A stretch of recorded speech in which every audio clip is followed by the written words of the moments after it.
If one were to traverse into the world of Harry Potter, what would one do? In her past life, Lin Su was deeply enamored with the Harry Potter series, and in this incarnation, she has lived as a mere Muggle neighbor to Harry Potter, believing herself to be an inconspicuous passerby, until the moment she levitated a pot with magic, expecting to be merely a background character. She found herself uncontrollably embroiled in the events of her first year, where she struck Quirrell at the back of the head. In her second year, she confronted Voldemort face to face, and in her third year, she fought against the Dementors. All the while, she merely wished to be a fan. It appears that her frail body from her previous life has constrained her untamed spirit. Professor McGonagall. Miss Lin, I had presumed you to be a well-behaved child. Dumbledore. Attention, first-year students. The forested area on school grounds is strictly off-limits to all students. Even some of our older students should take heed of this. Hagrid. Simply getting them out of the Forbidden Forest has already consumed half my lifetime's energy, and now there is yet another. Chapter 1. Prologue 2024. Huaxia suburb of S City. Rehabilitation Hospital. This institution is renowned as the finest rehabilitation center in S City, and even across the nation. Equipped with the best facilities and healthcare professionals. Nestled in an exceptional environment featuring an entire lake fed by fresh spring water, however, the same scenery observed over a decade can become monotonous. Lin Su sat on a bench by the lake, acutely aware that no visitors would come today. The petite girl bore delicate features, yet her complexion was pallid, and her excessively slender frame appeared even more fragile within her white dress. Her eyes, a shade lighter than most, sparkled under the sun's rays. Miss Lin, it is time to return, the dedicated nurse gently reminded from behind her. The girl before her, at the tender age of 15, belonged to the illustrious Lin family, yet her frail constitution stood in stark contrast to her family's prominence. A heart so weak it could falter at any moment rendered Lin Su incapable of engaging in any physical activity, nor could she endure emotional upheaval. Were it not for the Lin family's considerable wealth, she might not have survived to this day. All right, Lin Su replied, rising obediently to head towards her ward. Due to her condition, even her walking was slow and deliberate. The nurse regarded Lin Su with a hint of pity, a sentiment that transformed into a complex emotion upon seeing the private tutor awaiting at the ward door. On one hand, she felt sympathy for Lin Su, who had to endure tedious lessons even while hospitalized. On the other, she bore a tinge of resentment towards the wealthy. Lin Su, oblivious to the nurse's conflicting feelings, offered a polite smile and greeted her teacher as she commenced her lessons for the day. Despite her frail state, as a scion of the Lin family, she had not been deprived of educational resources, even while residing in the rehabilitation hospital. Lin Su did not disappoint the Lin family's investment. Every teacher praised her innate talent. Yet, what significance did it hold? Her exceptional abilities garnered no additional attention from her family, who merely expressed a few wistful sighs at best. Having lived in the rehabilitation center for years, Lin Su spent most of her time among the elderly. Thanks to the center's stringent admission criteria, those who resided there were either affluent or distinguished, and the overall caliber of individuals was commendably high, and she learned much from them. Most importantly, she learned to maintain tranquility, confronting all things with equanimity.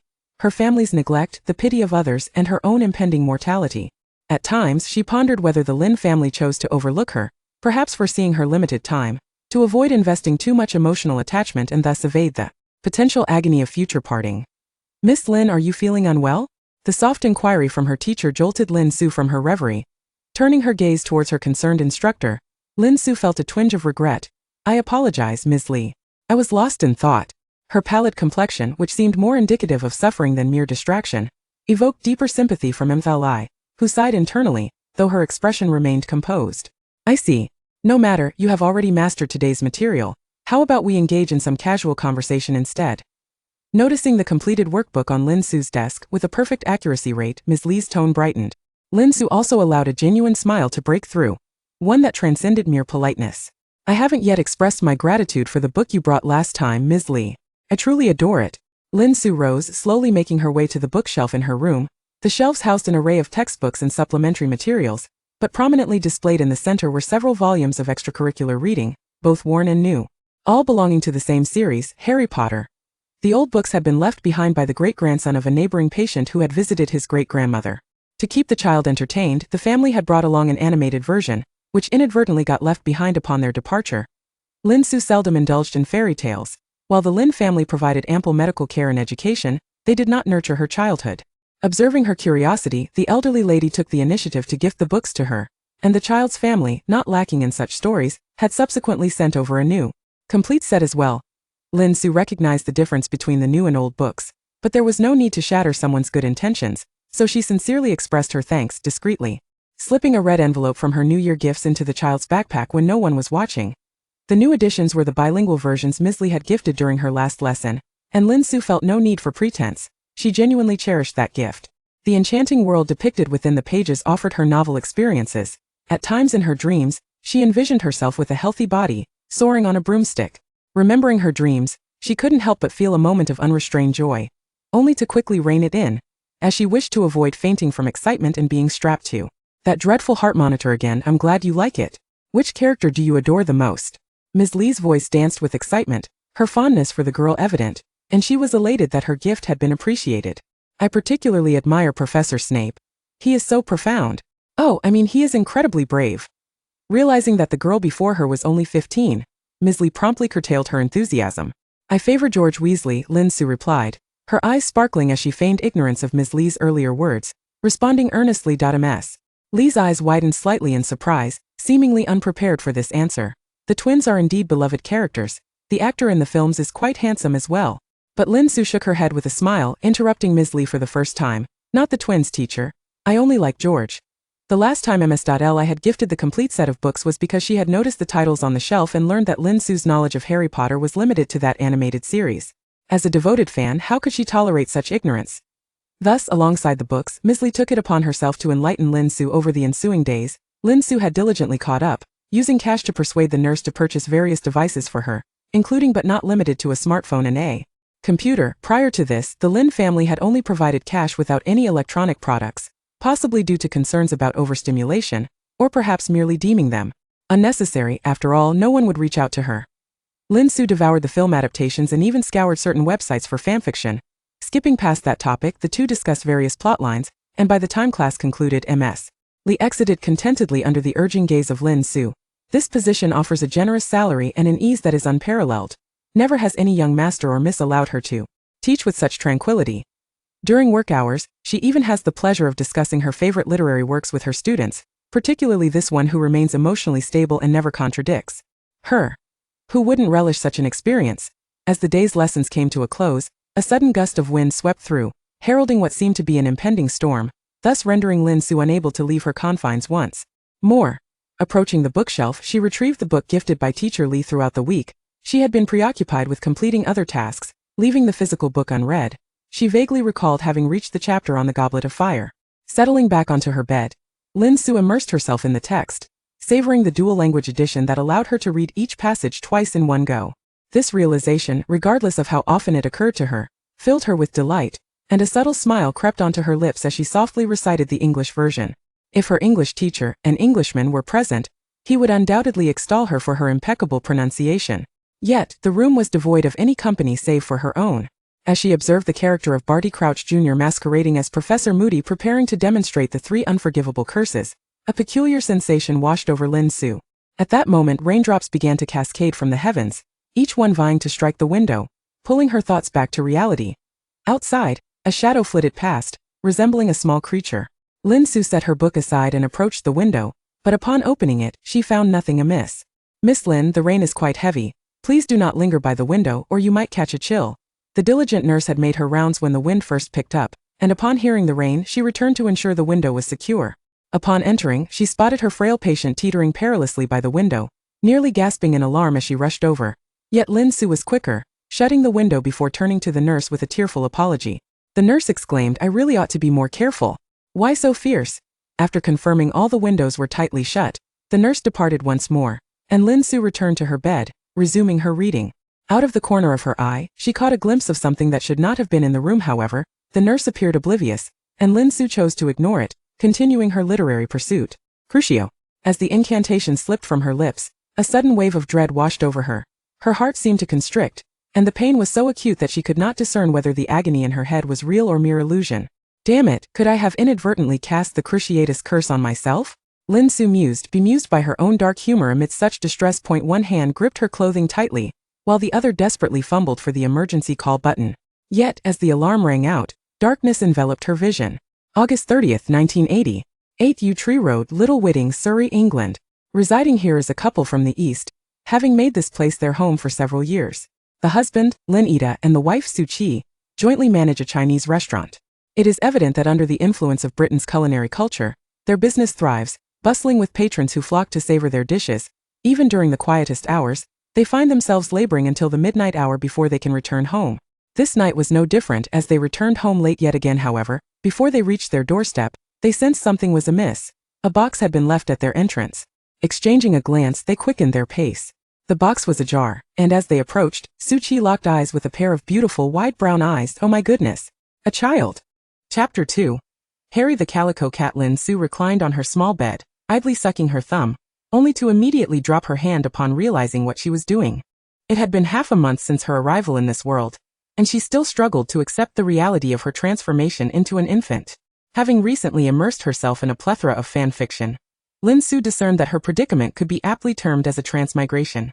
Furthermore, from the casual conversations of the couple who had taken her in, it was not difficult to ascertain that she had been transported just a few houses away from the home of Harry Potter's aunt.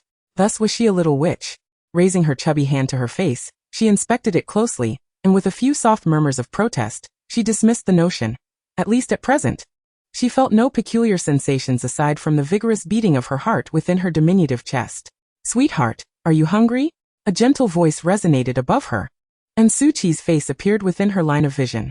Since that fateful day when they discovered the small infant at their doorstep, the couple had paused their business for a few days, attempting to uncover the identity of the person who had abandoned the child. However, their search bore no fruit. The only family in the vicinity hailing from Huaxia was theirs, and the infant before them bore unmistakable features of that heritage. Had it not been for Su-Chi's constant activity in the restaurant, onlookers might have assumed she was the child's biological mother. After much deliberation, they resolved to keep the child, fortunate that the little girl was remarkably well behaved, expressing her varying needs through distinct coos, which certainly alleviated their troubles. The restaurant continued its operations, albeit with a reduced menu to allow one of them to remain at home to care for the child. Lin Su lowered her hand and babbled in an attempt to speak, though no words emerged. Frustrated, she kicked her chubby legs, ultimately breaking into a sweet smile for Su-Chi. Su-Chi clasped her hands to her chest, unable to suppress a maternal grin, and leaned down to plant a kiss on the infant's forehead.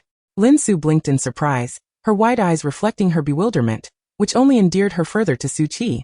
Lin Su mused that being a little infant was not so bad after all. Time flew by, and before long, Lin Su had reached the age of 7. On Yuanzheng Road, she was a familiar face, for the little girl had been assisting with the cash register at the Chinese restaurant from a young age. Her remarkable arithmetic skills astonished many adults. "Harry, your change is 27 pence. She handed the coins to the frail boy before her, maintaining her composure. Even knowing that she stood before the future savior of the wizarding world, Lin Su's expression barely shifted, transforming from a standard child's smile to one of genuine camaraderie. After all, having helped in the restaurant daily, her smile had practically become etched on her face, the muscles rigid from constant use. Harry's green eyes sparkled with sincerity, and their acquaintance blossomed through their shared attendance at the same primary school, as well as Harry's frequent errands to the restaurant for his cousin Dudley. While the patrons dined, Lin Su presented Harry with a rice ball wrapped in paper. "Harry, I made this myself. I hope you like it." "Su, thank you so much. I will finish it all." Harry accepted the offering without hesitation, their camaraderie already tacit. "Next time, do let me know how it tastes, will you? If you have any suggestions for improvement, that would be splendid." Lin Su's smile was effortless, as if inviting Harry to be her taste tester was merely an act of friendship. Even at his young age, Harry could sense the kindness emanating from his companion, and any awkwardness dissipated as he beamed at Lin Su, holding up the rice ball. "I'm honored." Dudley frequently clamored for food from the Chinese restaurant, while Vernon and Petunia favored their local high-protein meals, perhaps to save money, considering Dudley and Vernon's hearty appetites. Despite Vernon's decent salary, it could hardly withstand the expense of daily lavish feasts. Persuading Dudley to dine out only once a week and having Harry fetch takeout for him twice was no small feat. This provided Vernon with ample reason to berate Harry, claiming that his presence had doubled his expenditures. Such accusations were manifestly unjust, for Harry ate little, donned Dudley's hand-me-downs, and possessed only a pair of glasses that truly belonged to him. Yet, with Harry living under someone else's roof, he had little choice, and thus the highlight of his week became the moments spent retrieving takeout for Dudley. Each time, Lin Su ensured that she prepared an extra meal for Harry in advance, sometimes rice balls, sometimes wraps, so that he could eat on the way, ensuring Dudley's mealtime was not delayed by dining at the restaurant. With cheerful waves, they bid farewell, And as Lin Su watched Harry's retreating figure, the ill-fitting clothes he wore, which had belonged to Dudley, hung loosely on his already slight frame, causing her to sigh softly. While reading, Lin Su had pondered why Dumbledore had not left even a small sum of money to support Harry's upbringing upon sending him away. She reasoned that the elderly man, who was willing to sacrifice his own life to protect the wizarding world, perhaps believed that Petunia, being Harry's aunt, would naturally care for him. In Dumbledore's eyes, Petunia was still that child who had once secretly written letters yearning to attend Hogwarts alongside her sister. Alternatively, he may simply have underestimated the importance of money in the Muggle world. Ultimately, Lin Su concluded that Dumbledore held an optimistic view of humanity, for if he had found Aberforth's child, or any other abandoned infant at his doorstep, he would have surely raised the child with love, just as her adoptive parents had done. "Hey Sue, it's time to settle the bill," a customer called out. "Coming." Casting aside her wandering thoughts, Lin Su cheerfully replied, and leaped off the small stool behind the cash register to approach the customer's table. "Our little Susu is amazing," Linida exclaimed, lifting Lin Su into his arms as the three made their way home.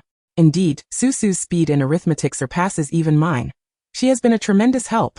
Su Chi chimed in. Lin Su's cheeks flushed with warmth. Despite 7 years of receiving the couple's abundant praise, she still felt her heart race at their generous compliments. Struggling to set herself down and walk, she insisted with a serious expression, "Dad has cooked all day. Your arms must be tired. I can walk on my own." She attempted to mask her blush with her serious demeanor. With that, she dashed ahead, prompting Lin Ida and Su Chi to share a knowing smile behind her. The path home from the restaurant was not far, merely diverging from number 4 in 2 directions. Hence, Lin Su was taken aback when she spotted Harry quietly crying behind a nearby bush. "Harry, what's wrong?" Lin Su softly inquired from the roadside, careful not to approach him directly. "Su." Harry hastily wiped his face and adjusted his glasses. "I'm sorry, did I scare you? I thought I was being quiet." Lin Su stepped closer, shrugging her shoulders casually. "Actually, your voice wasn't too loud at all. I merely noticed the leaves rustling and thought it might be a lost kitten." Harry shook his head. "Oh, I'm sorry to disappoint you." Lin Su chuckled. "There's no disappointment here. It truly is a lost calico cat." Harry paused, then broke into a smile, both children's eyes sparkling with delight. Chapter 3. Magic and Pozzo. "Would my little calico cat be willing to share what troubles you?" Lin Su inquired, sensing Harry's spirits lifting. "Perhaps I have a solution to your predicament." Harry's eyes gleamed with a clear desire to confide. Yet his thoughts were interrupted by a voice. "Susu, is that a kitten? Be careful not to get scratched." Su Chi's voice approached, and upon realizing it was Harry, she appeared startled. "Goodness, Harry, why are you still out so late?" "I'm sorry, Mrs. Lin, did I frighten you?" Harry immediately began apologizing, his green eyes softening Su Chi's heart. "It's quite all right, Harry. Would you like to come over to Susu's house for a visit?" A few minutes later, both Harry and Lin Su found themselves seated in the Lin family's cozy living room. Suki brought milk to the 2 children, for it was already late, and other beverages were deemed unsuitable. Together with Lin Ida, she ascended the stairs to tidy the guest room, inadvertently creating space for the 2 children. "Su, I must first confess that this may sound rather peculiar." Harry, as if summoning courage, gulped down more than half of his glass of milk in one go. Lin Su straightened up, quickly realizing that this might pertain to magic. "Can you see any changes in my hair?" Harry pointed to his messy, jet-black locks that resembled a bird's nest. Lin Su scrutinized Harry's hair with a hesitant tone. "It seems a tad shorter than when you left the dining room?" Harry, dejected, dropped his finger. "Yes, Sue, Uncle Vernon has always detested my hair. He took scissors to it. It's not an exaggeration to say that the result is 100 times worse than a lawn mowed by a broken lawnmower." Lin Su refrained from responding, knowing that Harry had more to say. Indeed, Harry downed the remaining milk in his cup as if it were wine, boldly declaring, "Despite my disdain for that hairstyle, if it can even be called one, I'm certain my hair was cut by Uncle Vernon, but now it's growing back." Lin Su, having anticipated Harry's revelation when he pointed at his hair, was now prepared with her response. "So Harry, do you know why your uncle despises your hair so much?" Harry pressed his lips together, contemplating whether to shake his head, then paused. "I vaguely heard him say my hair resembles my father's." "Exactly, Harry," Lin Su replied, her expression one of certainty. "Your uncle doesn't he loathe you? He loathes your father. Perhaps your hair grows so quickly, because your father is protecting you. I believe he disapproves of the way your uncle has cut it." "Really?"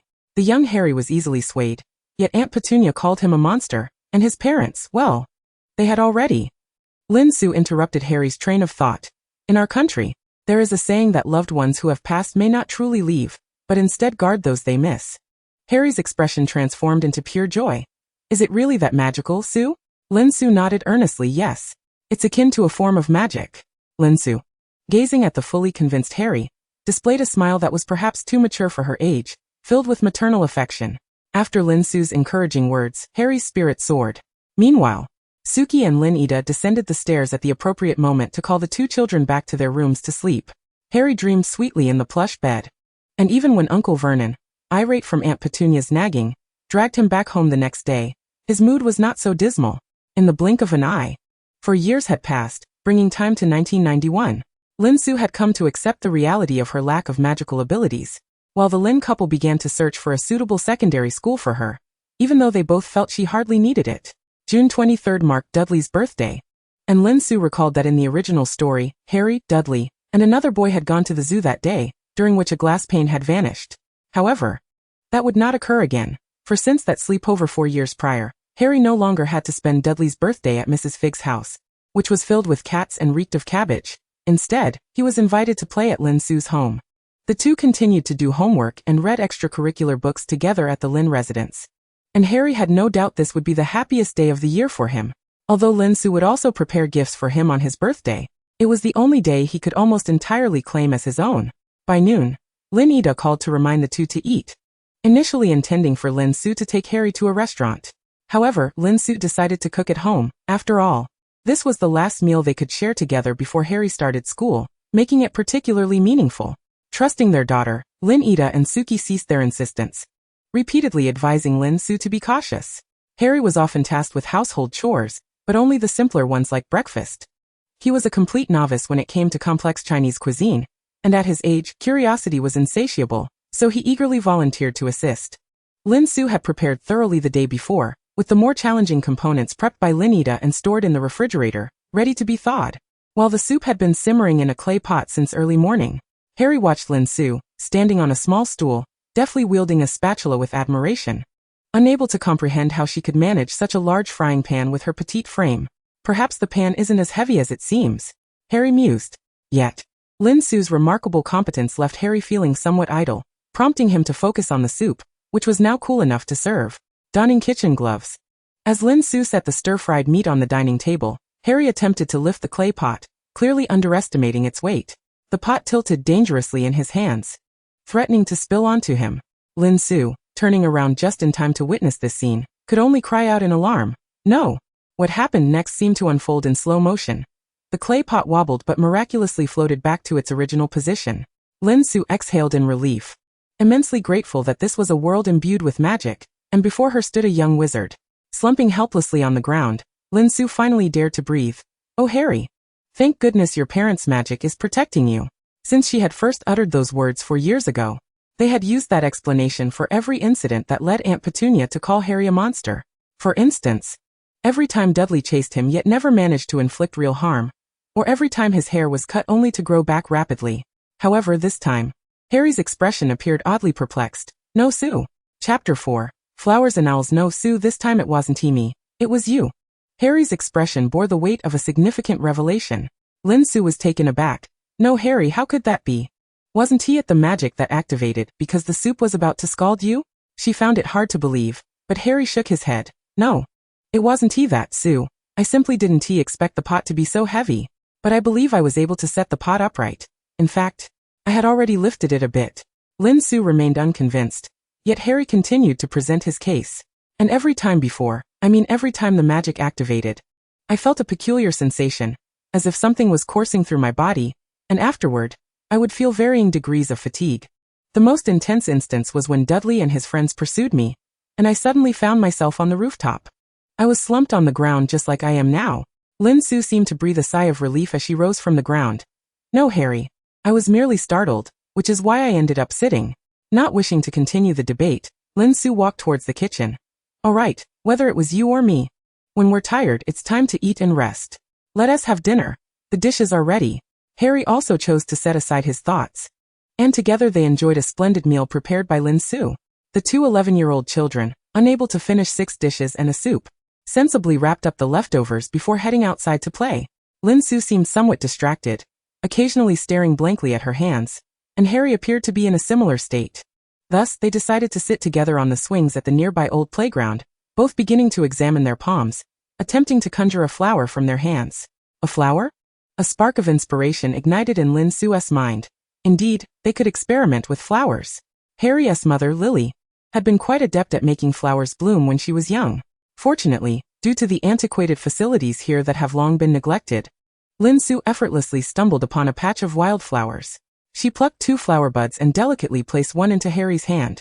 Harry, somewhat bewildered, was filled with confusion reflected in his beautiful green eyes. "Harry, let us give this a try." Lin Su inhaled deeply, seeking to ascertain the situation. Now, with unwavering focus, she concentrated on coaxing the flower to bloom. Harry remained puzzled. Yet Lin Su had already closed her eyes, earnestly attuning herself to the sensation of something flowing within her. As Harry had described, Eureka! She opened her eyes, revealing the flower bud in her palm had astonishingly blossomed. Overwhelmed with joy, Lin Su gazed at Harry, whose expression was one of sheer astonishment, and she could hardly contain her excitement. "Quick, Harry, you must try it too."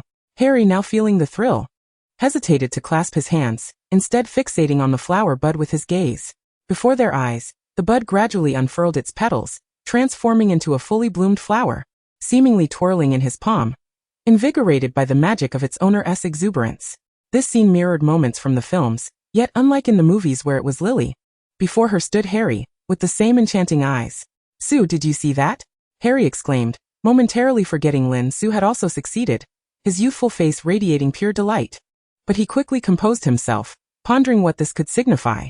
Lin Su feigned calmness. "Perhaps we possess magic within ourselves."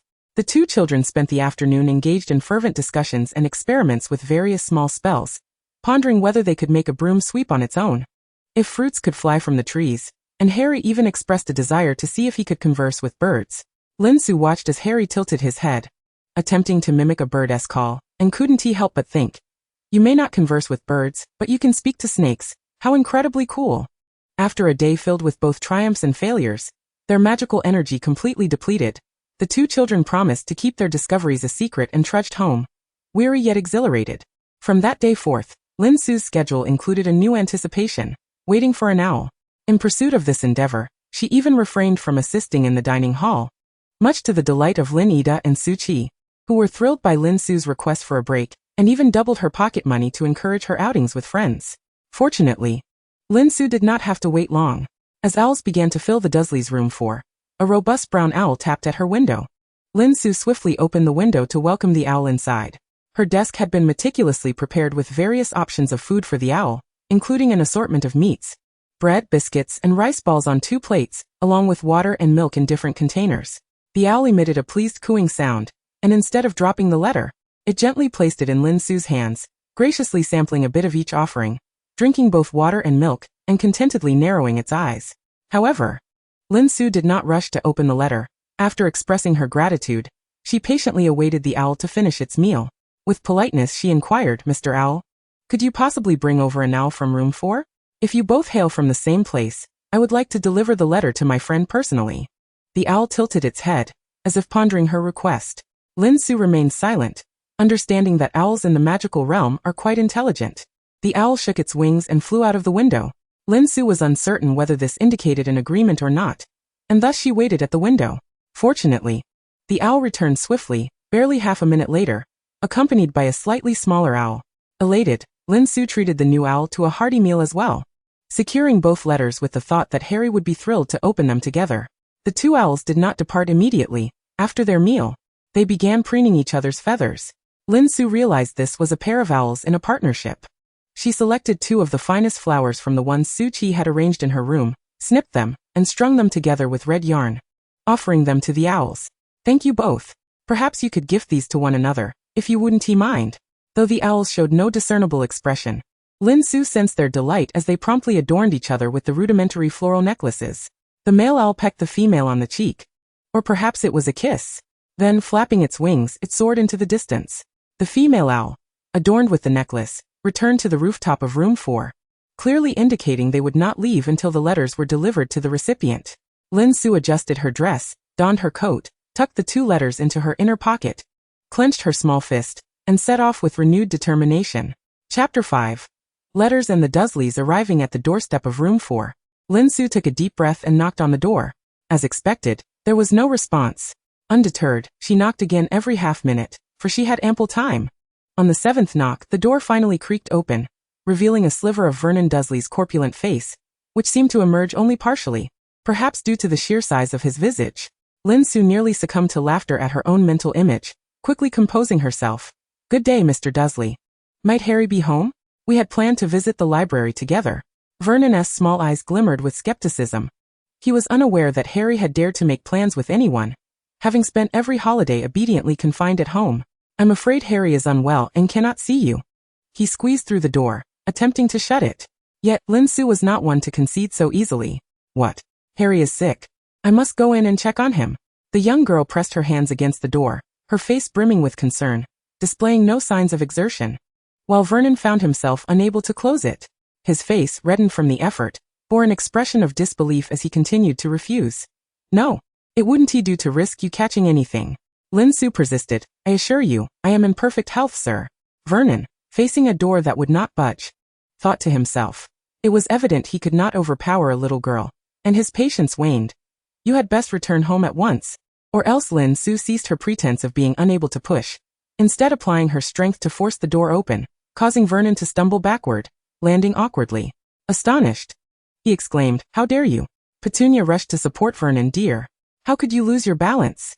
However, considering Vernon's bulk, Petunia's slender frame could hardly assist, and they nearly both toppled to the ground.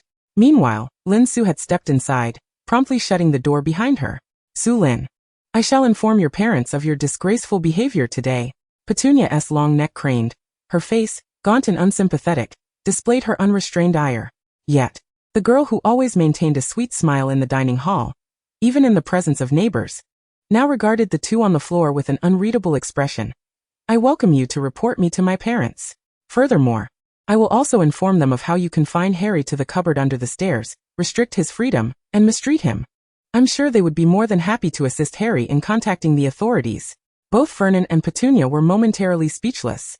Vernon muttered indignantly, "We do not mistreat him. I provide him food, shelter, and clothing.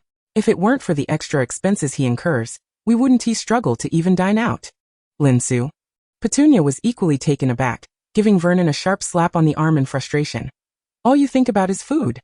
The atmosphere, thick with tension, was somewhat dissipated by Vernon's remark, leaving Lin Su speechless.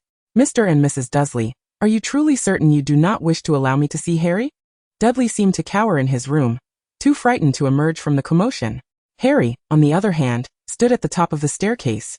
He had come out upon hearing the noise, but events unfolded so rapidly that he had barely begun his descent when Uncle Vernon had already stumbled to the ground. With Vernon's assistance, Petunia finally managed to hoist him back to his feet. "If you want to see him, go ahead. But I assure you, Harry is now residing in the bedroom on the 2nd floor, not in some storage cupboard beneath the stairs." Vernon adjusted his ill-fitting suit jacket with a proud tone, declaring, "That is our precious Dudley's room. We have not mistreated him." Each word was spat out with gritted teeth, as if to affirm his statement. Lin Su was well aware that Harry no longer occupied the cupboard. The letter from Hogwarts clearly stated that he was to stay in the smallest bedroom of number 4. Privet Drive. Knowing the layout of the houses on Privet Drive, Lin Su dashed up the stairs. Harry stood at the staircase's edge, welcoming Lin Su into his room, and could not resist giving his friend a warm embrace. Lin Su gently patted his back, saying, "Hey Harry, let go for a moment, and see what I've brought for you." Harry released Lin Su, feeling a tad bashful as she produced 2 almost identical letters from her pocket. Surprise! Harry nearly lost control of his volume, exclaiming, "Wow!" Lin Su handed him the letter addressed to him, explaining, "I thought you would be thrilled to open the letters together, so I came as soon as I received them." Harry's cheeks flushed with excitement. "Sue, this is absolutely fantastic. I truly don't know how to express this feeling." He lowered his gaze to his envelope, which was identical to the one Vernon had snatched from him that day, save for the address, which had changed from the cupboard beneath the stairs to the smallest bedroom. "Sue, what do you think this means? Our letters are nearly identical." Lin Su shook her head. "I have no idea. Perhaps it is an invitation to a magical school?" Together, they tore open their letters, and upon reading the first line, Harry couldn't help but turn to her. "Sue, you're a genius. It really is a magical school." Flattered yet apprehensive about having revealed too much, Lin Su gestured for Harry to continue reading. They confirmed that the contents were the same, including a request to respond by July 31st, and that a professor would visit them afterward to assist in procuring their required supplies. Upon reaching the part that necessitated a response, Lin Su froze momentarily, realizing that the owl that had delivered the letter seemed to have flown away.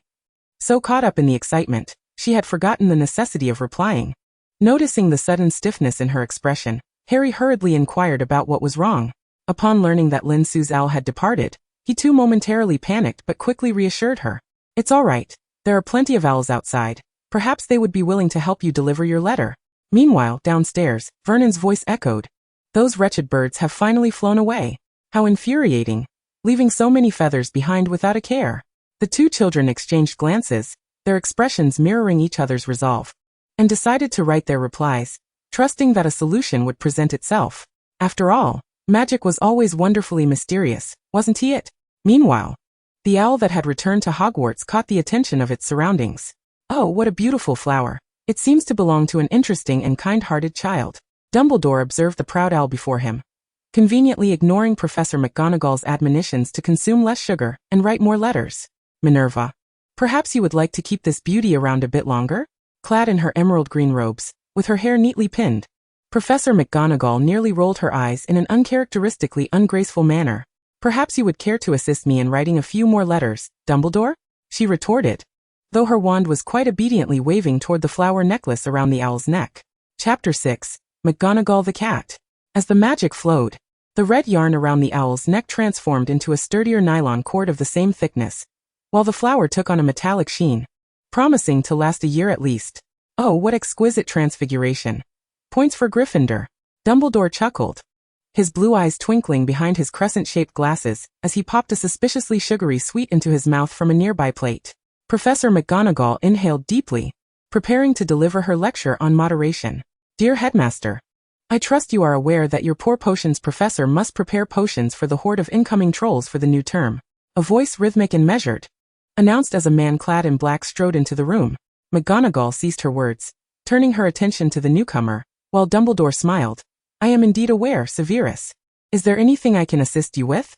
Severus Snape adjusted his black robes, enveloping himself in them like a resting bat. "No. How could I ever impose upon the busy Dumbledore for assistance? I merely ask that you consume less sugar. Your poor potions professor has no time to brew you a dental potion, should you require me to fetch those trolls." Dumbledore adjusted his glasses. "I thought you might wish to personally greet that child, Severus." Snape's expression tightened further. "No, please do not burden your poor potions professor with additional tasks. Those trolls are far more terrifying than a failed potion explosion. I trust you would not want them to withdraw from school before it even begins, Dumbledore." Dumbledore regarded Snape for a long moment, and just before the latter could unleash another tirade, he replied, "Very well, as you wish, Severus. I am most grateful." Snape turned to leave, his cloak billowing behind him like wings. "Severus, I shall require my weekly dental potion," Dumbledore called out, raising his voice slightly, but Snape did not break his stride. McGonagall watched Snape retreat before casting her gaze back to Dumbledore, who was leisurely enjoying his confectionery, and sighed quietly. "Indeed." Dumbledore's voice broke the silence. "Minerva, I shall need you to make a trip as well." McGonagall remained silent, yet did not reject the task. She too wished to meet that child. "Pardon my interruption, ladies and gentlemen, but perhaps you ought to note that our owl has not delivered the reply letter?" A voice chimed in, emanating from a tattered hat perched on Dumbledore's desk. The once proud owl seemed to have just realized its oversight, quickly deflating in demeanor. "Oh, clearly. My intellect reigns supreme at Hogwarts," the hat added, then began humming an unknown tune. Dumbledore gently patted the dejected owl and reassured McGonagall, "Do not fret, Minerva. Look at this necklace. Our lovely student must have already encountered its companion. See, it is a rose." Lin Su returned home, clutching the 2 reply letters. As soon as she entered her room, she heard a tapping at the window. Outside was the lovely owl. She promptly opened the window to let the owl in. "Thank you, dear owl. Would you be willing to help me deliver my reply as well?" The owl nodded at the bread on the plate, and Lin Su quickly understood. "Bringing some over." Sated, the owl joyfully took flight with the 2 reply letters in its grasp. Due to the timely departure of the owls, Vernon was under the delusion that they had given up on sending letters to Harry, basking in his triumph and growing ever more convinced that the magical creatures were nothing to fear. Petunia felt a twinge of unease, but Vernon's dismissive attitude successfully calmed her. Lin Su understood that her little butterfly had flapped its wings. The one coming to fetch Harry would likely not be Hagrid this time. She wondered which professor it would be instead. Lin and Suchi expressed their astonishment upon receiving the acceptance letter from the magical school for Lin Su, followed by their usual effusive praise. For instance, they gushed about how remarkable their darling Su was, stating that her parents no longer needed to assist her in finding a school, for their treasure was undoubtedly extraordinary, and destined to become an outstanding little wizard in the future. Although they were unaware of what a wizard truly entailed, their enthusiasm remained unhampered. At times, Lin Su mused that even if one day she returned home to rely on her parents, Lin and Suchi would still commend her for having the fortune to eat. The day soon arrived, July 31st, when Lin and Suchi deliberately paused their business for a day to accompany Lin Su as they awaited the arrival of her teacher. Lin Su eagerly anticipated the event, speculating that whoever came would first retrieve Harry. As expected, a knock echoed, and upon opening the door, she found Harry standing before her alongside a female professor clad in a deep green robe and a pointed hat. "Professor McGonagall," Lin Su exclaimed in her heart, unable to suppress a flicker of excitement on her face. "Good day, young lady." Teacher. Lin Su stumbled over her words, fearing a misstep that might reveal her nervousness. McGonagall smiled graciously, replying, "Good day, Lin. You may call me Professor McGonagall." "All right, Professor McGonagall," Lin Su said as she welcomed the two inside. Harry appeared somewhat dazed, likely due to Professor McGonagall's conversation regarding his parents. Lin and Suchi were in the living room, but as Lin Su stood at the door waiting for the knock, they were unable to greet Su's teacher immediately. Professor McGonagall, efficient in her manner, upon learning that the couple would accompany them, instructed them to drive Lin Su to a specific location before she transported Harry away with a flick of her wand, explaining that Harry needed to withdraw some money, a process that was not time efficient. On the way, Lin and Suchi continuously marveled at Professor McGonagall's prowess, asserting that their Su would also achieve similar greatness in the future. Lin Su had become somewhat immune to the incessant flattery from her parents, yet she could not help but smile brightly. Arriving at an inconspicuous street in London, Lin Su gazed at the unassuming storefront, marveling, "So this is the Leaky Cauldron." However, Lin and Suchi were unable to perceive the pub. Fortunately, Professor McGonagall soon appeared, and with a wave of her wand, the couple was astounded as the pub materialized before their eyes. Professor McGonagall informed Lin and his wife that if they didn't mind, they should wait outside, as she had many young wizards to escort today, and could not attend to them. She gestured toward a couple seated under an umbrella nearby, indicating they could keep each other company. Upon hearing Professor McGonagall refer to them as Mr. and Mrs. Granger, Lin Su felt a surge of excitement, suppressing her eagerness as she obediently followed Professor McGonagall through the bustling crowd of the Leaky Cauldron, leading them to a courtyard enclosed by walls. "Take note. You will need this next time," Professor McGonagall said, glancing back at the well-behaved Lin Su. For the third time that day, she repeated the steps. "Count 3 bricks above the trash bin, then 2 bricks inward, and tap 3 times on that brick." The brick trembled, revealing a small hole that widened, unveiling a street before them like a scroll unfurling. Welcome to the Wizarding World. Chapter 7, Diagon Alley.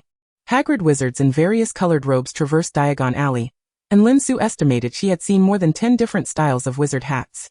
Shops of all sizes bustled in this lively place, and through the windows, she could see self-stirring cauldrons, fabric mannequins showcasing their flowing robes, and owls wide-eyed, observing the passers-by. Lin Su felt dazzled, exclaiming in genuine wonder, "Wow, it's like a dream." For the past 11 years, Lin and Suchi had showered her with the love she had missed in her previous life, allowing Lin Su to gradually embrace her identity as a child. The world before her now resembled a fairy tale, making her feel as if she were floating, losing her sense of reality. "Hey, Su," a voice called, snapping Lin Su back to attention. Harry stood before her, accompanied by a girl with a voluminous brown mane. Lin Su cleared her throat to mask her previous fluster, her eyes sparkling with excitement. "Harry, hello. I'm Hermione Granger, also a first-year student at Hogwarts. You must be Su Lin. Harry has told me so much about you, saying you are the smartest friend." Hermione's rapid speech revealed her nervousness, despite her attempts to appear composed. Lin Su shook her hand, saying, "It's a pleasure to meet you. Hermione, please call me Su just like Harry does. Our parents are enjoying afternoon tea together right now, and I believe they will become friends as well." Hermione seemed to relax, her shoulders visibly loosening, and her slightly raised chin lowered. "Of course, Su."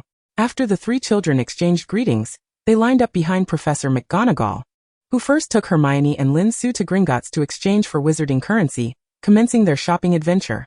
Following the usual procedure, They proceeded to Madame Malkin's robes for all occasions for their measurements. I believe you would like to accompany me for fittings. I need to stop by the leaky cauldron to greet one of your future professors, Professor McGonagall informed the trio, having noticed their anxiety. Certainly, Professor McGonagall.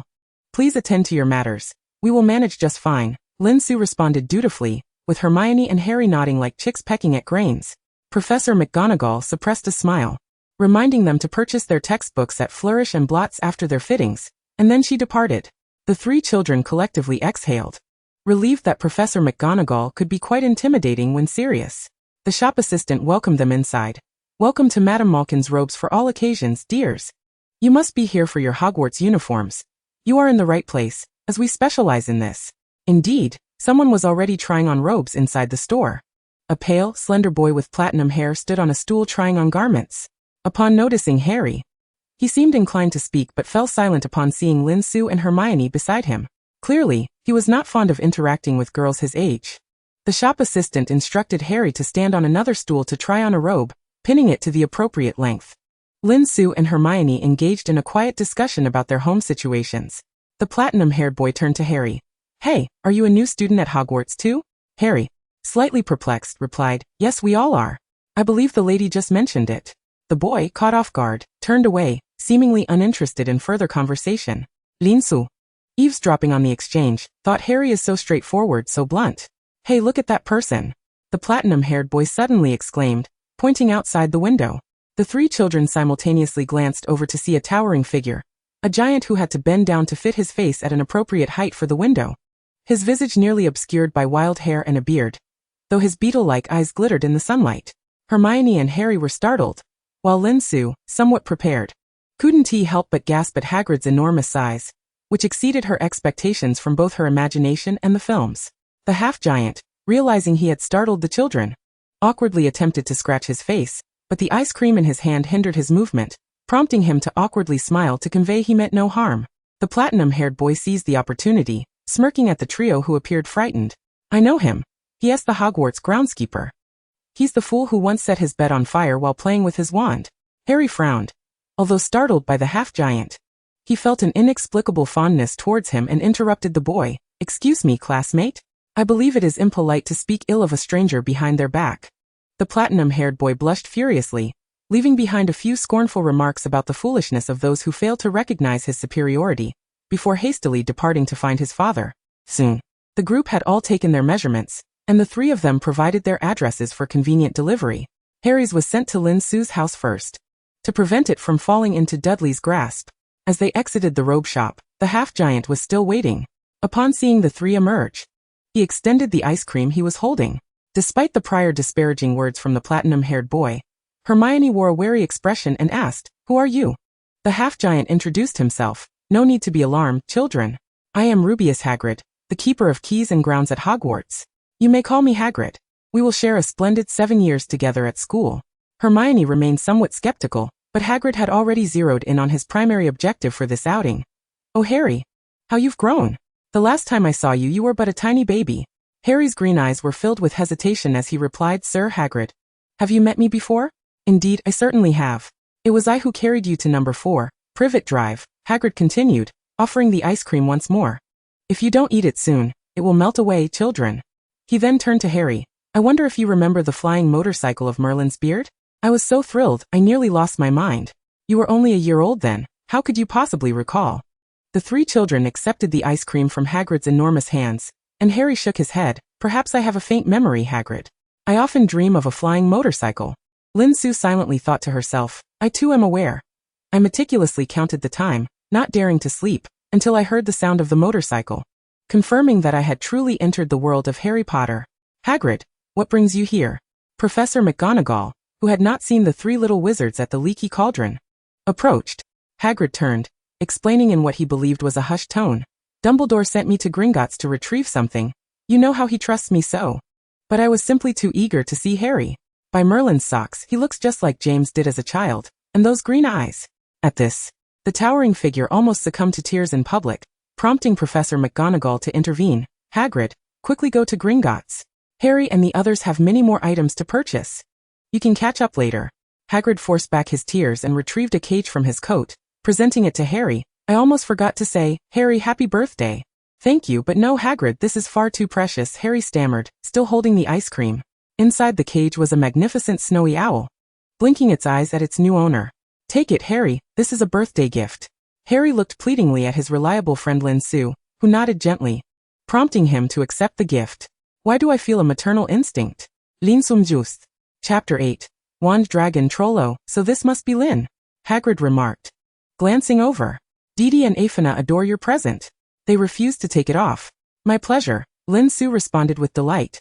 Not wanting to appear biased, Hagrid also acknowledged Hermione. And this charming young lady.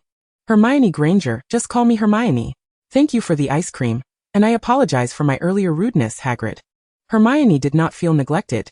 She simply hadn't known how to speak up earlier. Not at all, Hermione. I hope you enjoy the flavors of ice cream I selected. Hagrid replied enthusiastically. I look forward to having you all visit my little hut. I will bake delicious rock cakes. But I really must be off now. Enjoy yourselves. The trio waved goodbye to Hagrid, and their shopping continued swiftly, as they could split up to select items in various directions before gathering their collective purchases. Their final stop was Ollivander's wand shop, where Lin Su had long been curious about what her wand would be like since discovering her magical abilities. To their surprise, Lin Su's wand turned out to be the most difficult to determine among the three. After observing the considerable damage to 2/3 of the shop's cabinets and candlesticks, Ollivander looked at Lin Su, almost doubting his own career. Lin Su felt a pang of guilt. She had never anticipated that her wand selection would be so arduous. I am truly sorry, Mr. Ollivander. Ollivander's unusual silver eyes narrowed slightly as he tapped his forehead with his knuckles. No need to worry, child. This is quite common, well, perhaps not so common. My memory fails me. Your lineage must hail from the distant east. I believe this time I cannot be mistaken. The shop's ladder moved with Ollivander to the back, where he reached for a box high above. Upon opening it and glancing inside, he muttered to himself, yes, this is the one. Lin Su took the gray-brown wand, and upon grasping it, she felt an immediate connection. It seemed to respond to her very thoughts. With this in mind, Lin Su raised her wand and gave a gentle flick towards the disarrayed cabinets. A pure white light illuminating the shop as the cabinets restored themselves to their original order under the glow. Marvelous. Simply marvelous. Excellent wand work. Indeed, I was right, Ollivander applauded. Professor McGonagall, standing nearby, appeared somewhat astonished, while Hermione's eyes widened as she exclaimed to Harry, no wonder you said Sue is the smartest friend. Harry beamed with pride for his good friend. This wand was crafted by my grandfather during his travels to that mysterious country in the east. It is made from a tree known as the Eastern Divine Wood, with a core of the whiskers of a spirit tiger. My grandfather sustained considerable injuries in making this wand, and sadly, he passed away without finding a suitable owner for it. Ollivander gazed at the wand in Lin Su's hand, clearly holding deep affection for each wand in his shop. Lin Su cherished the wand, promising earnestly, I will take good care of it. The other two children clutched their wands tightly to their chests as well. Once they had completed their wand purchases, the shopping was nearly at an end. The three youngsters expressed a desire to explore more shops in Diagon Alley, requesting Professor McGonagall to inform their parents to wait an additional half-hour. Professor McGonagall noticed that both girls seemed quite reliable today, and Harry had been exceptionally well-behaved, reminiscent of his mother. Thus, after cautioning the trio to avoid Nocturne Alley, she departed, as the busy deputy headmistress had many matters to attend to. The two girls joyfully entered shops to buy some novel items they had never seen before, chatting as they browsed, including about Didi and Athena, whom Hagrid had mentioned earlier. Meanwhile, Harry was captivated by the brooms displayed in a shop window, peering at them alongside a group of unfamiliar boys, absorbing much information about Quidditch. Before leaving Diagon Alley, Hermione gifted Harry a bottle of color-changing ink for his birthday, and the three friends exited the alley in high spirits. As expected, outside, the Grangers and the Leany family had become fast friends, their similar family structures providing ample common ground for conversation. Consequently, the adults took the children out for dinner, exchanging contact information before heading home. Upon arriving at the Lin residence, Harry was greeted by a birthday cake and gifts prepared by Lin Ida and his wife, and he indulged in a smaller portion of longevity noodles, leaving him pleasantly stuffed and deeply touched. With a month remaining before school commenced, Lin Su resolved to embark on an adventure with Harry. Until now, she had believed herself to be a Muggle, merely an outsider to the magical realm. Even though she often contemplated the storylines she had seen in her past life, it only deepened her sense of helplessness. Had she not discovered her own magical abilities, she might never have revealed her knowledge of magic, let alone intervened in Harry's adventures. She could only strive to make Harry's life a bit easier. But now, everything had changed. Lin Su contemplated, if the fate of Harry battling Voldemort was indeed preordained, then may Merlin grant that this tale be marked by fewer sacrifices, allowing this boy, who has thus far evaded dire calamity, to lose a little less. She also wished to quietly indulge her own selfish desires. With the intention of empowering Harry, Lin Su began to guide him through the textbooks, even resorting to fabricating a fib. The other day, Hermione and I overheard someone in the shop discussing that before being sorted into houses, one must first combat a dragon. Only then can one successfully enroll. Harry was taken aback, reluctant to believe it, yet Lin Su spoke with utmost sincerity, even calling Hermione in front of Harry. Hermione, how far have you gotten with your textbook preparations? On the other end, the youthful voice of the academically gifted Hermione chimed in. Sue, I've finished all the textbooks. Now I feel I could defeat a troll. Harry swallowed hard. Hi Hermione, what exactly is this troll you speak of? Oh Harry, it's a terrifying creature. You can find it in Magical Creatures Encyclopedia. It should be on, oh dear, I mean Merlin, I can't remember how many pages it's on. No, I must review it again. I'll call you tomorrow to share insights. Goodbye Harry. Sue, silently commending Hermione for inadvertently aiding her in sustaining the ruse. Lin Su placed the receiver down and flashed a look at Harry that conveyed, see, I did not deceive you, Harry. Thus whether willingly or not, Harry commenced a daily regimen of fervently poring over his textbooks alongside Lin Su. Fortunately, the Hogwarts textbooks proved to be quite captivating, rendering their shared studies far from tedious. As a result, Harry's understanding of the magical realm significantly deepened. Notably, the Dursleys had not posed much trouble for Harry over the past month. On the day Harry visited Diagon Alley, upon Lin Su's suggestion, he exchanged some galleons for Muggle currency, which he then presented to Mr. and Mrs. Dursley as his maintenance fee. According to Harry's account, the Dursleys' reactions were quite complex. Vernon's face turned crimson as he blurted out, You have money and still spend ours? He then uncontrollably raised his voice, repetitively exclaiming, Do you think we care about money? Harry described Sue. You should have seen his face. I know it's impolite to say, but it really looked like a balloon about to burst. Meanwhile, Petunia gazed at him for a long moment without uttering a word, then turned and walked into the kitchen. Harry claimed he thought he heard a sob, but it must have been a figment of his imagination. Dudley, on the other hand, displayed a far simpler demeanor. He had no interest in the coins, but Lin Su had purchased some peculiar candies, allowing Harry to give him one each day, threatening that if he bullied him again, there would be no new candies the following day. Of course, if sweet tactics failed, Lin Su was more than willing to discuss matters with Vernon's fist. Chapter 9. The start of term on September 1st, Lin Ida and Su Chi temporarily closed their business, aware that they were to send Lin Su off to boarding school, and the patrons expressed their understanding. The couple accompanied Lin Su and Harry to the station, where Professor McGonagall gifted Harry a trunk enchanted with the undetectable extension charm for his birthday. Thus his belongings consisted only of that trunk and a large cage containing his snowy owl, Hedwig. The Lin family's vehicle could accommodate the luggage of both children. Harry stared at the train ticket indicating Platform 9, lost in thought. Professor McGonagall had informed him that he merely needed to walk straight at the column situated between platforms 9 and 10. Yet uncertainty still filled him. Lin Ida and his wife could not offer any experience, and the ever-reliable Lin Su appeared to be deep in her thoughts. Lin Su eagerly craned her neck towards the entrance of the station, impatient to meet that family of redheads. To ensure they would encounter them, she had deliberately lingered before departing. Suddenly, a short, portly woman, radiating warmth, approached with a lively entourage of red-haired children. At that moment, Lin Ida and his wife, along with Harry, were nearly dismantling the column in their investigation.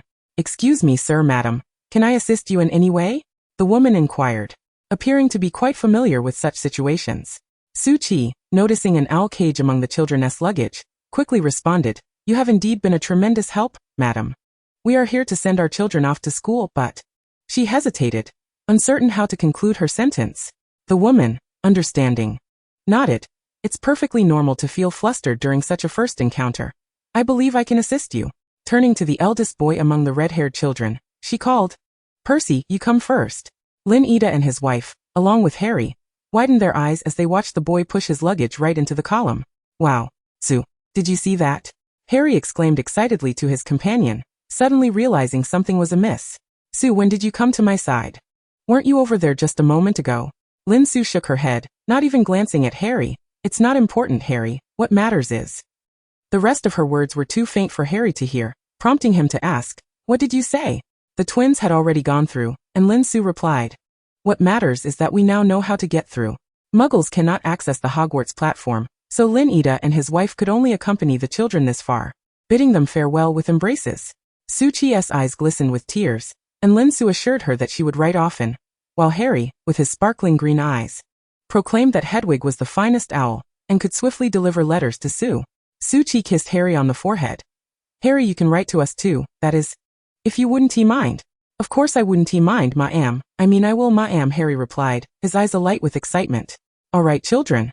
I believe we must make haste. The kindly, plump woman, Molly Weasley, awaited nearby to ensure the two children could indeed pass through the entrance. The children, faces set with determination, charged towards the column, and after bidding farewell to Lin Ida and his wife, Molly followed suit. Lin Ida wrapped an arm around his wife, who had tears in her eyes. Ida, Su is leaving us for such a long time for the first time. Comfortingly squeezing Sui's shoulder. Lin Ida shared her concern, but could only whisper reassurances. Do not worry, dear. Our Su has always been capable of taking care of herself, hasn't she? We must trust her. Su Chi wiped her tears. Of course I trust Su. Perhaps it's just that this is a world we have never ventured into before. And it leaves me feeling uneasy. The Hogwarts Express, steaming with anticipation, had arrived at the station, and Molly sought her children, while Lin Su and Harry began searching for an empty compartment on the train. As they approached the train, Lin Su instructed Harry to enter first and secure a seat, while she struggled to carry 2 trunks up the steps, as she had not purchased a trunk with the undetectable extension charm. Su Chi had prepared quite a bit, and Lin Su had managed to reduce her belongings to 3 trunks. 3, 2, 1. Lin Su mentally counted. Need any help? Sure enough, a somewhat familiar voice called from behind.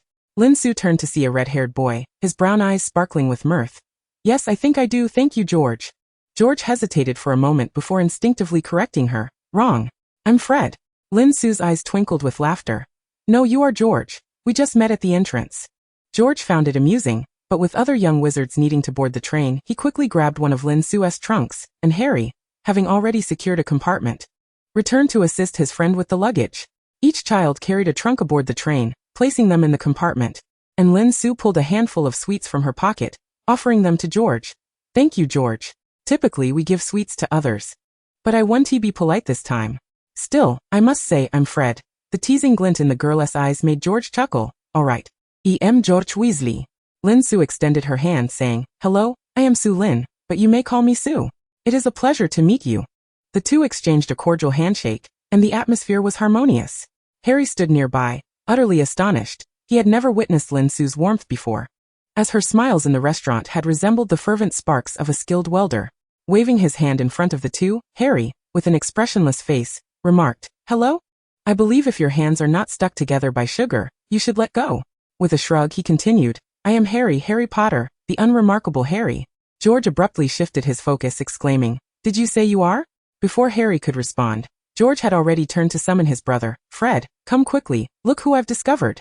Once the twins joined forces, they launched into their comedic routine.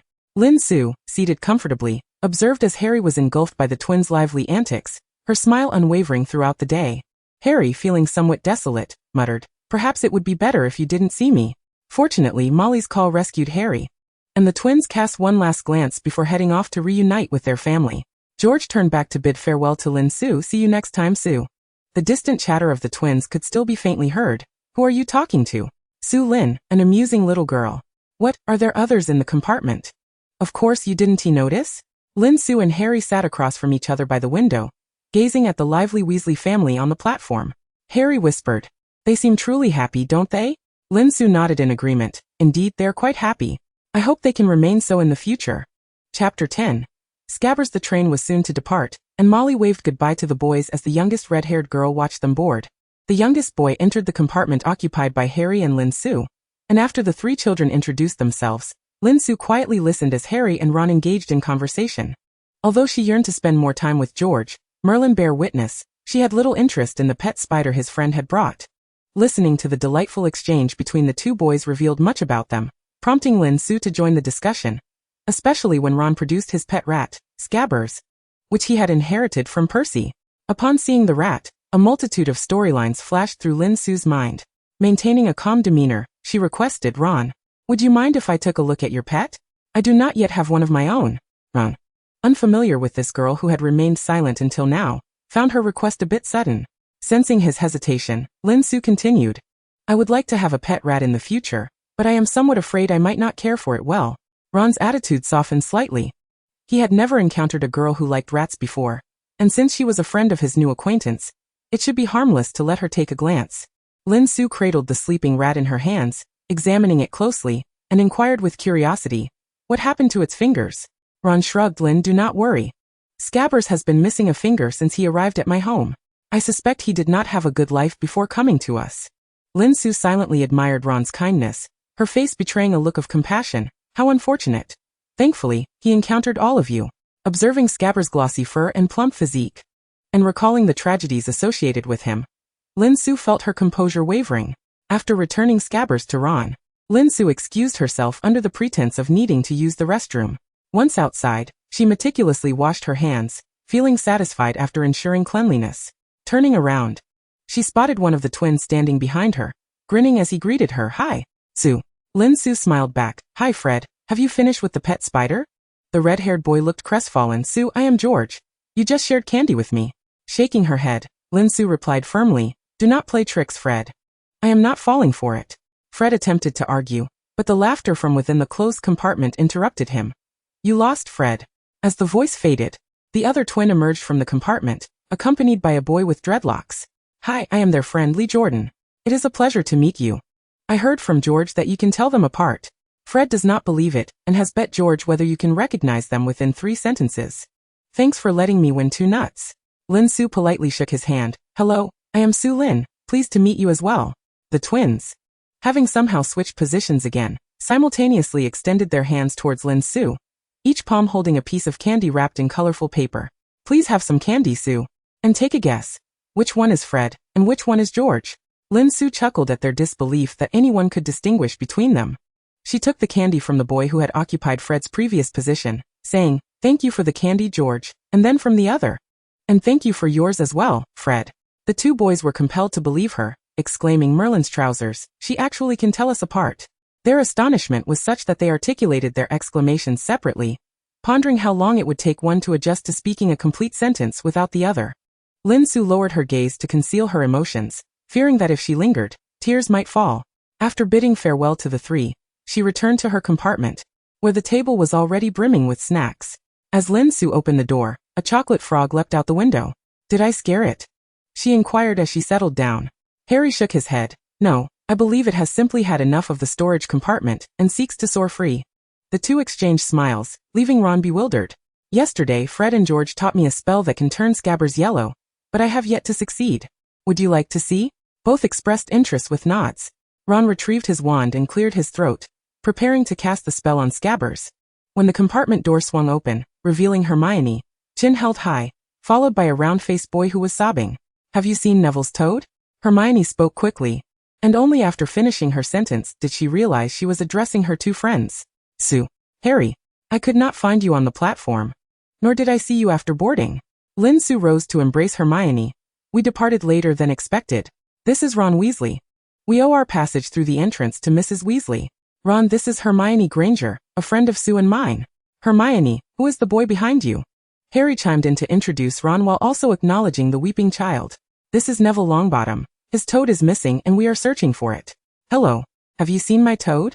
Neville asked, his demeanor lacking confidence, his voice barely a whisper. The 3 in the compartment shook their heads, and Harry humorously added, we haven't seen the toad, but a chocolate frog did fly away. Hermione wore a puzzled expression but refrained from asking further questions, leading Neville away to continue their search for the toad. Ron attempted to cast the spell once more, but as expected, he was unsuccessful. Lin Su, understanding that Scabbers was no ordinary rat, comforted him. Do not be disheartened, Ron. Perhaps it is because Scabbers is special. You mentioned he is 10 years old. So he cannot be an ordinary rat. He might even possess some remarkable magical lineage. Harry chimed in to support her statement, and Ron nodded, accepting their reasoning. Scabbers was blissfully feasting on snacks, oblivious to whether his young master was attempting to cast a spell on him. It was only when the snack box flew away that he began to look around. Witnessing this scene, Lin Su appeared contemplative. She retrieved one of the candies Fred and George had given her from her pocket, and as she unwrapped it, she prepared to place it in her mouth. Ron hurriedly intervened. Wait a moment, Sue. That candy in your hand isn't from Fred and George, is it? Lin Su nodded. What's wrong with that? Ron looked alarmed. Have you somehow angered them? Fred and George's sweets are not to be taken lightly. From childhood, one taste has always led to a trick. It's different every time. It's all right, Lin Su reassured, having already sensed that the candy bore no magical fluctuations. Despite Ron's fearful gaze, she popped the candy into her mouth. Apple-flavored and quite sweet. Chapter 11. Draco the Acromantula, and the Sorting Hat. After a while, Hermione knocked on the compartment door again, announcing that Neville had temporarily given up searching for toads, and she had come to find Lin Su and Harry to play. Play? Is that what you call it? Ron exclaimed incredulously, pointing at the thick notebook Hermione was clutching, filled with notes. At that moment, Hermione was posing questions to the other three in the compartment, including Ron. Of course, Ron. In fact, this is rather enjoyable. I often dream of being pursued by Sue and Hermione asking me questions. Harry's expression remained impassive, showing no indication of sarcasm. Lin Su couldn't help but chuckle, while Hermione burst into laughter, setting down her notebook. How about a switch, Harry? You ask the questions now. As Harry selected questions from the notebook, Lin Su and Hermione effortlessly answered several in succession, prompting Ron to join in. He sat beside Harry, selecting questions with him, determined to stump the two academic prodigies across from them. Just as the four were immersed in a rich academic atmosphere, the compartment door swung open once more. Lin Su looked up to find Draco and his two lackeys had arrived. She didn't need to listen closely to their familiar taunts. As soon as Draco completed his self-introduction, she swiftly stood up, drowning out Ron's cough, an attempt to stifle his laughter. Hello Malfoy, I'm Su Lin. We've met before. The Malfoy family was not well acquainted with Eastern families, and were unsure whether this girl before them had any notable background. Thus Draco complied and shook her hand. Lin Su resumed her seat, believing she had avoided a confrontation, only for Draco to interrupt Ron's self-introduction mid-sentence with a different commentary. Lin Su rolled her eyes, resigned to the chaos. Just as another quarrel seemed imminent, Crabbe and Goyle outside the corridor screamed, "What in the world is that? Get away!" Draco, displeased with his lackeys for losing face, turned to scold them but was startled into a scream himself, his already pale face growing even whiter.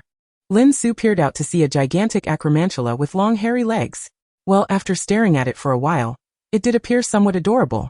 However, considering Ron's pale complexion and his inability to suppress his screams, she thought it wise to keep that opinion to herself. The trio of Malfoy fled in disarray as the red-haired twins along with Lee Jordan appeared outside the door, with Lee promptly capturing the acromantula once more. Fred, George, what brings you here? Ron finally ceased his screaming, unable to believe that his brothers had come to his aid, albeit with his greatest fear, a spider. Of course. We came to check on our dear little Ronnie. Don't call me Ronnie. The twins successfully riled Ron, before turning their attention to Lin Su. Where did you get that candy?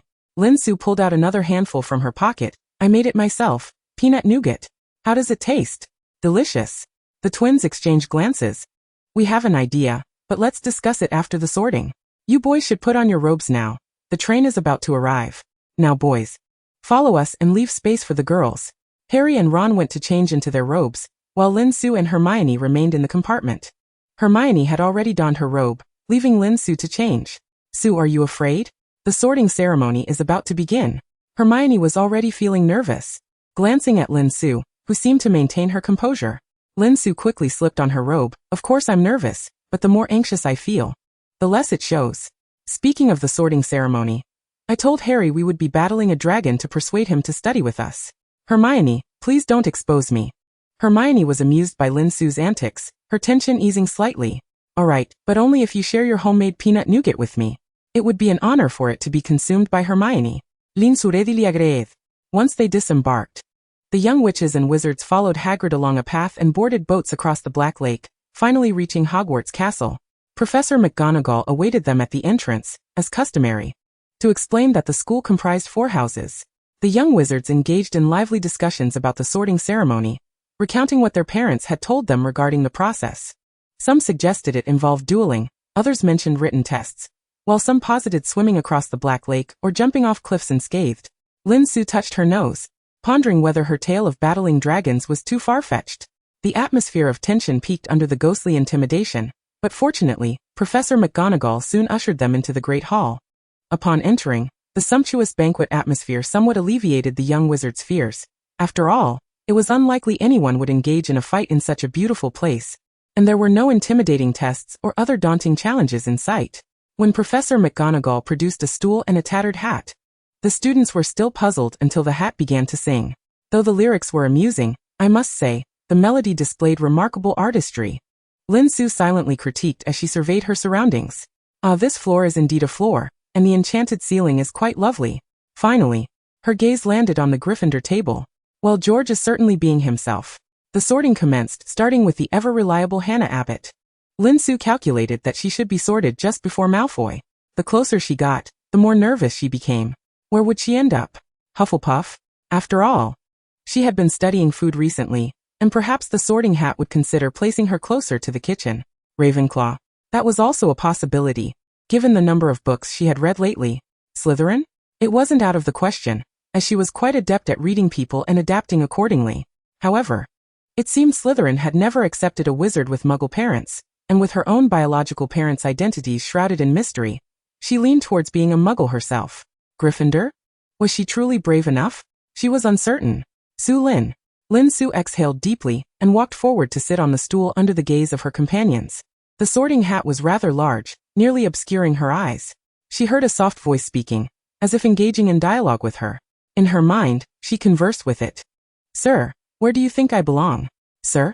You dare call me sir? You must be the one who delivered a necklace to the owl. Let me think. Friendly, sincere. Hufflepuff would suit you well. Diligent and studious. Ravenclaw fits too. Brave and aiding friends. That's very Gryffindor. Oh child, your traits are quite complex. You would be suited to nearly every house. Do you have a house in mind? Since you asked, sir, I would like to be in Gryffindor. Thank you. As you wish, child. The sorting hat lingered on Lin Su's head for an extended period, prompting murmurs among the other young wizards, until it finally shouted, Gryffindor. Chapter 12. Funeral March. Thunderous applause erupted from the Gryffindor table as Lin Su beamed and rushed over to sit beside Hermione, who excitedly grasped her hand. At this moment, during the sorting, everyone was required to remain in their designated seats. The twins could not swap places, yet they continued to applaud. Once the sorting concluded, it was evident that Professor Dumbledore understood the young wizards were ravenous. He delivered a brief address. Fools. Crybabies. Scoundrels. Get along. As they settled down, the attendees in the auditorium appeared unperturbed, save for the freshers who were bewildered by the proceedings. Lin Su overheard Harry quietly inquire of Percy whether he was a tad eccentric. Unable to stifle her laughter, Lin Su found Harry's remarks at times as sharp as a poisoned dagger, leaving a chill in her heart. Just as she was about to clarify things for Harry, she noticed two additional figures flanking her. Hermione had approached Percy to inquire about the courses, and it was obvious that the newcomers were the twins. Dear Miss Witch, may I ask what brings you such joy? Lin Su replied with utmost seriousness. Naturally, I am delighted by the abundance of delectable dishes before me. What a quintessential Hufflepuff response. Is it not time for the sorting hat to retire? The twins, masters of wit, always managed to keep the banter lively and entertaining. Indeed, that hat was rather aged, and with Dumbledore withholding wages, it seemed to have begun to slack in its duties. Lin Su, bemused, remarked on how these two could engage in such a spirited exchange. All right, George and Fred, have you yet disclosed your intentions? The twins exchanged glances, and George stealthily appropriated a platter of roasted chicken legs from beneath Ron's nose, placing it before Lin Su. First, we must eat. We cannot allow our lovely lady to go hungry. Lin Su surmised their plans. Are you intending to concoct some new trinkets using peanut brittle? Clever girl indeed. If you would be so kind, could you assist us in making some more sweets or perhaps teach us the craft? Lin Su elegantly sliced a piece of chicken meat and savored it before responding. I could assist you, or instruct you in the art, but under certain conditions. In unison, the twins queried what conditions. Lin Su stated, during the forthcoming school song, you must refrain from utilizing the melody of the funeral march. Unfazed by how Lin Su had foreseen the impending choral performance, the twins pondered briefly before acquiescing. It is a deal. To deceive is a puppy's game, Lin Su retorted, eliciting laughter from both. Fred, George, refrain from teasing the newcomers. Percy seized the opportunity to reprimand his mischievous brothers. Understood. Percy, prefect. The twins sang out, elongating the syllables, a habit they had adopted ever since receiving their prefect badges from Percy during the summer, regardless of his disgruntled expression, and they merrily wandered off. Lin Su, having taken another chicken leg, passed the platter back to Ron, whose eyes were filled with longing. After indulging in 2 pumpkin pasties, Lin Su set down her utensils, realizing, much to her chagrin, that on her first day she was already longing for home and her father's cooking.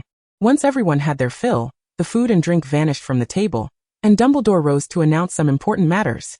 The Forbidden Forest was off limits. Magic was prohibited in the corridors, there would be tryouts for Quidditch players, and lastly, no one should venture into the corridor on the right side of the 4th floor.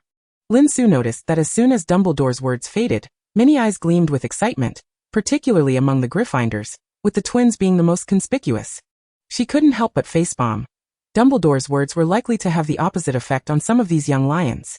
Next came the segment that would send shivers down the spines of the professors, the singing of the school song. Lin Su quietly followed Hermione's rhythm, fearing that her own voice might inadvertently burst forth with the melody of a traditional Chinese revolutionary song.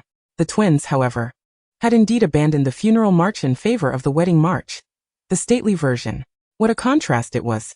The prefects escorted the new students back to their dormitories, and the self-changing staircases filled Lin Su with trepidation regarding her forthcoming navigation within the castle, as she had completely forgotten this aspect. Thankfully, she had Hermione. Gratefully, she and Hermione found themselves in the same dormitory, as the number of first years in Gryffindor this year allowed for just the two of them to share, while the others were in groups of 3.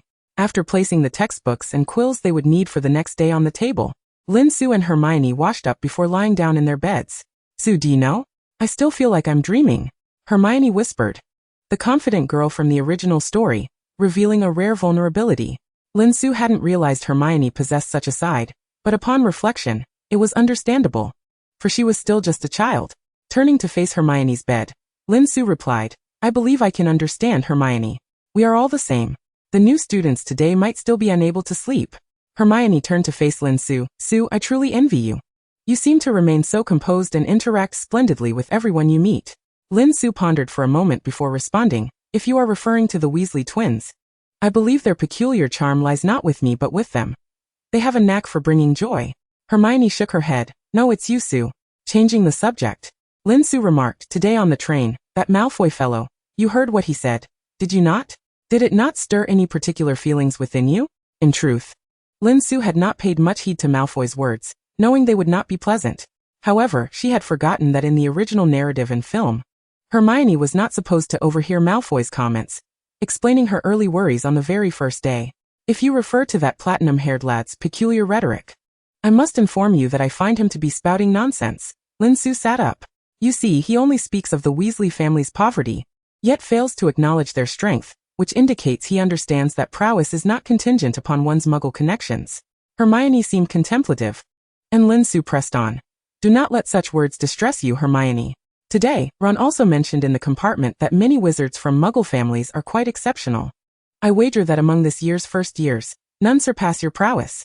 At this, Hermione had entirely cast aside Malfoy's words, her expression one of disbelief. "Su, are you jesting? You possess knowledge equal to mine, if not greater." Lin Su reclined once more, a serene expression on her face. "I am not jesting, Hermione. I am merely seizing the opportunity for you to extol my virtues." Hermione chuckled. "Then let us compete for the title of top student come finals."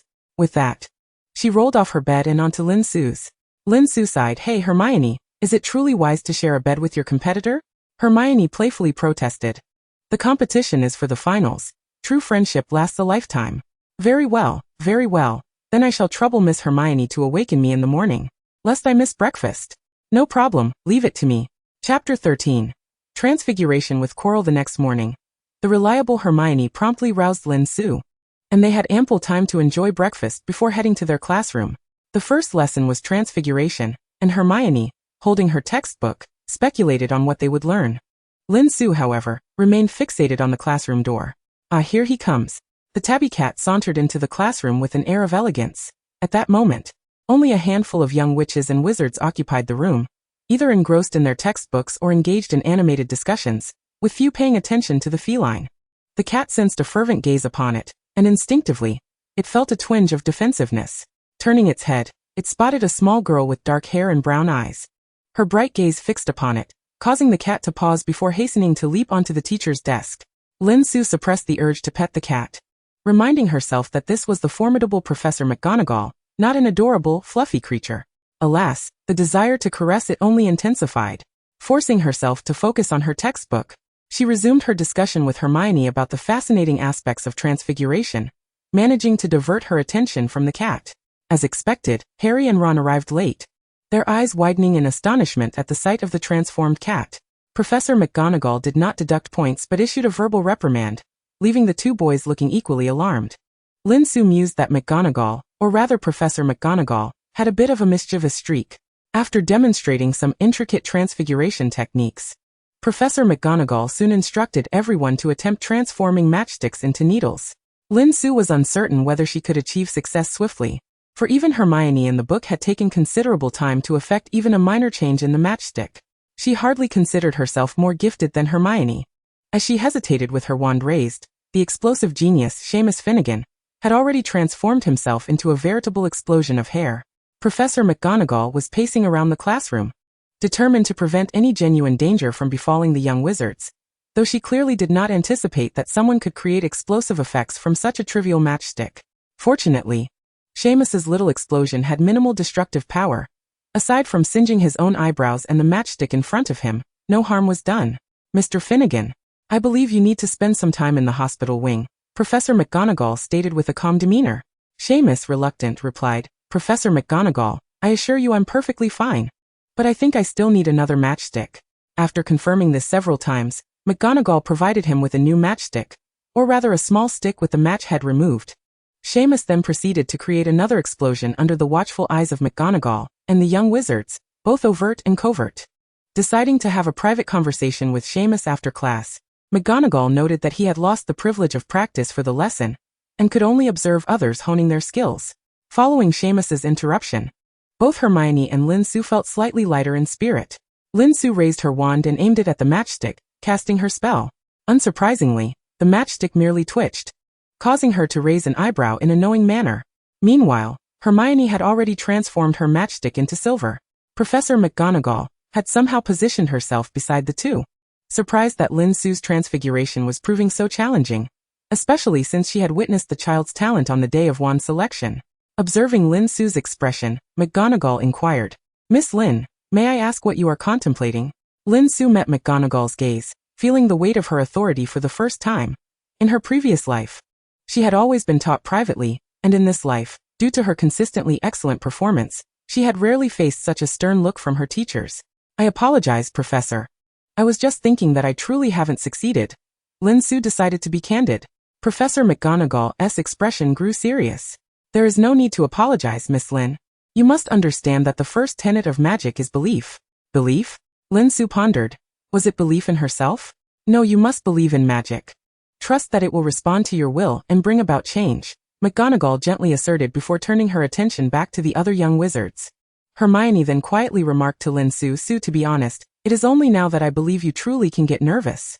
Lin Su smiled but said nothing, instead contemplating McGonagall's words. After being a Muggle for so long, she often found herself questioning whether she truly possessed magic, and now she had directly concluded that her progress must be slow. Raising her wand once more, she whispered firmly at the matchstick, and a silver gleam flickered across it, appearing slightly thinner than before, yet still too thick to be a needle. Wow, Su, your progress is astonishingly rapid, Hermione exclaimed before turning back to cast a spell on her own matchstick. By the end of the lesson, both Lin Su and Hermione had successfully transformed their matchsticks into needles, while Harry had changed the color of his matchstick. Ron, hindered by an unsuitable wand, had not succeeded, but he was nonetheless pleased for his friend's accomplishments. Professor McGonagall observed the children with a smile, awarding 5 points to Gryffindor. After this class, or more accurately, after McGonagall's words, Lin Su distinctly felt a change within her. The magical energy that had previously only flowed through her faintly now seemed clearer, as if her wand had grown more attuned to her. Compared to the present sense of unity between herself and her wand, the earlier wand had treated her merely as a partner to be tolerated. Additionally, Lin Su discovered that she had become more sensitive to fluctuations in magical energy. This was particularly evident during Professor Quirrell's defense against the dark arts class, where she exerted great effort to suppress the impulse to punch Quirrell on the back of his head, for she could distinctly sense the malevolence emanating from him. This sensation was peculiar. Lin Su found it difficult to articulate, but if pressed, she would describe it as akin to the sinister effects seen in animated shows. She seemed to perceive the malice as black spider silk clinging to Quirrell's head, poised to silently ensnare any unsuspecting prey. Moreover, she felt a profound fear, an innate terror stemming from her very core. Attributing this to her prior knowledge of Voldemort's terrifying reputation from her readings, she chose not to dwell on it. Hermione remained focused on the lesson, only noticing Lin Su's unusual demeanor after class, while Harry had detected it even earlier and approached his friends as soon as the lesson concluded. "Sue, are you alright?" Harry asked, his eyes filled with concern, and Ron quickly joined him. Hermione took Lin Su's hand, exclaiming, "Merlin, your hand is so cold and your face is pale. I can't believe I didn't notice, Sue." With Quirrell's departure, Lin Su felt considerably better. She shook her head. "I'm fine, Hermione, you needn't worry. I think I might just be sensitive to the smell of Professor Quirrell's turban. As you know, it is quite unbearable." The three friends exchanged knowing looks, and Harry chimed in, "Oh yes, Sue, I even feel like my scar is throbbing from it." The four children burst into laughter together. Chapter 14. Snape. After class that day, Lin Su and Hermione were in the library working on their assignments for defense against the dark arts. "Hey, Su, Granger." A matching pair of voices called from across the table, causing the two girls, engrossed in their work, to look up in unison. The Weasley twins, with their signature red hair, had appeared seemingly out of nowhere. "Hello, George," Lin Su instinctively replied, her voice laced with excitement, quickly realizing her slip and adding, "And Fred?" Fred looked at Lin Su in disbelief, as if he had been struck by a hammer, and Hermione turned to look as well. "Lin Su maintained had composure." "Don't look at me like that. I just saw George first." Fred opened his mouth to respond, but the librarian, Madame Pants, was already making her way toward them. The twins made a gesture to Lin Su indicating they wanted to speak outside and promptly stood up, greeting Madame Pants cheerily. "Good evening, Madame Pants. No need to be alarmed, we're just here to find a friend. We won't cause any mischief here. Relax, we're leaving now." Madame Pants despised anything that could disrupt the sanctity of the library. Although the twins were not foolish enough to wreak havoc in the library, their inventions had often been brought inside by other mischievous children, rendering them the center of attention whenever they entered. "Very well, you mischievous Weasley brothers. I hope your next visit to the library is for study," Madame Pants remarked. The twins casually agreed and made their way out. Lin Su had completed a section of her assignment, and was preparing to leave, while Hermione indicated she would wait for her to return as she wished to make further revisions. "Su, I heard from little Ron that you were feeling unwell during Professor Quirrell's class. He said you looked as pale as the vampire Quirrell mentioned," Fred teased, while George crossed his arms with a mock frown. Lin Su nearly laughed. The two were once again attempting to impersonate each other. She employed her previous remark, "I simply detest his turban. The smell is just too overwhelming." As she spoke, she reached into her pocket and pulled out a large handful of peanut brittle, handing it to George. "Here's the candy I promised you," and Fred the twins' faces lit up with radiant smiles. She fell for it. Just as George was about to reach for the candy, Lin Su turned it toward Fred instead. "Don't be upset, Fred. And you needn't keep testing me on whether I can really tell you apart." Fred and George both slumped in disappointment. "Alright, Sue, we were just joking." Then they perked up again. "We have something for you as well, Sue." As they spoke, the two individuals produced a handful of candies and offered them. "These are our latest research, specifically designed for Professor Quirrell's class, which can temporarily render one devoid of the sense of smell." "Wow, that's fantastic. I actually need that," Lin Su exclaimed, rummaging through her pockets. "What's the price?" The twins simultaneously displayed offended expressions. "Sue, there's no need for that. Friends shouldn't exchange money. If you're going to pay, then we cannot accept your peanut nougat." "Alright. My apologies, you're right, but I thought you might need funding for your experiments." Lin Su expressed her contrition. The twins then embraced each other's shoulders, saying, "In fact, Sue, your nougat has saved us quite a bit on candy expenses. Feel free to share it with your friends. Just charge little Ronnie 5 nuts. With that, the brothers burst into cheerful laughter. The following day, Lin Su attended potions class with Slytherin, and to be frank, she had been anxious since early morning. Although she was confident that Harry, after a month of preparation, would be able to answer any questions posed by Snape, who could guarantee that Snape wouldn't deduct points from Gryffindor for merely taking a breath. Therefore, she cautioned her companions repeatedly to listen attentively to Professor Snape, but not to utter a word or even make an expression during class. The three friends, though perplexed, respected her wishes and became anxious alongside her. With Professor Snape's dramatic entrance, the atmosphere grew tense without Lin Su's prior warning. Snape delivered his customary address, and soon his sharp gaze fixated on Harry, who was diligently taking notes. Lin Su sighed, "Irning to kritasaus," remarking that Professor Snape's demeanor was entirely characteristic of a quintessential villain. since he had long recognized that his words often hurt those he cared about. Why had he not changed? Then, it occurred to her that perhaps he was punishing himself in this manner. Being loathed by those he cared for might allow him to continuously feel the sorrow of past pains. Lin Su realized that he was, in fact, a masochist. 1 point deducted from Gryffindor for Miss Lin's impolite gaze upon the professor. Lin Su. Her 3 companions exchanged incredulous glances. Despite her numerous warnings to be cautious, Harry had successfully answered his questions. Yet Lin Su had secretly caused trouble herself? With a twitch of her lips, Lin Su channeled her indignation into determination, striving to concoct the perfect potion. Hermione, her partner, inquired softly while they worked with the ingredients. What was that about just now? Lin Su whimsically fabricated. Seeing Snape reminds me of my father. You know, he's a chef who spends all his time in the kitchen, so his hair gets quite greasy. I was thinking that perhaps the professor struggles to find a good shampoo, which is why I couldn't help but stare. Hermione gasped, seizing the opportunity to glance at Professor Snape's hair while his back was turned. Sue, I can hardly bear to look at the professor's hair now. Lin Su stirred the cauldron while responding, you're right, Hermione. Otherwise, you might lose points for staring at the professor's hair as well. Hermione nodded earnestly, agreeing with Lin Su's logic, then fell silent, focusing intently on Lin Su's potion making. However, the longer she observed, the more peculiar it seemed. Su, why is your stirring technique so odd? Lin Su had just completed 3.5 circles of stirring, and looked around at her fellow little wizards. Noticing nothing amiss, she shrugged. Hermione could not articulate what was wrong, and the potion appeared to be progressing correctly, its color and scent normal. Thus, she refrained from voicing any further opinions. Had she seen Lin Ida preparing soup, she might have understood why Lin Su's stirring seemed strange, but alas, she had not. Once the cauldron was removed from the fire and the porcupine quills were added, the potion was successfully completed. Due to their seamless collaboration, Lin Su and Hermione worked relatively swiftly, allowing them ample time to switch roles, with Lin Su preparing the ingredients while Hermione brewed the potion.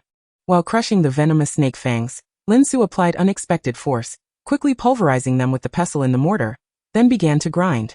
At that moment, the classroom fell silent. Lin Su sensed an oppressive gaze behind her and glanced at Hermione, who was signaling her to turn around. Upon doing so, she found Professor Snape intently observing the mortar in her hands, his expression contemplative. Oh no, am I about to be confined? Fortunately, Snape only scrutinized her for a few seconds before turning his attention to other students. Lin Su released a half-held breath, still hesitant to fully relax. At that moment, she recalled something and turned to Neville and Seamus, only to find Neville preparing to grab the porcupine quills. She quietly cautioned, Neville, remember to remove the cauldron from the fire before adding those. Neville paused, quickly lowered the cauldron, and after adding the quills, their potion was complete. Although its color lacked perfection, it was still a commendable product. Neville's tense expression eased somewhat. Thank you, Sue, I almost made a mistake. Hermione meticulously followed Snape's instructions to complete the potion, while Harry and Ron's concoction was rather standard. As the class neared its end, the young wizards queued to submit their potions, and Lin Su felt an ominous premonition. Although she believed she had made no significant errors thus far, her professor was Snape. After all, indeed, after handing in a potion of decent appearance, Snape fixed his gaze upon her. 3 o'clock in my office. Concise and to the point. He offered no excuses. Very well, Professor. Lin Su obediently replied, grasping Hermione's hand to prevent her from voicing any objections. Exiting the classroom, Harry and Ron awaited them outside. Upon hearing the news, Harry and Hermione were equally eager to confront Snape, but Lin Su similarly restrained him. The 4 friends walked side by side toward the Great Hall, and with a smile, Lin Su remarked, Professor Snape didn't he mention detention? Perhaps he merely wishes to teach me some advanced potions because he recognizes my talent? Look, he even left me time for lunch. Ron countered, impossible. Snape despises Gryffindor. All class long he was awarding points to that Malfoy. Hermione interjected disapprovingly, it's Professor Snape, Ron. Ron rolled his eyes and continued, he always favors Slytherin. Fred and George often lose points from him too. As Ron grew increasingly agitated, Lin Su felt compelled to intervene. All right, Ron, regardless. I assure you I won to become Professor Snape's potion ingredient. You all go ahead and eat. I'll step out for a moment. If I recall correctly, Hermione is heading to the library, and Harry is visiting Hagrid's hut, so be sure to say hi to Hagrid for me. Today was a rare day of splendid weather. Yet Lin Su's overly acute sense of smell rendered her appetite non-existent after potions class, so she decided to take a stroll by the Black Lake.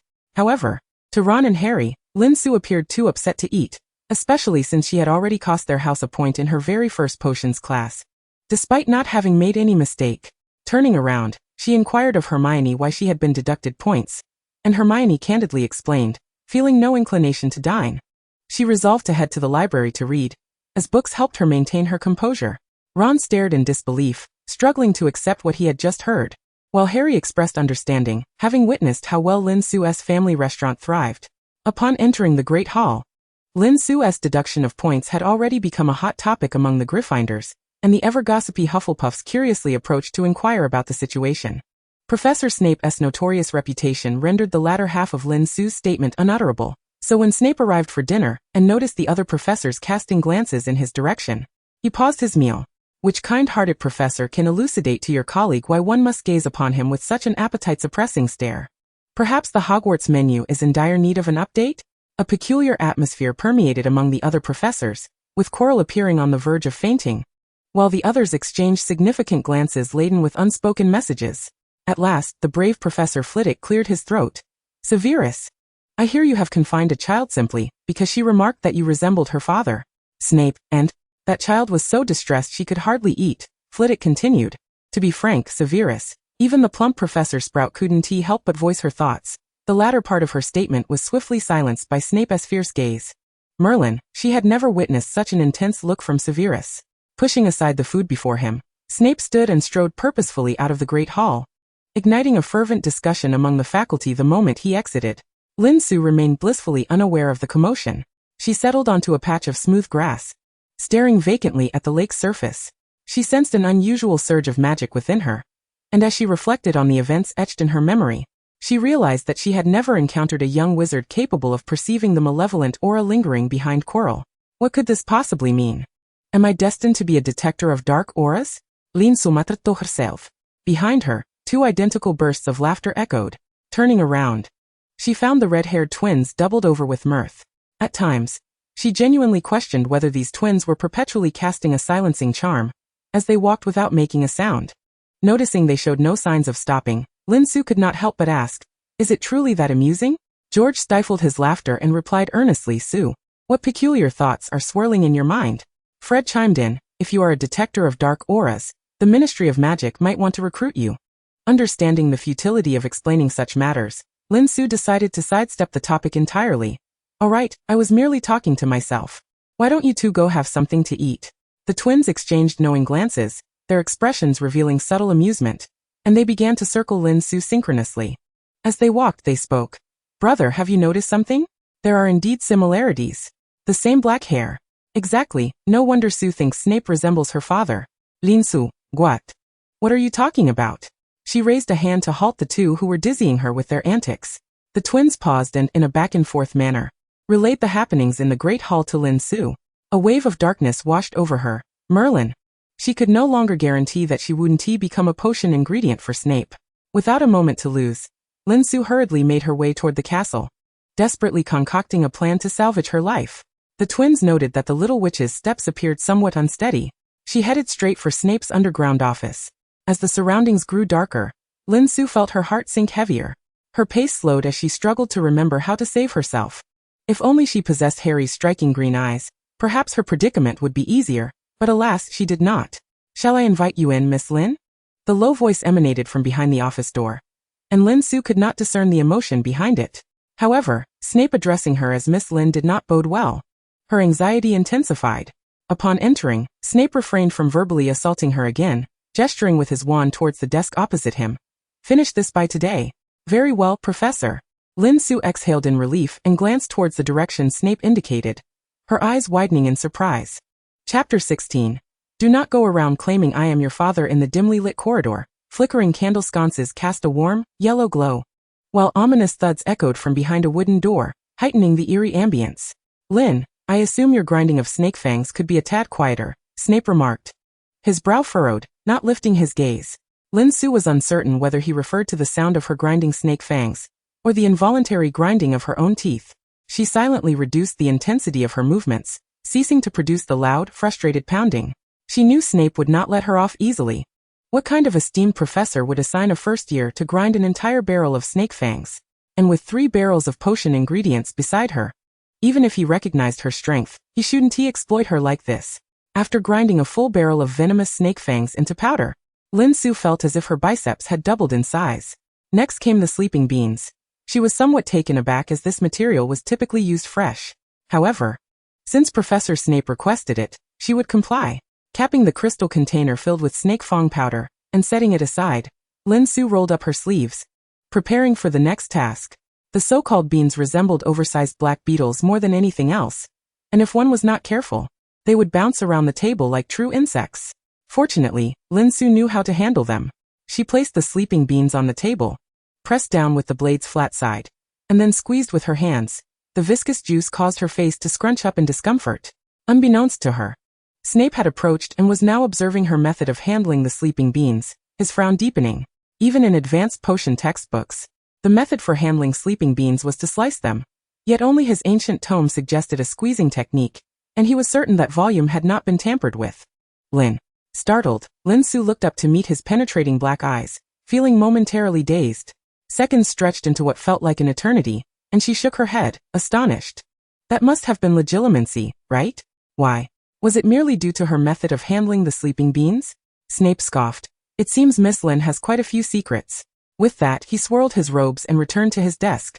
Lin Su's mind raced. Professor Snape, you wrote that I was to extract the juice from the sleeping beans. Was my technique incorrect? Without looking up, Snape replied, continue your work.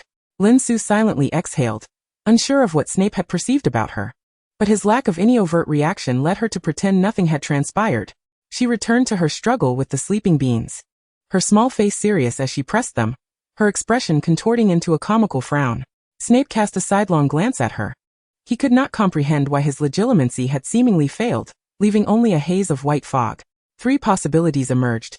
Either Lin Su, at her tender age, had made significant strides in legilimency, capable of resisting his magic, but he was certain that no young witch possessed such profound power.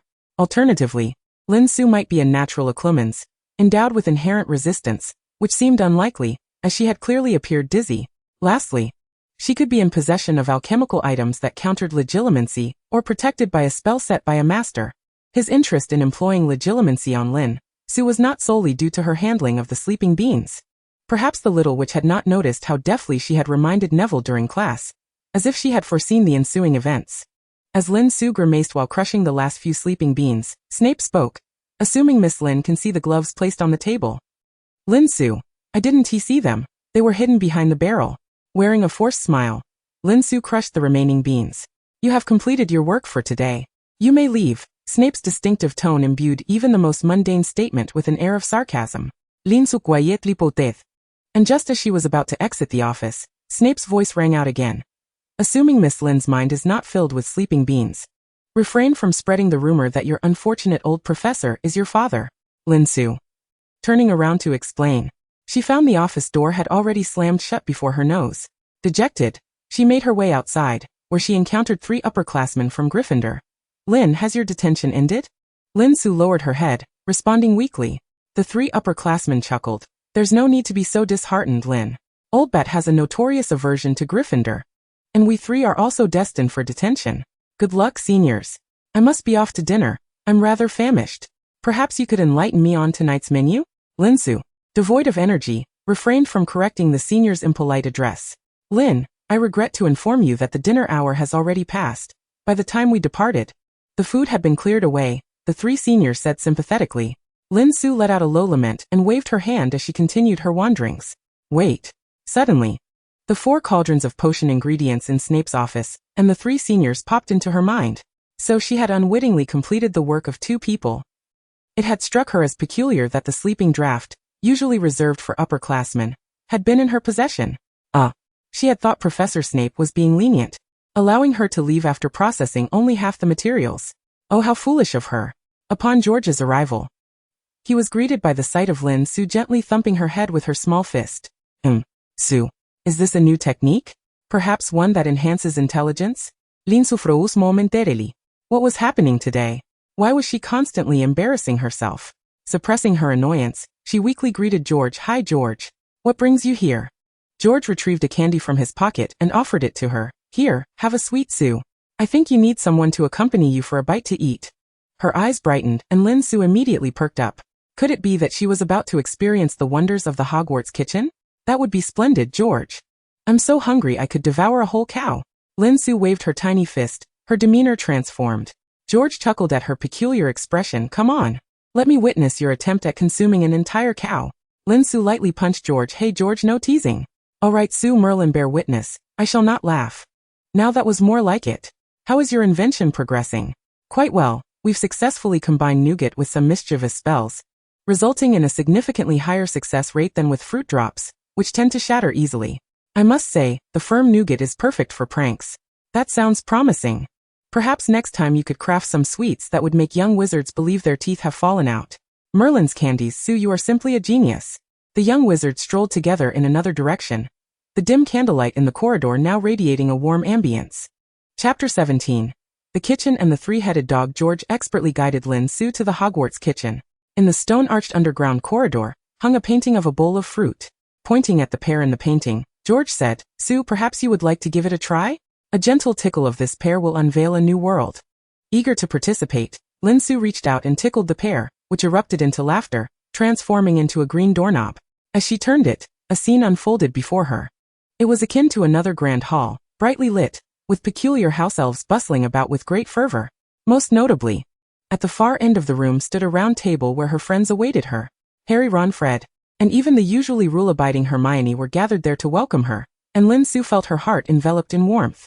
Sue, don't just stand there, let us join them, George urged. Lin Su nodded vigorously and raced toward her friends. Hermione grasped Lin Su's hand tightly, surveying her from head to toe, and only relaxed upon confirming her well-being. Though she believed Professor Snape would not harm Lin Su, Ron and Fred's increasingly terrifying conjectures had genuinely frightened her. Relax, Hermione. I assured you I wouldn't be used as potion ingredients by Professor Snape, Lin Su comforted, patting Hermione's hand, but I am truly hungry now. Professor Snape made me grind an entire cauldron of snake fangs because he noticed my strength. A collective gasp escaped everyone present. All right, friends, it's time to eat. A voice, unfamiliar yet commanding, resonated. Lin Su turned to see a boy with black hair and gray eyes, his youthful features already quite refined. It could only be Cedric Diggory, said my good friend. The twins stepped forward to slap hands and shoulder bump the newcomer, then turned to introduce him. This is our friend. He coordinated with the house elves to ensure we could dine together. Otherwise, with so many of us, the house elves would surely hide in fright. Greetings. I am Cedric Diggory from Hufflepuff, 3rd year, Cedric greeted everyone. The 4 young wizards introduced themselves in turn, and the feast was about to commence. With a snap of their fingers, the house elves presented a sumptuous spread on the round table. Lin Su was astonished to find several dishes of Chinese cuisine among the offerings. Sue, since you arrived at Hogwarts, you've hardly had dinner. I thought perhaps you might be longing for the flavors of Chinese food, Harry remarked. His green eyes filled with concern. This is the first time the elves have attempted Chinese cuisine, so I hope it suits Miss Lin's palate. A house elf stepped forward, nervously rubbing the towel draped over its slender fingers. Lin Su scooped a spoonful of the tomato beef stew before her, placing a piece of beef in her mouth. After chewing, she exclaimed, "It's absolutely delicious, Ace. I love it." The elf beamed and retreated, and as he joined the eager house elves in the back, a chorus of jubilant cheers erupted. The young wizards filled their bellies to the brim before pairing off to return to their dormitories. Cedric needed no partner, as a few steps would take him home. The twins teamed up, while Lin Su paired with Hermione, and Ron with Harry, employing clever tactics to evade Filch and Madame Pomfrey. The twins took the lead, as they were intimately familiar with every passage within the castle, merely needing to be cautious of Filch and Madame Pomfrey. However, they overlooked Peeves, the mischievous poltergeist who had spotted them, and began shouting for Filch to come. The group was nearly herded like sheep down the 4th-floor corridor. Fred and George exchanged glances and prepared their companions psychologically. No matter what you see next, do not scream. Understood? The 4 young wizards nodded vigorously, covering their mouths. George drew his wand and cast an unlocking charm, opening the forbidden door. They swiftly stepped inside and shut the door, relieved that Peeves was not particularly friendly even to Filch. Filch arrived, panting, only to be tormented by Peeves, leaving in a huff, evidently believing the poltergeist's earlier outcry was just another prank. Once assured that Filch had retreated, Fred and George slung their arms over each other's shoulders. When it comes to pranking, we still have quite a way to go to match Peeves. Please, for the love of all that is good, do not become as insufferable as Peeves, Ron said, exasperated. Just then, he turned and was startled by a sight behind him. Fortunately, Fred was quick to cover his mouth to prevent a scream. Harry and Hermione stared wide-eyed at the three-headed dog before them, while Lin Su curiously observed it, noting its remarkably shiny coat. It seemed Hagrid had cared for it well. Its fur was far more well-groomed than Hagrid's own hair and beard. She wondered if the three heads would ever quarrel among themselves. The three-headed dog, initially slumbering, roused and stood, shaking its mountain-like form and baring its teeth. One head appearing quite fierce, let alone the fact that it possessed 3 such heads. Yet Lin Su calmly retrieved a sausage from her robes, gifted by the house elves, and turned to the twins, who were watching her with great interest. How about each of you takes charge of one head?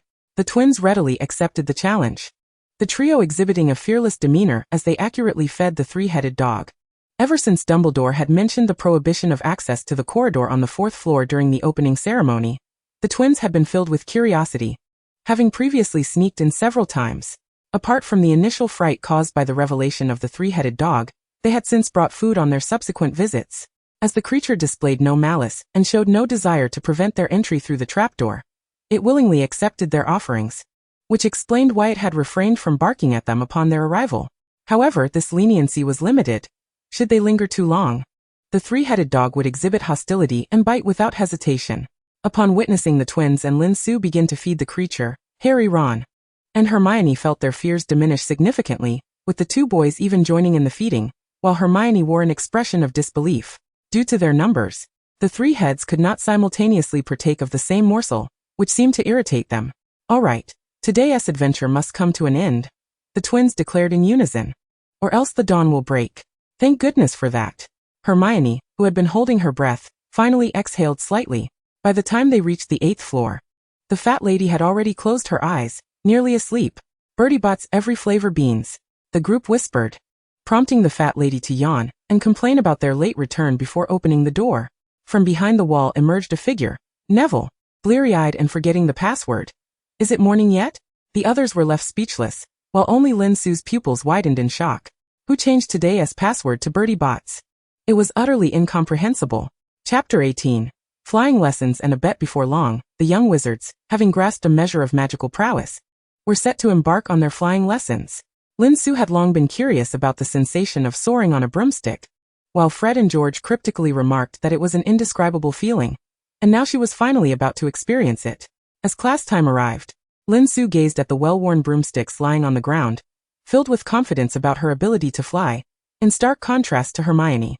When Madame Hooch instructed everyone to summon their brooms, it seemed the broomsticks mirrored the varying mental states of the 2 girls. Up.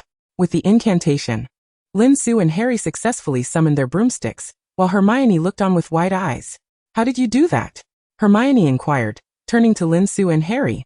Just as Ron was struck on the nose by his own summoned broomstick, Lin Su explained to Hermione, remember what Professor McGonagall told me during our first transfiguration class? Hermione quickly grasped the reference. Believe in magic? Lin Su nodded. Exactly. You must believe that the broomstick can carry you into the air.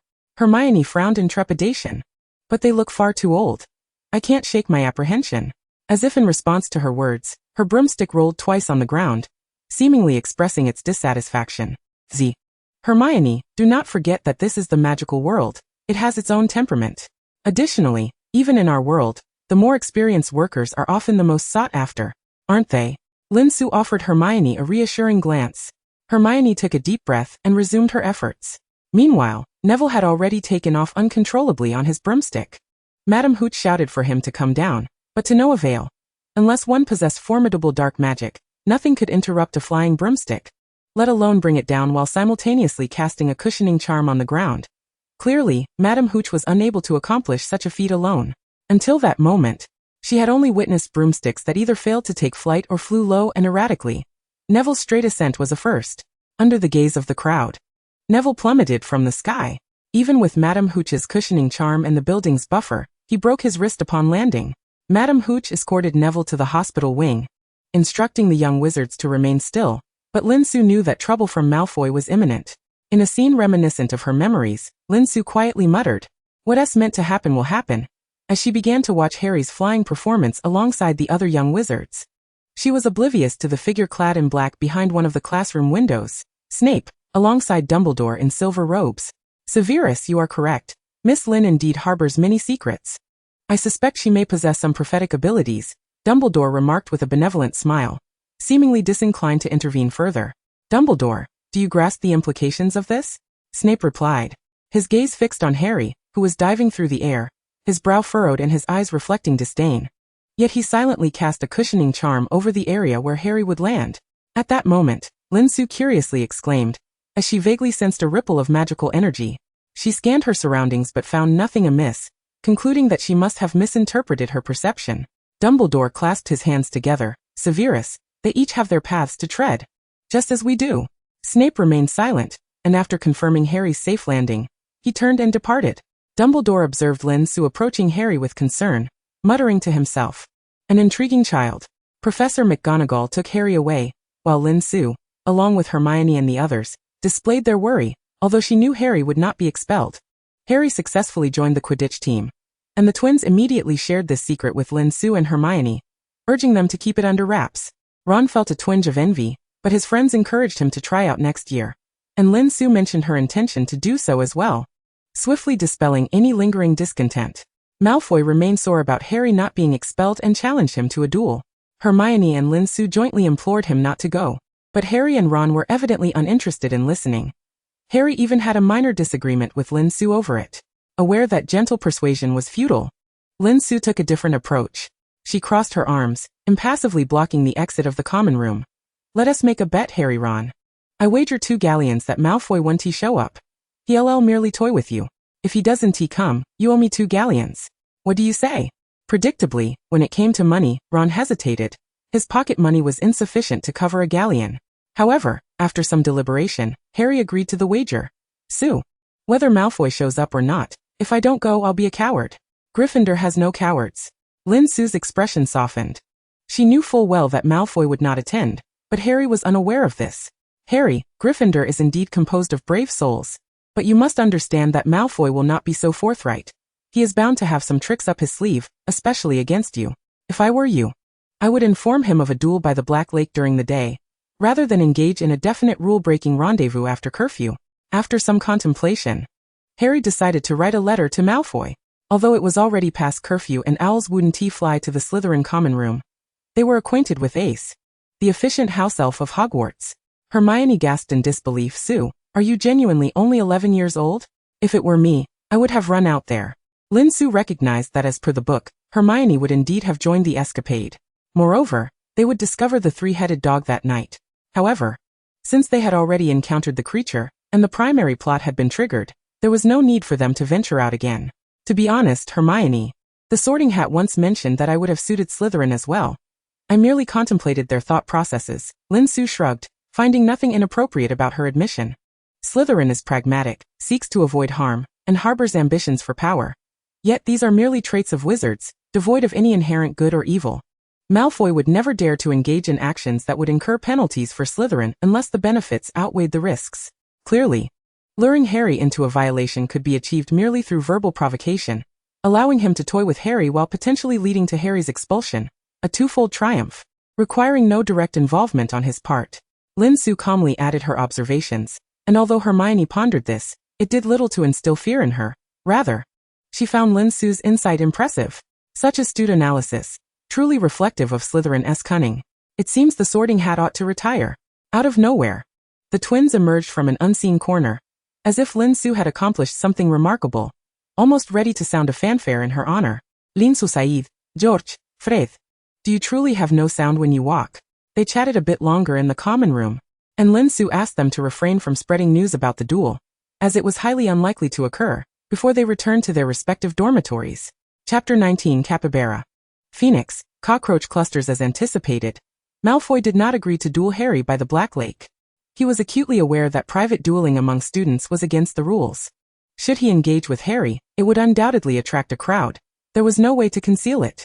Moreover, Potter would never boast about wanting to duel him, and thus the 2 young wizards tacitly set the matter aside. In return for their discretion, Lin Su captured the twins' attention with new delicacies. Lin Ida had sent her a package of his secret beef jerky. It must be said that such hard food was exceedingly suitable for magical studies. Though due to the intricate process of making jerky, the 2 were still deciphering the magical means to quickly produce the necessary ingredients, generously provided by Hogwarts house elves. Consequently, after the grueling Quidditch training, They found themselves devoid of energy for any amusement. Lin Su suggested that they consult Mrs. Weasley regarding their jerky endeavors, as she was renowned for her prowess in household magic. However, the twins resolutely declined, knowing that if Molly discovered they were researching how to make beef jerky, she would quickly surmise their intentions. For apart from their occasional deliberate obfuscations, Molly understood each of her children well. She knew they would never suddenly abandon their pranks in favor of domestic magic. Very well, Lin Su shrugged, then resumed writing her letter at the table. Harry received the Firebolt 2000 from Professor McGonagall, subsequently embarking on 3 evenings of Quidditch training each week. Captain Wood was indeed adept at maximizing their physical exertion, tailoring his approach to each individual. Under such intense training, Harry found no mental space to contemplate the 3-headed dog or the nocturnal escapades. Lin Su had been feeling somewhat downcast lately, possibly due to her rapidly escalating magical powers, which enhanced her sensitivity to fluctuations in magic. At times, she could feel the minor spells her classmates cast during Charms class.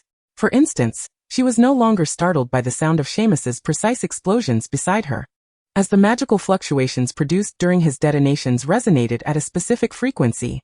The current of magic she sensed felt akin to being tickled by feathers or swarmed by tiny ants, a sensation that, to be candid, irked her, especially during Quirrell's defense against the dark arts class.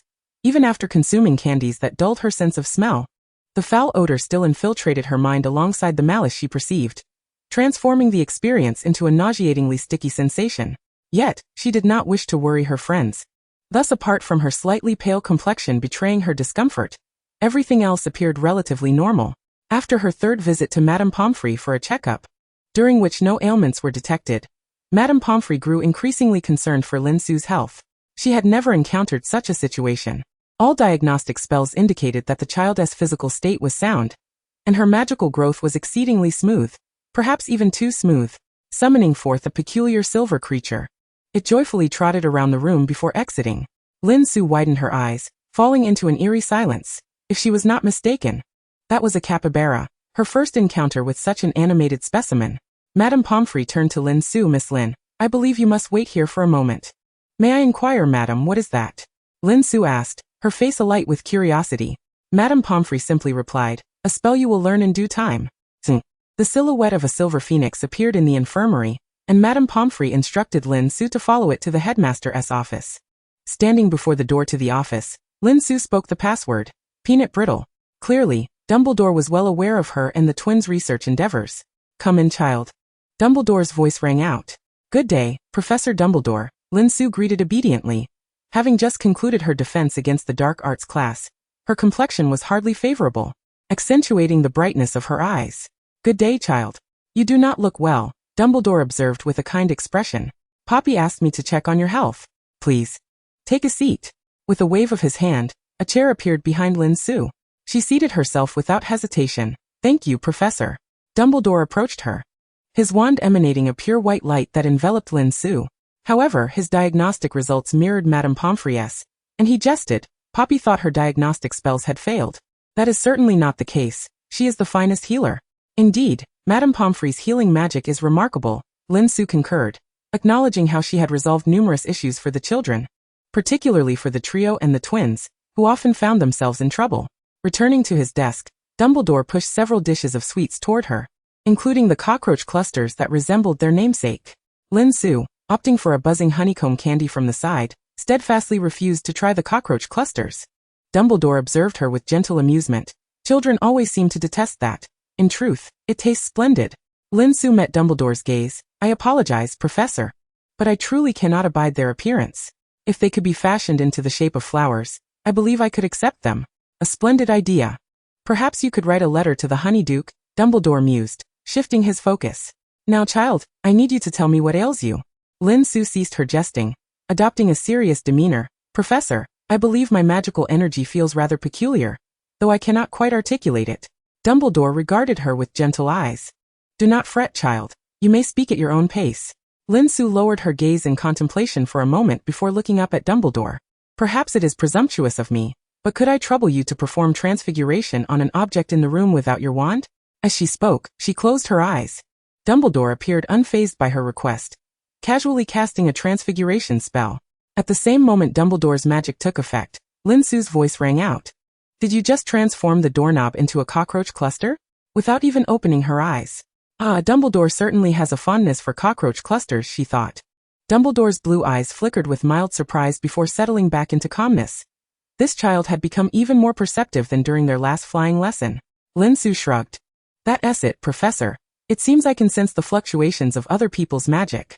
With a wizard of your caliber, I can even perceive the shape of the magic when you cast spells. No, it's not quite seeing. It's more of a sensation. Chapter 20. Confinement Child Prodigy. Such a phenomenon is indeed quite rare, Dumbledore remarked. I believe it is an extraordinary gift. Lin Su nodded in agreement. Yes, Professor. I can sense that this talent allows me to cast spells more effortlessly than others. However, it brings me more distress at present. Does it not, my child? Dumbledore's blue eyes glimmered with understanding. Lin Su continued to nod honestly. I suppose so, Professor. I am often disturbed by the magical fluctuations of others. Dumbledore comprehended the situation. Then you must learn to control it, but before that, you will require assistance from external sources. Yes, Professor, I believe I do.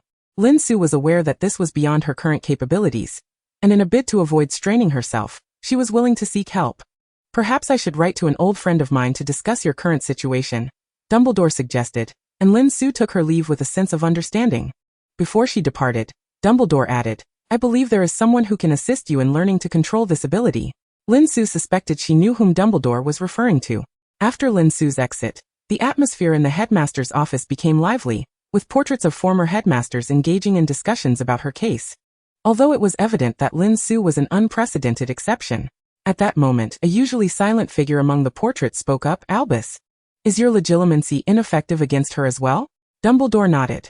I believe it pertains to her abilities. Being able to passively perceive the magical fluctuations of others may also afford her protection from being detected. The sorting hat cleared its throat, signaling everyone's attention. During the sorting, I had no trouble at all. I witnessed many memories from her childhood. She is a good child and even calls me sir. Dumbledore's expression lightened.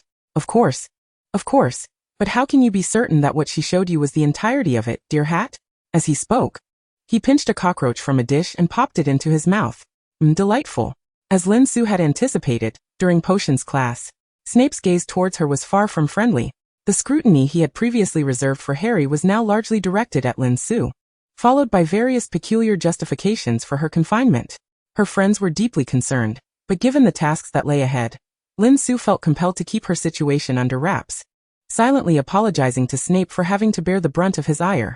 Miss Lin, I assume you will not excessively occupy the time of your poor old professor. Snape intoned with an exaggerated cadence, his expression notably grim. Lin Su glanced around the dimly lit potions office, cluttered with various jars and several cauldrons simmering over the fire, and she empathized with Snape's agitation. Yet she needed to trouble him to teach her.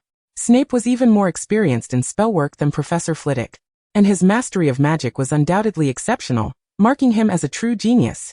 I assume Miss Lin has perused the texts herself, Snape remarked coldly, vexed by Dumbledore's absurd assignments that never allowed him to teach defense against the dark arts, insisting that this little giant should be mentored by Flitwick and Quirrell instead.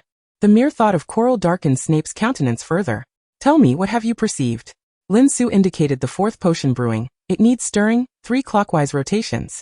She then pointed to the innermost cauldron. It seems to require additional ingredients. The magic within is somewhat volatile, and I believe it should be tempered with a mild potion ingredient. Snape adjusted his robes, his demeanor softening slightly. Lin Su dared not disturb Snape's potions, but his subsequent actions confirmed her observations. He approached the long table, stirred the fourth potion, and added a drop from a small vial into the innermost cauldron before swiftly extinguishing the flame. Lin Su perceptively handed him a glass vial from the corresponding position on the table. Snape regarded her briefly, silent, before accepting the vial and pouring the potion into the cauldron. Lin Su sensed that Snape's mood had improved. Once he had placed the potion, she ventured to pose her question. Professor, how do you suggest one controls the perception of magical fluctuations? Snape replied with customary sarcasm. That, of course, is for you to discover, Miss Lin. You are the only one endowed with such a talent. Lin Su retorted. How can such sound advice sound so harsh? Fortunately, Snape did not intend to engage further. Look into my eyes, he commanded. Obediently, Lin Su met his gaze, feeling a familiar dizziness wash over her for a few seconds. Perhaps even quicker than before she regained her composure. Snape scoffed. Do you recall the sensation from earlier? Lin Su responded. What am I supposed to remember, the dizziness? Snape continued. I have no interest in your secrets, Miss Lin, but I must assert that if you can shield your mind from others, then controlling your own perception of others' magical fluctuations should be a simple task, should it not? Ignoring Snape's harsh phrasing, Lin Su grasped the crux of his point. His legitimacy was ineffective against her. However, this was not an act of her own volition. Reiterating her question, she observed Snape's incredulous stare. If I assume you truly lack control, then you ought to read the books on occlumency and legitimacy 100 times, rather than waste our time here, don't you think, Miss Lin? Prior to this conversation, Lin Su had been uncertain of her direction, but now armed with Dumbledore's signature, she ventured into the restricted section to borrow relevant texts. She certainly didn't expect Snape to sign for her. She had already grasped the fundamental concept of legitimacy. The challenge lay in translating that understanding into shielding her own perception. Perhaps she should begin with occlumency? Although Snape implied that she could effectively repel the legitimacy of two masters, that was not an active choice on her part. It was merely a protective gift, akin to her perception of external magical fluctuations, both of which remained beyond her control. Should she wish to present memories to others in the future, she might find herself incapable of doing so. Wait, there was one entity that had seen her memories, the sorting hat. That hat must have witnessed the images in her mind during the sorting. Why then could Dumbledore and Snape not see them? Pondering this with the book in hand for quite some time, she resolved to seek practical understanding. In the following days, Lin Su visited the headmaster's office more frequently than Professor McGonagall. Sometimes, when Dumbledore was absent, she was permitted to enter and experiment with the sorting hat, accompanied by the scowling Professor Snape. As a consequence of taking up Snape's time, her confinement was extended, and her role as Snape's potion assistant was limited to stirring potions at appropriate times. Chapter 21. The eve of Halloween. During this period, Lin Su was busier than the Weasley twins and Harry, who were engaged in Quidditch practice. Fortunately, her efforts bore fruit. As she began to graze the switch of her talent, she was gradually attempting to shield herself from perceiving the magical fluctuations of others, achieving success in several classes, though it faltered whenever it came to Quirrell's lessons. Despite still unconsciously resisting legitimacy, she had learned how to extract the memories she wished to share with others, much like Dumbledore's method of memory preservation.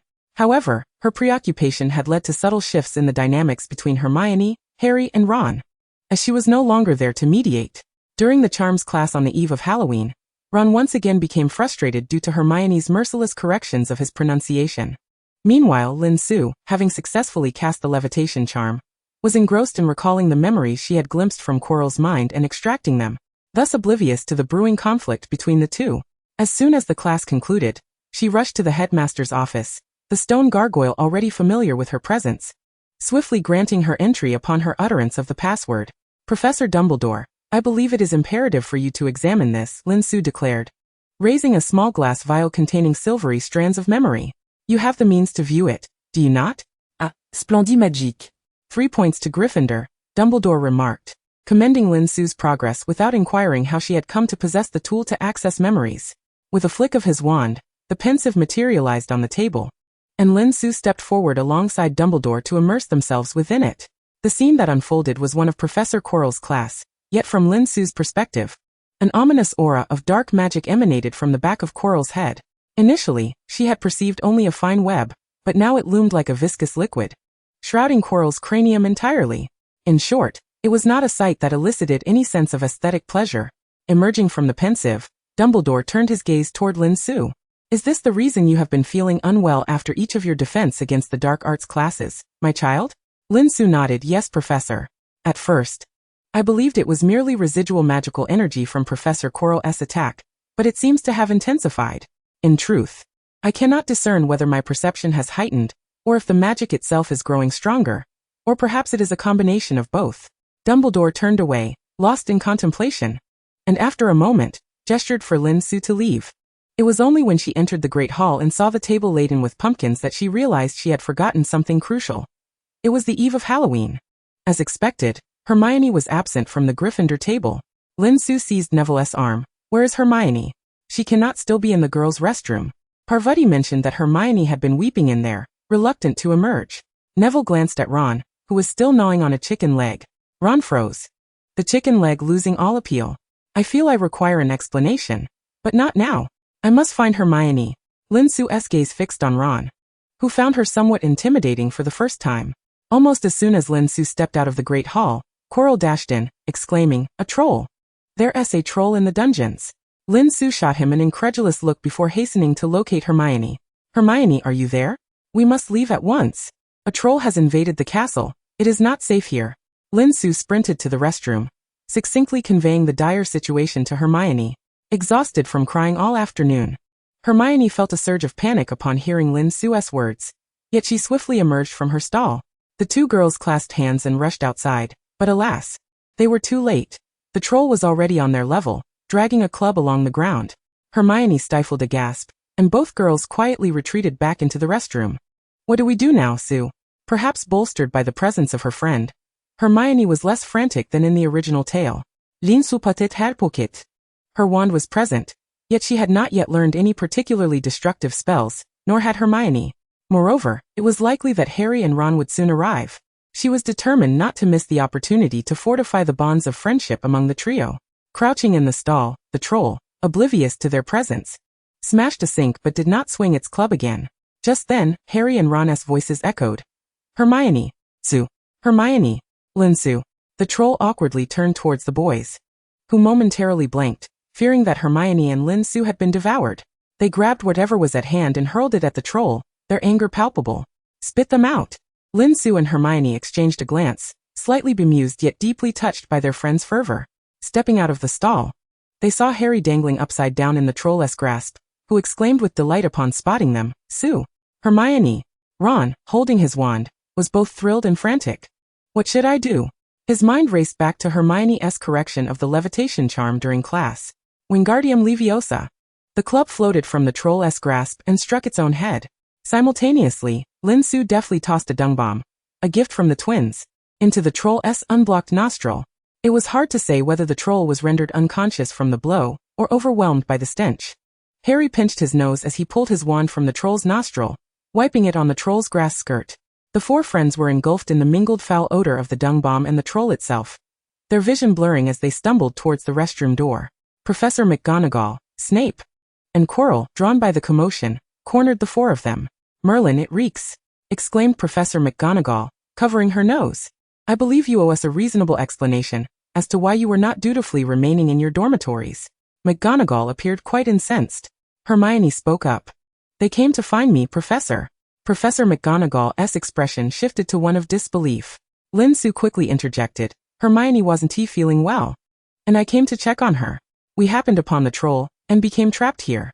She could have easily claimed ignorance of the troll's presence after Quirrell had entered the Great Hall, just as she exited. She squeezed Hermione's hand, and Hermione nodded. "Yes, Professor. Had it not been for Harry and Ron's timely arrival, we might not have survived." Professor McGonagall's demeanor softened slightly, while Snape scoffed, though he said nothing further. Quirrell trembled in the background, clearly terrified. "Very well. I imagine you two young ladies must be quite frightened. I shall refrain from punishment this time. The two gentlemen shall each receive 5 points for their bravery in rescuing their friends," Professor McGonagall declared, unable to resist asking. "What exactly did you use?" "Lin Su grinned. Vungboms, Professor. I tossed one into the troll's nose." Professor McGonagall appeared unfazed by the revelation. Chapter 22. Feeling much better, hey? Sue. We heard from little Ronnie. The twins chimed in unison. "You threw a dung bomb into the troll's nostril." "That was so cool." Ron interjected. "You should have called us. We could have given that troll a proper scare." Lin Su shook her head. "It's just as well you didn't, George and Fred." The smell was absolutely dreadful, even overpowering Professor Quirrell's turban. It was nothing short of a disaster. The twins could hardly fathom such an odor, while Ron and Hermione instinctively grimaced. "Wood says you'll be a phenomenal seeker," Harry added, clad in his Quidditch team uniform. As the match against Slytherin approached, the group gathered, conversing to help ease Harry's nerves. "Don't worry, Harry. You'll be the best seeker ever," Lin Su reassured him. Hermione nodded in agreement. "Absolutely, Harry. We'll all be cheering for you from the stands." Ron patted Harry's shoulder. "Believe in yourself, Harry."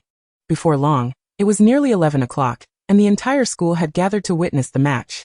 A massive banner adorned the Gryffindor pitch, which made Harry blush as he glanced at it. The banner proclaimed Potter for the win, decorated with a lion and magically enhanced to shimmer. The twins scanned the crowd and spotted two freshly drawn cartoon depictions of themselves, courtesy of Lin Su, next to the lion. Seeing Lin Su's handiwork, the little Gryffindors began to jostle and exchange positions, eager to draw portraits of their friends on the banner. In an instant, the attention of the other three houses was captivated by Gryffindor's vibrant display. The Gryffindors, much like Potter, revel in the art of showmanship. Malfoy exclaimed with indignation, casting a scornful glare at his two lackeys, Crabbe and Goyle, who evidently failed to grasp his meaning, awkwardly retracting their snacks. Harry could not suppress a laugh, while the twins exuberantly waved their arms towards the stands. With Madame Hooch's silver whistle piercing the air, the match commenced in earnest. Lee Jordan enthusiastically narrated the events, intermittently lavishing praise upon the Gryffindor players, prompting Professor McGonagall, seated behind him, to occasionally divert her gaze from the field and admonish him. Lin Su mused that despite this, Lee Jordan had consecutively served as commentator for several matches. How could one not consider Professor McGonagall fond of him as well? Before long, Harry spotted the golden glimmer of the golden snitch, darting forth like an arrow. Just as he was on the verge of capturing it, he was jostled by the Slytherin captain, nearly losing his balance. At that moment, the elusive snitch vanished from sight.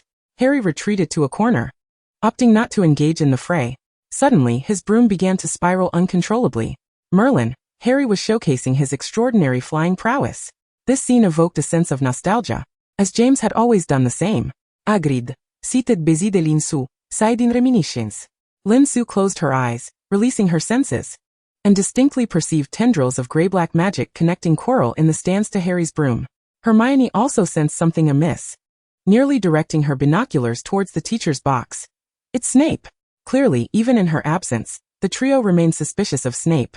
When Lin Su glanced back at Harry's broom, she observed another strand of silver magic attempting to counteract the previous dark one. Think of something, Hermione, Sue. Ron urged anxiously.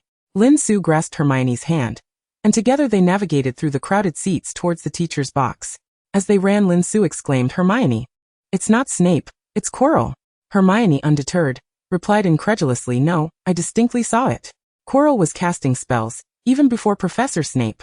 However, we must first pass by Professor Quirrell. I'll handle him, and you watch from the gap. If Harry's broom stops, it will prove that it's not Professor Snape but him.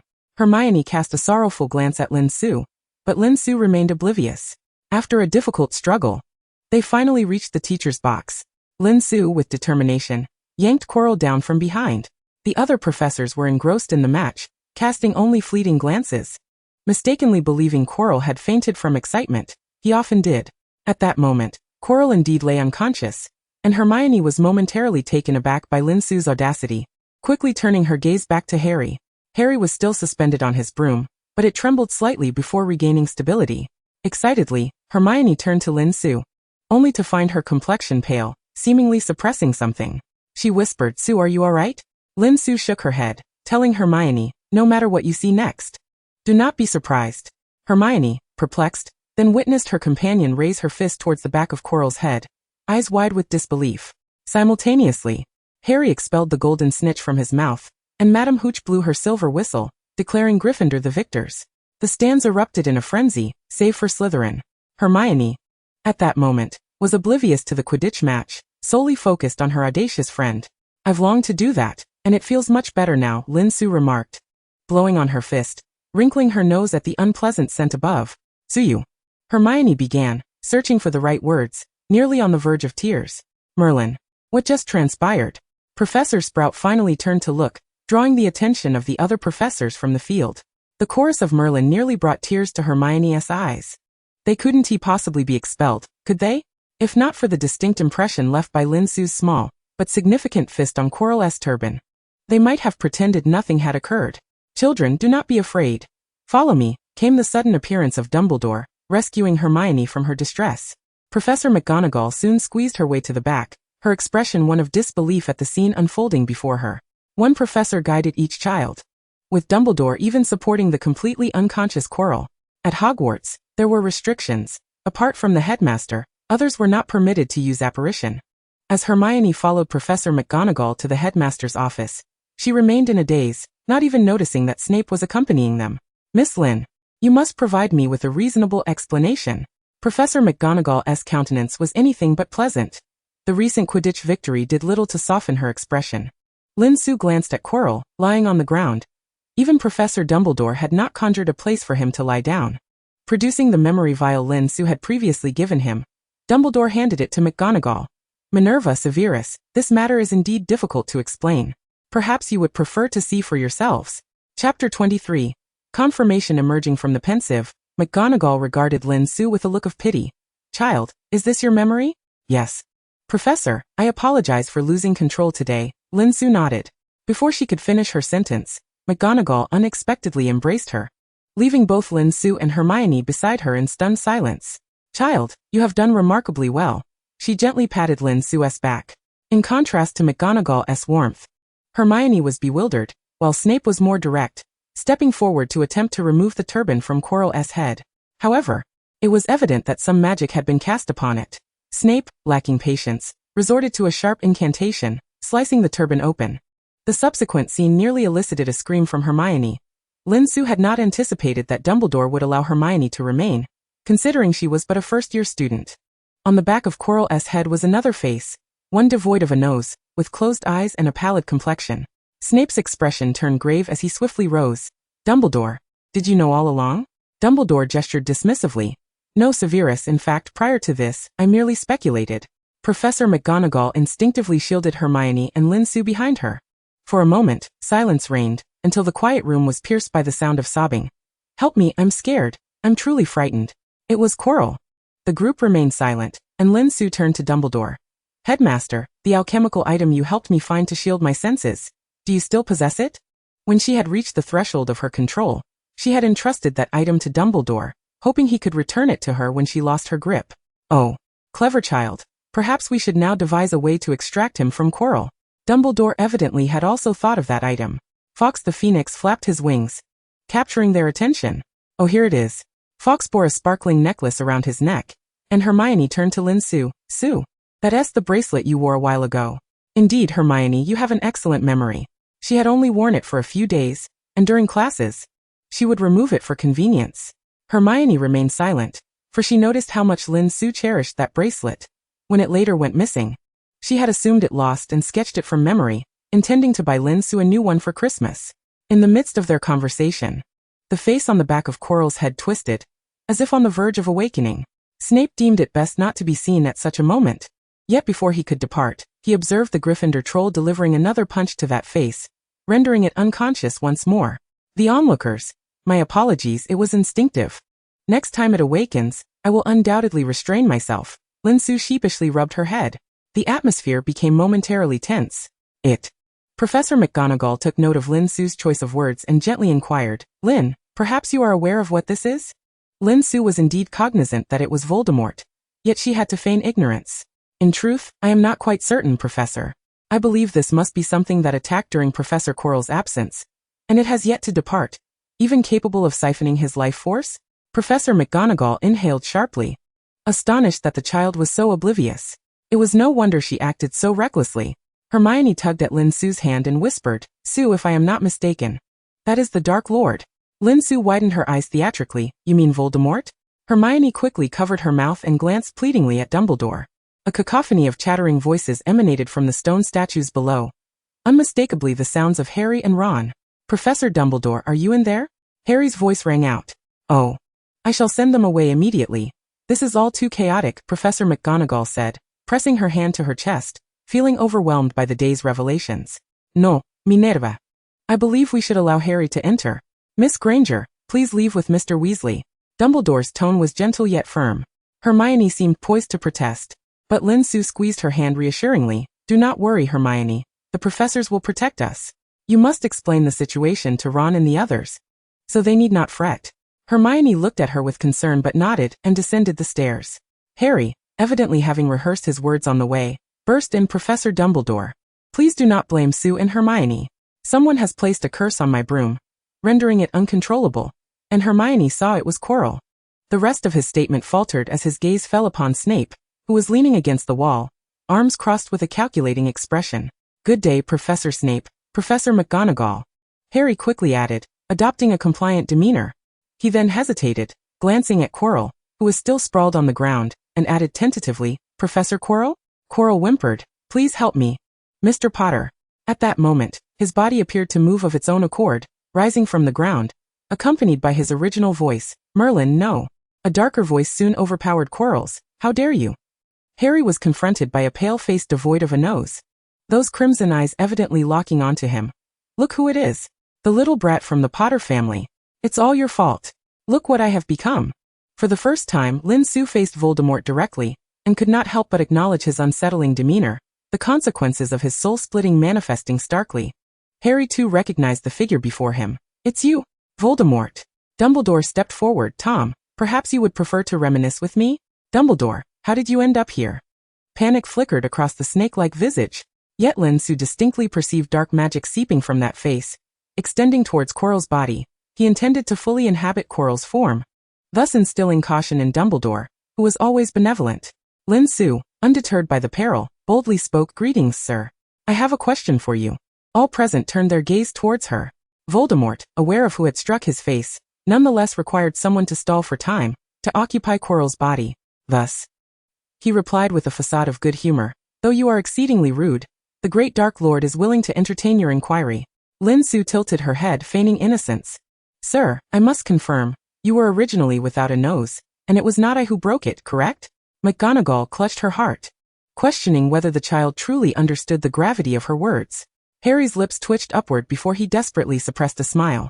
In the corner, Snape distinctly observed Dumbledore's phoenix soaring towards Quirrell, lowering its head to place an alchemical bracelet into Quirrell's hand. Chapter 24. A masterpiece. The malice within Voldemort's red eyes seemed almost palpable, and he lunged forward uncontrollably. However, he soon realized he could not return to Quirrell's body. Lin Su understood that Voldemort was both proud and fearful of his ability to split his soul, deeply ashamed of the accompanying repercussions. His fear manifested in the torment of others, whether foes or allies. Thus, she decided to launch a wave of mockery at his nose, wagering that it would provoke an emotional response. If unsuccessful, she would leave it to Dumbledore and the others to devise a solution. Her gamble proved fruitful. Lin Su observed clearly that as Voldemort surged forward, a momentary rift appeared between the dark magic and Quirrell's body, at which point the bracelet in Quirrell's hand activated. Crafted by Nicholas Flamel and Dumbledore, it was undoubtedly of the highest quality. Lin Su had discovered the bracelet's remarkable utility upon wearing it. It could almost completely obscure the magical fluctuations emanating from a wizard. Lin Su's perception, to be precise, was part of her own magical essence, thus effectively aiding her in masking her awareness. However, while the object could function independently in others' hands, it required Lin Su to guide its shielding direction. Admittedly, this was far simpler than suppressing her own senses. At that moment, as Quirrell clutched the bracelet, Voldemort's attempt to link with Quirrell's body through magic became futile. Simultaneously, Dumbledore and McGonagall swiftly waved their wands, casting a binding spell. Yet at present, Voldemort could only be considered a soul fragment, rendering the binding ineffective as he menacingly drifted towards Lin Su and Harry. Quick to react, Harry positioned himself protectively in front of Lin Su, who instinctively grasped his hand, pulling him back.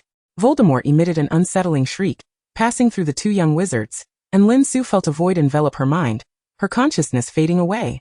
When she awoke 2 days later, a familiar sense of weakness washed over her, causing her to feel alarmed. Reminiscent of her previous life in a frail body where her heart seemed incapable of providing sufficient vitality. Fortunately, she quickly realized that her current condition was merely due to prolonged inactivity. Su. Harry's voice came from a nearby hospital bed, and Lin Su turned to see her companion languishing in boredom. It was late at night, and Madame Pomfrey had not permitted their friends to remain. Harry. Lin Su extended her hand from under the covers, giving it a gentle shake. Harry beamed, then, recalling something, sat upright. Su, were you always able to see him? I mean the mysterious figure behind Quirrell's head. Lin Su shook her head. Not quite. At first, I just found Quirrell's turban rather odorous. With that, she sprang upright, her expression one of confusion. I can't believe he managed to hide for so long beneath such a foul turban. Can one truly not smell anything without a nose? Harry burst into laughter, unable to contain his mirth, his pearly white teeth gleaming as they met the air. Su, you are utterly unafraid of him, Harry observed, still chuckling. Just like you, am I not? Lin Su replied as she settled back under the covers. She sighed softly. In truth, she too felt fear. As a former bystander, she was acutely aware of the horrific deeds Voldemort had committed, and the terrifying prowess he possessed. However, having chosen to engage in this battle, she saw no path of retreat, and thus resolved to fortify her stance. After all, she was a courageous Gryffindor. Su, there is something I am uncertain whether to tell you. Harry hesitated, as if recalling something significant. Lin Su listened attentively. Harry, when you are in such a quandary, it indicates that you wish to convey something to me. Alright Su, yes. This afternoon, Hermione cried by your bedside for quite a while. I woke up then, but fearing that she might feel embarrassed, I pretended to be asleep. Harry's voice bore a hint of concern. Lin Su immediately rolled out of bed, eager to return to the dormitory. Fortunately, the fat lady was also taking a rest, and Lin Su and Harry managed to sneak back to the tower without incident. Harry had had enough of the infirmary.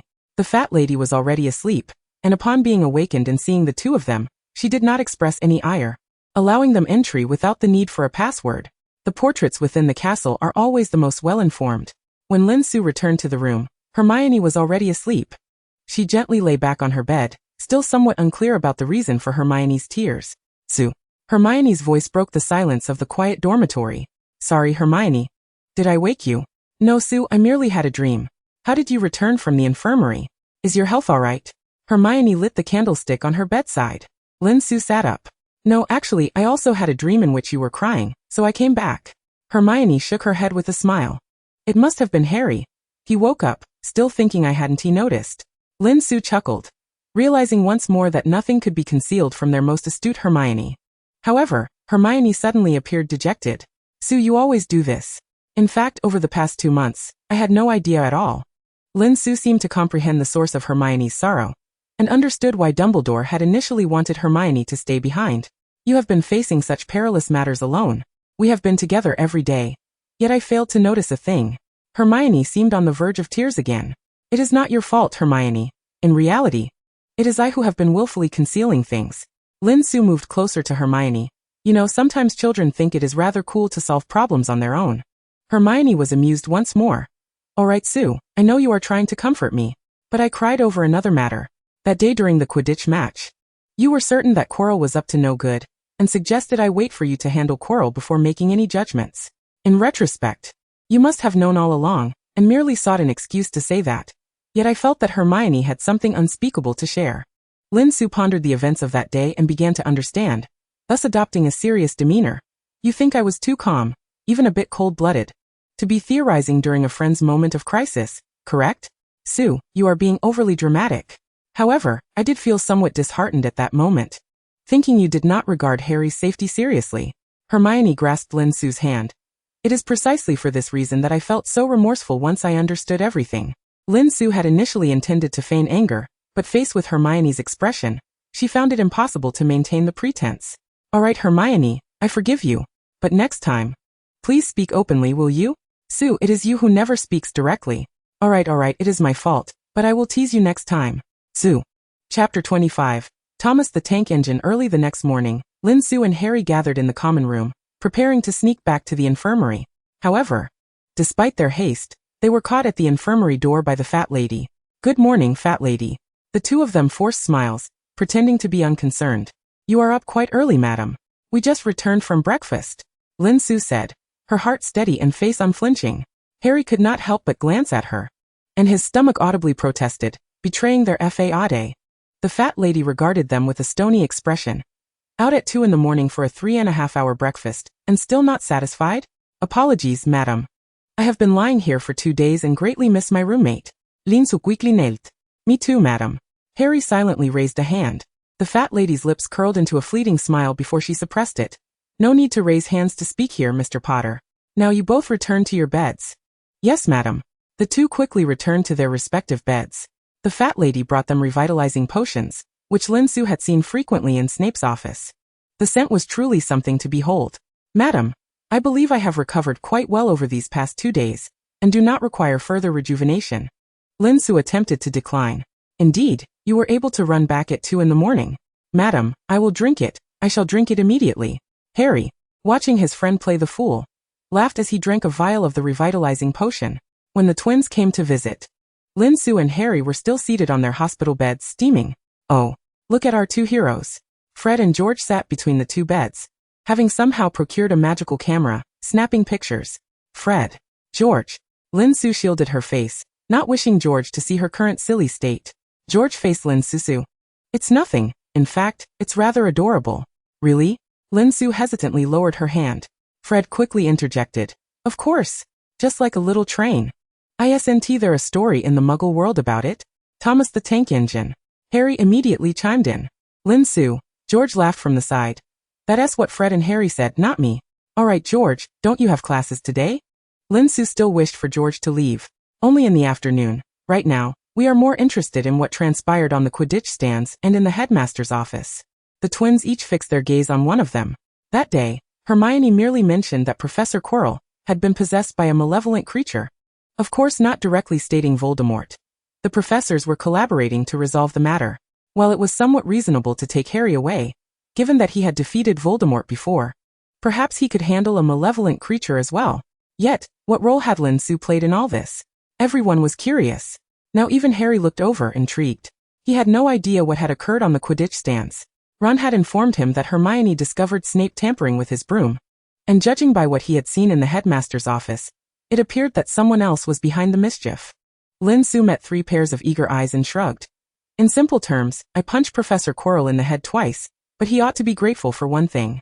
The twins gaped at Lin Su, and after a moment, they genuinely praised her. Cool.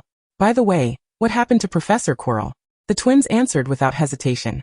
He was sent to St. Mungo's, but defense against the dark arts classes continue as usual.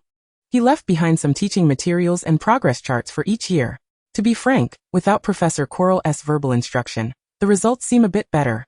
Lin Su raised an eyebrow. I agree with that. The twins were not satisfied with her diverting the topic, and insisted she elaborate on what had transpired. Lin Su recounted what she could share, refraining from disclosing her personal insights. The twins, still quite satisfied, left behind a pile of snacks as they departed.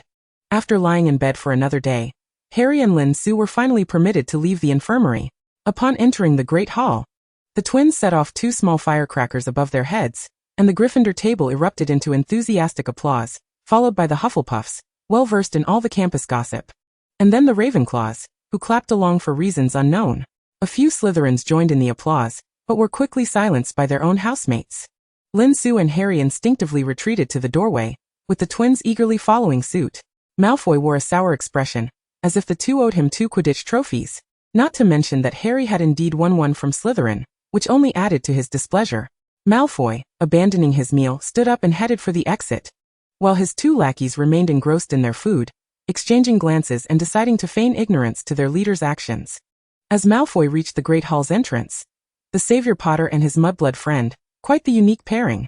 At this moment, Harry remained oblivious to the meaning of mudblood. But it was evidently not a term of endearment. The twins were on the verge of charging at Malfoy.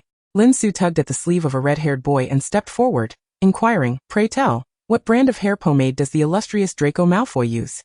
Malfoy lifted his chin haughtily, only to realize that this posture made him appear to be looking up at the twins, prompting him to lower it slightly. "Dirty mudblood. You wouldn't be able to afford it even if you knew." Lin Su, feeling a surge of annoyance, retorted, "Oh really? I was under the impression that Master Malfoy had acquired some subpar hair pomade. It seems even the most expensive cannot mask your foul breath." The twins erupted into laughter without restraint. With that, Lin Su pinched her nose and turned to Harry, saying, "Harry, I've heard that no matter how pricey the hair pomade, excessive use will lead to baldness. Shall we wager on whether Master Malfoy will be bald in the future?" Harry shook his head. "Su, I don't gamble. There's no second option here." Lin Su silently admired Harry's cunning nature. Malfoy's pale visage turned crimson with indignation. "You wait. I shall inform my father. You are all utterly disrespectful." Lin Su straightened her demeanor. "Ah, so Master Malfoy is aware of etiquette. You began with insults. I assume you wouldn't want your father to know, would you? Perhaps you should be grateful that this is outside the Great Hall, where there aren't many witnesses." Malfoy's expression faltered. Indeed, his father had taught him to befriend those of worth. If possible, he must cultivate a rapport with Harry, even if he looked down upon him. Yet, whenever he encountered Harry Potter, he could not help himself. It irked him that Harry chose to associate with the impoverished Weasley and those half-bloods, or even mudblood muggles, instead of befriending him. The more he pondered, the angrier he became, and with a huff he shoved Harry's shoulder before storming off. Harry was left bewildered. The twins and Lin Su exchanged a knowing high-five. At that moment, Hermione and Ron emerged from the Great Hall, inquiring why their friends weren't joining them for the meal. The group cheerfully left Malfoy behind to indulge in the feast. Chapter 26. Christmas. The ensuing month unfolded with a tranquility that Lin Su found somewhat disconcerting. Professor Quirrell's treatment had yet to conclude, and the defense against the dark arts class had devolved into a study period for everyone. Lin Su noted that the trio was still searching for information on Nicholas Flamel, and the three-headed dog remained in the fourth-floor corridor. According to Harry, who had pried the information from Hagrid, the creature was named Fluffy. It seemed that even though the main soul behind Quirrell's head had been temporarily subdued, the Philosopher's Stone was still secured within the school, and Dumbledore had not relinquished his training of Harry. The trio remained steadfast in their suspicion of Snape, particularly since he had not explained how his leg had been injured. Additionally, Snape had indeed been chanting spells in the stands that day, and without Quirrell's final revelation, no one could assert that Snape had been reciting a counter-curse. Lin Su decided to let things unfold naturally. The overly energetic children needed something to occupy their time. She did not intend to directly divulge the information about Flamel, as this was also Dumbledore's wish. After her confrontation with Voldemort in the headmaster's office, Dumbledore no longer regarded her as a mere child. Let us entrust this to the three of them. Consider it a form of training, Dumbledore had said. Lin Su had no objections, but this time, drawing from her experience, she informed Hermione of her knowledge regarding Flamel, and whether she should share it with the others. Hermione glanced at the two boys, who were unusually engrossed in their books, and shook her head. Sue, I believe this matter isn't urgent. Perhaps we should cherish this opportunity to encourage their seriousness about studying. The two girls shared a knowing smile.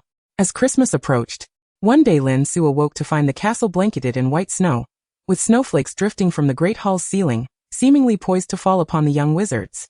After class, the children cast aside their worries and engaged in a snowball fight, even pulling Hagrid, who was transporting a tree, into the fray. After launching a snowball that struck Fred squarely, Lin Su quickly hid behind Hagrid. Hey, Su, that is not fair. Why do you only hit me and not George? Fred shouted. Lin Su peered out from behind Hagrid. Is that so?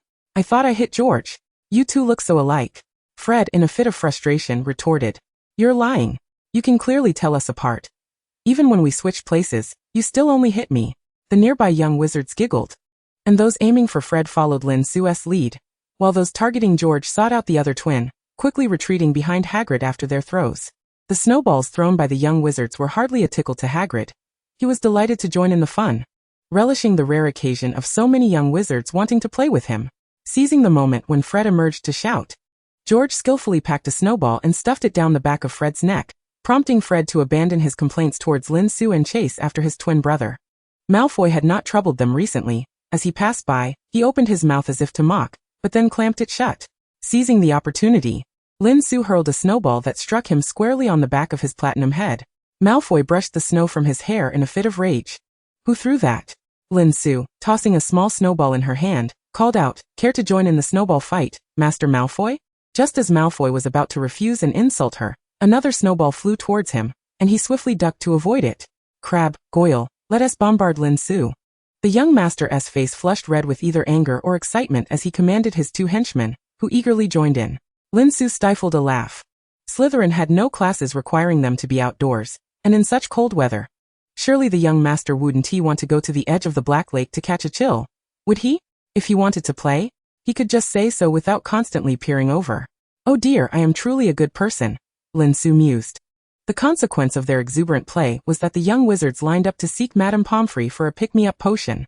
Madame Pomfrey was both amused and exasperated. With a flick of her wand, she transformed the medical wing's beds into rows of sofas, where the young wizards sat, steam wafting from their ears. That evening, Lin Su found herself confined by Snape, tasked with brewing the invigorating potion. How unfortunate my life is, Lin Su lamented. This year, Lin Su did not return home for the Christmas holiday. Lin Ida and Su Chi had written to inform her of their impending journey, with Lin Ida seemingly preparing for a rating of his chef certification. Meanwhile, they had sent her a substantial amount of pocket money to purchase Christmas gifts, which she would exchange for wizarding currency through Morley. Naturally, Lin Su had no objections. In truth, she was eager to see the invisibility cloak and the mirror of Ariste. Hermione went home to celebrate Christmas with her family, and Lin Su spent the previous night hastily preparing gifts, causing her to miss breakfast on Christmas morning. Upon awakening, she was greeted by a pile of presents at the foot of her bed, and her excitement made her forget her hunger. After a hasty wash, she settled on the carpet to unwrap her gifts. As expected, Morley had sent her a Gryffindor-colored sweater adorned with initials, and a bag of creamy fudge. In return, Lin Su gifted her a copy of an English cookbook for Chinese cuisine, which though not thick, she had spent several days writing. Ron had gifted her some of his collected chocolate frog cards, just a few short of completing a full set. While Lin Su had crafted a small figurine of Ron riding a broomstick, inspired by the merchandise she had seen in her previous life. Hermione presented her with a set of jewelry, and Lin Su noted that the bracelet bore a striking resemblance to her previous alchemical bracelet, instantly realizing why Hermione could recognize the one around the phoenix's neck. In turn, Lin Su gifted Hermione a small figurine of her, along with a portrait that depicted sunflowers from Hogwarts. Harry gifted Lin Su a wizarding hat, recalling her admiration for the diverse styles of wizard hats during her visit to Diagon Alley. Lin Su wagered that henceforth, each year Harry would present her with a different hat. In return, Lin Su bestowed upon Harry a small figurine, which, unlike Ron's, featured an additional golden snitch. Neville gifted her a copy of Encyclopedia of Magical Plants, prompting Lin Su to chuckle, as she had sent him the same book.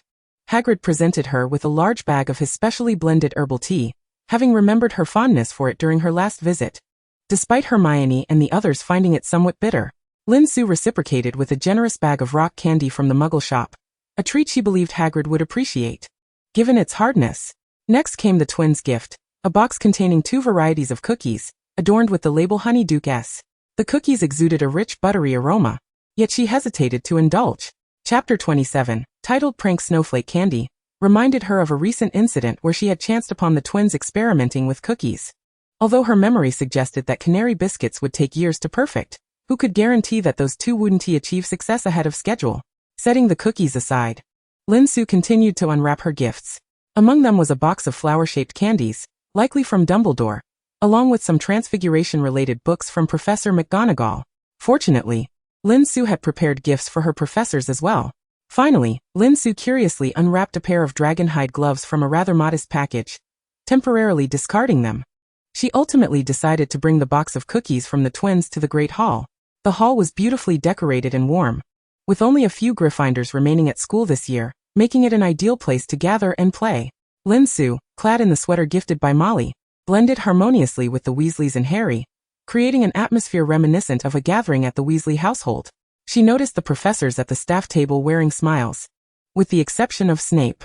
Suddenly, it dawned on her that the dragonhide gloves were a jest from Professor Snape, mocking her for having once attempted to crush a snoozing bean with her bare hands during detention. Lin Su puffed her cheeks, choosing not to hold a grudge on such a joyous occasion, especially since she had not anticipated receiving a Christmas gift from Snape. She hoped he would not be displeased upon seeing the Muggle shampoo she had gifted him. A mischievous smile crept onto her face as she recalled that while she believed Snape's greasy hair was a result of brewing potions and late nights, many speculated he simply refused to use shampoo produced by the Potter family. This time, she had purchased a popular Chinese brand often used by Lin Ida, and after acquiring it, she magically modified it into a no-rinse spray. To avoid any semblance of mockery, she had even included a note stating it was her newly developed potion, which she also used. Snape appeared to have a sullen expression, but that was his usual demeanor. So he likely wasn't angry, right? Suddenly Fred asked Sue, "What did you send us? It looks like nougat, but it's soft." The twins curiously pulled out the candies Lin Su had sent, dusted with a layer of powdered milk and dotted with bits of dried fruit. Lin Su had prepared a large batch of snowflake candy this time. Unlike the completely hard peanut nougat she had made previously, she had added extra butter to the snowflake candy to enhance its softness. After all, she wanted to consider the elderly's dental health, while also providing something fresh. So she had sneaked into the kitchen the previous night to make several large bags of it. Ace and the house elves had watched the entire process and decided it could be included in Hogwarts dessert offerings in the future. Dumbledore seemed to enjoy it immensely, bringing the snowflake candy to the Great Hall. "This is called snowflake candy. It's essentially nougat with added cookies, though I've incorporated a bit more butter to make it softer." "Wow, that sounds delightful." The twins had not combined their gifts but had instead used 2 boxes, one containing a figurine, and the other filled with snowflake candy. In truth, everyone who received a gift from Lin Su had also received snowflake candy, with Dumbledore's being packed in a brand new pair of Christmas-themed wool socks. "Sue, why haven't you tried the cookies?" Fred suddenly inquired. Lin Su's guard was raised to its peak. "I must ensure I won't turn into an animal after eating them," she replied, placing the box of cookies on the table. "Sue, is this a sign of distrust towards us?" Fred protested. "I guarantee you won't turn into an animal," George chimed in. Lin Su glanced at the twins, picked up a cookie, and under everyone's watchful gaze, placed it in her mouth. Nothing happened until she swallowed. "I told you," George began to say, But suddenly a pair of cat ears sprouted from Lin Su's head. George looked bewildered, turning to his twin. When did you put that in? Fred raised an eyebrow in triumph. I knew you wouldn't prank Sue, so I secretly added a piece. I didn't expect her luck to be this good. He popped a piece of snowflake candy into his mouth, finding it quite tasty. However, he soon noticed that everyone was watching him with amused expressions, stifling their laughter. He raised a hand to his face and felt a pig's snout. Sue. Lin Su shrugged, her tone unperturbed. Oh dear, I merely made a prank snowflake candy. It seems you are today's fortunate one, Fred. Due to the small gathering, Professor McGonagall had transformed the long table in the hall into a round one. As everyone glanced from Lin Su's cat ears to Fred's pig snout, laughter erupted in unison. Sue, did you truly only make one prank snowflake candy? Harry asked quietly. If you wish, I can also transform a regular snowflake candy into a prank version right here. In fact, I just did that, she responded, sensing Harry was eager for the experience. Harry's eyes indeed sparkled with excitement. Lin Su discreetly dripped a potion onto the snowflake candy in front of Harry, who then passed it to the unsuspecting Ron. Truly, what great friends. Ron took a bite, and under Harry's expectant gaze, his mouth morphed into a pointed beak. Ron then sought out Lin Su for the prank snowflake candy, and soon the playful antics spiraled out of control, with everyone sporting some animal trait by the end. Even Hagrid joyfully sprouted a pair of bear ears. The professors, wishing to avoid dampening the children's spirits, quietly slipped away just as the fun commenced. As for the meticulous checks they had conducted before indulging in the snowflake candy, that remained a mystery to all. It wasn't until they had thoroughly enjoyed a snowball fight that their animal traits subsided. Yet Lin Su's cat ears remained, suggesting that the twins' prank skills surpassed hers.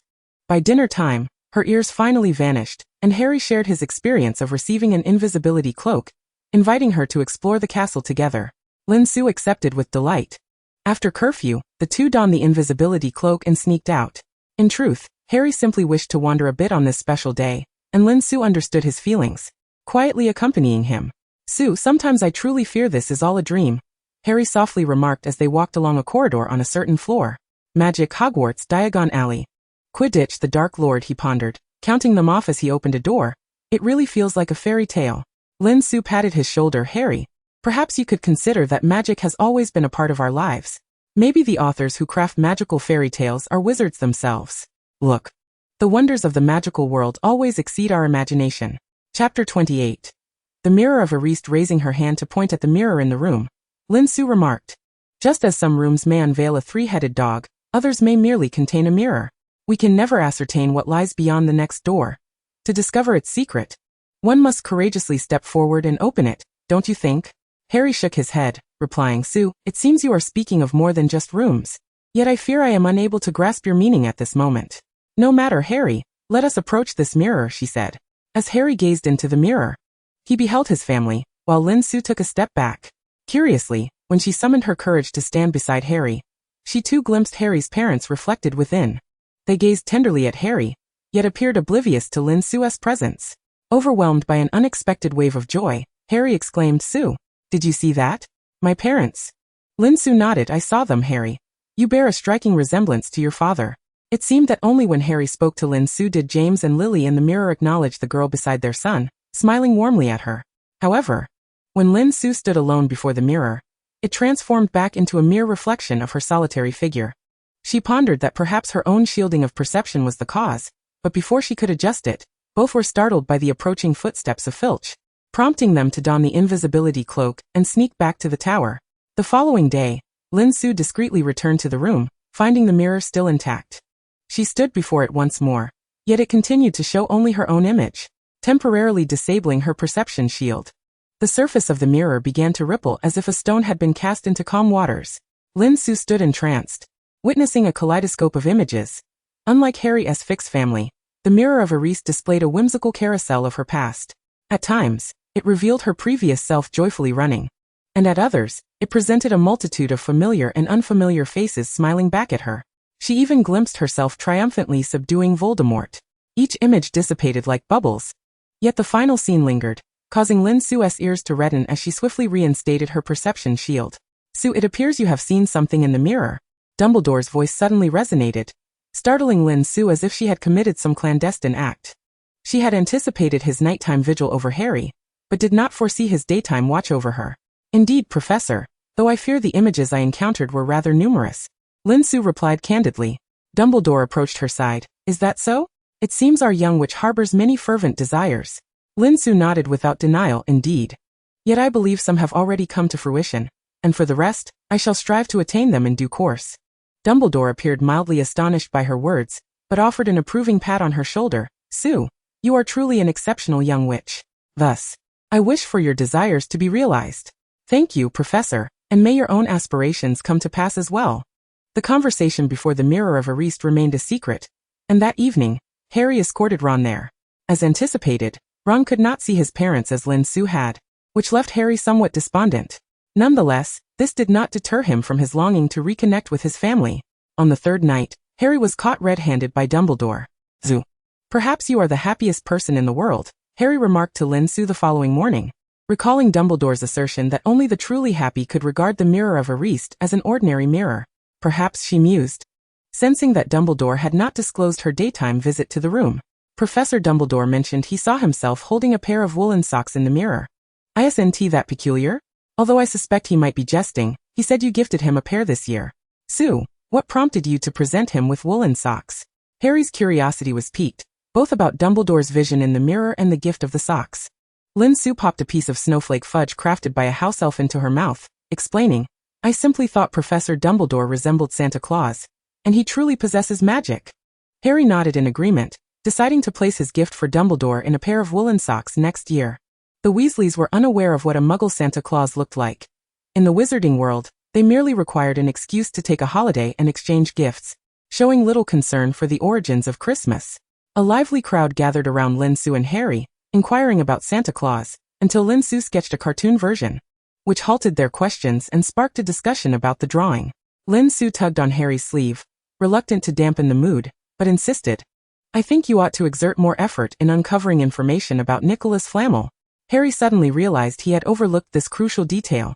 Although he had remembered it on the first day, he had since become entirely captivated by the Mirror of Ariste.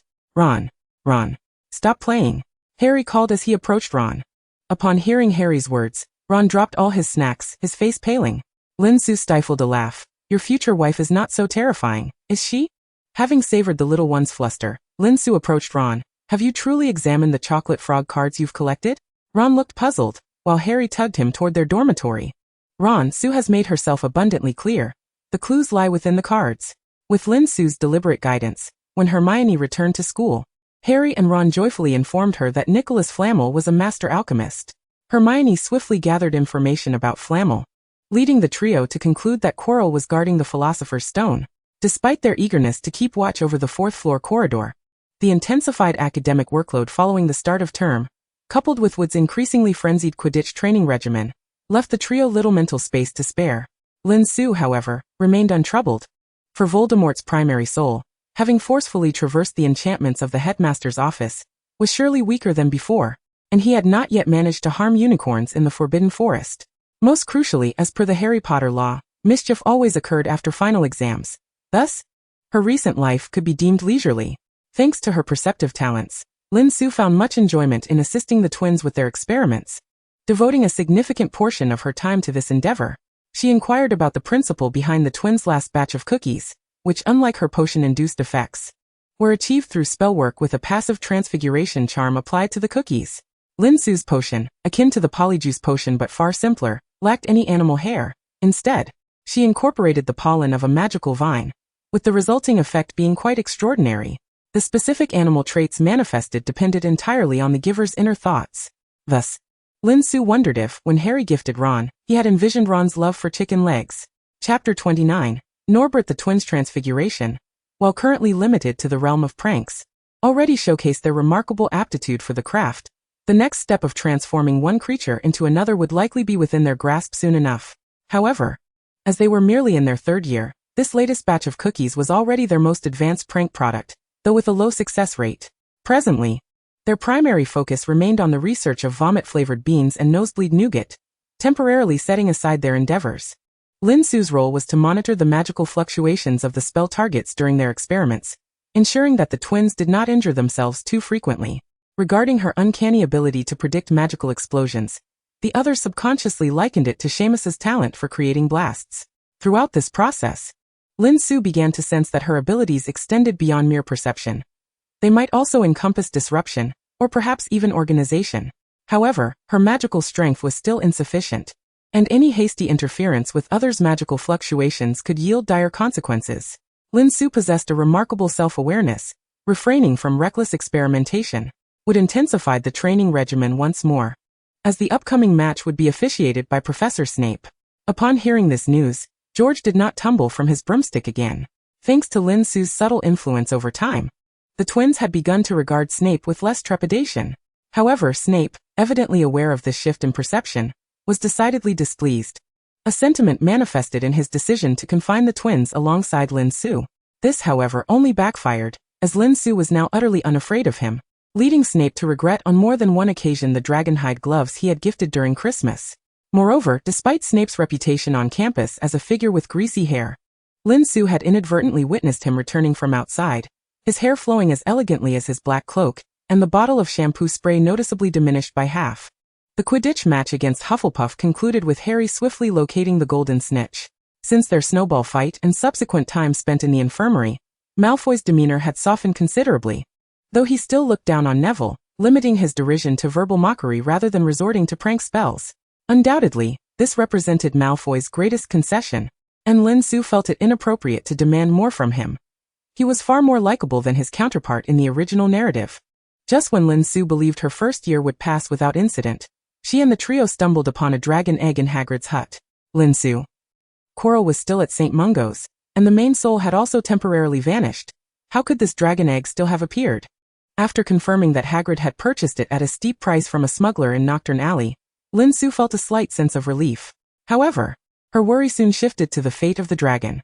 In her view, the best course of action would be to entrust it to Dumbledore, who could then contact Charlie, thus sparing them the deduction of 150 points for Gryffindor, and with her involvement, it would amount to a 200-point loss, which would truly reduce Gryffindor to a mere shadow of its former self.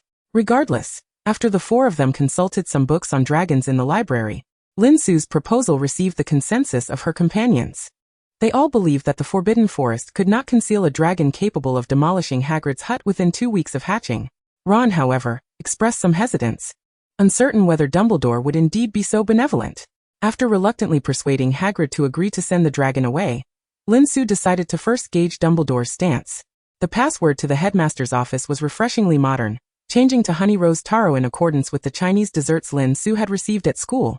Unsure if it was correct, she noted that this was the sweetest among the confections Lin Ida had recently sent her. Upon uttering the password, the door swung open before her. Once inside, the stone gargoyle closed the door behind her, muttering softly, "That was definitely not the password. I'm about to become obsolete. Good afternoon, Professor Dumbledore." Lin Su placed the honey rose taro on Dumbledore's desk. His blue eyes shimmered with an all-knowing wisdom. "Child, have you encountered a problem?" After a moment's contemplation, Lin Su replied, "Professor, I believe I have discovered a new application for my perception." Dumbledore appeared to relax. "Perhaps you would be willing to elaborate on your discovery, my dear." With that, he scooped a generous spoonful of the honey rose taro into his mouth, his eyes squinting with delight. Lin Su smiled, sharing her thoughts on potentially discerning other magical fluctuations.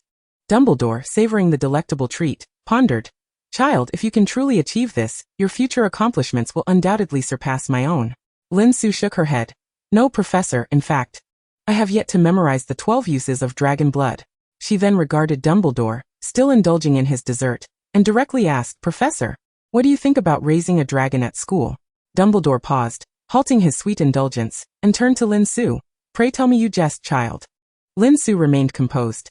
"In truth, Professor, if we were to discover a dragon at school, you would certainly agree to let us send it away, wouldn't you?"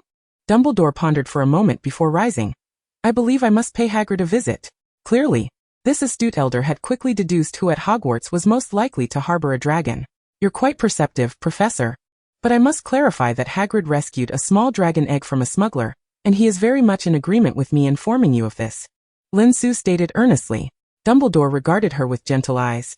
"Very well, my child, but why not consult your head of house?" Lin Su mischievously winked. "Because I still wish for this year's House Cup to belong to Gryffindor."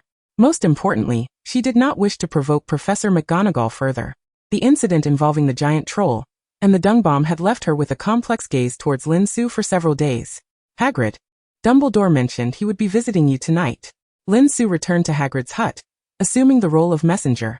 It was hard to imagine that such a large man could appear so anxious. Su, what did Dumbledore say? I mean, is he angry? Lin Su shook her head. Relax. Hagrid, Dumbledore is proud of you for rescuing a small dragon from a smuggler and taking such good care of it. He is merely here to discuss the dragon's future. Hagrid relaxed somewhat, though sadness creased his features. Oh, poor Norbert, having to leave his mother before even hatching. Sorry, Hagrid. But may I ask who you mean by Norbert's mother? Harry interjected. Of course, it's me, Harry. I raised him. Hagrid nearly swooned with emotion. Chapter 30. Draco and the Little Dragon Little Wizards. I find myself unable to entertain you right now. I need to spend some time alone with Norbert. He ushered the 4 young wizards out. Hagrid appeared profoundly sorrowful, as Harry remarked while departing. Hermione expressed her exasperation. True, but Norbert cannot remain at Hogwarts. He poses a danger to the students, and the parents would surely object. Ron was shocked. Hagrid just said he was Norbert's mother. Come on. Norbert's mother was the one who left him the moment he was born. Shut up, Ron. Harry and Hermione scolded in unison. Ron wore an innocent expression. I'm not wrong, am I? Lin Su sighed. Thank goodness, Ron, you wisely refrained from saying that in front of Hagrid earlier. Otherwise, we would have to fly on broomsticks just to catch up with you. Hagrid would toss you back to the tower. Su, your speech is increasingly resembling that of Fred and George. The little friends exchanged glances, laughter bubbling forth, at least knowing that Norbert's situation would soon be resolved. Uncertain of the conversation between Dumbledore and Hagrid, upon their return the next day, the mood in Hagrid's hut was noticeably improved. Zu. Dumbledore sends his thanks for the honey rose taro. Ron, you may need to write a letter to Charlie. Ron nodded, promptly beginning his correspondence. Approximately a week later, Charlie's reply arrived, expressing his delight that little Ron had accomplished such a remarkable feat in his first year, and stated that his friends could bring Norbert along when they came to visit him. Lin Su calculated the timing, which seemed to align closely with the original narrative, indicating that Norbert could remain with Hagrid for an additional 2 weeks after hatching. This thrilled Hagrid, and the 3 friends were equally excited. Thinking of Ron potentially being bitten by Norbert, Lin Su cast a sympathetic glance at him, leaving Ron feeling quite bewildered. On the day of Norbert's hatching, Hagrid sent a small note to Harry. During the intermission, several students made their way to Hagrid's humble abode. Lin Su noticed that Malfoy had followed them, and after a moment's thought, she lagged a few paces behind the trio, concealing herself outside Hagrid's cottage. As anticipated, Malfoy stealthily approached the window, peering inside. Suddenly, Lin Su leaped out from behind a large wooden barrel. Malfoy, she exclaimed. Startled, Malfoy nearly stumbled, letting out a quiet gasp that was loud enough to attract the attention of those inside. Hagrid swung open the window. Oi, what are you doing here? You little Slytherin wizard. Malfoy's face flushed crimson, clearly on the verge of unleashing a torrent of insults. Unwilling to admit his long-standing curiosity about what they were up to each day. At that moment, Lin Su seized his wizarding robe. Hagrid, don't be alarmed. Yes, our friend. Malfoy, taken aback by her words, stammered, I never said that, but his retort was silenced by the intensity of Lin Su's gaze. Harry also poked his head out of the window. Malfoy, what are you following us for? Upon meeting Harry's eyes, Malfoy seemed to regain his confidence, straightening his robe that Lin Su was holding. You lot. I'm here to see what school rules you're breaking. Lin Su raised an eyebrow. Are you sure you want to witness that? Just as Malfoy was about to respond, Lin Su added, once you see it, you'll be in the same boat as us, Malfoy. Malfoy paused, momentarily perplexed, and before he could contemplate further, Ron exclaimed, it's coming out. Hagrid and Harry immediately shifted their attention away from Malfoy, while Lin Su, regardless of Malfoy's response, pulled him into the cottage. There, the young wizards witnessed the hatching of a small dragon, its body entirely black, emaciated, and glistening with slime. It stood unsteadily, puffing out erratic flames that singed Hagrid's unruly beard. Hagrid hurriedly extinguished the flames, affectionately chiding, oh, you mischievous Norbert. Look what you've done to your mother's beard. Don't you like it? The group of young wizards exchanged glances, and Ron shrugged helplessly. Trust me, Hagrid, no dragon would want a mother with a bushy beard. Malfoy was already overwhelmed. On one hand, he was exhilarated to witness the dragon hatching, but on the other, he couldn't believe their audacity in raising a dragon at Hogwarts. You lot are insane, I'm telling my father. The trio clearly appeared irked. But Lin Su remained unfazed. Malfoy, in fact, Norbert will only be here for 2 weeks before returning to Romania. Dumbledore is aware of this matter. And if you wish to see Norbert again, I hope you can keep this a secret for the time being. Malfoy's expression wavered. Is that true? Of course, Malfoy. Just think, in 2 weeks, you can tell others that you witnessed a dragon hatching. But if you inform your father now, it may lead to its untimely demise. And who would believe you then? Lin Su deliberately escalated the potential consequences, knowing that if Lucius or any other officials were to intervene, Norbert might suffer far worse than death. After a lengthy contemplation, Malfoy nodded slightly. Look, isn't it adorable? Lin Su pointed to the table where little Norbert was drunkenly sipping chicken blood and brandy, clinging to Hagrid. No, it looks rather ugly, Draco retorted, though he lay obediently to one side, a smile tugging at his lips. Hermione discreetly pulled Lin Su aside. Su, how can you be sure Malfoy won't expose us? Lin Su immediately patted her chest, feigning relief. Honestly, I'm not certain, Hermione. I just thought that since we informed Dumbledore, it would slip Malfoy's mind that he's on the school board. Besides, he's just a child. What boy could resist watching a dragon hatch? Hermione widened her eyes. Su, you are incredibly bold. Sometimes I must say you are braver than Harry and Ron. Lin Su wobbled like a little penguin, thanking Hermione for the compliment. Hermione smiled at her friend with a mixture of admiration and exasperation, but then her expression turned pale. What's wrong, Hermione? Malfoy quipped. What little thing has frightened Gryffindor's brightest student? Do share. Hermione rolled her eyes at Malfoy. Malfoy, don't get too smug. We have Transfiguration class with Professor McGonagall next. The remaining 4 young wizards collectively gasped and raced back to the castle. Professor McGonagall, who had been waiting, observed the 4 Gryffindors and 1 Slytherin that appeared together, scrutinizing the 3 children she had deemed well-behaved when they first arrived at Hogwarts, her confusion only deepening. Chapter 31. A grateful cat due to their tardiness, Professor McGonagall instructed the 4 of them to assist Filch in cleaning the castle that evening. Lin Su felt a sense of déjà vu, as if she had once again been swept back into the storyline. She held her breath, only to exhale in relief when Filch only required them to clean the trophy room. It seemed there were some changes. At least this should be part of their second-year narrative, and they were not being sent into the Forbidden Forest. Wesley, you will clean the trophies, and no magic allowed. Potter, you are responsible for dusting the shelves. Every nook must be spotless. Malfoy, you will clean the floor. Granger, you too. Lin. Filch cheerfully assigned the tasks in a harsh tone, but suddenly faltered when he reached Lin Su. What can I do, Mr. Filch? She inquired. Miss Lin, you will be responsible for wiping down the tables, Filch replied, then turned to glare at Harry and Ron, his tone fierce. Now get to work. Hogwarts really should not have abolished those punishments. I would be much happier tonight if I could. He turned and walked away, muttering dreadful things about punishments involving hanging, whipping, and finger trapping. This time, the young wizards were not particularly frightened by Filch's threats. Instead, they began discussing the unfairness of the work distribution. Malfoy glared at Lin Su. Why do you only get to wipe the tables? Lin Su shrugged. Perhaps I'm just more likable? Before Malfoy could grow more irritated, she added. It's probably because I gave Mrs. Norris a little snack. She is too thin. Harry and Ron exchanged incredulous looks. Su, why did you feed that wretched cat? Is she going to be stronger and catch us on our nighttime excursions? You lot actually go out at night. The same words were echoed in differing tones by Malfoy and Hermione. Hermione was somewhat indignant, while Malfoy exuded a thrill at having caught them in wrongdoing. Lin Su scratched her face sheepishly. I just thought she looked too thin, her fur was dull, and Filch clearly hasn't been taking good care of her. Besides, to be honest, she is a grateful little cat. She didn't report me when she discovered I was out at night. Hermione regarded Lin Su in disbelief. Su, we share a dormitory. How would I not know if you were out at night? Realizing she had said too much, Lin Su felt her secret slipping away. Harry and Ron exchanged contemplative glances, as if they had stumbled upon a new lead. Watching the Gryffindors completely ignore him, a Slytherin, and collectively discuss their nighttime escapades, Malfoy's eyes nearly rolled into the back of his head. To avoid saying anything more inappropriate, Lin Su took the initiative to start working. She certainly wouldn't limit herself to just wiping the tables. That would be dreadfully dull.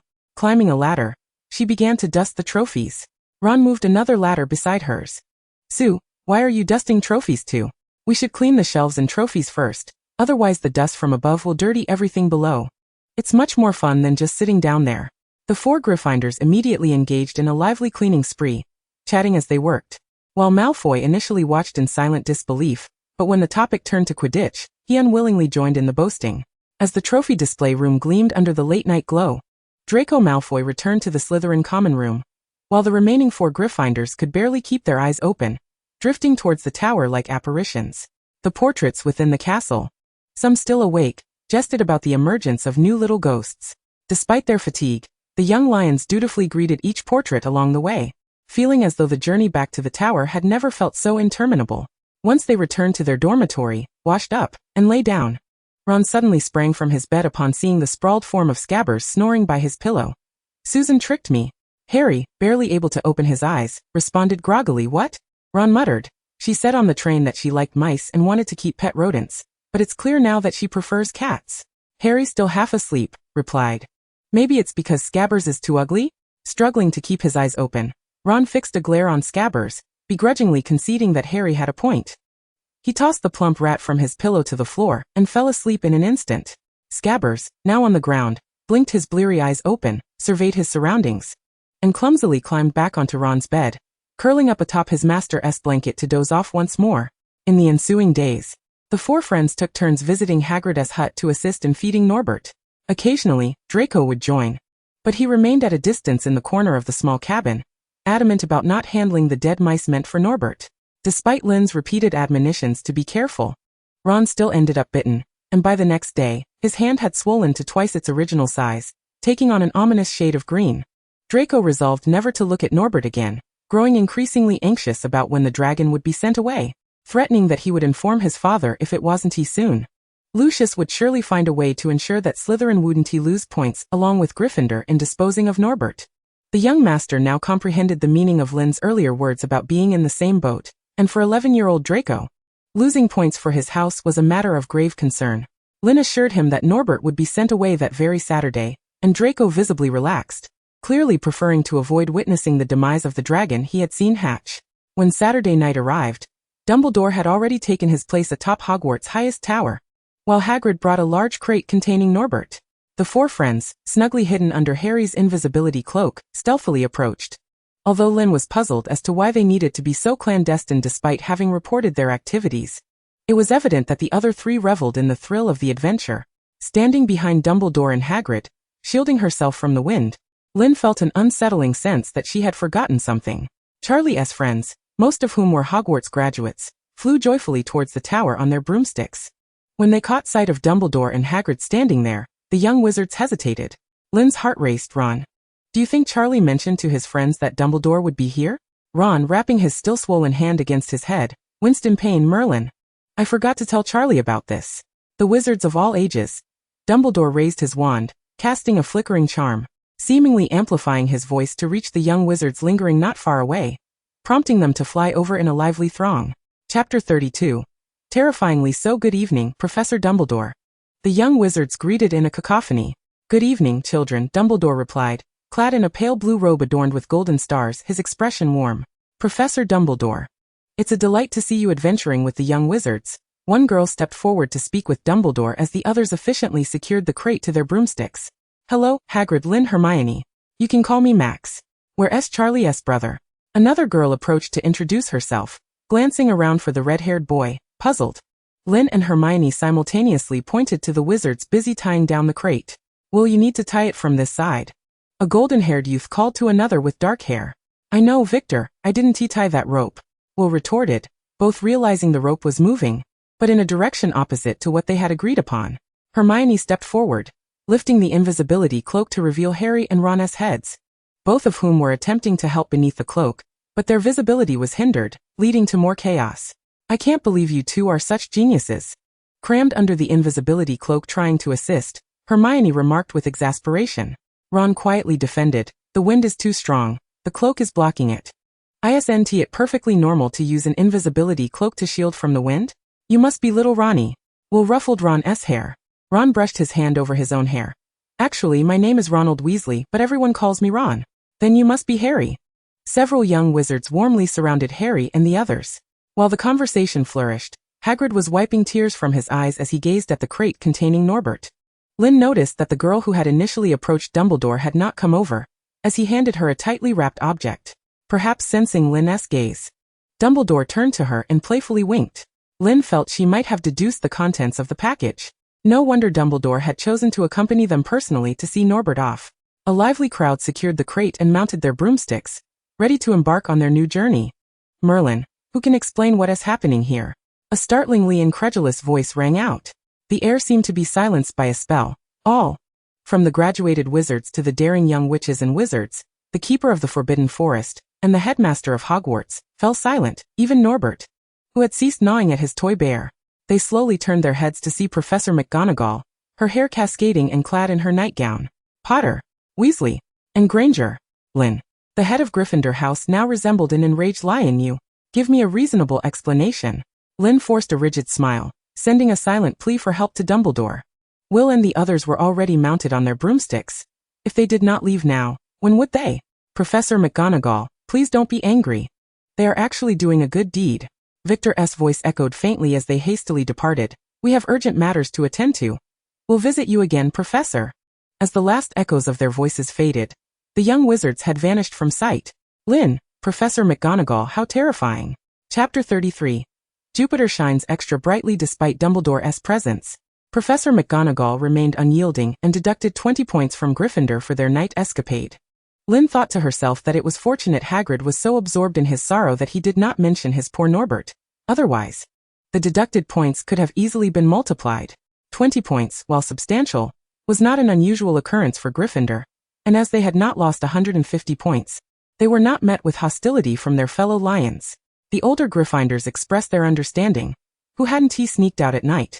However, the four friends discovered that Slytherin had also lost 5 points, and Draco's arrogance appeared to have diminished considerably. It seemed that Draco had discreetly slipped out to see Norbert off, but unfortunately, he had been caught by Professor McGonagall before reaching the tower. To Ron's disbelief, he had not even mentioned Norbert's existence. The four friends reached an unspoken agreement regarding Norbert, choosing not to mention it to anyone.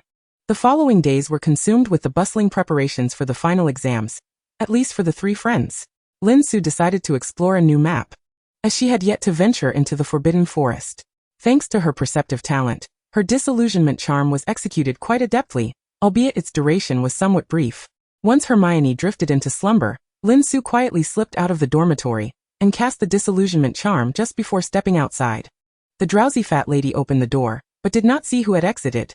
She mumbled a sleepy inquiry before her blurred vision caught sight of a familiar red-haired figure, muttering about those two troublesome boys, before she fell back into a deep slumber. As Lin Su passed Hagrid's hut, she noticed no one was inside, and Fong was absent as well. He must have gone on patrol.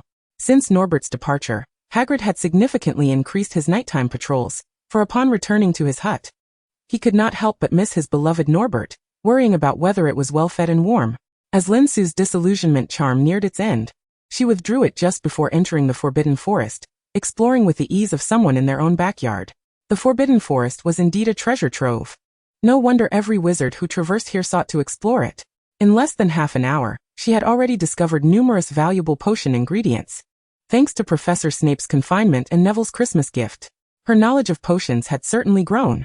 After once again missing a patch of enchanting devil's snare flowers, Lin Su resolved to bring a container next time. Perhaps due to her current level of magical prowess, her spells could merely transform nearby leaves into glass bottles, lacking the magical preservation quality necessary for potion vials. Any flowers placed within would wither rapidly. Furthermore, she required a bag with an undetectable expansion charm to carry her finds. While pondering what to bring on her next visit, Lin Su was unaware that someone had followed her into the Forbidden Forest, only momentarily losing sight of her. Little witch, halt your steps. You are encroaching upon our territory. A commanding voice echoed, and Lin Su looked up to see a centaur. Good day, sir. I am a student from Hogwarts. My name is Lin Su. I mean no offense and I apologize. Lin Su felt no fear. The centaur's astrology was profoundly mysterious, and their form exuded a majestic strength. A student? The centaur pondered, seemingly lost in the depths of Lin Su's brown eyes, before quickly averting his gaze. Greetings, Lin. You may call me Bane. Now please leave this place. Indeed, centaurs were known for their lack of compassion. After a polite farewell, Lin Su changed direction, hearing what sounded like hooves behind her, presumably Bane returning to his kin.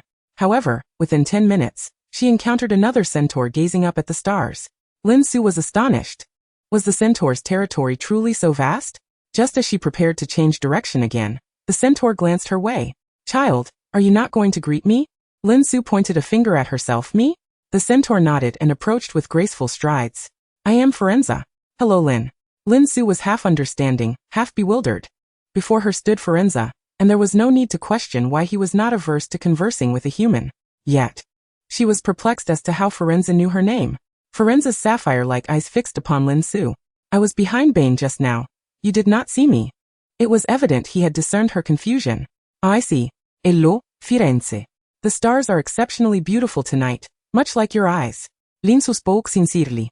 Forenza's eyes resembled a galaxy filled with stars. Forenza raised an eyebrow slightly. Thank you for your compliment, Lin. Indeed, Jupiter is particularly bright tonight. Lin Su did not fully grasp the significance of Jupiter. Although they were currently studying astronomy, their lessons had yet to progress beyond recognizing constellations. The tall centaur and the petite witch gazed up at the starry sky together. Forenza's ears twitched slightly. It seems someone is seeking you, Lin. Lin Su pondered for a moment. Perhaps it is Hagrid. He is a diligent guardian. Forenza shook his head and abruptly turned to leave. Lin Su felt a wave of confusion regarding the centaur's actions, unsure of the purpose behind Forenza's sudden appearance and their brief conversation. Su, there you are. The voice behind her was not the expected Hagrid, but was nevertheless quite familiar. Lin Su turned in surprise. George, what brings you here? George paid no mind to her spontaneous address. He approached cautiously, glancing around before reproaching her. You're only in your first year. How dare you come here alone? Lin Su shrugged off his concern. Didn't you and Fred come here during your first year? George sighed in exasperation. That's different, Su. You're just a little girl on your own. Lin Su glanced past him. But you came alone too, didn't you, George? She knew she was being stubborn. But she couldn't help but act impishly in front of George. What I mean is, next time you can bring Fred and me along. Trust me. No Hogwarts student knows the Forbidden Forest better than we do. George realized she would not relent. All right, let us go. I'll take you back before Hagrid notices. Lin Su felt it was getting late and readily agreed, and the two made their way back. How did you find me, George? I cast the disillusionment charm. But you smell strongly of butterbeer, Su. Honestly, I could smell you from 5 meters away. Really? How come I can't smell it myself? Behind them. Forenza and Bane emerged from behind a tree. Bane, did you see that? The boy has a star beside him. A guardian star that is intimately connected to this girl. Bane, who had always opposed interfering in human affairs, believed the centaur's astrological abilities were meant for the betterment of their own kind. Thus, he stomped his hoof heavily upon the ground. Forenza, I must reiterate. Do not concern yourself with human matters, and do not bring us trouble. Forenza gently tapped the ground. Very well, Bane, I merely find this intriguing. The two centaurs galloped back to their territory. Chapter 34. Examination week. Time swiftly passed, and the examination period arrived. After completing her test, Lin Su began to channel her perception into studying the magical flow within her anti-cheating quill. Her intense gaze, which seemed intent on disassembling every feather of the quill, drew the attention of every supervising professor during the written examinations. Although they were aware Lin Su had no need to cheat, her expression was hardly friendly, prompting several professors to ponder whether Lin Su had not adequately prepared. However, she merely stared, making no further moves. Once the first day of examinations concluded, the Gryffindor Lions gathered in the common room, chattering animatedly. Thanks to Lin, much of the professor's attention was diverted. Neville remarked. Seamus exclaimed in shock. Did you actually manage to cheat, Neville? Neville shook his head vigorously. No. The moment the professors noticed me, I got nervous. During the second half of the exam, the professors were almost entirely focused on Lin, so I was less anxious and recalled several answers, thanks to the highlights Hermione helped me with. Lin Su remained oblivious to her newfound status as the center of discussion and returned to her room, feeling fatigued after a day of examinations and quill research. Earlier, she had rushed to the kitchen for a hefty slice of cake, which was slightly too sweet for her taste. Yet in front of the enthusiastic house elves, she couldn't bring herself to express her distaste, fearing she lacked the confidence to withstand 100 house elves simultaneously bashing their heads against the wall. Hermione was engrossed in a hefty tome on magical history, and Lin Su thought she had memorized every punctuation mark. Su, you're back. Hermione greeted amidst her busy reading. Lin Su replied weakly and went to brew herself some herbal tea. Hagrid's slightly bitter brew was perfect for countering the sweetness. Are you alright, Su? Noticing her friend's lack of energy, Hermione set down her book. I'm perfectly fine, Hermione. I merely find the examinations utterly exhausting. Lin Su poured 2 cups of tea, offering one to Hermione. Hermione cradled the teacup, her distaste for the flavor evident as she only inhaled its floral aroma, bemused by the bitter taste that belied the delightful scent. I noticed you were studying the anti-cheating quills today. They are truly remarkable. Lin Su took a sip. Feeling the warmth, and set her tea aside. Indeed, I find them quite fascinating. I am not entirely certain about the underlying principles, which is why I felt compelled to delve deeper into the subject. Hermione placed her tea on the small table. So Sue, what have you discovered? Lin Su stroked her chin thoughtfully. It is quite intriguing, although it is merely an anti-cheating charm. It seems to incorporate some form of monitoring spell that can track the movements of young witches and wizards. There is also a triggering incantation that presumably halts the ink flow upon detecting cheating, but I have refrained from testing it, unsure of any additional consequences beyond stopping the ink. She fell into contemplation, feeling that her research time had been insufficient to grasp how the charm determined cheating. Was the mere thought of cheating sufficient, or did one need to produce notes, or perhaps steal glances at others' papers? As she slowly emerged from her reverie, she noticed Hermione gazing at her in astonishment.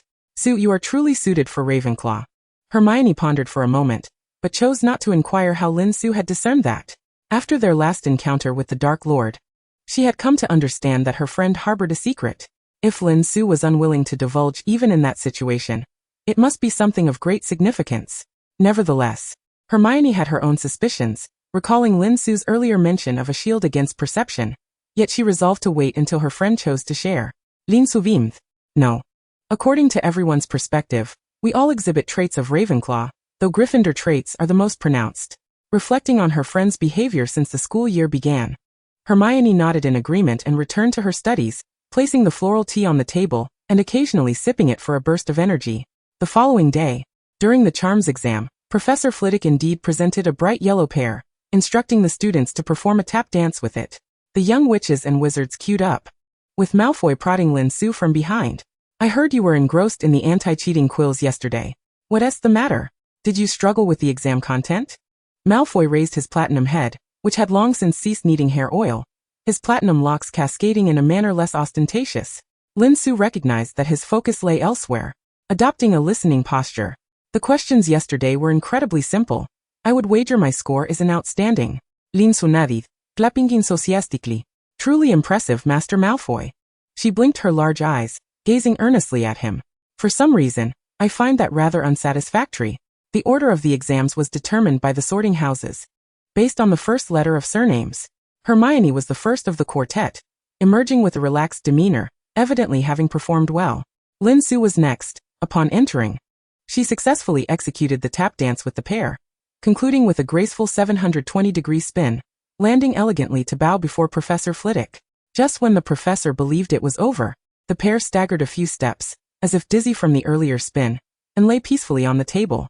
Despite its lack of a face, the pair exuded an aura of tranquility that amused Professor Flitwick, who applauded her mastery of magical control. Had Malfoy been present, he would have discerned the stark contrast between their applause. Lin Su seemed rather lackluster.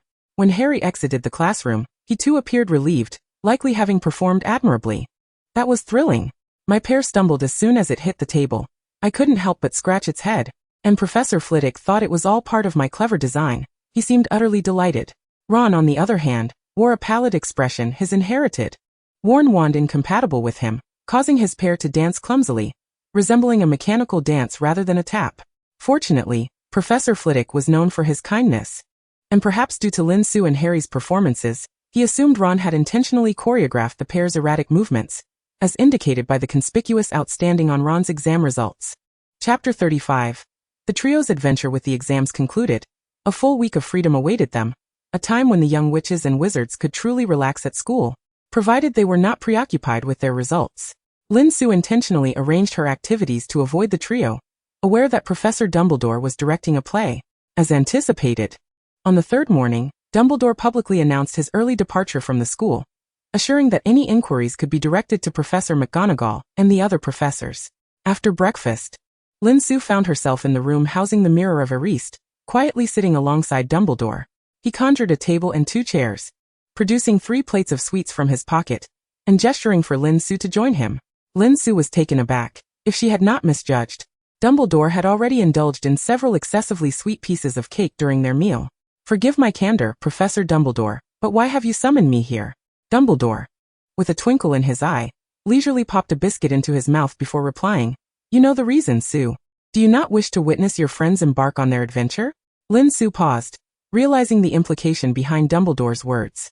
Indeed, had he not invited her to this room, She would have cast an invisibility charm to follow the trio.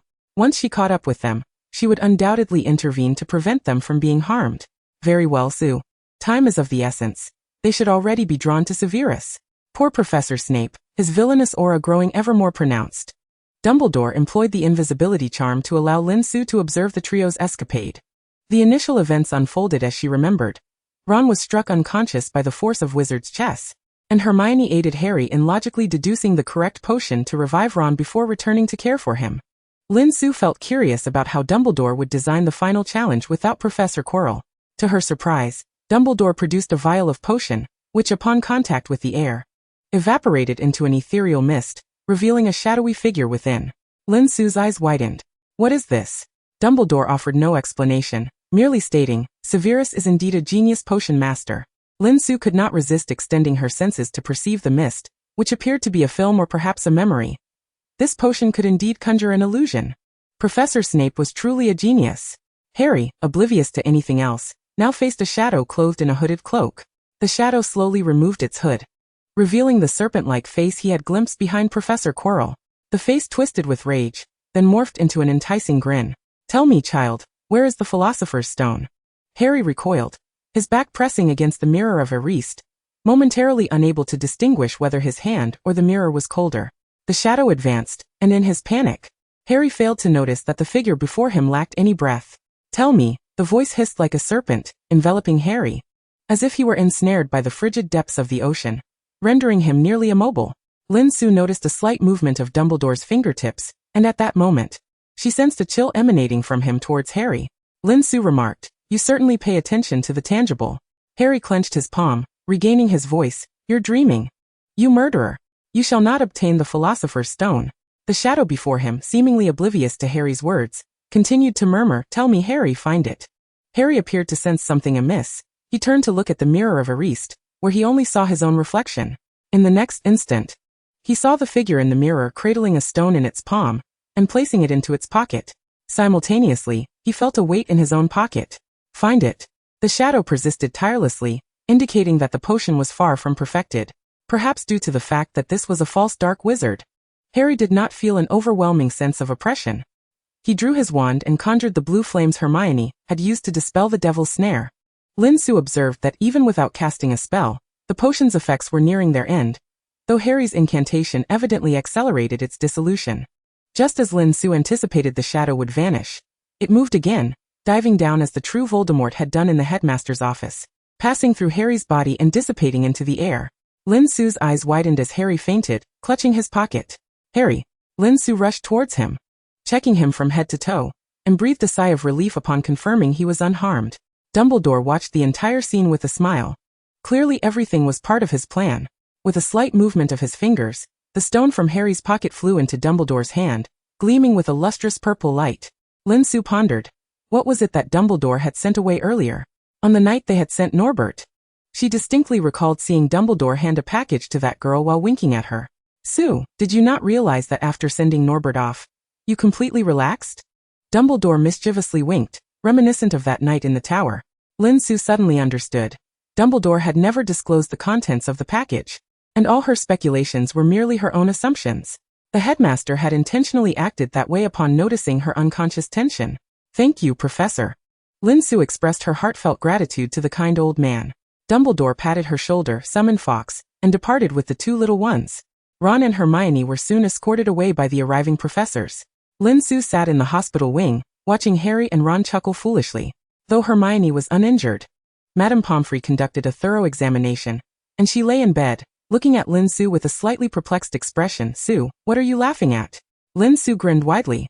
Although I know it's rather inappropriate, Hermione, I am finally not the one lying in bed this time. Hermione was left speechless by Lin Su's oddly humorous perspective. But after a moment's thought, she couldn't help but laugh. Sue, you truly are a frequent visitor to the hospital wing. Indeed, Lin. Shall I set up a dedicated bed for you here? Madame Pomfrey stood with her hands on her hips behind Lin Su. Lin Su quickly tucked away her smile. No need, madam. I shall endeavor to trouble you less in the future. Madame Pomfrey lowered her hands. You better not fall ill again, Lin. However, you are welcome to bring me potions. I must commend you, your potion-making skills are quite commendable. It was hard to discern whether Madame Pomfrey was genuinely praising Lin Su's potion skills, or teasing her about frequently being confined by Professor Snape, and Lin Su's laughter was somewhat forced. Chapter 36.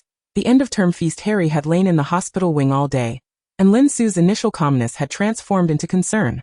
When Dumbledore appeared in the hospital wing, Lin Su could not resist inquiring about the potion from that day, questioning how a mere illusion could keep Harry unconscious for so long. "Do not fret, Su," Dumbledore replied, his hands clasped before him.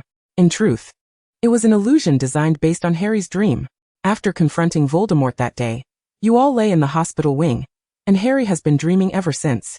Lin Su pondered, realizing it must be due to the fragment of Voldemort's soul within Harry. The main soul, though weak, could not sense the existence of the residual soul. Yet it was sufficient to torment Harry with nightmares. Dumbledore observed Lin Su without revealing that she too had been dreaming that day. Although she did not speak in her sleep like Harry, she had been grasping at the fabric over her heart, her complexion pale and her body convulsing as if she were enduring excruciating pain, even shedding tears in her dreams. The adults had taken turns casting detection spells, but found no issues. Fortunately, that state only lasted a brief moment before she calmed down. Her reaction upon waking indicated she had no recollection of her dreams, so he refrained from asking. As Harry's fingers twitched, Lin Su turned to Dumbledore, silently inquiring if she should leave. Dumbledore nodded, and Lin Su exited the hospital wing, awaiting Dumbledore's conversation with Harry. Hermione and Ron sneaked over, eager to find out if Harry had awakened before the end-of-term feast. Lin Su intercepted them, signaling for silence. "Dumbledore and Harry are talking. Do not enter." The trio began discussing at the doorway, with Ron recounting their recent adventure for the most part. "Su, it's a pity you missed it. I looked incredibly gallant as a knight." Ron animatedly gesticulated, nearly attempting to reenact the scene. Lin Su nodded earnestly. "Ron, your wizard's chess skills have always been superb. Even Percy struggles to defeat you at times." Ron beamed, his eyes alight with excitement, and Lin Su thought he would not even hesitate to challenge Ludo Bagman again. From a distance, two familiar figures approached. Fred and George were coming to find Lin Su. "Su, the holidays are almost here, and we have something for you," Fred said, playfully concealing his hands behind his back. "Take a guess at what it is, Su," George added mysteriously. Ron scoffed. "You're not trying to make Su eat another transforming biscuit, are you? Or vomit-flavored beans?" Clearly, young Ron had little faith in the gifts his brothers offered. Hermione's eyes brightened. Could it be the results are out? The Weasleys exchanged glances filled with unspoken sentiments, and Hermione shrugged. "All right, forget I said anything." Fred and George ceased their teasing. "Su, this is your dividend." They revealed their hands, which held what appeared to be 5 golden galleons and several silver sickles. Ron's mouth hung open in astonishment. "So much?" The twins exchanged knowing glances, each positioning themselves beside Ron, resting their arms on his shoulders. "Next year. Why not join us? You could earn this much too." Ron nodded eagerly. "Really? I could have this much?" Fred and George grinned mischievously. "Of course. As long as you learn to make desserts with Mum over the holidays, or achieve an O in potions, or invest your pocket money." They took turns teasing him, and with each remark, Ron's expression grew more disheartened until he finally exclaimed, "You're just messing with me." Lin Su and Hermione stood together, watching the Weasley brothers' antics, sharing an amused smile.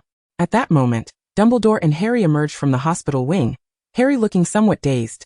The friends quickly greeted Dumbledore, who headed towards the Great Hall, while Harry, temporarily forgetting his troubles, followed the crowd towards the hall. Upon entering, Lin Su spotted an unexpected figure.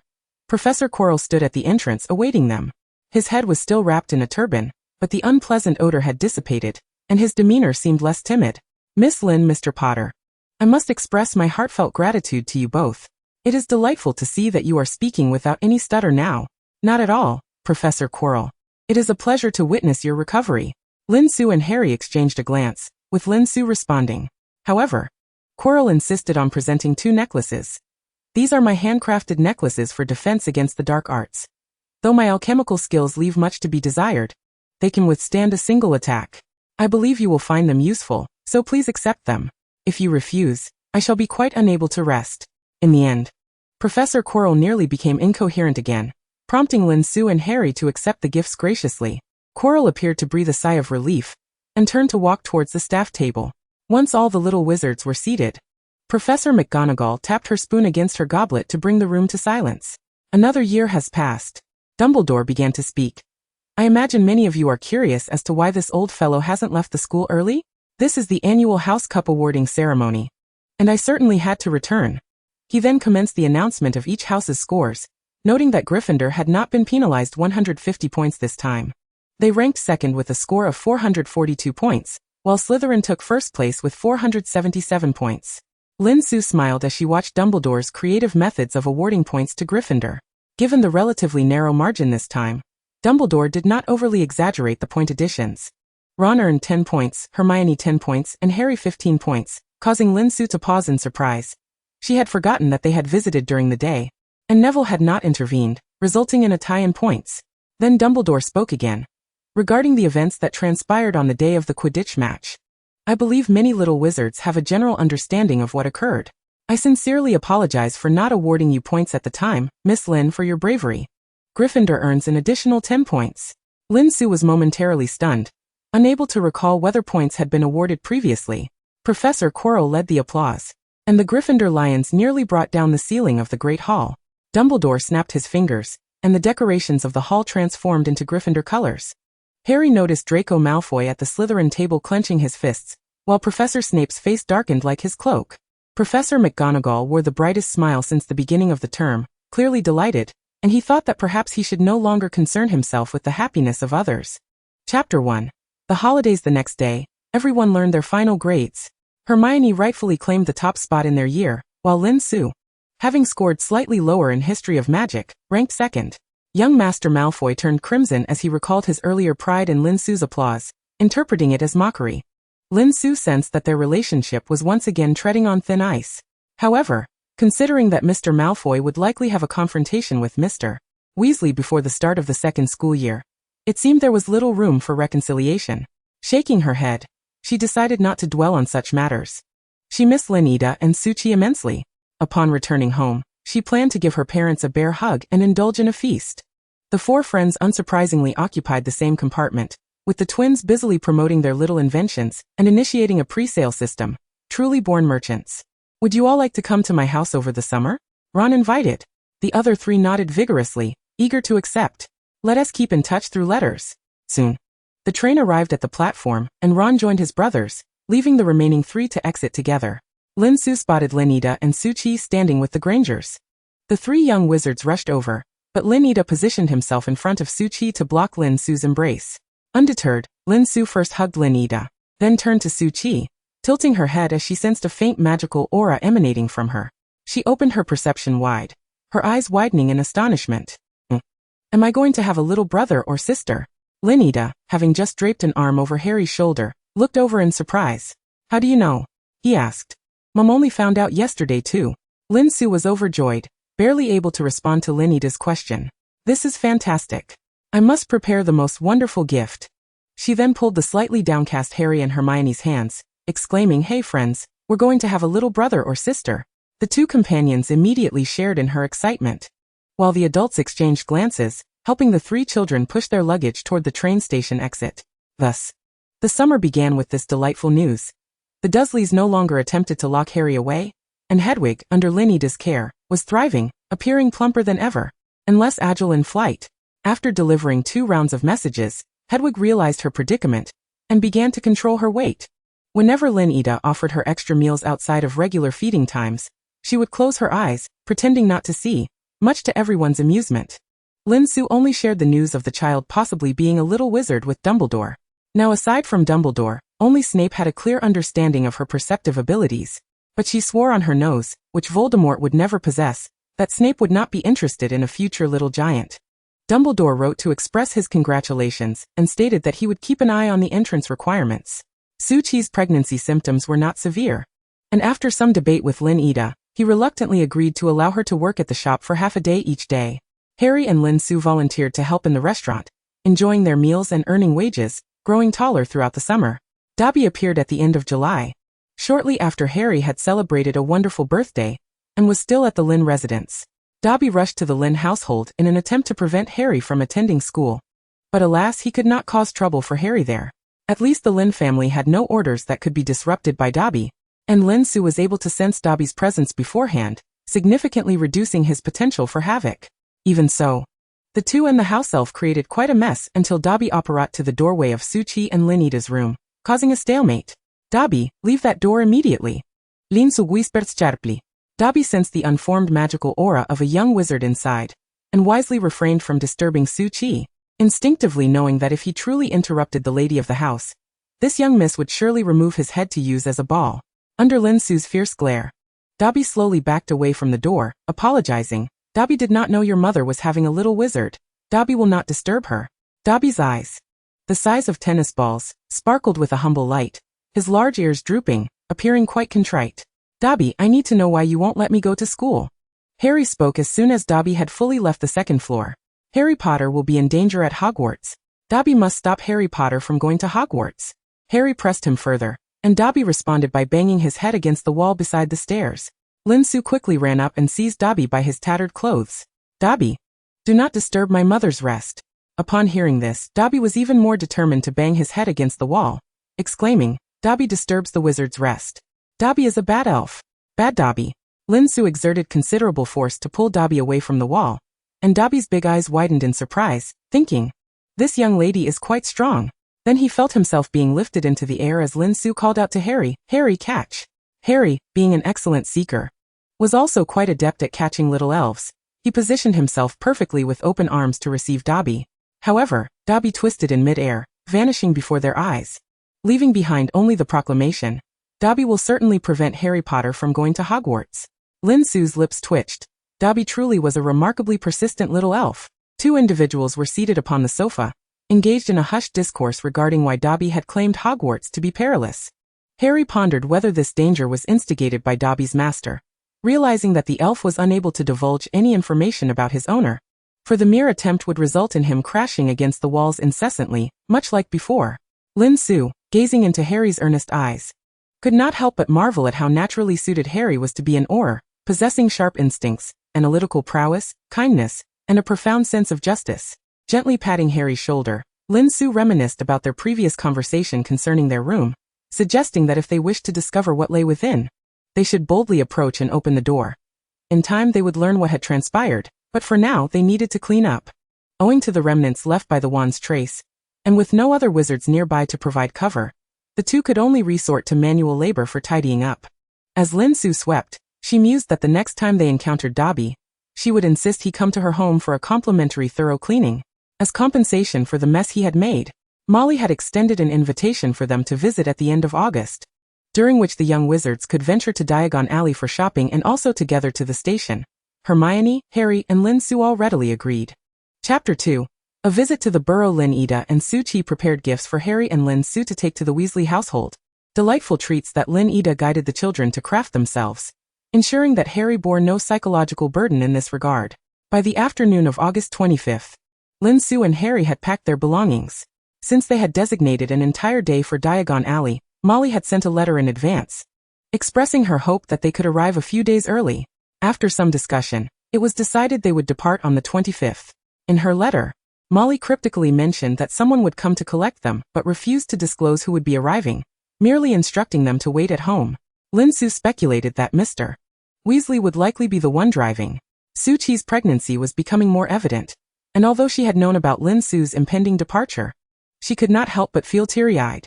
Lin Su quickly embraced her mother, soothingly patting her back. Mom, please don't cry. I'm merely going to school. I promise I will return this Christmas. Expectant mothers often become overly sentimental, and Su Chi, holding her understanding daughter, was reluctant to let go. Lin Ida, feeling helpless regarding his wife, could only place his hopes on their daughter. Fortunately, Lin Su was quite dependable, whispering into Su Chi's ear, Mom, I've left you a gift on the table in your and Dad's room. You will see it shortly, and I assure you you will love it. Su Chi was indeed momentarily distracted by this promise, just as Arthur Weasley's modified car appeared on the road in front of their home. The vehicle moved with remarkable smoothness, a testament to the proficiency Mr. Weasley had developed in using Muggle automobiles, despite his official position against the misuse of such items. Initially, Lin Ida and Su Chi, along with Harry, were unaware that this was Mr. Weasley until he halted the car at their doorstep, opened the door and stepped out. His vibrant red hair was unmistakable, and Harry instantly recognized him as Mr. Weasley. Greetings, sir and madam. I am Arthur Weasley, he said, confirming their suspicions. Rest assured, I shall take excellent care of the children along with Molly. We certainly trust you, sir. Mrs. Weasley is exceptionally skilled in caring for children. As both Su Chi and I are well aware, Lin Ida replied, shaking hands with Arthur. However, I had assumed you would not use this mode of transportation. Harry mentioned that your brooms are remarkably swift. Indeed, sir, but I cannot fly across half the country with 3 young wizards. They would be utterly exhausted. Arthur chuckled at the thought. Su-Chi exclaimed, half the country? Goodness, sir. Do you need to rest? Why not come inside for a moment? Arthur waved his hand dismissively. No need, madam. This car can fly, and I can render it invisible to muggles. Now we must head to London to pick up Miss Granger. Ron and the others cannot wait any longer. In fact, Fred, George, and Ron all wanted to come along, but to be fair, I have not brought any of them. Lin Ida and Su-Chi both expressed understanding, and after Lin Su embraced her parents, she climbed into the vehicle. Hedwig had already set off ahead, as she was well acquainted with the route to the Weasley home. To Harry's astonishment, just before they were set to depart, Petunia had coldly delivered a neatly wrapped box, her sharp features betraying her displeasure. I don't want them to say we raised you poorly by visiting without a gift, she had remarked ungraciously. Lin Su suspected she understood the reason behind this change. Dumbledore had visited after Harry's birthday, bringing along an unsightly vase filled with an unknown substance, and since then, Petunia had begun to behave strangely. Harry did not mention that Lin Ida had already prepared a gift for him. Instead, he looked into Petunia's eyes and sincerely expressed his gratitude. Once the car was in motion, Harry and Lin Su quietly opened the box to reveal Petunia's signature dessert, violet pudding. Lin Su remained silent, merely offering Harry a smile. Taking a deep breath, he gazed out the window. Yet a smile began to form at the corners of his mouth. Before long, they arrived in London to collect Hermione, and the 3 young friends settled into the back seat, with Hermione's suitcase occupying the front passenger area. The moment Hermione entered the car, she eagerly proclaimed her intent to purchase Gilderoy Lockhart's books this semester, extolling him as a handsome adventurer. Arthur, steering the car, chuckled and interjected. Molly must have a great deal in common with you, Hermione. She is utterly enamored with Lockhart, his words tinged with a hint of jealousy. Hermione's cheeks flushed crimson. While Lin Su teased, rest assured, sir, if Aunt Molly had to choose between you and Lockhart, she would undoubtedly select you without hesitation. Arthur beamed with pride. Of course. I was far more handsome in my youth than Lockhart. Suddenly realizing they were in the company of young second-year wizards, he quickly shifted the topic. Are you all ready? Children? We are about to take off. With that, he pressed a button, and Lin Su immediately felt the entire car enveloped in a magical aura. It then ascended into the air, flying swiftly and steadily. The 3 young wizards exclaimed in unison, wow. Lin Su mused that perhaps the twins' inventive talents truly stemmed from Mr. Weasley. It seemed only a couple of hours had passed before nightfall blanketed the sky. Lin Su and Hermione quietly dozed off, while Harry remained awake, gazing out at the scenery through the window. In the distance, he spotted a peculiar building illuminated by lights, and he quickly nudged Lin Su beside him. Wake up. We're almost there. Lin Su rubbed her eyes and roused Hermione. Children, we have arrived. Mr. Weasley exclaimed excitedly, turning to the young wizards. I can already smell Molly's stew. He was the first to exit, helping the 3 young wizards with their luggage. Harry, Hermione, Sue. Ron rushed out of the house to greet his friends, with the twins trailing closely behind. Lin Su stood before the burrow, gazing up at the uniquely assembled structure that resembled a whimsical fairy tale castle, exclaiming, wow, it looks just like something out of a storybook. Fred and George each took hold of Lin Su's luggage, calling out to her, hurry in, Sue. Mom has prepared a plethora of dishes based on the recipe you provided. You're going to love it.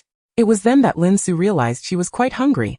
Turning around, she noticed Hermione and Ron had inexplicably begun to bicker again, while Harry stood by, unsure whom to placate. Ahem. Let us head inside for dinner, Hermione, Lin Su said, taking Hermione's hand to redirect the conversation. You haven't yet met the youngest Weasley. She's a lovely little sister. Hermione was instantly captivated. Have you seen her, Sue? Quick. Help me check if my hair is a mess from sleeping. The 2 girls chattered excitedly as they entered the burrow, only to simultaneously pause at the threshold, striking a pose reminiscent of little ladies. Fred burst into laughter. Sue, Mom has already heard of your glorious deeds. There's no need to pretend to be quiet. Lin Su and Molly approached the 2 little girls, embracing them tenderly, planting a kiss on each of their foreheads. Good girls, don't pay any attention to that scoundrel. Come and see what delightful dinner awaits us tonight. Chapter 3. Daily life in the hovel. The table was adorned with a delightful array of culinary treasures, featuring beloved local delicacies such as crispy fish and chips, sausages with mashed potatoes, Scottish stew, roast meats, and various pies. Among these, Lin Su had also prepared some dishes from Huaxia, and her eyes immediately fell upon a large bowl of sweet and sour pork, a size rarely seen even at gatherings. Both she and Hermione widened their eyes in astonishment. In addition, there were dumplings, braised pork, and fried rice. Lin Su and Hermione were certain that such an abundance of food would be impossible to finish. However, once the meal commenced, they quickly discovered just how voracious the Weasley boys could be. The dishes vanished at a staggering pace, leaving Hermione dumbfounded while Lin Su swallowed hard, pondering how Mr. Weasley managed to sustain such a large family on his salary. Sue, stop daydreaming and eat, Molly exclaimed as she ladled a generous spoonful of sweet and sour pork onto Lin Su's plate. I've tried every recipe you sent me for Christmas, and they were all absolutely delicious. Everyone loves them. When Lin Su crafted the recipes, she had indeed considered the local palate. With Lin Ida having run his restaurant for many years, it was evident that he could not rely solely on huaxiao flavors, but had to adapt them to suit local tastes. That is simply splendid, Mrs. Weasley. I must say, your culinary skills are remarkable, Lin Su praised sincerely after tasting the sweet and sour pork. Hermione and Ginny seemed to hit it off, with Ginny occasionally stealing glances at Harry across the table, though most of her time was spent engaged in hushed conversation with Hermione. Molly watched the table filled with people enjoying their meal, taking great pride in her role as a host. Sue, you never told us when you shared the recipe for beef jerky with Mum, Fred interjected, seizing a moment to speak. Molly, in a particularly good mood, allowed them to converse at the dinner table. Of course, I sent a portion to Mrs. Weasley as well. I've long maintained that her culinary talent far exceeds yours, Lin Su blurted out, suddenly realizing she may have inadvertently revealed the twins' secret, and quickly fell silent. However, neither the twins nor Molly reacted unusually. Ron discreetly made exaggerated mouth movements to inform her that their mother had already known, so there was no need for concern. Lin Su breathed a sigh of relief as the conversation resumed. They began discussing Professor Quirrell, who was rumored to be planning to conduct academic research in some distant locale, yet had fallen ill with food poisoning before he could depart, landing him in St. Mungo's. Everyone chimed in, lamenting Quirrell's misfortune. Only Lin Su contemplated that this was perhaps the mildest outcome for a defense against the dark arts professor in recent years. Yet, recalling Quirrell's past tribulations, she felt that such an outcome was, in fact, quite normal. I bet this year's defense against the dark arts professor is Gilderoy Lockhart. Just look at the textbook list, it's full of his works. I wager he is exceedingly vain, Ron scoffed, appearing thoroughly disgruntled. For their family, purchasing all new books would be a significant expense, even if they opted for second-hand copies. Ronald Weasley, is that how you treat your professors at school? Molly admonished, her expression disapproving of Ron's flippant demeanor. Ron immediately feigned innocence. I know I was wrong, Mum, Arthur interjected, expressing his jealousy. Molly, please don't reprimand our son because of Lockhart. Molly served Arthur another pie. Dear, you know this is a separate matter. Arthur was easily appeased, turning his attention back to Ron. Your mother is right, Ron. You must show respect to your professors. Ron and Percy ate their meals with decorum, and upon hearing this, Percy nodded in agreement while the twins exchanged knowing glances and smiled. Ginny leaned toward Hermione, whispering about how their household was always like this. Turning her head, she caught Harry's smile, causing her cheeks to flush crimson as she wished to bury her face in her soup bowl. Hermione observed Ginny and Harry, feeling both surprised and enlightened. Lin Su, witnessing this charming scene, popped a piece of sweetly glazed candied yam into her mouth, a satisfied smile gracing her lips. After satiating their appetites, Molly waved her wand, causing the myriad of dishes to line up and make their way to the sink for cleaning. As the hour grew late, Ginny led Hermione and Lin Su to see her little bedroom, which had evidently been enchanted with an undetectable extension charm. 3 small beds were neatly arranged, their linens tidy and inviting. The twins gathered at the doorway, inviting the girls to visit their room. Molly, standing at the foot of the stairs, called out to the 2 rascals, do you intend for the girls to see your filthy socks on their very first day? Fred and George protested in unison. Mum, we cleaned up ages ago, and we wash our socks every day now. Molly paid them no further heed, and went to put away the gifts Lin Su and her friends had brought. Aside from the violet pudding that had already been devoured moments ago, Lin Su and Hermione prepared to visit the twins' room, while Ginny warned them, just a heads up. There are always little explosions in their room. You might witness a disaster zone.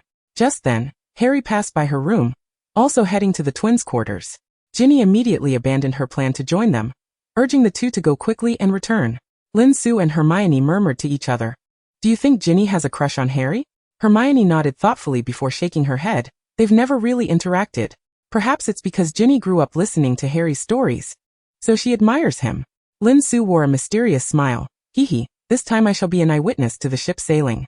The twins' room was adorned in Gryffindor colors, vibrant and exuberant, featuring 2 identical beds, each flanked by the figurines Lin Su had gifted. Additionally, there were various other knickknacks. In the center stood a table with simple glassware, while by the window was another table cluttered with more materials, clearly indicating that they had not abandoned their inventive pursuits at home. Lin Su's gaze fell upon a small metal piece among the materials by the window, emanating intense magical fluctuations, causing the metal itself to quiver slightly. She hurriedly approached and tossed the small metal fragment out of the window. "Su, that was our successful experiment," Fred exclaimed in dismay, and before he could finish, a loud explosion echoed from outside. At the same moment, Molly's voice rang out, "Fred! George! What on earth are you doing?" Lin Su leaned out the window to respond, "I'm sorry, Mrs. Weasley. I accidentally knocked over their materials." Molly's tone immediately softened. "It's all right, my dear. Are you hurt?" "No, I'm perfectly fine, ma'am." "That is good to hear. Please be careful, sweetheart." "Yes, ma'am." When Lin Su turned back, her friends stared at her in wide-eyed amazement. She blinked innocently, sporting a bright smile. Chapter 4. The incident at Diagon Alley. "Su, you're still so keen on explosions," Ron remarked. "If you had been here this holiday, perhaps they wouldn't have blown up the room so many times. Mum complains about it daily." The twins had intended to showcase their latest experiment, only to end up making a comical blunder. Fortunately, they had documented their experiments, and they could review where things had gone awry later, considering several hours had passed without any explosions. Everyone retired to their respective rooms to rest. The following morning at breakfast, Arthur remembered to ask a question he had forgotten from the previous day. What exactly is the purpose of that yellow rubber duck favored by Muggles? Harry and Lin Su pondered how to explain, as rubber ducks had evolved significantly, ranging from toys for children during baths to inflatable rafts, even featuring holes to serve as life preservers. Arthur listened in amazement, exclaiming how wondrous Muggles truly were. After a brief respite following breakfast, everyone prepared to head to Diagon Alley. However, Lin Su observed that Harry's enthusiasm was rather subdued. When the Weasley twins and Ron invited him to the pitch for a game of Quidditch, he generously lent out his Firebolt 2000, but chose not to join them. Lin Su watched as he settled on the grass, his gaze fixed upon the Weasley siblings frolicking freely in the air, an expression of envy illuminating his eyes. And she began to grasp the situation. Quietly, she approached and sat down beside Harry. "Harry, are you all right?" Harry turned to his friend, masking his sorrow with a smile. "I'm fine, Sue. Everything here is splendid." Lin Su reached into her pocket and retrieved the cream fudge that Molly had given her, offering it to Harry. "Harry, I want you to know that you can tell me anything. I will always support you." Harry accepted the candy but did not consume it immediately, instead turning back to watch the Weasleys.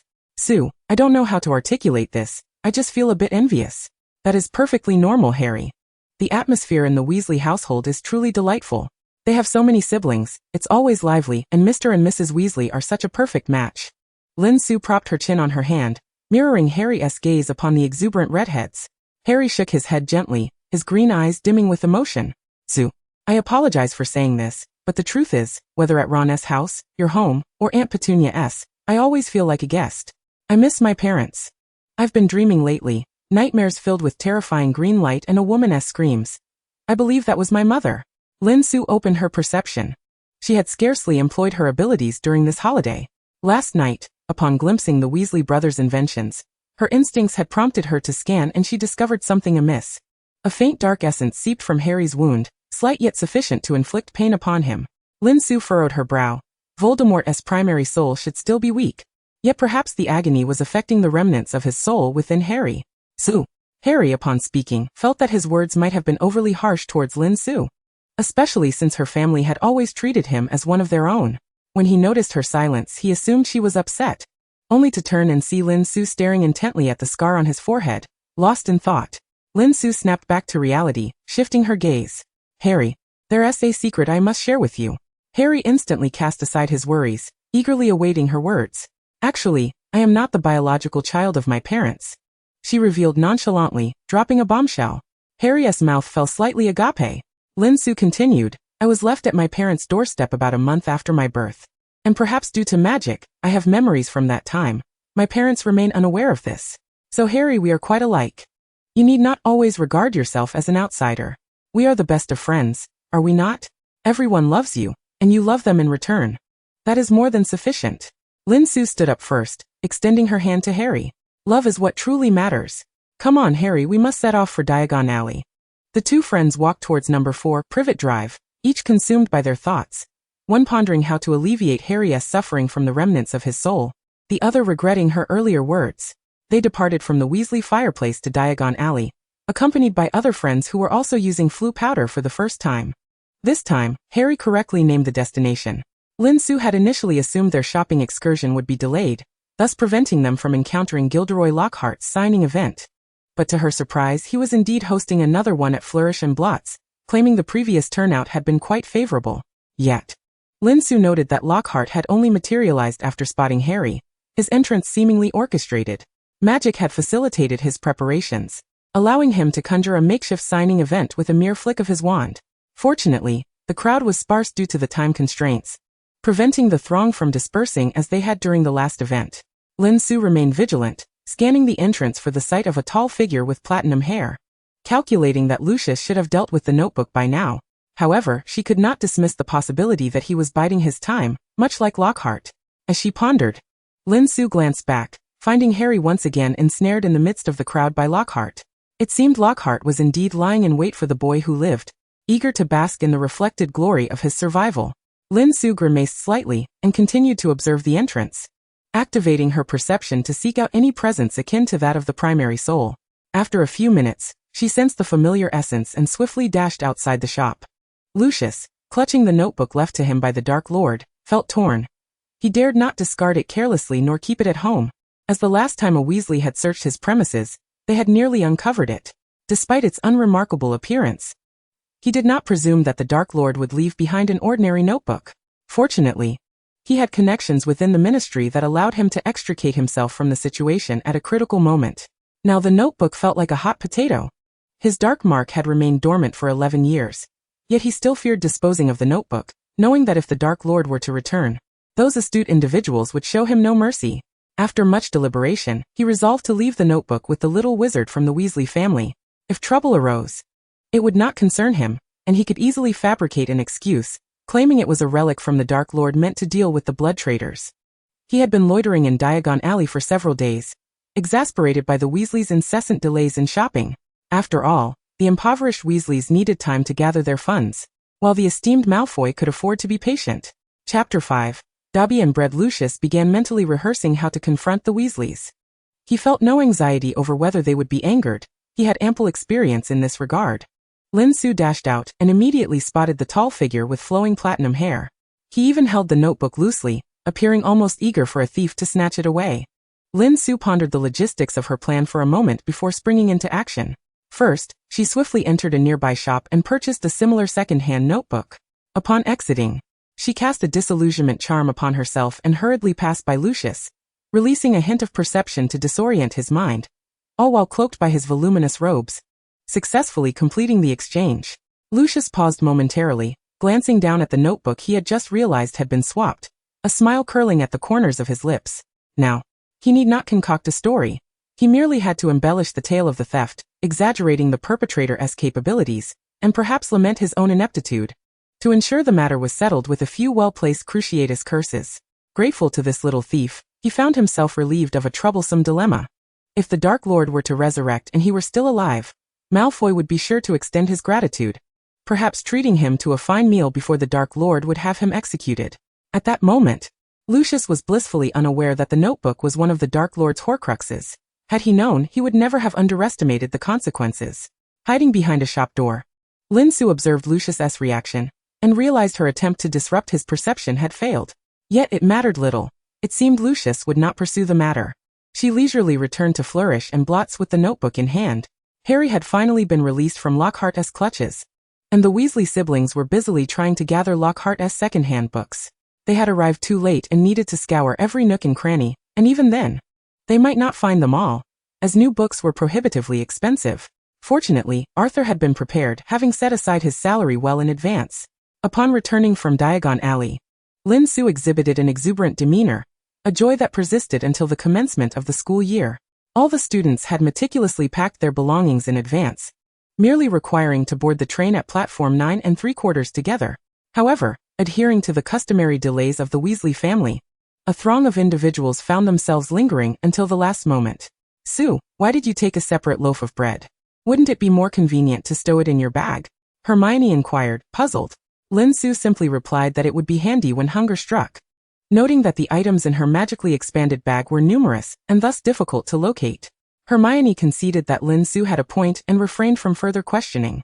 The group passed through the entrance in a relay-like fashion, ultimately leaving just Harry, Ron, and Lin Su. Lin Su sensed the surrounding magical fluctuations and discreetly cast a binding charm, approaching Dobby with an apology before stuffing a large loaf of bread into the astonished house elf's mouth. Dobby, I sincerely apologize, but just as you wish to prevent Harry from attending Hogwarts, I must ensure his safe arrival at school. The spell will wear off in 3 minutes. The bread is freshly baked by Mrs. Weasley and is quite delightful. I hope you enjoy it. Farewell. As Lin Su emerged through the entrance, she found her companions waiting. Thank Merlin. Sue, you nearly missed the opening time for the platform, Harry and Ron exclaimed. Startled by her sudden lag, Lin Su claimed she had merely lost her focus, and the others dismissed it, though Hermione noticed that the loaf in Lin Su's hand had vanished. Once they settled into their compartment, Hermione pulled Lin Su aside outside the restroom to inquire about what had transpired. Having heard Harry recount Dobby's situation, Lin Su chose not to conceal anything from Hermione, though she refrained from disclosing her perceptions, merely stating that she had noticed Dobby lurking behind a pillar and had gone to investigate. Hermione regarded Lin Su disapprovingly. Sue, you constantly act on your own. Have you never considered informing your friends? Lin Su smiled brightly. Time was of the essence, Hermione. I promise to inform you next time. Hermione remained unconvinced by her assurances, but felt powerless to restrain Lin Su, thus relinquishing the matter. The two returned to their compartment, where Ginny found it impossible to remain composed in Harry's presence. Having just stepped away, the two girls sought out new first-year students to sit with instead. Upon their return, Ron was still lamenting to Harry, "Why won't Ginny sit with us? Aren't we her brothers?" Harry shook his head, though he too was bewildered by Ginny's peculiar behavior. He understood her desire to play with her peers. Perhaps a year's difference created a gap. Lin Su remarked to Hermione, "Two blockheads." Attending the opening ceremony as a second-year student was a novel experience. Observing the first years anxiously awaiting their sorting was indeed amusing. No wonder the upperclassmen tacitly refrained from divulging the sorting process to the newcomers. Later that night, back in the dormitory, Lin Su sat at her desk, gazing at the worn cover of her notebook, lost in thought for a considerable time before picking up her quill to write. Today marks the most significant day of my life. I have arrived at Hogwarts. Everything in this magical world captivates me. I am not a monster. Everyone here is like me. May God Merlin bless me with joyful days here, free from hunger and the loathsome presence of bullies. After a brief pause, the ink gradually faded, revealing beautiful calligraphy. Hello. Upon seeing this, Lin Su immediately slammed the notebook shut, waiting a few minutes before cautiously reopening it, testing the waters with her writing. Hello, are you a ghost residing in this notebook? Much like the genie in Aladdin's lamp? A genie? No, I am unfamiliar with such a concept. I suppose I can be regarded as a ghost within the notebook. Are you a first year at Hogwarts this year? Indeed. Do you know of Hogwarts? Before receiving a response, she quickly added, I apologize, I mentioned Hogwarts. I was so excited that I forgot to embody the image of a young wizard just arriving from the Muggle world. No need to apologize. In fact, I am also a Hogwarts graduate. My name is Tom Riddle. Perhaps you would be willing to share your name with me, dear little wizard?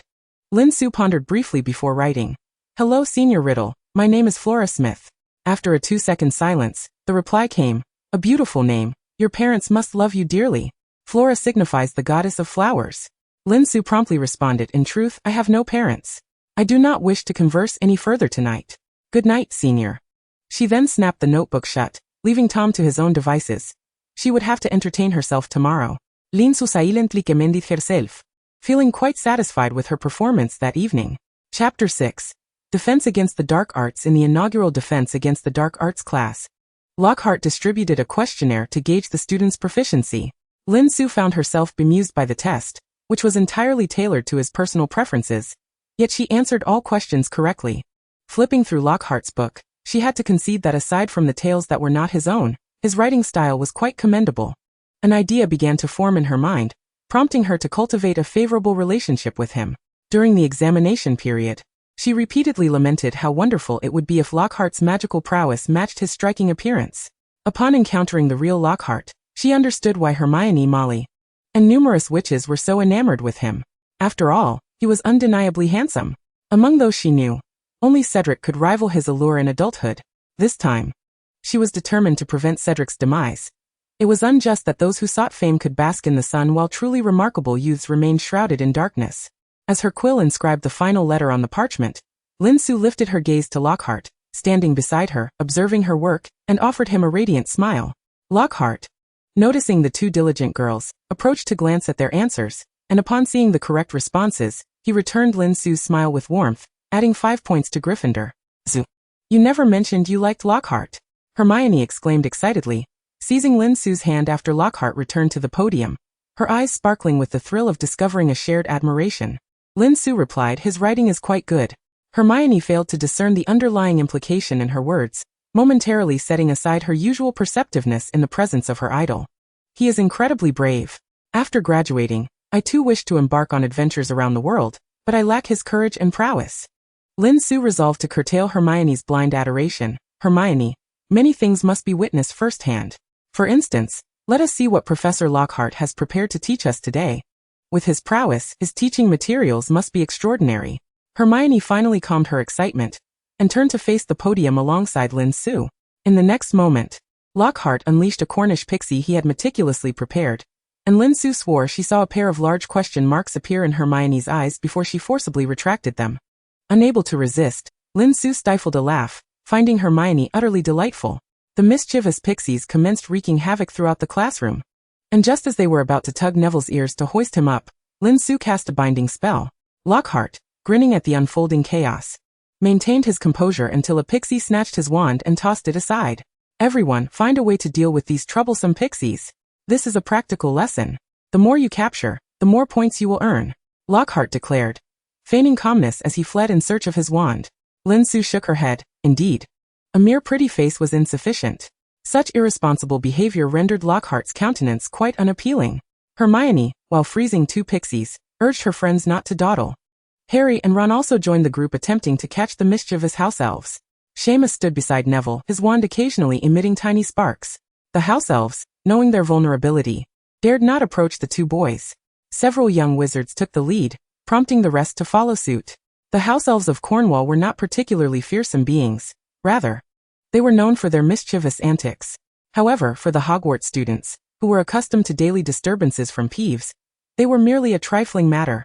In the end, through their collective efforts, they successfully captured the house elves and, after a holiday that had rendered their relationship somewhat distant, they found themselves drawing closer once more. Hermione, surely you understand now that Lockhart is nothing but a charlatan, Ron remarked disdainfully to Hermione as they made their way to the Great Hall. Hermione found it difficult to accept that such a remarkable idol from her books could be so inept, instinctively offering excuses. He said it was a practical lesson, and indeed, it was a practical lesson. Yet she failed to notice that she didn't even correct Ron's impolite language. Ron rolled his eyes in exasperation, muttering, "You'll see his true colors sooner or later." Harry, remaining silent, merely hoped that Lockhart would say something remarkable to him. With a sudden snap, Harry turned around to find a first-year wizard holding a Muggle camera. "Hello, Harry. I'm Colin Creevey. May I take your picture?" Harry awkwardly tugged at his lips. "You've already taken one, Haven to you?" Colin, appearing quite bashful yet audaciously oblivious to rejection, beamed and snapped another photo. The trio exchanged glances, wondering, is that show-off Lockhart at it again? The long-lost aristocrat has reappeared, still as arrogant as ever. Lin Su's head was filled with question marks. Just then, Ginny appeared before Harry, admonishing Malfoy, "You mustn't speak of him like that." Lin Su couldn't help but whistle internally. However, this was not the moment for idle chatter. She stepped up to Malfoy and said, "Long time no see, Mr. Malfoy. You still look remarkably radiant." Malfoy paused, taken aback by the unexpected compliment, and instinctively replied, "Thank you for the praise." Realizing his own words, he lifted his chin and proceeded towards the Great Hall. The trio of onlookers exchanged bewildered glances. As Malfoy silently clenched his fists upon entering the hall, he seethed inwardly, "She must be mocking me again." Lin Su hadn't anticipated Malfoy's abrupt departure. She had prepared several remarks to test the waters before extolling Lockhart. Everyone entered the Great Hall with puzzled expressions. Later that evening, back in the dormitory, Lin Su retrieved her notebook, eager to engage in a battle of wits with Riddle. As she opened the first page, the ink eagerly revealed itself. "I apologize for my rudeness yesterday, Flora. I hope I did not evoke any painful memories for you. In truth, I too lived in an orphanage before coming to Hogwarts. We share a similar plight, and I assure you, you will find much to cherish at Hogwarts. Lin Su silently scoffed. Who granted you permission to address me by that name? She recognized that this individual was quite cunning. First apologizing and then revealing his own pitiable background to establish a connection, ultimately seeking to leverage the student's yearning for Hogwarts to segue into further conversation. With that thought, Lin Su penned her response. It's quite all right, Senior Riddle. I believe I owe you an apology. Perhaps I too reminded you of past sorrows. Do not blame Flora. You mentioned yesterday that there are no days filled with hunger or loathsome brutes. Does that imply someone has been bullying you outside of school? Chapter 7. Animagus. Lin Su carefully considered her next words. There are some insufferable individuals who find amusement in bullying, unable to tolerate any differences. This was a veiled reference. Riddle, evidently unaware that a mere young witch was speaking of him, responded approvingly, a commendable perspective, Flora. We must indeed share the same aspirations. As the page rapidly filled with his inquiries about her dreams, Lin Su was determined not to comply. I concur that this perspective is commendable. Senior Riddle, did your first transfiguration class involve turning matches into needles? I found it rather dull, as I succeeded quite easily. However, Professor McGonagall's ability to become a cat is truly fascinating. Lin Su revealed her talents, knowing Riddle would be eager to impart knowledge. Indeed, I suspect every young wizard's first transfiguration class is quite similar, and it seems you are an exceptionally gifted young witch. As for Professor McGonagall's transformation into a cat, that is animagus magic, far too advanced for you at this stage. Oh, what a pity. I had hoped to consult Professor McGonagall about it.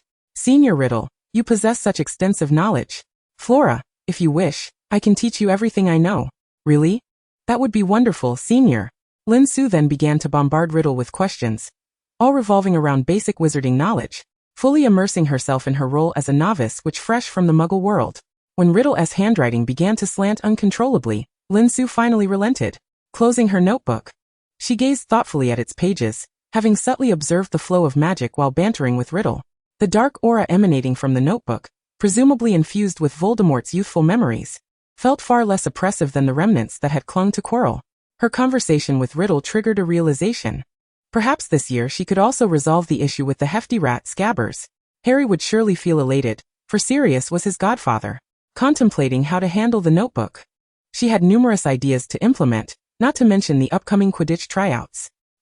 This year promises to be a busy yet fulfilling one. After transfiguration class the next day, Lin Su pursued Professor McGonagall to her office to inquire about animagi. Miss Lin, I appreciate your eagerness to learn. But animagus is knowledge that you will not be ready to grasp for quite some time, Professor McGonagall stated, peering at her through her glasses from behind her desk. Having initially perceived her as a well-behaved student, Lin Su had not expected Professor McGonagall to acquiesce to her request to learn animagus.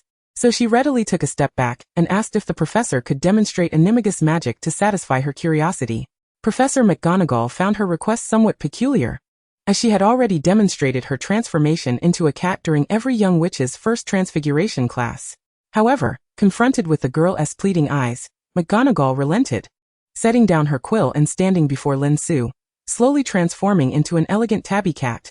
Lin Su watched with rapt attention, not wanting to miss a single fluctuation of magical energy. McGonagall held her feline form under Lin Su's intense gaze for 2 minutes before swiftly reverting to her human shape. Lin Su sighed with disappointment and then posed her question. Professor McGonagall, is there any distinction between a wizard transformed into an animagus and an ordinary animal? Professor McGonagall pondered for a moment before responding. While there may be no outward differences in appearance, certain human traits will manifest in an animagus. For instance, if a wizard sustains an injury to their leg, the animagus form will also reflect that injury. Conversely, any harm endured in animagus form will be mirrored in the wizard's human form. Lin Su committed this information to memory, and then inquired further. How can one distinguish a wizard's animagus from a regular animal? Is there a spell to forcibly revert an animagus to human form? Professor McGonagall scrutinized Lin Su, evidently beginning to harbor suspicions. Lin, from this point forward, I will not answer any questions regarding animagi. I hope you will not engage in dangerous experiments. Your magical abilities are still developing. Lin Su immediately promised, I would never jeopardize my safety, Professor. As long as safety is assured, that should suffice, right? Lin Su's mind was awash with thoughts on how to discreetly expose the matter concerning Banban, when suddenly the twins leapt out from either side, clapping her shoulders. Lin Su nearly lost her composure and cried out, upon turning her head to see them. A brilliant idea flashed through her mind as if a light bulb had illuminated beside her. The twins had initially intended to frighten Lin Su with her serious demeanor, yet her expression sent shivers down their spines instead. Fred exaggeratedly draped his wizarding robe around himself, exclaiming, "Su, I assure you I do not possess a galleon." Lin Su, leading them to the room where they usually conducted their experiments, cautiously shut the door. "I heard from Filch that several high-risk items were taken from his confiscated collections a few years ago," she remarked, adopting an expression suggesting she would confess for leniency. "How could he divulge that to you?" Fred exclaimed, his face a mask of betrayal. "Have you become good friends with him as well?" Lin Su glanced at George, who remained silent, merely gazing at her with his puppy-like eyes. Unable to resist, Lin Su confessed, "All right, I overheard it. You know how he tends to reminisce during his patrols. So, you've been sneaking out at night behind our backs?" The twins chimed in unison. Lin Su raised both hands in surrender. "Let us discuss this another time. After much contemplation, I believe that only you two in all of Hogwarts could orchestrate such a thing." Fred protested. "What do you mean by such a thing?" Lin Su continued to flatter them. "Only something as remarkable as this, Fred. Please do not interrupt me again." Fred and George exchanged glances and shrugged. "All right then. So the items are indeed in your possession, correct?" Fred and George high-fived. "Of course, but not here. One must not place all their eggs in one basket. They are stored in another secure location. May I have the honor of seeing them?" Before Fred could respond, George agreed, "Sure, Sue, but with conditions." Lin Su widened her eyes at George. "What conditions?" The twins shared a knowing look and spoke in unison. "Next time there's an adventure, include us." Lin Su was taken aback. "What?" "Both George and I feel that your life seems far more exciting than ours. So next time something fun happens, invite your good friends along." Chapter 8. The next adventure, the twins led Lin Su through a labyrinth of staircases until, just as she was about to feel lightheaded, they finally emerged into a corridor. It must be said, this place was indeed secure. At least, she certainly couldn't find it on her own. Rubbing her temples, Lin Su struggled to discern which floor she was on. The twins, brimming with energy, soon found an empty classroom. Upon opening the door, a grayish sight greeted her. Dust blanketed the desks and chairs, indicating it had been a long time since anyone had visited. The twins rummaged through one of the desks and retrieved a box, which interestingly was spotless, suggesting they frequented this place often. "See, everything is here. Some of the rather challenging fireworks have already been used, but the rest are right here." Lin Su perused the box but found nothing of interest and displayed a lackluster demeanor. "Is this all?" Nothing particularly intriguing. She had refrained from directly agreeing to the twins' proposition of future adventures, opting instead to assess the value of these items first. The twins exchanged glances and George asked, "What sort of intriguing items are you after, Sue?" Lin Su furrowed her brow in thought. "Perhaps something that records the secret passages of Hogwarts? A map, perhaps?" This nearly gave away her intentions, and Fred and George hesitated before responding. "What kind of map are you seeking? We could draw one for you." Lin Su clapped her hands. "So you do indeed have a map, don't you? Show it to me. I promise I won't steal it." The twins, inadvertently led by her enthusiasm, shared a resigned look, and Fred produced a piece of parchment from his pocket, handing it to Lin Su. "Here." Lin Su examined the parchment closely. "Is this a map? It looks completely blank to me." The twins then burst into triumphant laughter. "Sue, it took us quite some time to uncover the secret of this parchment. Watch closely.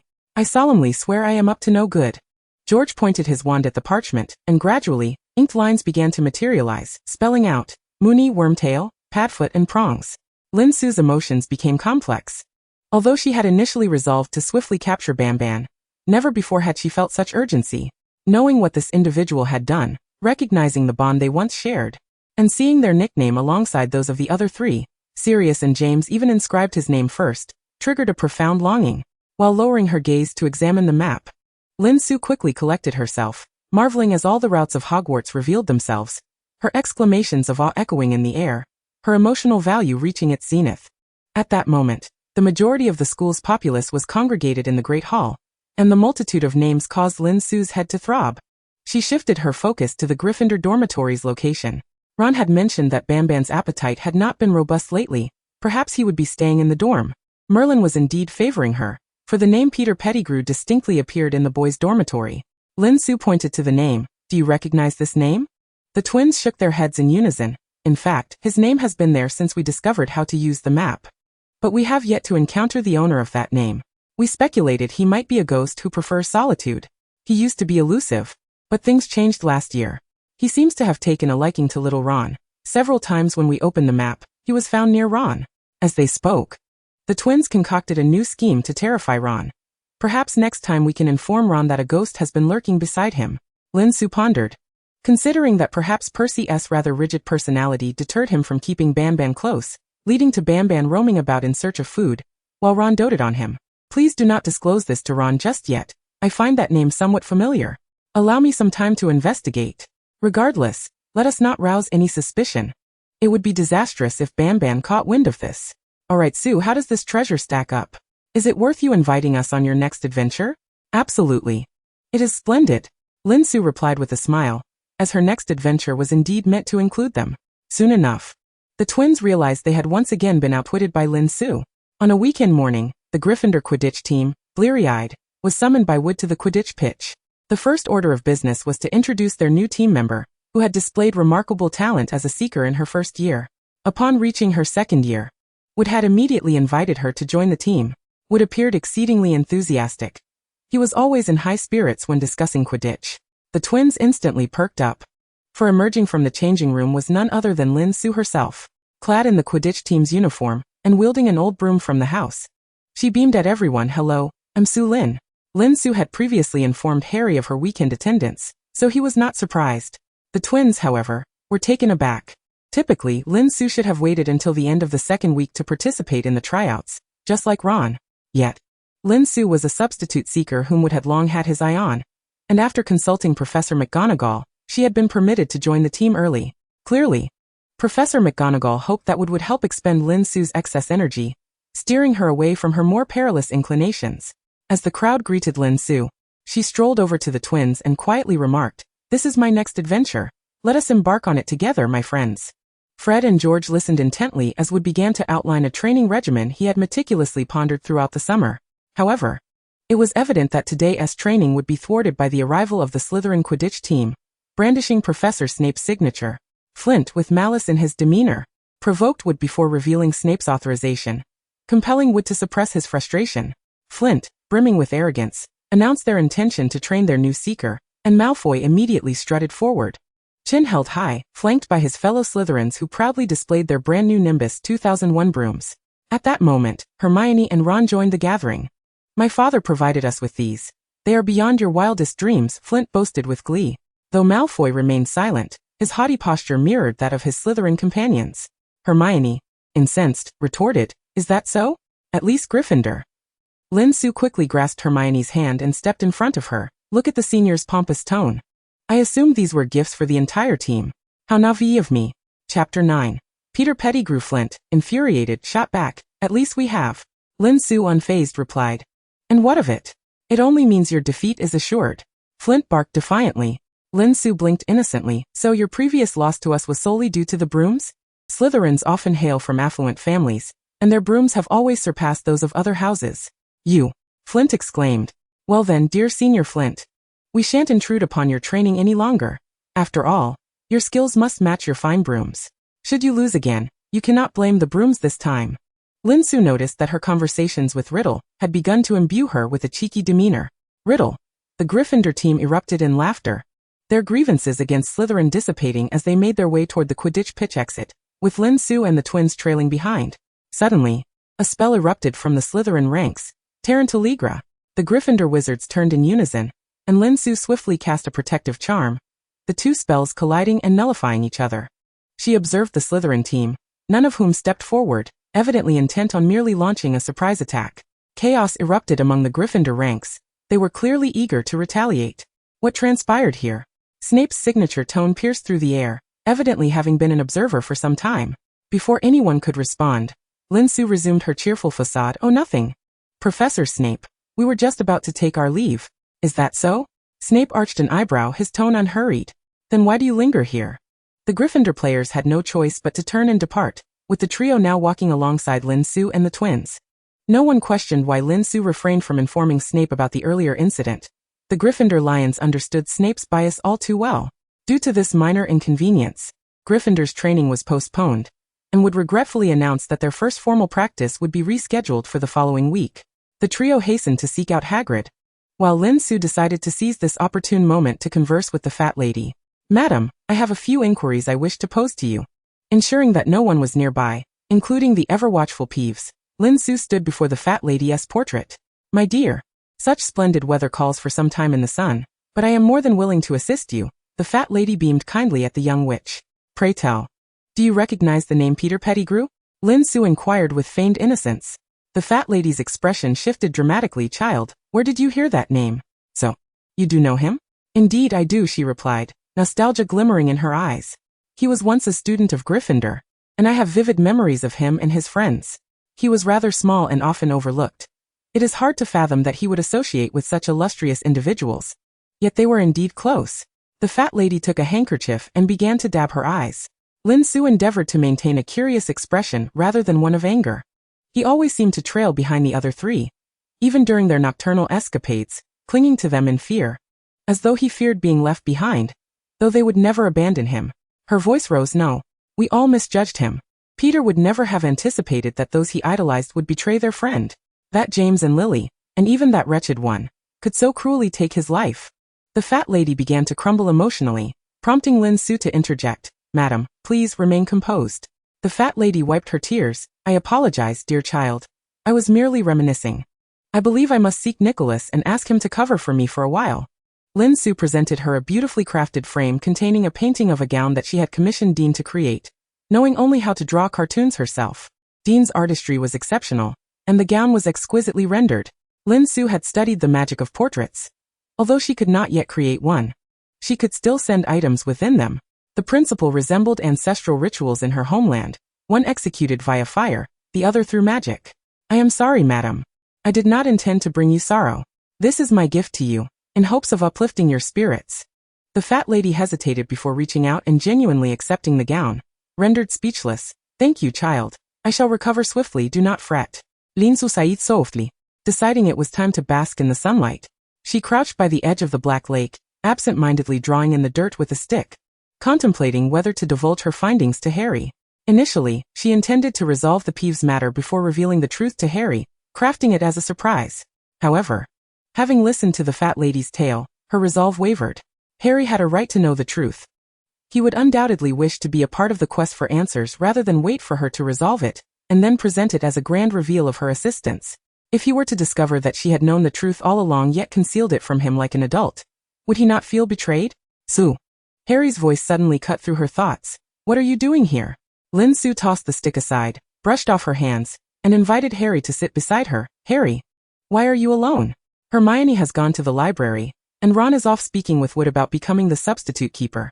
I merely stepped outside for a stroll. The weather is simply delightful, Harry replied as he settled on the grass. What occupies your thoughts, Su? Lin Su propped herself on her hands. Harry, there is something I am uncertain whether to disclose to you. Harry turned to her. Su, you once said that when you have such thoughts, it signifies your desire to share. Lin Su chuckled softly, momentarily at a loss for where to begin. Just then Seamus rushed over, interrupting their conversation. Su, Professor McGonagall is looking for you. Lin Su paused, realizing that the fat lady must have confided something to Professor McGonagall, especially considering their age. And Lin Su's Muggle background would not typically grant her knowledge of Peter. Harry, let us go. I believe this pertains to what I intended to tell you. Harry, filled with curiosity, followed Lin Su as they made their way to Professor McGonagall's office. Miss Lynn Potter? Professor McGonagall began as Lin Su entered, only to halt mid-sentence upon noticing Harry trailing behind her. Chapter 10. The past. Lynn, you cannot possibly be telling me that you have revealed what you know to Potter. Professor McGonagall's expression turned grave as she stepped out from behind her desk. Lin Su noticed the fat lady's apologetic expression as she lingered within the frame on the office wall, and she offered a reassuring smile, indicating that there was no need for such remorse. Lin Su shook her head, saying, in truth, not yet, Professor. But I believe Harry has the right to know about the events of that year. After all, they are his parents. Professor McGonagall looked at Lin Su in disbelief, exclaiming, but you are merely in your second year. Harry, who was already bewildered, could not help but interject, I'm sorry. Though I don't quite understand what you're discussing, I think Sue is right. It concerns my parents, and you must tell me.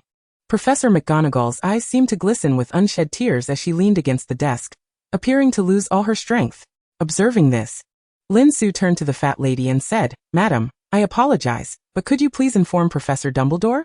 The fat lady glanced at Professor McGonagall, and then at Lin Su before finally nodding and exiting the frame.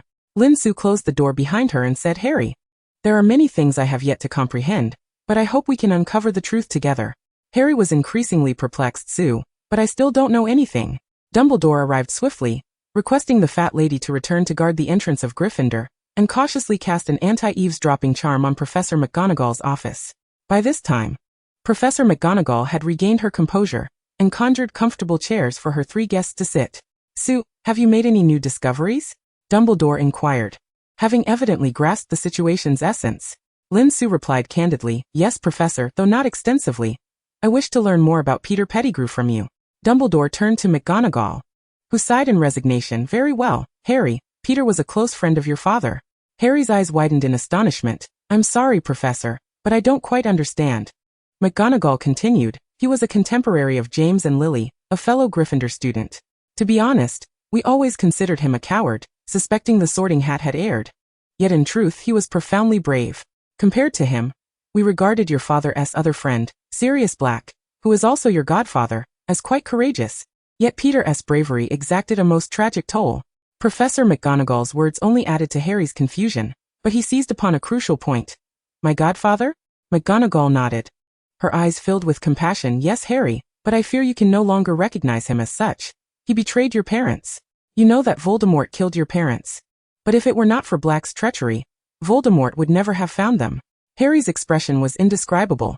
He had just learned he had a godfather, only to be informed that this very godfather had led to his parents' demise. Lin Su cast a concerned glance at Harry as the young wizard struggled to regain his composure. I'm sorry, Professor, could you clarify that further? I don't quite understand. It's the Secret Keeper's charm, a spell that keeps secrets for friends, requiring a keeper of secrets. As long as the keeper and the owner of the house do not voluntarily disclose it, others cannot locate the house under the charm. Dumbledore interjected. Are you saying my godfather? No, Sirius Black was my parents' secret keeper, but he revealed the address to Voldemort? Harry found this revelation hard to accept. Tugging at his already disheveled hair, nearly in tears, why, weren't they good friends? McGonagall and Dumbledore could only watch in silence as Harry broke down. They had not intended to disclose this to him. Sirius Black had been imprisoned in Azkaban for 11 years, and barring unforeseen circumstances, he would likely remain there for life. Harry need not learn of such harsh realities. At this juncture, Lin Su finally spoke up. So, Professor, does the fat lady mean to imply that Peter was also killed by Black? McGonagall seemed taken aback, questioning if the child was perhaps too composed. Indeed, Black killed Peter after he revealed his actions. He even blew up an entire street, resulting in numerous Muggle fatalities. This incident was reported even in the Muggle world. McGonagall recounted, her gaze fixed on Lin Su as she conveyed this grim truth. Yet Lin Su showed no sign of fear, instead pressing on, Professor, perhaps the timing is not ideal, but I must ask, did Peter leave anything behind? Perhaps his ghost? Professor McGonagall appeared visibly irritated. No, he left nothing. The explosion reduced him to mere fragments. The Aurors only found one of his fingers. Lin, why must you insist on these inquiries? But a flicker of light shone in Dumbledore's eyes. Su, why do you ask? Lin Su carefully composed her words. Professor, perhaps you are aware of the enchanted parchment in the school? It reveals the names and locations of every wizard within the premises. She understood that many matters could not escape Dumbledore's notice, and that parchment had existed in the school for at least 15 years. She doubted Dumbledore was unaware of it. Dumbledore pondered briefly. Indeed, I am familiar with it. Could it be? Yes, Professor, I saw Peter Pettigrew's name on that parchment. Upon hearing this, both Dumbledore and Professor McGonagall fell into silence.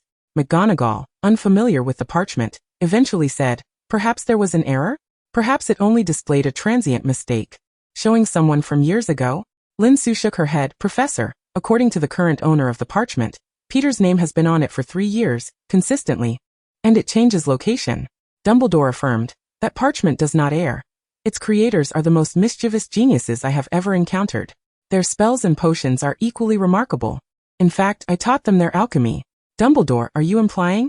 McGonagall questioned, her disbelief evident. Indeed, it is them. Dumbledore confirmed McGonagall's suspicion. Su, the last time you saw Peter's name on the parchment, where was it? Lin Su glanced at Harry, who was still processing the overwhelming information. In Harry's dormitory. The parchment's owner stated that this name appears most frequently in Harry's dormitory since his enrollment. McGonagall inhaled sharply. Chapter 11. Harry's speculation. Harry snapped back to reality. No way. Su, There's no one else in our dormitory. Lin Su patted her friend's shoulder. That's why I am searching for clues about Peter Pettigrew. Today I whimsically decided to inquire with the fat lady. This served to explain to Harry, as well as to the two professors. Su, Harry. I need you to keep this matter confidential, not even telling your friends, understood? Dumbledore's tone was unusually grave. After the two young wizards nodded in agreement, Dumbledore departed, leaving Professor McGonagall evidently with something to say to Lin Su. Lin, I sincerely apologize for my earlier demeanor, she said, stopping Lin Su before the two young wizards exited. Her face filled with genuine remorse. Lin Su shook her head. It's quite all right, Professor. I understand you were merely concerned for me and for Harry. As the two young wizards stepped outside, McGonagall reflected. This child is truly such a sensible and good-natured one. Harry fell silent again after uttering that last comment. And Lin Su sensed he was filled with questions, so she refrained from interrupting. She knew Harry would eventually piece it all together. It was merely a matter of time. The following evening at dinner, Lin Su received a large package, which Hedwig placed before her, not waiting for Lin Su to offer food before flying to Professor McGonagall's table. The scene mirrored that of her first year, only this time it was Lin Su receiving the gifts. The exterior of the package made it effortlessly discernible that it contained a broomstick, most likely a Firebolt 2001. Lin Su glanced at Professor McGonagall, who nodded in acknowledgement. A small commotion erupted at the Gryffindor long table, as members of the Quidditch team gathered around. Su, why did Professor McGonagall gift you a broom? Ron asked, his eyes brimming with envy, echoing the collective curiosity of the group. Lin Su, with a hint of pride, replied coyly, perhaps she believes I could be an exceptional seeker. Indeed, not everyone possesses the precision to hurl a dung bomb into a troll's nostrils. The twins wore expressions of shared pride. And Lin Su suspected they would cherish this moment for a lifetime. Angelina and the other current seekers expressed no jealousy, merely asking if they could try out the Firebolt 2001, to which Lin Su gladly agreed. After agreeing on a time, everyone returned to their meals, the atmosphere noticeably more vibrant than before. Lin Su, seeing Professor McGonagall rise from her seat, hurried after her. Professor, please wait a moment. McGonagall regarded the young girl with a hint of apology in her eyes.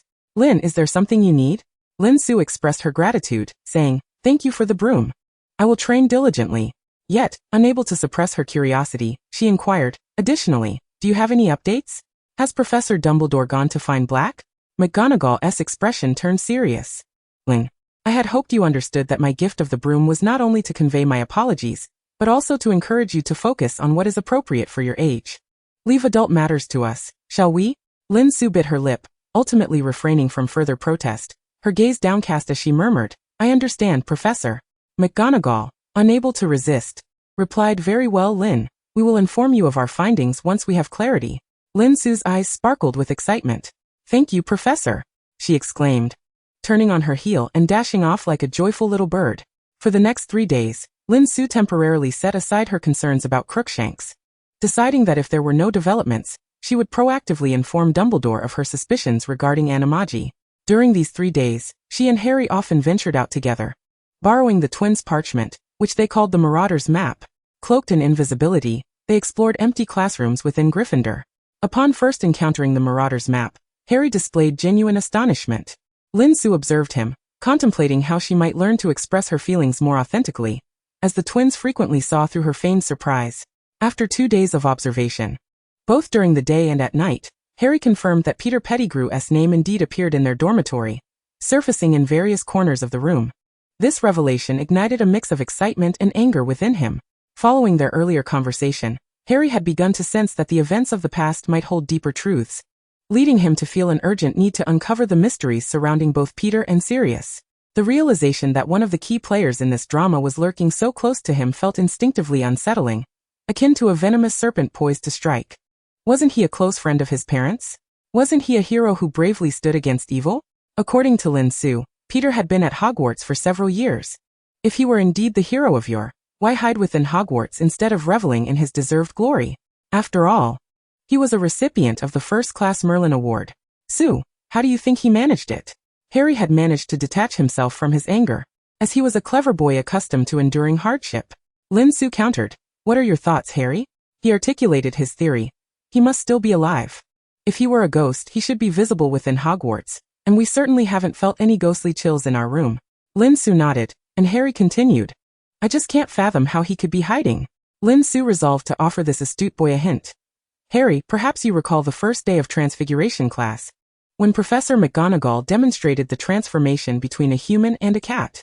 I read in a book that this magic is known as animagus. Harry's understanding dawned instantly.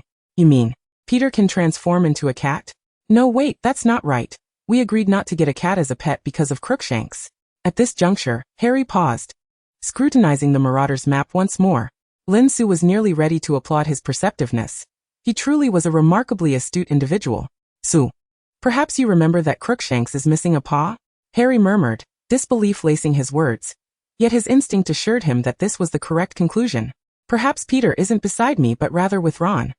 His finger pointed to the two names on the Marauder's map that were almost overlapping, and he exchanged a knowing glance with Lin Su, both recognizing the confirmation in each other's eyes. Chapter 12. Lupin's response. The two had only spent half the night in the empty classroom over the past couple of evenings, but after formulating their conclusion this night, Harry was unable to sleep, his mind in turmoil. Had the timing been different, he would have rushed to Dumbledore's office immediately.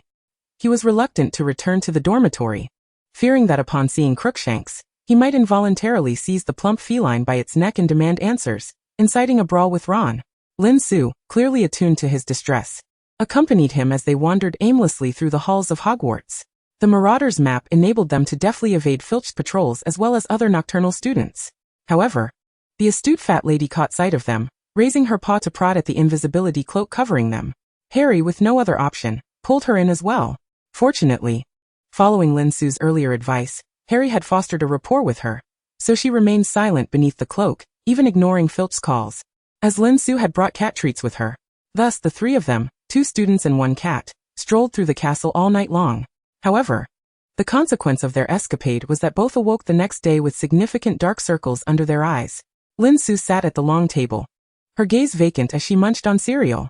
Hermione, glancing between Harry and Lin Su, finally slammed her bread back onto her plate. The noise drew the attention of nearby students, who turned to look before quietly returning to their meals. Hermione could be quite fearsome when angry, yet the curiosity of the other students was palpable. Lin Su, having been deprived of rest for too long, was slow to react, turning her head languidly like a sloth. Hermione, what's the matter? She asked. Hermione, brimming with indignation, whispered furiously, Su, I can't believe you stayed up all night without sleeping. If I hadn't woken up in the middle of the night, I would have had no idea. What are you and Harry hiding from us? She shot a glare at Ron, who was still ravenously consuming pumpkin pie.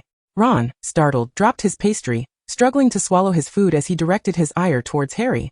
Right. What are you and Su keeping from us? He demanded, then quietly asked Harry, You didn't come back last night, did you? Hermione rolled her eyes in exasperation. Look at their dark circles. Can you see anything other than food? Ron, taken aback, felt utterly innocent. At that moment, Harry was too preoccupied to focus on his friends. He glanced towards the teacher's table. It had been 3 days, yet Dumbledore still had not made an appearance. However, Fawkes had flown to Professor McGonagall's table, prompting her to rise almost immediately. Su, Professor Dumbledore is back. Without addressing Hermione and Ron's inquiries, Harry turned his attention to Lin Su. Lin Su shook her head vigorously to dispel her drowsiness, then spread a generous layer of raspberry jam on a piece of bread and handed it to Hermione, saying, Hermione, if all goes well, I shall explain everything to you tonight. Please assist us in requesting a leave of absence from Professor Flitwick. Come on, Harry. The 2 little wizards, both sporting dark circles under their eyes, rushed to the door of the headmaster's office. Lemon Snowball. Lin Su called tentatively, but the door did not open.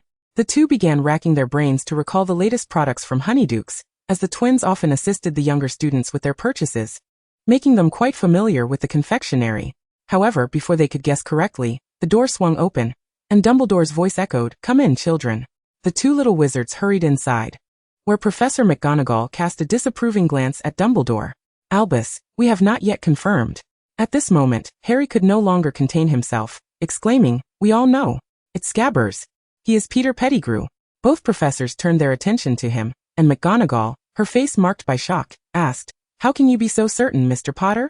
Harry proceeded to recount the analysis he and Lin Su had conducted. You mentioned that the Aurors only found a finger of Peter's, and Ron said that Scabbers was missing a finger before he arrived at his home. That does not prove anything, Harry. There are countless mice in the world missing fingers or tails, Dumbledore replied calmly. Harry continued, but Scabbers has been living with Ron for over a decade. An ordinary mouse could never survive for so long, Professor. Furthermore, the Marauder's map always shows Peter's name alongside Ron's. Dumbledore and McGonagall scrutinized the two young wizards. And after a long pause, Dumbledore produced a letter. Your father had a dear friend, and a couple of days ago I wrote to him. This is his reply. Perhaps you would be willing to read it, my child. Harry carefully took the letter, feeling overwhelmed by the revelations of the past week.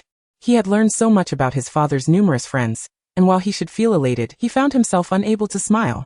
Dear Professor Dumbledore, I was quite surprised to receive your letter, as it has been far too long since we last communicated. To this day, I remain immensely grateful to you for allowing me to attend Hogwarts. Over the years, I have often found myself reminiscing about my time at Hogwarts, which was both marvelous and painfully bittersweet. You inquired about the Marauders, and I lament that I am now the sole survivor of the four. James's passing still weighs heavily on my heart, and Sirius Black's betrayal feels like a dagger that has not only taken Lily, James, and Peter from me, but has also robbed me of the four most significant individuals in my life. I still cannot believe he could be so cruel. I do not dare to meet that child. I feel deep remorse for his parents, and I worry that my presence would bring him unnecessary trouble. I trust that Lily's sister will care for him well, and from afar, I sincerely wish him all the best. I apologize for my lengthy and unrelated musings. Please forgive my verbosity. James once remarked that the affliction that caused others to shy away from me was merely a fluffy little issue. They indeed learned to become animagi for my sake without registering with the Ministry of Magic. You know how they always bravely disregarded the rules. Now that they are all gone, there is no longer a need for secrecy. James's animagus form was a sturdy stag, which we affectionately called Prongs. Sirius Black took the form of a large black dog, whom we called Padfoot. Peter's form was a rat, known to us as Wormtail. Throughout countless arduous full moons, they accompanied me in their animal forms. At this point, Professor McGonagall could not suppress a soft sob, and Harry glanced up to see her covering her face with one hand while gesturing for him to continue reading. Thank you for your letter, which has allowed me to express many thoughts buried in my heart. Lastly, I sincerely wish you joy in the days ahead. Should you require anything, please write to me, and I shall do my utmost to assist you. Please convey my regards to Harry. Yours sincerely, Remus Lupin. Chapter 13. Veritaserum. Meanwhile, Lin Su discreetly rubbed her eyes, the fates of Lupin and Sirius flashing before her, filling her with sudden sorrow. As she returned the letter to Dumbledore, Harry found his mind swirling with even more questions. For instance, what did Lupin mean by fluffy little issue? Why would his visit bring trouble? And why were full moons so difficult to endure? Yet for now, these questions would have to be set aside. Professor, Dumbledore said, glancing at the two children, and released a silver phoenix, which flapped its wings twice before soaring out the window. The four individuals in the office silently processed their emotions. Soon the office door swung open again, and Snape's cloak billowed behind him, slightly alleviating the heavy atmosphere within. Snape's expression was grim. Assuming the headmaster is willing to enlighten me on what it means that Pettigrew is still alive? He briefly relayed the children's discovery and their speculations to Snape, who appeared even more agitated. So, what do you wish for me to do? Welcome our hero? Dumbledore remained calm and replied, No, Severus. I need you to prepare Veritaserum and bring Peter here. Alive, of course. Snape scoffed disdainfully and turned to leave. At that moment, Ron was still in Professor Flitwick's charms class. Snape suddenly appeared in Gryffindor's common room, sending the previously relaxed lions into a frenzy as they dashed back to their dormitories. Percy, having no classes during that period, was in his dormitory studying when his panicked roommates informed him of Snape's invasion of the Gryffindor common room. As the prefect, he promptly went out to investigate. Professor Snape, may I inquire about your urgent business? According to school regulations, professors are not permitted to enter student dormitories, he said, backing away as Snape pressed forward. Snape, clearly irritated, retorted, Step aside, unless you wish for Gryffindor to lose 50 points. Percy gulped but attempted to stop him, only to be frozen in place by a spell from Snape. Percy watched as Snape entered Ron's dormitory. He pointed his wand at the panicking rat, Scabbers, casting a binding spell, and then poured something into its mouth before turning to leave. Once Snape had departed, his roommate hurriedly rushed out, casting a spell to halt Percy, who felt as if he had come back to life and chased after Snape. The fat lady called out to him. Professor Snape entered with Headmaster Dumbledore's permission. Percy, do not worry, he is a professor at the school. Percy shook his head, but he took Scabbers. Though he had never been fond of Scabbers, the rat was still a member of the Weasley family, and Ron had grown accustomed to its presence. Percy followed Snape, realizing that Snape had indeed entered the headmaster's office. Unable to enter without the password, he decided to inform Ron about the matter. Snape strode into the headmaster's office, tossing the rat onto the center of the floor, where Scabbers lay, having been dosed with a sleeping potion, utterly oblivious. Professor McGonagall waved her wand. No one present knew more about animagi than she did. With a flash of blue light, the rat gradually transformed back into his human form. The dosage of the sleeping potion was sufficient for a rat. But for the human Peter, it was slightly lacking. The onlookers could plainly see the person on the floor flicker his eyes open, clearly awake but trying to feign unconsciousness. Snape huffed, "It seems I may have administered too much of the sleeping potion. I would not mind using a spell to wake our hero." The spell Snape referred to would certainly not be a gentle wake-up service. After a decade-long existence as a rat, the once familiar visage of the diminutive Peter Pettigrew had become increasingly rodent-like. He sprang up from the ground, seemingly eager to embrace Severus Snape, his thoughts unclear. "Oh dear Severus, how delightful it is to see you."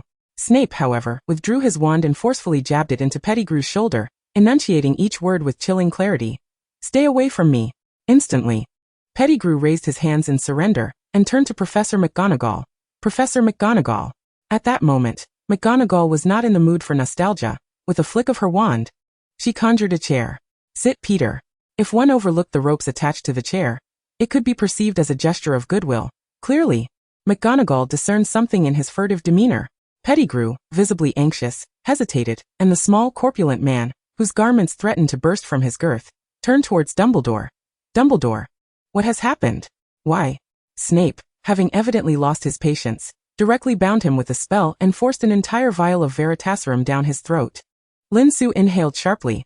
How many truths would Pettigrew divulge now? Harry could not restrain himself from stepping forward to inquire about the events of yesteryear. "Weren't you killed by Sirius Black?" Peter Pettigrew struggled to suppress his words.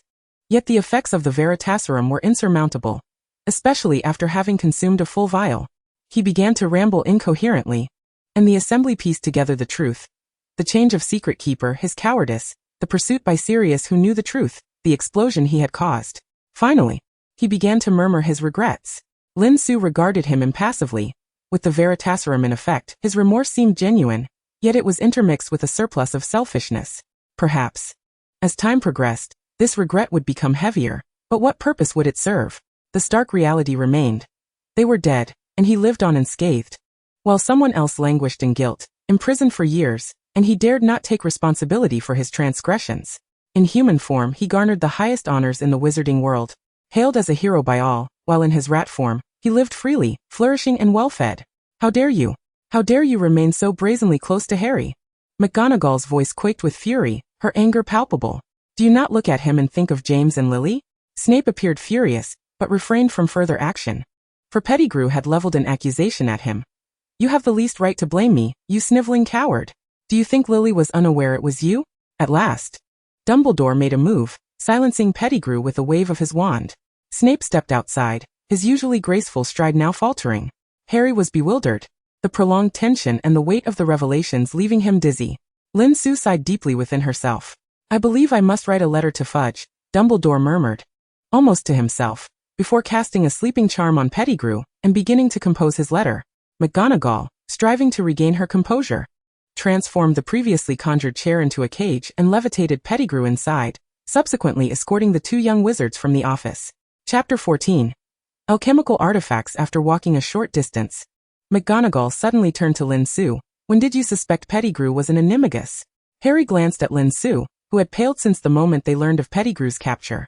She bit her lip, recalling the moment she realized the Aurors had found only a single finger of his. McGonagall nodded slowly, understanding the implication, and refrained from further inquiries, allowing the two young wizards to return to their dormitories for rest. After all, the dark circles under their eyes were conspicuously prominent.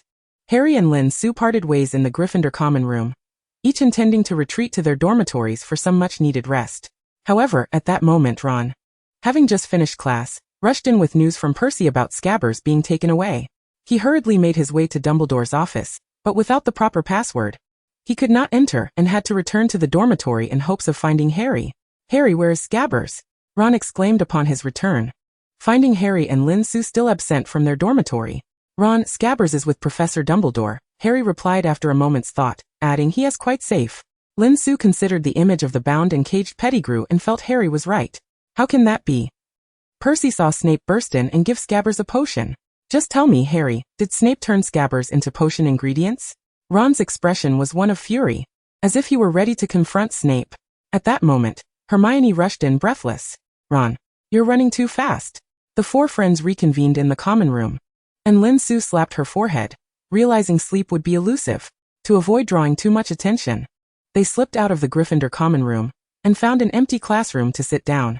Lin Su produced a small metal object from her pocket for examination, prompting Harry to recount the unfolding events to Ron and Hermione.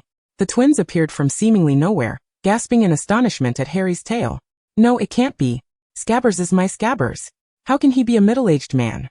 Ron's face had paled, resembling someone who had just consumed a slug. Harry wore a deep scowl, his distaste evident. Yes, a vile, despicable man. Lin Su, appearing calm, added, perhaps he also smells quite foul. Ron quickly interjected, enough. I often use a freshening charm to bathe Scabbers, and in truth, I practice spells on him. He seemed utterly distraught. Merlin Esbeard, tell me you're joking. I would rather believe Snape had turned Scabbers into potion ingredients. Harry was at a loss for how to comfort his friend, his mind still racing. Dumbledore had mentioned writing a letter to Fudge. Does anyone know who Fudge is? Hermione, ever the diligent one, raised her hand. He is the Minister of Magic. He'll surely send orders to take away Pettigrew, Scabbers. Perhaps you will see him then, Ron. Her expression was filled with sympathy. Harry declared he was fatigued and wished to return to rest, while Lin Su decided to remain a while longer. The trio left together. The twins settled opposite Lin Su, and George remained silent. Yet Lin Su felt an odd reluctance to meet his gaze. Su, you haven't shared your findings with us, Fred remarked, his excitement palpable. Merlin, your life is undoubtedly far more thrilling than ours. Why not bring us along? The Weasleys could provide you with unexpected assistance. Lin Su finally lifted her head, scrutinizing the two before her. Indeed, the twins were far more adept in alchemy and trick spells than she was at present. I believe I do require your help now, Mr. Weasley. The twins raised their eyebrows in unison, eager to assist. Miss Lin, they replied, their enthusiasm evident. Lin Su held up the small metal object, which she had begun crafting during her plan to capture Scabbers. She aimed for it to be capable of targeting specific individuals, while also being invisible and capable of replaying certain phrases. The initial development was generously guided by Tom Riddle. Of course, she did not divulge her true intentions to Riddle, merely stating her keen interest in alchemy, while the professors at school dismissed her due to her youth. That day, she had penned emphatically in her notebook that power is paramount, and age should not be a criterion for determining one's eligibility to learn something. Riddle evidently concurred, expressing his willingness to provide her with guidance. Although he was also subtly steering Lin Su towards the Chamber of Secrets, she showed little interest in pursuing that line of inquiry. Riddle was patient. The term had only just begun, and he was not in a rush to squander this time. Fred picked up the small metal object Lin Su had been studying, and together with George, they scrutinized the magical engravings etched upon it. Su, whom do you wish to prank? The two individuals were thoroughly familiar with such trifles. Their improved laborious smoke bomb possessed the capability to track a specific person, thus revealing a coherent and intricate magical rune designated for targeting. Lin Su could not help but smile. She should have sought their assistance sooner. Indeed, there remains a small feature I have yet to finalize. I wish for it to play a pre-recorded message at a set time each day. Initially, I believed this would be the simplest task, yet I have been unable to accomplish it thus far. Fred and George exchanged glances, and George inquired when Lin Su intended to utilize it. In an instant, Lin Su understood that they had a solution. Her previously dim eyes, clouded by fatigue, sparkled with excitement. The sooner, the better. No problem. Leave it to us. The Weasleys are at your service. If you have a worry, seek out the Weasleys. The twins appeared invigorated, and Lin Su, struggling to keep her heavy eyelids open, raised her hand. If you ever open a shop, remember to include me. The twins laughed exuberantly. In fact, you joined last year, didn't you? Wow, what an honor. Now, I must take a nap. I eagerly await your finished product. She was utterly exhausted. A few nights prior, she had not only assisted Harry in studying the Marauder's map, but had also spent time tinkering with this contraption, leaving her severely sleep-deprived. The twins' ability to enhance her alchemical creation allowed her to momentarily set aside another pressing matter, and her mind suddenly relaxed, her eyes nearly closed. Lin Su contemplated resting her head on the table for a moment, and waved the two off. However, when she next opened her eyes, she found herself lying in her dormitory bed, the curtains drawn tightly. She approached and pulled them aside, revealing the twilight outside. pressing her temples. She mused that it must have been the twins who carried her back, wondering how many people had seen her along the way. And Merlin helped them if their method was at least somewhat graceful. Chapter 15. Lullaby. Sue, you're awake? I brought you dinner. Come and have some. I didn't want to disturb your peaceful slumber at noon, Hermione said, entering with a tray laden with her favorite foods. Lin Su let out a small cheer. Hermione, you're so thoughtful. Hermione watched her joyfully devouring the food, hesitating to speak. Lin Su knew what she wanted to say and hastily swallowed her pudding. Hermione, trust me. This time I didn't tell you because Professor Dumbledore required confidentiality. Hermione shrugged. All right, Sue, what are your plans next? This morning, I saw you and the twins studying alchemy. Lin Su suddenly grinned mischievously. I plan to pull a prank. Oh, on whom? Certainly on Peter Pettigrew. I intend to ensure he sleeps restlessly every night. Lin Su briefly explained her little device, pondering that if he were to hear the voices of Harry's parents every night, perhaps he could begin to comprehend even a fraction of the torment Harry and his godfather had endured over the years. In Lin Su's view, Peter's confessions under the influence of the truth serum merely exposed a flaw. He expressed regret without ever mentioning his intentions, as Harry had only asked what had transpired years ago, leaving his current plans unspoken. If undiscovered, the day Voldemort resurrected would coincide with the moment he betrayed Harry. Hermione's eyes widened, and after a moment of contemplation, she said, Frankly, that sounds rather terrifying, but I support it. Lin Su hugged Hermione. It's wonderful to have your support, Hermione. Sometimes I can be quite wicked, can't I? Hermione chuckled and embraced Lin Su back. I must say wickedness suits you, Sue. At that moment, Lavender Brown knocked on their door. Sue, the Weasley twins are looking for you. All right, Lavender, thank you. I'll be right there. Lin Su responded, turning to Hermione. Would you like to join me? Of course. The two girls made their way to the common room, where Fred waved a small metallic piece, evidently having undergone further modifications, now reduced to at least a third of its original size. Now we just need to conduct a small experiment before it can be utilized. George raised an eyebrow, stating, To be honest, we tested it on Lee this afternoon, and the results were splendid. Lin Su and Hermione simultaneously glanced at Lee Jordan, who still appeared dazed in the corner of the room. Hermione asked, What did you have him listen to? George wore an enigmatic expression. We played Professor McGonagall's voice on repeat while he napped, preventing him from serving as the Quidditch commentator. Lin Su and Hermione shot reproachful glares at the twins, while Fred shook his head. Don't look at us like that, ladies. Sue, are you planning to use this little device to sing lullabies to someone? Lin Su wore a similarly mysterious expression. Well, in a certain sense, it could be considered a lullaby. This elicited incredulous looks from the twins. Lin Su waved her hand. Seriously, can you create another one of these tonight? I still have some unfinished prototypes. George nodded. In fact, your prototypes are already quite advanced. The enhancements will only take an hour. Then I'll go fetch them now. Would you mind if I joined you to observe the improvement process? Certainly, we actually have something to discuss with you. Hermione accompanied Lin Su back to the dormitory, watching as she retrieved 7 or 8 small metallic pieces from her desk without pause. Hermione was left speechless. Sue, when did you make so many? Have you not been sleeping at night? Lin Su pressed her hands on Hermione's shoulders. Hermione, relax. You've spent even more time in the library, haven't you? Now, are you coming with me? Hermione shook her head. No, Sue, curfew is approaching, and I don't think I'm quite fond of nighttime escapades yet. All right, Hermione. I believe you'll come to enjoy it in the future. Lin Su didn't insist, knowing it was enough for Hermione to be aware of her endeavors. The twins accompanied Lin Su to the empty classroom where they worked on their contraption, astonished at the pile of prototypes she produced. Sue, how many people do you intend to prank? After a moment of contemplation, Lin Su replied, I actually only need 2, but I've consistently failed at the final step. Fearing they might be ruined, so I made a few extra prototypes casually. The twins exchanged glances and George remarked, Sue, you truly are a genius. When they first began their inventive pursuits, their success rate was nowhere near this high. Well then, Sue, can you sell us the extras? We plan to incorporate them into our product line, Fred proposed. Lin Su furrowed her brows tightly, and under the twins' anxious gazes, she spoke. You mentioned this morning that I had already joined your shop. Are you perhaps deceiving me? The twins simultaneously sighed in relief. Certainly not, Sue. You are one of the future owners of the Magical Tricks Emporium. That settles it. These are our shared creations, so feel free to sell them. Lin Su beamed, revealing her small white teeth. Sue, aren't you going to give it a name? George asked. Lin Su had already pondered this.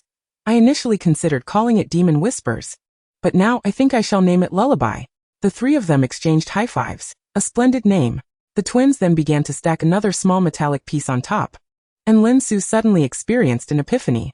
She had been attempting to layer magical runes onto the prototypes while carefully avoiding two other complex runes, but in reality, merely adding a metal piece inscribed with a similar charm to that of an alarm clock and stacking it atop would suffice.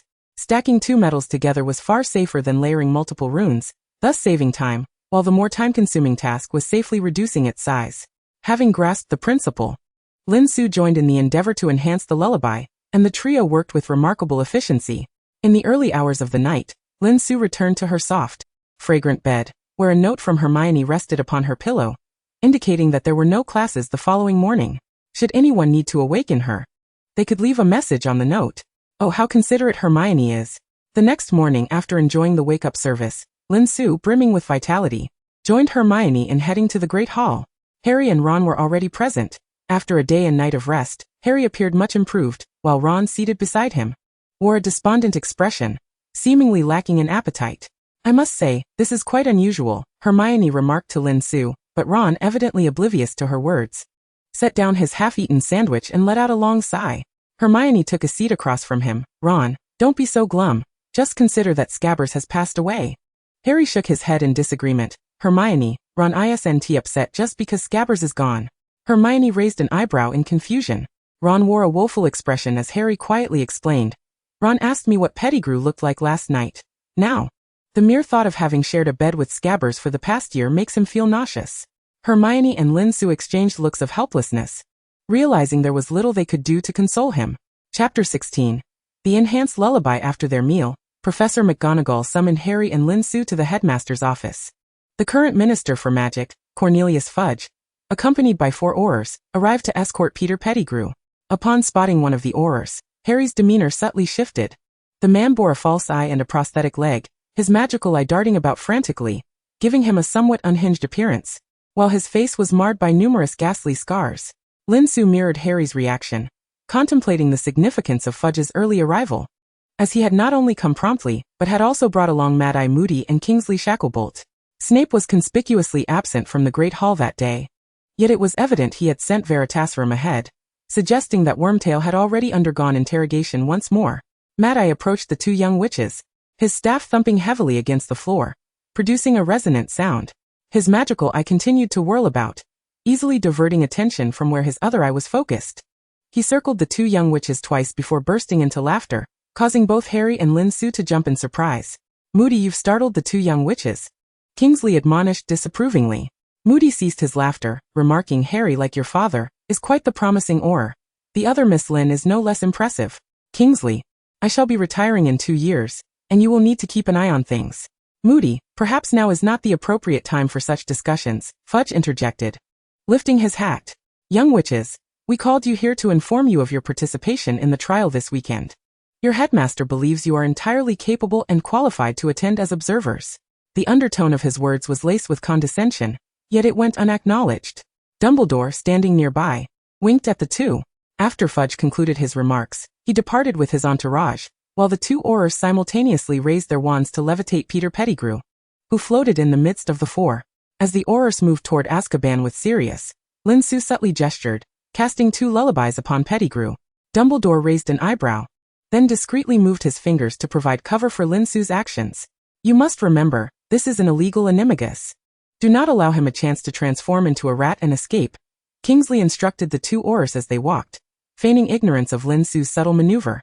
Moody's staff continued to thud against the ground, and his ever-watchful magical eye now faced forward, as though everything were perfectly normal. Lin Su smirked, aware that such a prank required prior notification to the headmaster. Otherwise, she might find herself apprehended by the Ministry of Magic. She had merely mentioned placing a small trinket on Pettigrew, leaving Dumbledore unaware of the additional enchantments she had employed. Once Pettigrew was taken to the Ministry for temporary confinement, one of the lullabies detected the mention of Azkaban, and quietly transferred to the Auror. The moment the Auror arrived at Azkaban, the lullaby transformed into a tiny beetle, slipping into Bellatrix Lestrange's cell. From that day forth, every night as she closed her eyes, the voice of Voldemort, Tom Riddle, being a half-blood, echoed in her ears. Lin Su's lullaby for Bella was the most refined she had ever crafted. She had borrowed a freshly plucked feather from Didi to enhance the enchantment, allowing it to accurately locate Bella's position. Had the Aurors not uttered Azkaban's name that day, it would have remained with Pettigrew until his imprisonment there. Furthermore, she had infused a hint of transfiguration. While it could render itself invisible, transforming into a small animal for mobility was more convenient. This spell would persist as long as Lin Su lived, yet should Bella perish, it would lose its target and revert to an ordinary lullaby.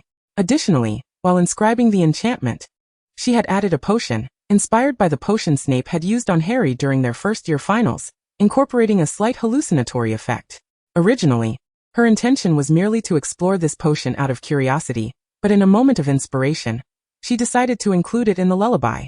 Perhaps due to her intense desire, she succeeded on her first attempt, though subsequent efforts had resulted in material wastage.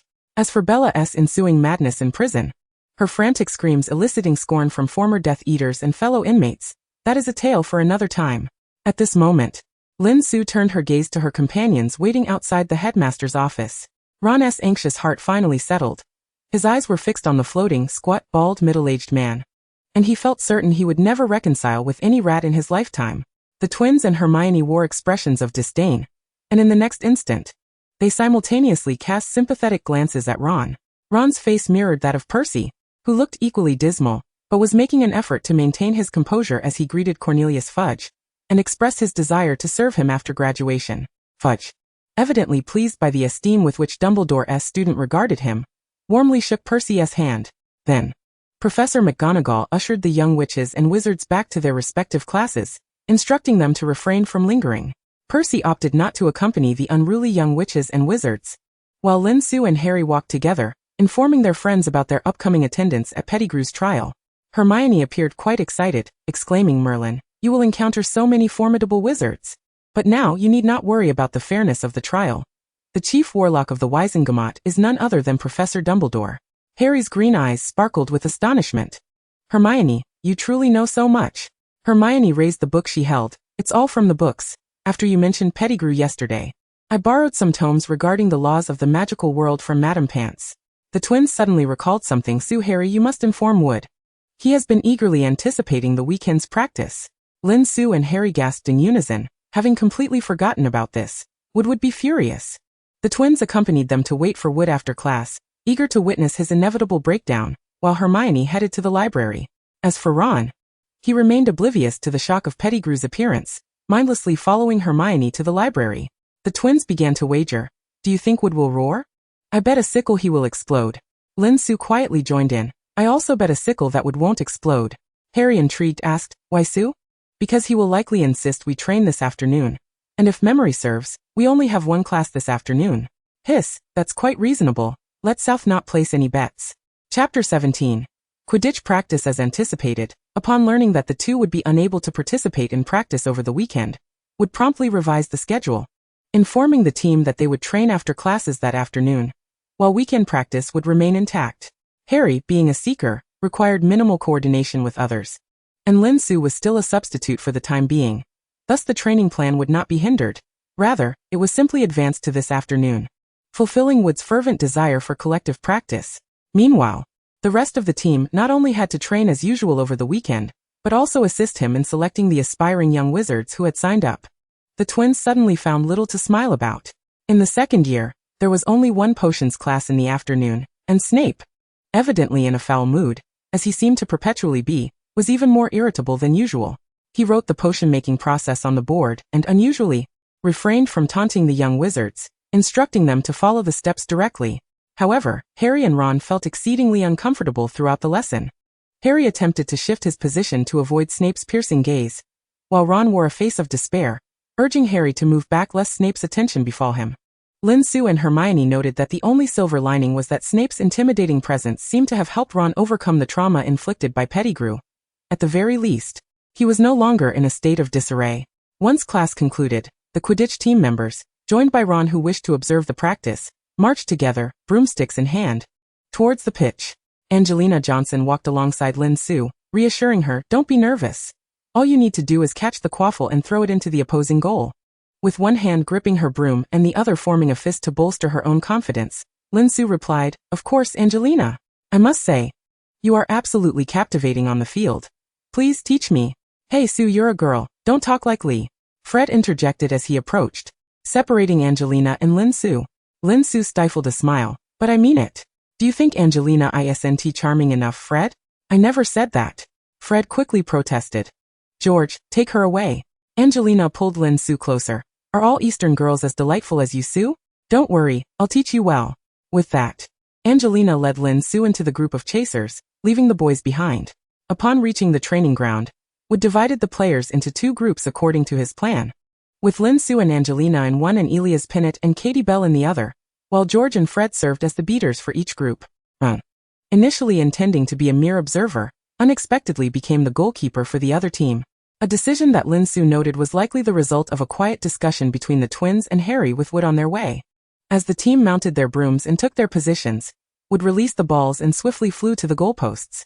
The two bludgers darted chaotically across the pitch, compelling all players, except the beaters, to evade being struck. Angelina seized the quaffle first, encouraging Lin Su to acclimate to her broom. Lin Su flew a couple of laps to test the speed of her new broom, which indeed outpaced the school's broom significantly. Temporarily setting aside her curiosity about the flying broom, Lin Su signaled an okay to Angelina, and they began to approach the opposing goal. Katie and Elias rushed towards Angelina, attempting to intercept the ball.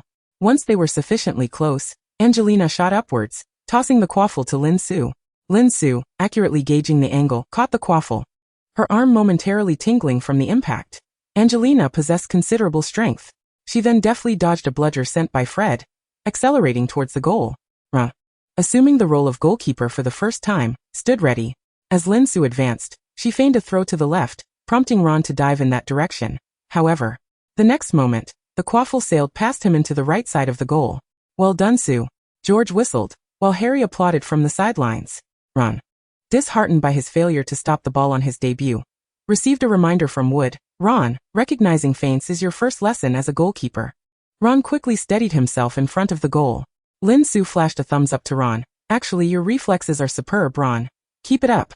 With renewed determination, Ron nodded and the training resumed. Angelina and Lin Su displayed an unexpectedly harmonious synergy, their accuracy nearly equal, prompting Katie to shift her focus from solely intercepting Angelina to also concerning herself with Lin Su. Now with Katie holding the quaffle, Lin Su and Angelina swiftly closed in on her. Like Angelina before her, Katie shot upward, but alas, the same strategy proved ineffective when utilized twice in a single match. Lin Su also ascended, her broom still providing a distinct advantage in speed. Thus she willingly took on the role of the pursuer.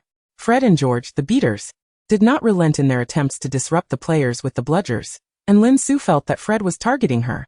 It seemed that 8 out of 10 of Fred's strikes were aimed directly at her, while only 2 managed to bypass Angelina. George evidently noticed this, as he positioned himself nearby Lin Su, prepared to redirect any bludgers Fred sent her way towards Katie and Elias. This blatant tactic prompted Angelina to shout, Fred, stop bullying Sue. Fred replied loudly, I'm just helping her train, Angelina. He then began to balance his attention between the two girls, allowing George to venture farther from Lin Su. The practice concluded with Harry successfully locating the golden snitch, prompting Wood to blow the whistle.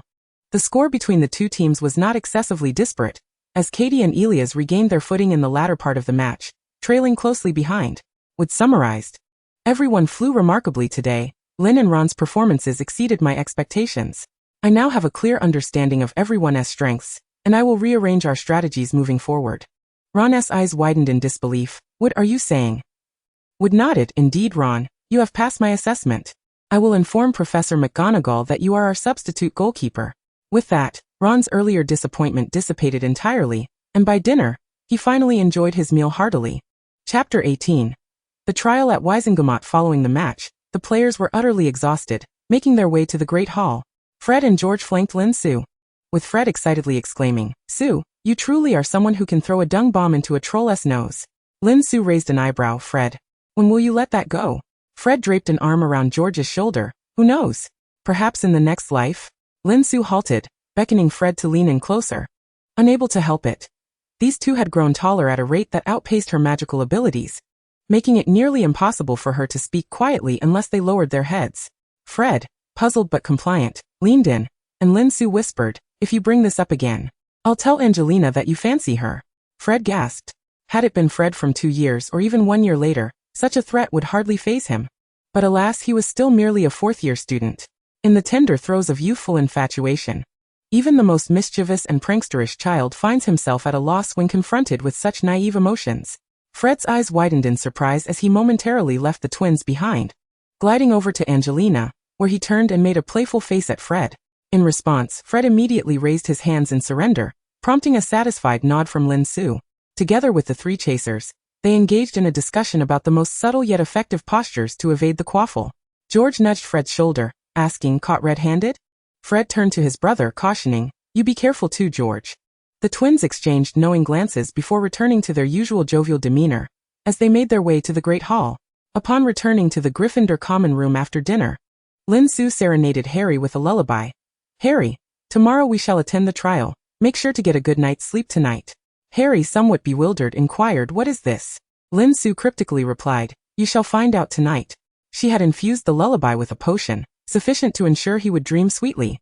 The following morning, as Lin Su entered the common room, she found an exhilarated Harry, clearly brimming with excitement. "Su, how did you do it?" he exclaimed. Lin Su walked alongside him, asking, "Harry, might you share what you dreamt about last night?" Harry stammered, "Su, I must say it was the best dream I've ever had. I dreamt of my parents dancing just like in the photographs, but more than that, they were making me laugh. I seemed like an infant, and then there was Sirius. He appeared just like in the album Hagrid gave me, and he brought me a magical toy broomstick." As Harry babbled on about his dream, Lin Su listened with a smile. The potion she had given him was not the same as the one used in her previous experiments with creating illusions. This particular brew contained a mushroom she had discovered in the Forbidden Forest, initially unaware of its effects. She had accidentally placed the powdered mushroom on her bedside, and subsequently dreamt of many past lives, recalling memories that had long faded. After several experiments, she named this mushroom the dream fungus.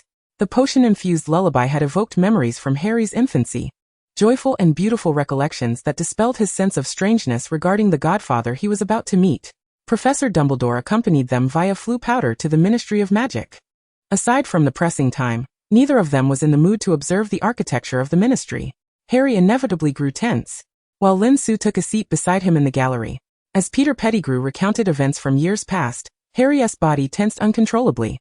Lin Su grasped his wrist, urging him to take a deep breath. "You are about to see Sirius, Harry. Relax. Now let us summon another party involved," announced Dumbledore. This gentleman admitted his guilt years ago and spent 11 years in Azkaban for it. Now, as new developments arise, we must clear the name of the innocent and ensure that the truly guilty face justice. Dumbledore, seated in the elevated position of authority, amplified his voice with a spell, quelling the murmurs that arose in reaction to Peter's confession. "I killed James and Lily." Pettigrew's deranged voice echoed through the courtroom as the door swung open. Harry could not help but rise, staring towards the entrance where the accused was being led in. With disheveled hair and a face gaunt and sallow, he appeared a decade older than his true age, his dirty robes hanging loosely, highlighting his emaciated frame. His once proud height now made him seem even thinner, as if a mere gust could shatter his fragile bones. Harry found it impossible to reconcile the man before him with the eternally handsome and elegant young wizard from his photographs and dreams. It was only when Sirius caught sight of the man being judged at the center that his gray eyes ignited with an extraordinary spark, and he lunged at Peter, exclaiming, "How are you still alive, Wormtail? Why haven't you died?" Peter shrank back into his chair, his small eyes filled with terror. Two oars had to firmly restrain Sirius's shoulders to prevent him from struggling, yet he suddenly erupted into laughter. "Ha ha ha, you're still alive. You're still alive." Dumbledore had no choice but to have the oars administer a calming potion to Sirius, supplied by the ministry, but it was then that Lin Su noticed Severus Snape observing the trial from a corner. "Sirius Black, the man beside you, Peter Pettigrew, has admitted to his actions from years ago. You may now share the truth as you know it, and we shall render a just judgment." Sirius composed himself, merely repeating softly, "I killed James and Lily." His gray eyes wandered aimlessly around the room, seemingly indifferent until they met a pair of green eyes. It was as though he had been frozen in place, uncertainty flooding his gaze. He began to study the owner of those emerald orbs, a face so familiar. He whispered, "James, no, Harry." Harry recognized that his godfather was calling his name. He quietly locked eyes with Sirius and softly uttered, "Godfather." Tears began to well in Sirius's gray eyes. Anguish etched across his face. After a long silence, he turned his gaze to Dumbledore, speaking calmly, "It was I who killed James and Lily." Chapter 19. The Godfather. Sirius Black. Do you know what you are saying? inquired Amelia Bones, the head of the Department of Magical Law Enforcement, her voice ringing with authority. Sirius leaned back in his chair, an utterly disheveled figure, yet his posture retained a semblance of his former elegance. Bring me some of that potion you used during interrogations. If I recall correctly, it's called Veritaserum. His demeanor suggested he was not undergoing an interrogation, but rather ordering a drink at a bar. Lin Su understood that Harry's presence had imbued him with the courage to face everything. He would not allow anyone to harm his godson, not even himself. Fudge. To ensure Dumbledore had not tampered with the Veritaserum, opted not to use the potion brought by Snape, but instead requested one from the Ministry's inventory. Sirius swallowed half a bottle of Veritaserum without blinking, and began to recount the truth from his perspective. It was well known that he shared the closest bond with James. And Voldemort along with his Death Eaters would undoubtedly think of him as James's secret keeper. Although he knew he would never betray his best friend, he considered a more secure alternative for the position. As for why he chose Wormtail over Lupin, it was because Wormtail was notoriously cowardly. The Death Eaters would never suspect them of entrusting such an important matter to him. Furthermore, he had harbored suspicions about Lupin, having discovered his connections with werewolves, who were then aligned with Voldemort. He was working for me, Dumbledore interjected, clarifying for Lupin. Sirius continued to lean against the back of the chair, his gaze fixed on the floor. In those 11 years in Azkaban, I have come to understand many things. If given the chance, please convey my apologies to him. Then he recounted Peter Pettigrew's recent admissions, albeit from a different angle. He expressed remorse for his suggestion that ultimately led to his best friend's demise, explaining how, believing Wormtail had perished in the explosion, he had not contested his arrest. Submissively, he had been locked away in Azkaban for over a decade, misunderstood and reviled by many, believing this to be the punishment he deserved. If I harbor any regrets about this decision, Sirius spoke, his gaze once again shifting towards his godson, it is that I was unable to be there for your upbringing. I am truly sorry, Harry. Harry felt his eyes welling up, and he shook his head, conveying that he held no resentment towards him. A murmur rippled through the crowd. Some debated the words they had just heard, while others questioned how one could forsake their own future for the sake of friendship. As the atmosphere settled, the truth of the matter became apparent. Those in favor of releasing Sirius Black were invited to raise their hands. Silence fell, and the onlookers observed the two starkly different figures awaiting judgment in the center of the room. Sirius appeared gaunt beside the rotund Peter, yet his expression radiated tranquility. His eyes solely focused on his godson, as if the opinions of everyone else present mattered little. All he sought was Harry's forgiveness. Then, Bones was the first to raise her hand, and gradually, nearly all the wizards present followed suit, save for Lucius and a few allies. However, that was of little consequence. The majority prevailed. Dumbledore declared Sirius Black not guilty, while Peter Pettigrew was sentenced to a lifetime of imprisonment in Azkaban. The Aurors unshackled Sirius, escorting the weeping and wailing rat away, one young Auror casting a silencing charm to quell the cacophony. The older Aurors feigned ignorance, issuing a symbolic reprimand. Yet none offered to lift the spell from Pettigrew. The crowd in the courtroom gradually dispersed, and Dumbledore approached Sirius. I am deeply sorry, Sirius. I personally testified in court, affirming that you were James's secret keeper. There is no need for your apologies, Dumbledore. You were unaware, Sirius replied, as if still in disbelief that he was free. His gaze somewhat unfocused, a remnant of years spent in Azkaban, where Dementors fed on his joy. Harry and Luna stepped forward to stand before Sirius. Hello, Mr. Black, Harry stammered, suddenly shy and hesitant to address him as godfather.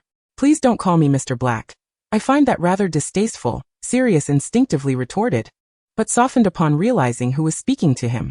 Even calling me Sirius would be far more preferable.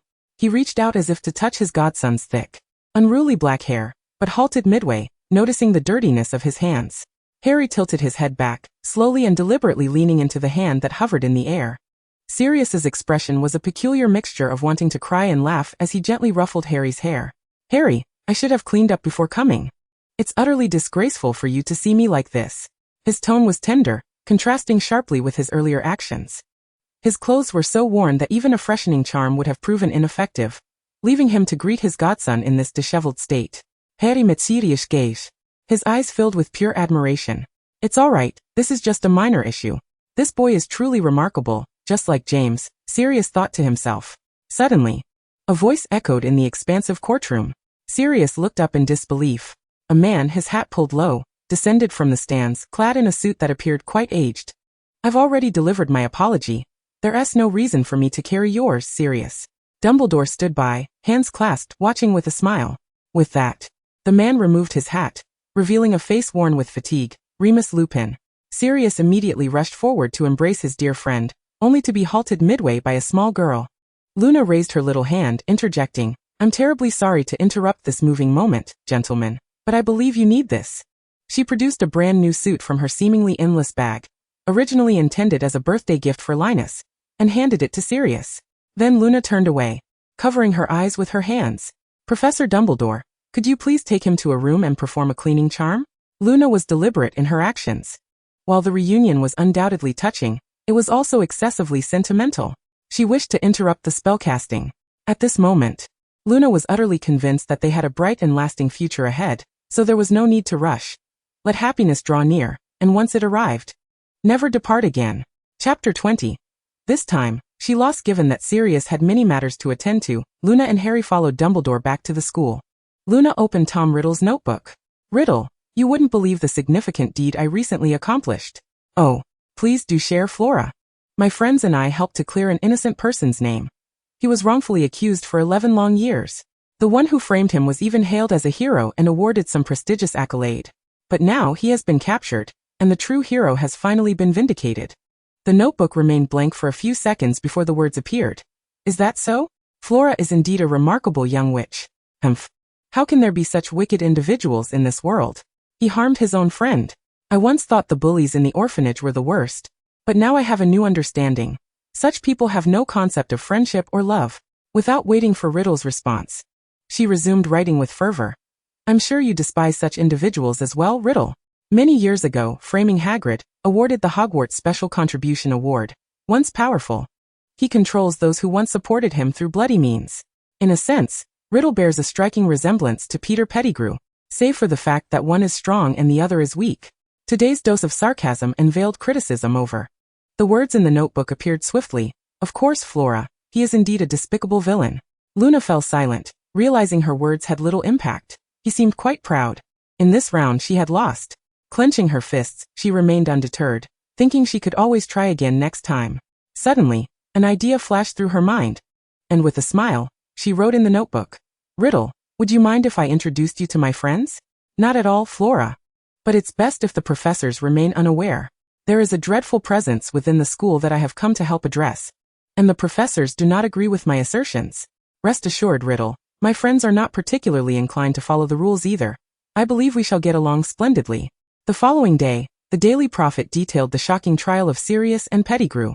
Hermione was quick to pass the newspaper to Harry as soon as she saw it. The headline read "Hero and Prisoner," and the article vividly chronicled the entire trial. It featured 3 photographs. One of Peter Pettigrew as he was taken to prison, his face hauntingly similar to that of a rat, filled with terror. Another depicting Sirius at the trial, exchanging glances with Harry from the audience, a distant shot. Yet one could discern Sirius's gaunt and haggard appearance. The last was a photo of Sirius, freshly cleaned and dressed in a new suit. Years in Azkaban had stripped him of his former glory, yet this image stood in stark contrast to the previous one.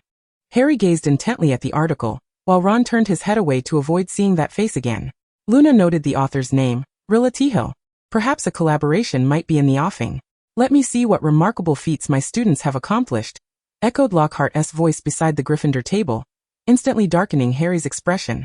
Lin Su raised an eyebrow, nearly having forgotten this individual. It was reported that there would be 2 second-year observers from Hogwarts at this trial. One being the godchild closely related to the accused Sirius Black, and also the renowned boy who lived, Harry Potter. The disconcerting manner in which Lockhart read aloud the reporter's accounts was attributed to his tendency to emphasize phrases like the renowned. The other observer was his classmate, whose name the reporter had failed to ascertain. However, the current Minister of Magic, Cornelius Fudge, asserted that the eminent and illustrious wizard, Mr. Dumbledore, had strongly recommended that these 2 underage wizards attend the trial, mentioning that they had uncovered the hidden faux hero, Peter Pettigrew, concealed within Hogwarts. Lockhart furrowed his brow as he read, casting a serious glance at Lin Su. Lin Su responded with a quizzical look, expecting Lockhart to impart something of substance. Instead, he took a seat beside her and remarked, "If I may say so, Miss Lin, it is rather unfair to you that this report does not even mention your name. This is hardly a good thing. I mean, if you aspire to fame like mine." Lin Su thought to herself that she should have never harbored expectations of him. Just as she pondered how to respond, Lockhart continued without requiring her input. So Miss Lin, Mr. Potter, the report states that you discovered the concealed Peter Pettigrew. Is that true? Lin Su and Harry hesitantly nodded, to which Lockhart immediately expressed his disapproval. How could you engage in such dangerous endeavors? You must have been quite frightened. In such circumstances, you should have notified me at once.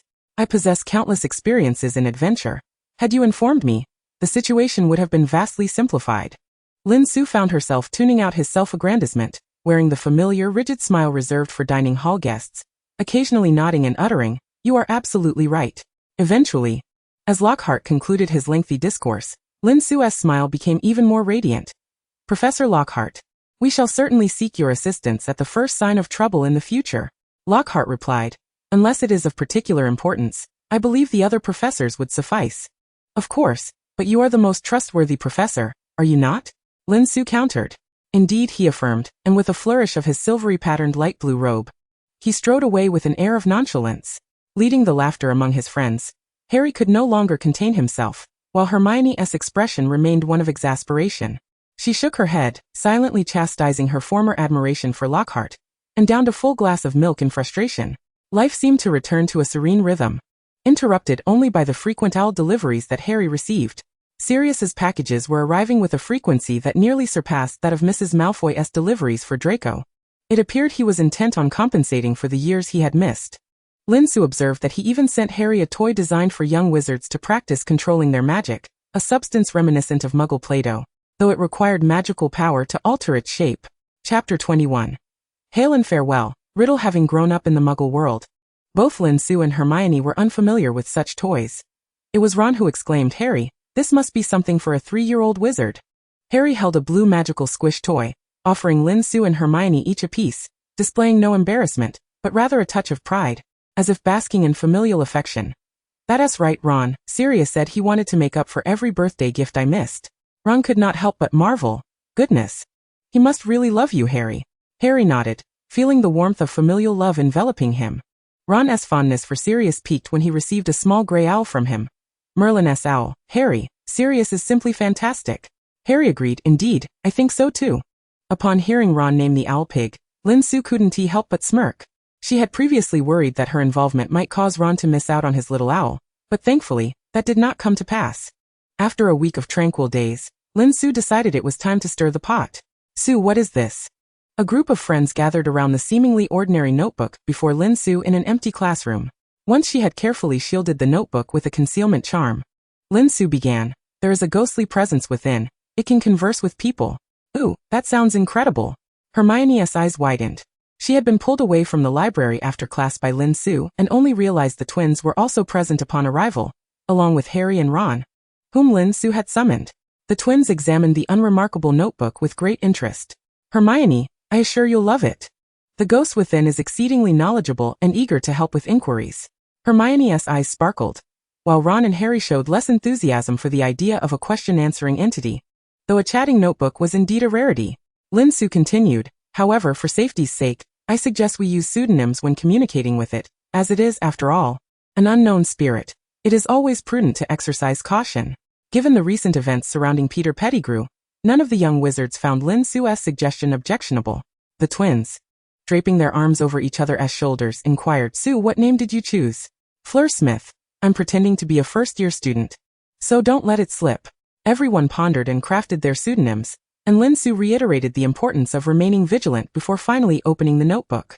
Under the watchful eyes of her friends, she wrote with a quill, "Dear Senior Riddle, may I introduce my companions to you?" The ink swiftly vanished, revealing elegant cursive, "Fleur, it is my honor." Thus, they each took turns writing their pseudonyms.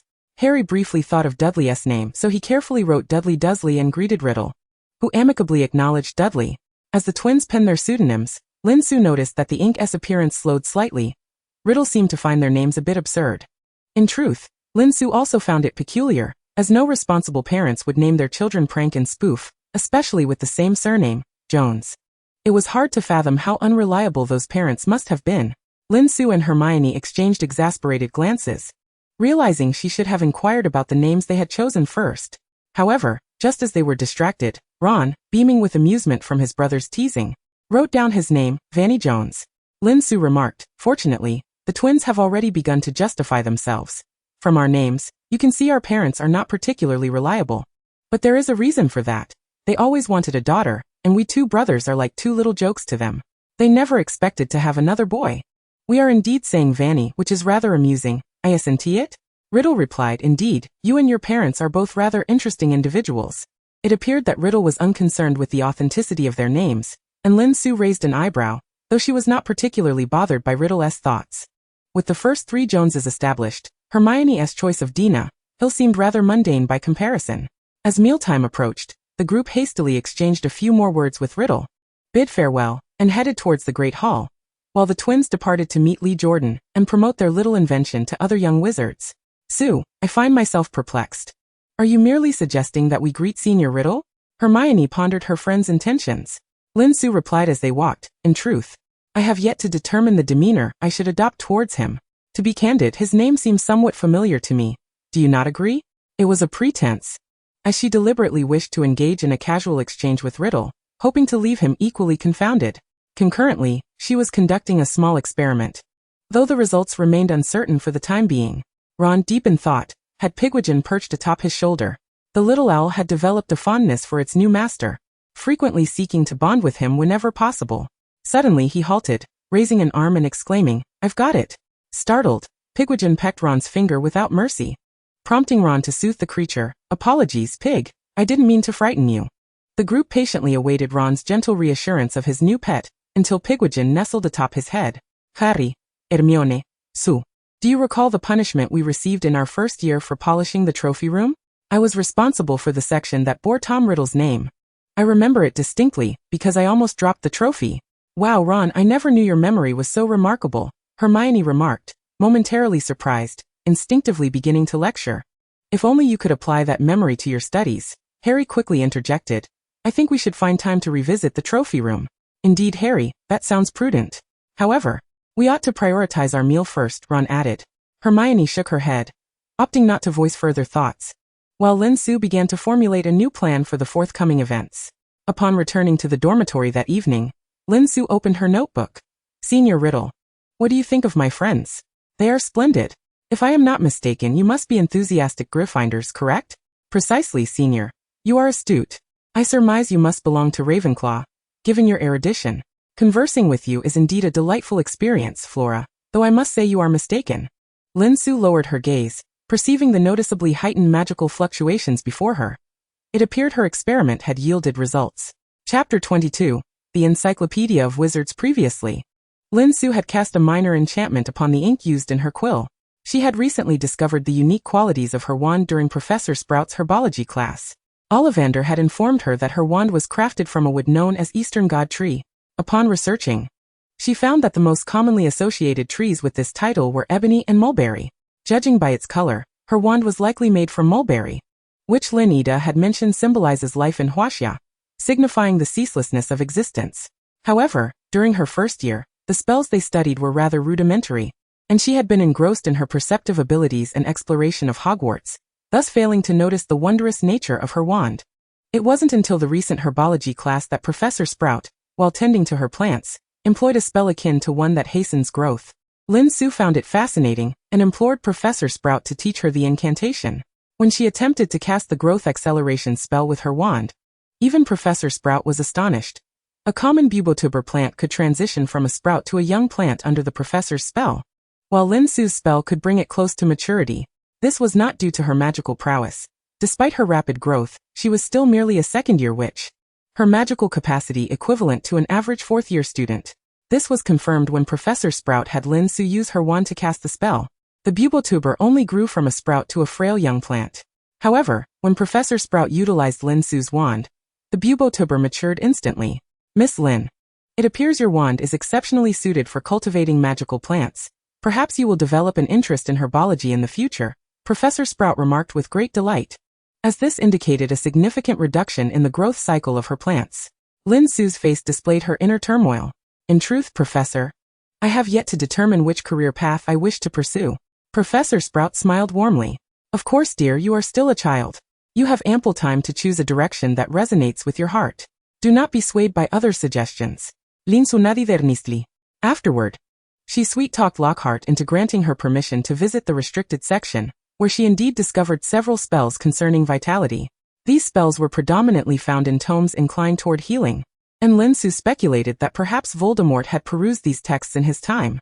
Regrettably, among his followers, there were likely few skilled in the arts of healing or bestowing vitality. All these spells invariably stipulated that the caster must possess a pure heart and act of their own volition, and any witch or wizard employing these incantations would never condone Voldemort's methods, even under such stringent conditions. The revelation of these spells could potentially trouble talented witches like Lin Su, hence they were well concealed, with their users maintaining an unspoken secrecy. She applied one of the milder spells to the ink she utilized, adding an excessive amount of ink in a 1:100 ratio. Didi and Aphina had been ignoring her for 2 days due to her reckless shopping habits.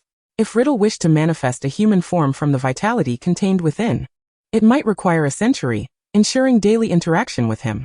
Originally, she had intended to use potions. However, the scents of potions in the magical realm were notoriously difficult to mask, easily detected regardless of dilution. Fortunately, the subtle threads of vitality still allowed Riddle to sense it. Thus he did not suspect that Flora was merely toying with him, for only those who completely trusted him could have their vitality siphoned. It was precisely because she sensed the vitality that Lin Su could perceive his magical fluctuations becoming more animated. He evidently believed he was nearing success, and though his words could disguise it, his magical aura could not. Furthermore, this confirmed that the spells had an effect on the notebook, simplifying the matter considerably. Lin Su refrained from inquiring about the monsters within the school, deciding to entrust this matter to her friends. Compared to Flora, who had remained tight-lipped for a month, her companions, who had willingly contributed their vitality during their first conversation, should be easier to persuade with Riddle. In the subsequent period, after classes, her friends gathered together, the twins' empty classroom becoming their new base. Riddle's notebook transformed into their encyclopedia, for he seemed to possess knowledge of nearly everything. Whenever the twins encountered a bottleneck in their alchemical inventions, they sought Riddle. If Hermione faced academic difficulties, she turned to Riddle. When Harry's potion lesson went awry, Riddle was consulted. Even Ron sought Riddle for advice on his relationship with Pigwidgeon.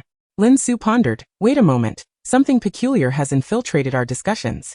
While the original intention was to have them pester Riddle, was it excessive to consult him about pet care as well? After Lin Su delicately expressed her apologies, Riddle comforted her. "It's quite all right, Flora. I am more than happy to assist everyone with their queries." Lin Su couldn't help but marvel at how Voldemort garnered near-universal adoration during his school years, noting his remarkable intellect, scholarly prowess, and his demeanor that was both gentle and courteous. A sense of guilt began to wash over her. Fortunately, after a week of serving as a question-and-answer machine, Riddle began to reveal his true colors. When Ron once again inquired about Pigwidgeon's care, Riddle first addressed the question before expressing his concerns regarding the school. In fact, Harry and Ron had previously explored the trophy room and discovered that Tom Riddle was the recipient of the Hogwarts Special Contribution Award, which endeared him to Hermione. Harry and Ron, however, held a more neutral opinion of him, as they initially believed that a prefect and head boy like Riddle would be akin to Percy, conventional and rule-abiding. Yet, after spending time with him, their assessment of Riddle became more favorable. Nevertheless, Lin Su consistently urged them to remain cautious, for after all, Peter Pettigrew was once a recipient of the first-class Merlin Award. The mention of Pettigrew significantly bolstered her argument, and Lin Su repeatedly expressed gratitude for having dealt with that wretched rat beforehand, as it certainly spared them considerable trouble. Convincing the trio could often prove to be quite a challenge. "Senior Riddle, perhaps you would be willing to enlighten us about your concerns," Lin Su ventured. Riddle began to recount, with a persuasive eloquence, the events that transpired 50 years ago at Hogwarts. If you have perused Hogwarts, a history, you would know that there exists a chamber of secrets within the school, concealing treasures left by the founder of Slytherin House. "I understand, Senior Riddle, but isn't that merely a legend?" Hermione interjected, jotting down her inquiry. "That is anything but a legend, Dina. Once, people considered it mere folklore, yet the truth remains that there indeed exists a chamber of secrets within the school, and it harbors treasures from Slytherin. Not just ordinary galleons, but rather, I would say, his pet. 50 years ago, a dreadful incident involving a monster attacking students occurred. The creature emerged from the chamber and tragically claimed the life of a student, putting the school at risk of closure. Fortunately, I encountered the student who opened the chamber and was able to stop him. The school awarded me the Special Contribution Award. Yet I have regretted for years that I discovered it too late to save that girl." Thanks to Riddle's unabashed demeanor, The earlier feelings of guilt vanished. The group of friends gathered around, clearly intrigued by Riddle's narrative. Senior, do you mean to say the monster still resides within the school? Indeed. I am at a loss as to how to convey this to you, but if you do not mind, I could take you to see it. Once you do, you will understand my meaning. See it. How could we do that, Senior? The notebook fluttered before them, pausing on a particular page. And a small projection emerged from the top of the book, resembling a miniature television. The group instantly became captivated, crowding around the projection, only to be drawn into it as if caught in a whirlpool. The young wizards gasped in surprise, while Hermione and Ron felt apprehensive. The twins' voices were close, filled with excitement, and Lin Su noticed Harry's silence. Amid the chaos, Lin Su felt a hand grasp her arm, but it released her promptly once she steadied herself. A small smile tugged at the corners of Lin Su's lips, only to be quickly suppressed. Together, they witnessed Riddle's memories, including his rejection of a summer stay request, his mixed heritage, a youthful Dumbledore, and Hagrid, then merely a student, releasing a certain creature. As they emerged from Riddle's diary, they exchanged glances, rendered speechless. Riddle resumed writing. I know you may find it hard to believe, but in truth, Rubber is a friendly creature, at least towards magical beings. However, the creature in the chamber is exceedingly dangerous, and Rubber is reluctant to accept that it harmed a student. I believe it would be prudent for you to eliminate it to prevent further injuries. But we are only third years. What can we do? Lin Su hastily scribbled. She marveled at Riddle's tailored approach. Ginny, being younger and idolizing Harry, was first to gain Ginny's trust, and then incite the basilisk's wrath against those unfriendly to Harry. Now, this group of young wizards, brimming with zeal and righteousness, immediately shifted strategies, suggesting they eliminate the monster within the school. However, it must be noted that this saved them considerable time. At least they wouldn't need to wait for petrified individuals or animals and bloody messages to emerge before seeking answers. I will assist you, provided you are willing to trust me. As for the manner in which he would help, Riddle remained silent about the siphoning of their life force.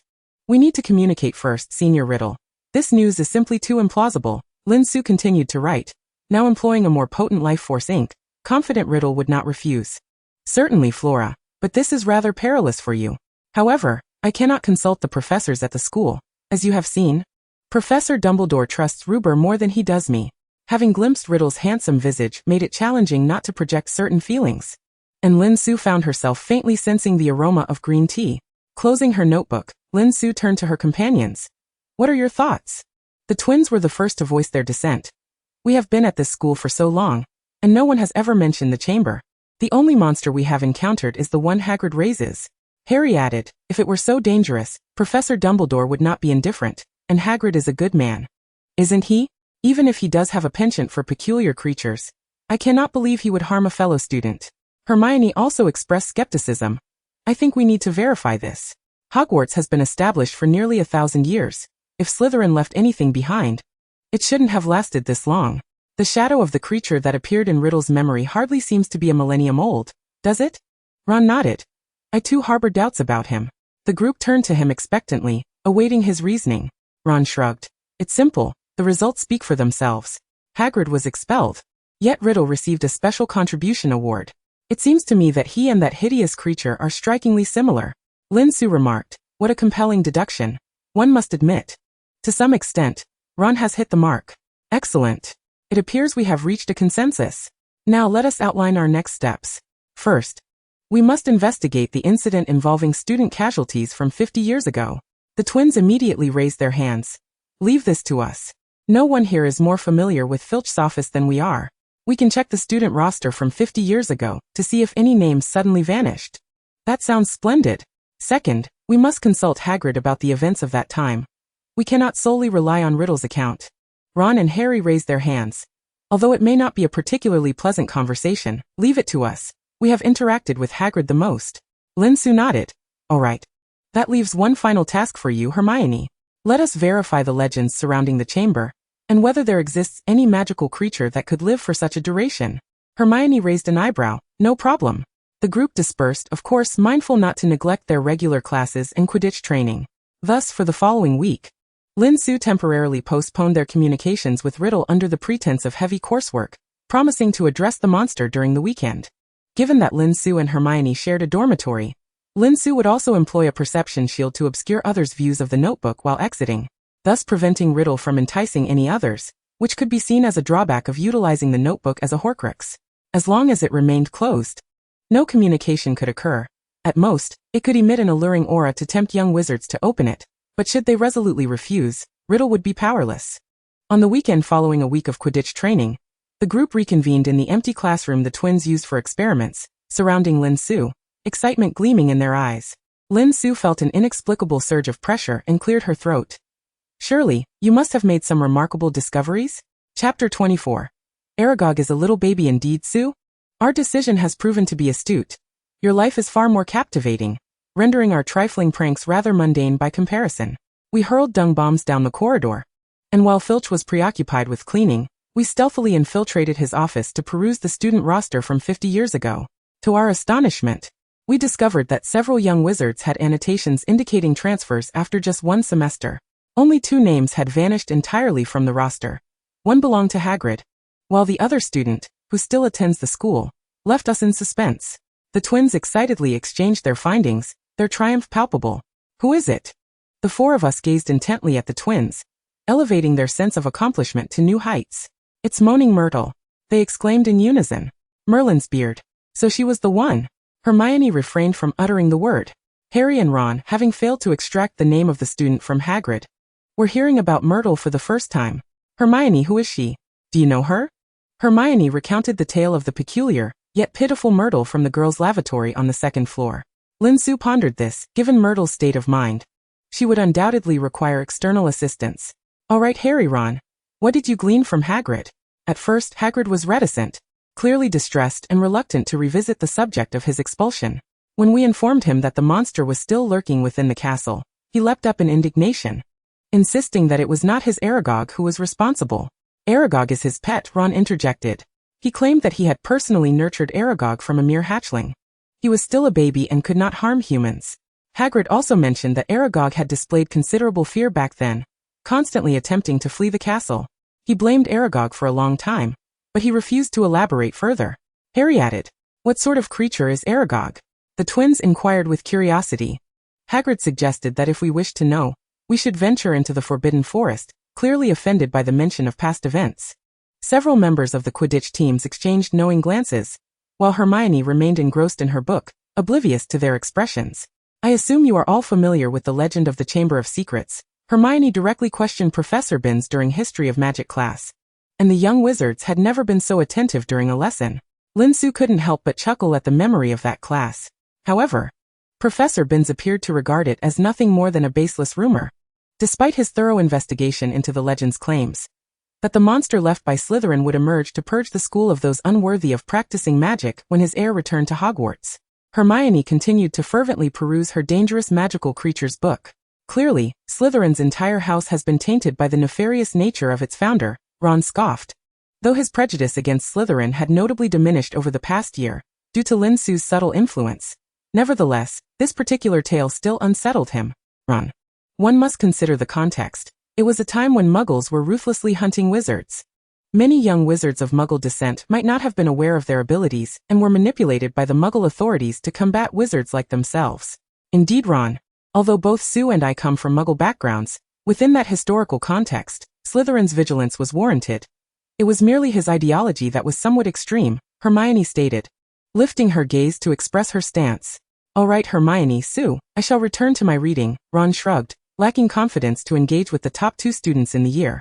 Let us first assume that Hagrid is not lying. After all, we have no way to verify, Lin Su suggested. Noticing that Harry showed no signs of dissent, she continued, which implies that another dangerous creature still dwells within the castle. Hermione raised her book, which was adorned with several bookmarks. I have yet to complete this book, and thus far, I have not encountered any creatures that can live for 1,000 years. Perhaps I will require additional time. Fear not, Hermione, you are progressing swiftly. I believe that if we could ascertain how Myrtle perished, our advancement would be significantly expedited. Lin Su reassured her. She considered directly flipping to the page about the basilisk to show them, but Hermione's speed in reading was so remarkable that she had no opportunity. Otherwise, it would be difficult to explain why she was reading faster than Hermione. Hermione took her book to the library to inquire with Madame Pants about any additional texts on magical creatures, while the remaining young wizards exchanged glances, sharing a conspiratorial smile. Tonight? Common room? Absolutely. As the curfew approached, the young wizard stood poised at the exit, and Lin Su hurriedly arrived. Su, why are you so late? Ron inquired, his gaze drifting to Lin Su's rear. Is Hermione with you? No, but she found out, she said. Lin Su cleared her throat, mimicking Hermione's expression with a furrowed brow. Return by 2, or I shall come to apprehend you. Then Lin Su shrugged. After your conversation about Aragog in the Forbidden Forest this afternoon, Hermione knew we would undoubtedly venture out. Merlin's trousers. I thought she was too engrossed in her reading to notice. Ron exclaimed in disbelief. All right, let us move swiftly. Time is of the essence. The twins were quite adept at sneaking out of the castle and into the Forbidden Forest. Lin Su's disillusionment charm would allow her to wander about for a while Harry and Ron utilized the invisibility cloak. They stealthily passed Hagrid's hut, where the light still glimmered, and Hagrid's voice occasionally drifted out. Angry as Aragog. My poor little one, they continue to wrongfully accuse you. Crying as I do, what right do I have to pity you? I too have been expelled from Hogwarts. Thank goodness for Dumbledore. He believes in me. The twins quietly advanced into the Forbidden Forest, and once they were certain Hagrid could not hear them, they turned back to the 3 young wizards. He gets like this when he drinks. It seems he is genuinely upset this time. Harry glanced back toward the hut, a flicker of guilt crossing his green eyes, prompting Ron to pat him reassuringly. Harry, don't feel that way. We will help him clear his name. Harry nodded, following the others forward when suddenly he recalled something and asked, Su? Lin Su's disillusionment charm was remarkably effective. She remained unseen by Harry, Ron, and Fred. George glanced at the other 3, his gaze settling in a particular direction. Lin Su dispelled her charm, locking eyes with George, and she paused before feeling relieved. Well, it seems my disillusionment charm is not quite perfected. Chapter 25. More upset than Hagrid, no. In fact, your disillusionment charm is remarkable, Su. I didn't even notice you. Harry remarked, shaking his head. Perhaps you would be willing to teach me that spell? Ron immediately raised his hand. Count me in. This is simply the ultimate night-walking charm. Little Ronnie, perhaps you could enlist your 2 brothers to teach you the art of nocturnal escapades, the twins taunted, encircling Ron. Ron promptly rolled his eyes. If you 2 would just refrain from teasing me, I would be eternally grateful. Let us discuss this later. We must first locate Aragog. Lin Su interjected, fully aware that the Weasley brothers could easily continue their banter until the early hours. The 5 of them ventured deeper into the Forbidden Forest, following the general direction Hagrid had indicated, eliminating areas already explored by the twins and Lin Su.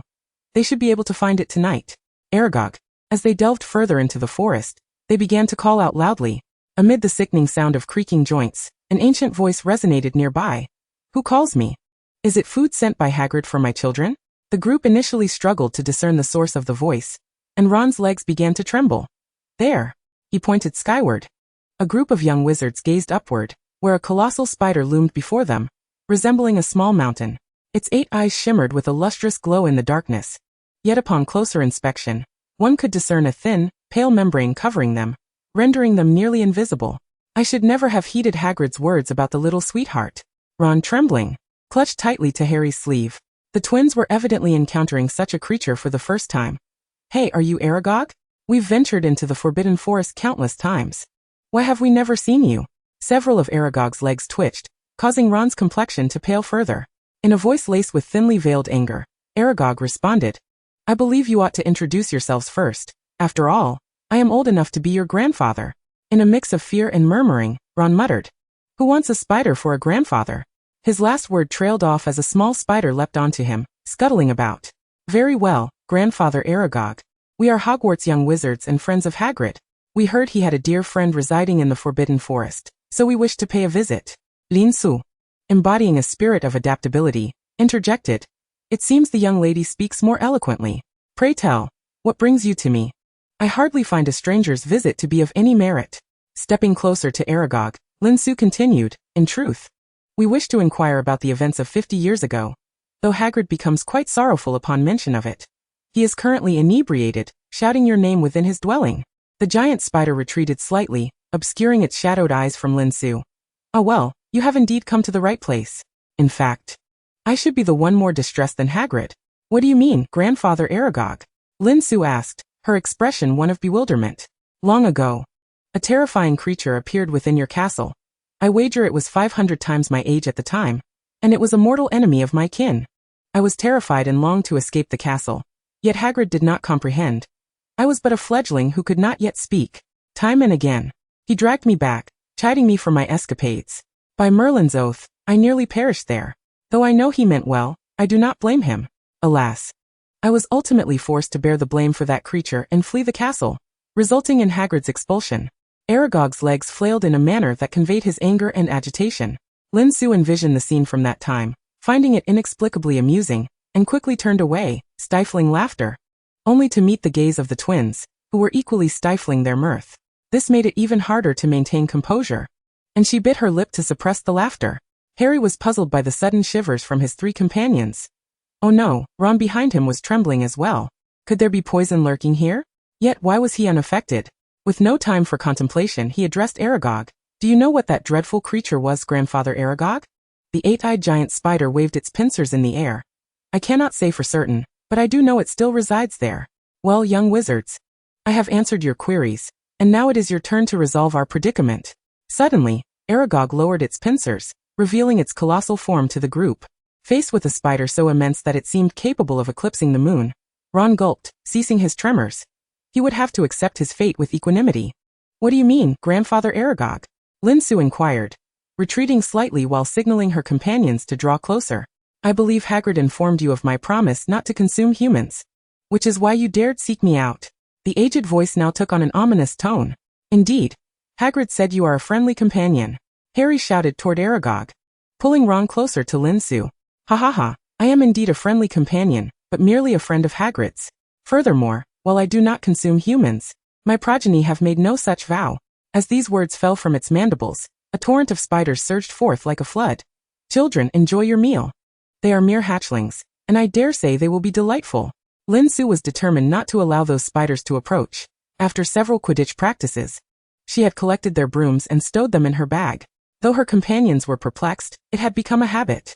She retrieved each broom from her bag. Come on, friends, we have all we need to know.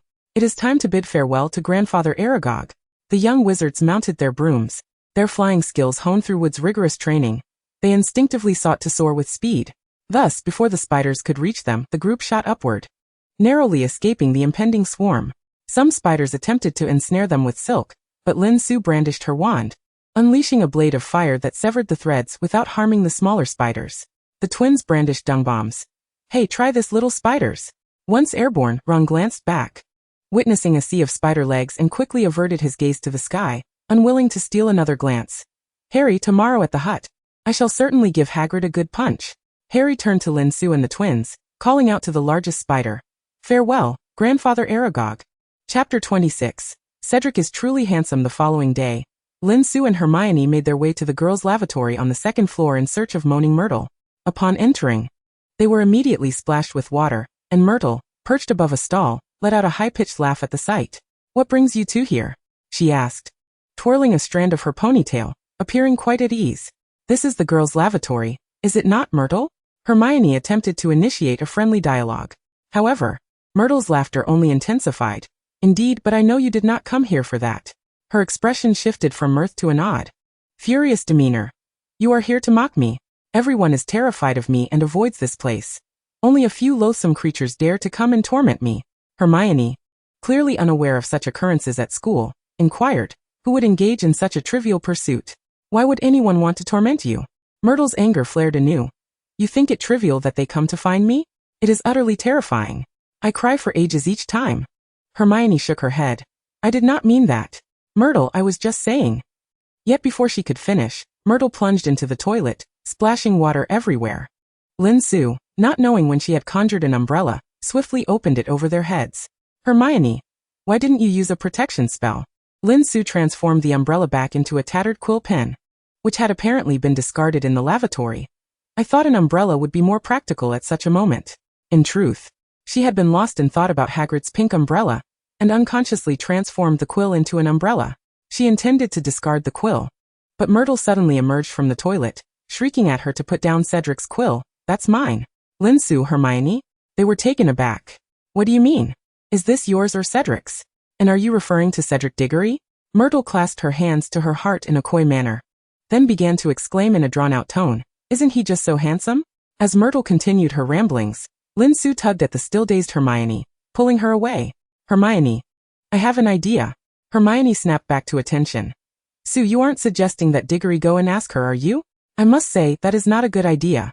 Myrtle's behavior is exceedingly peculiar, and it makes me uncomfortable. Lin Su extended a finger and shook her head. No, Hermione. There's no need for Diggory to make such a significant sacrifice.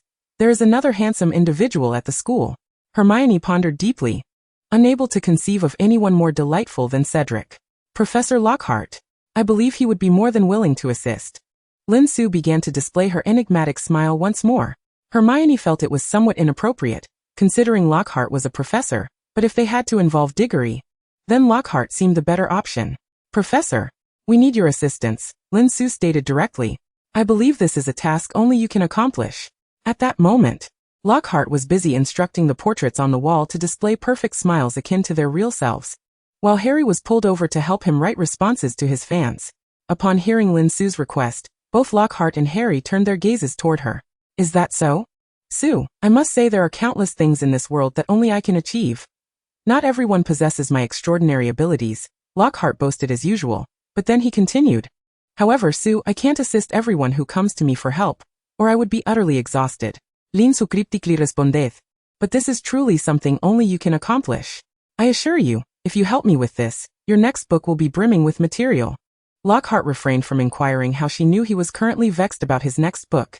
He would never admit to having a dearth of ideas. In fact, Sue, if I were to pen down my adventures, it would yield at least 50 volumes.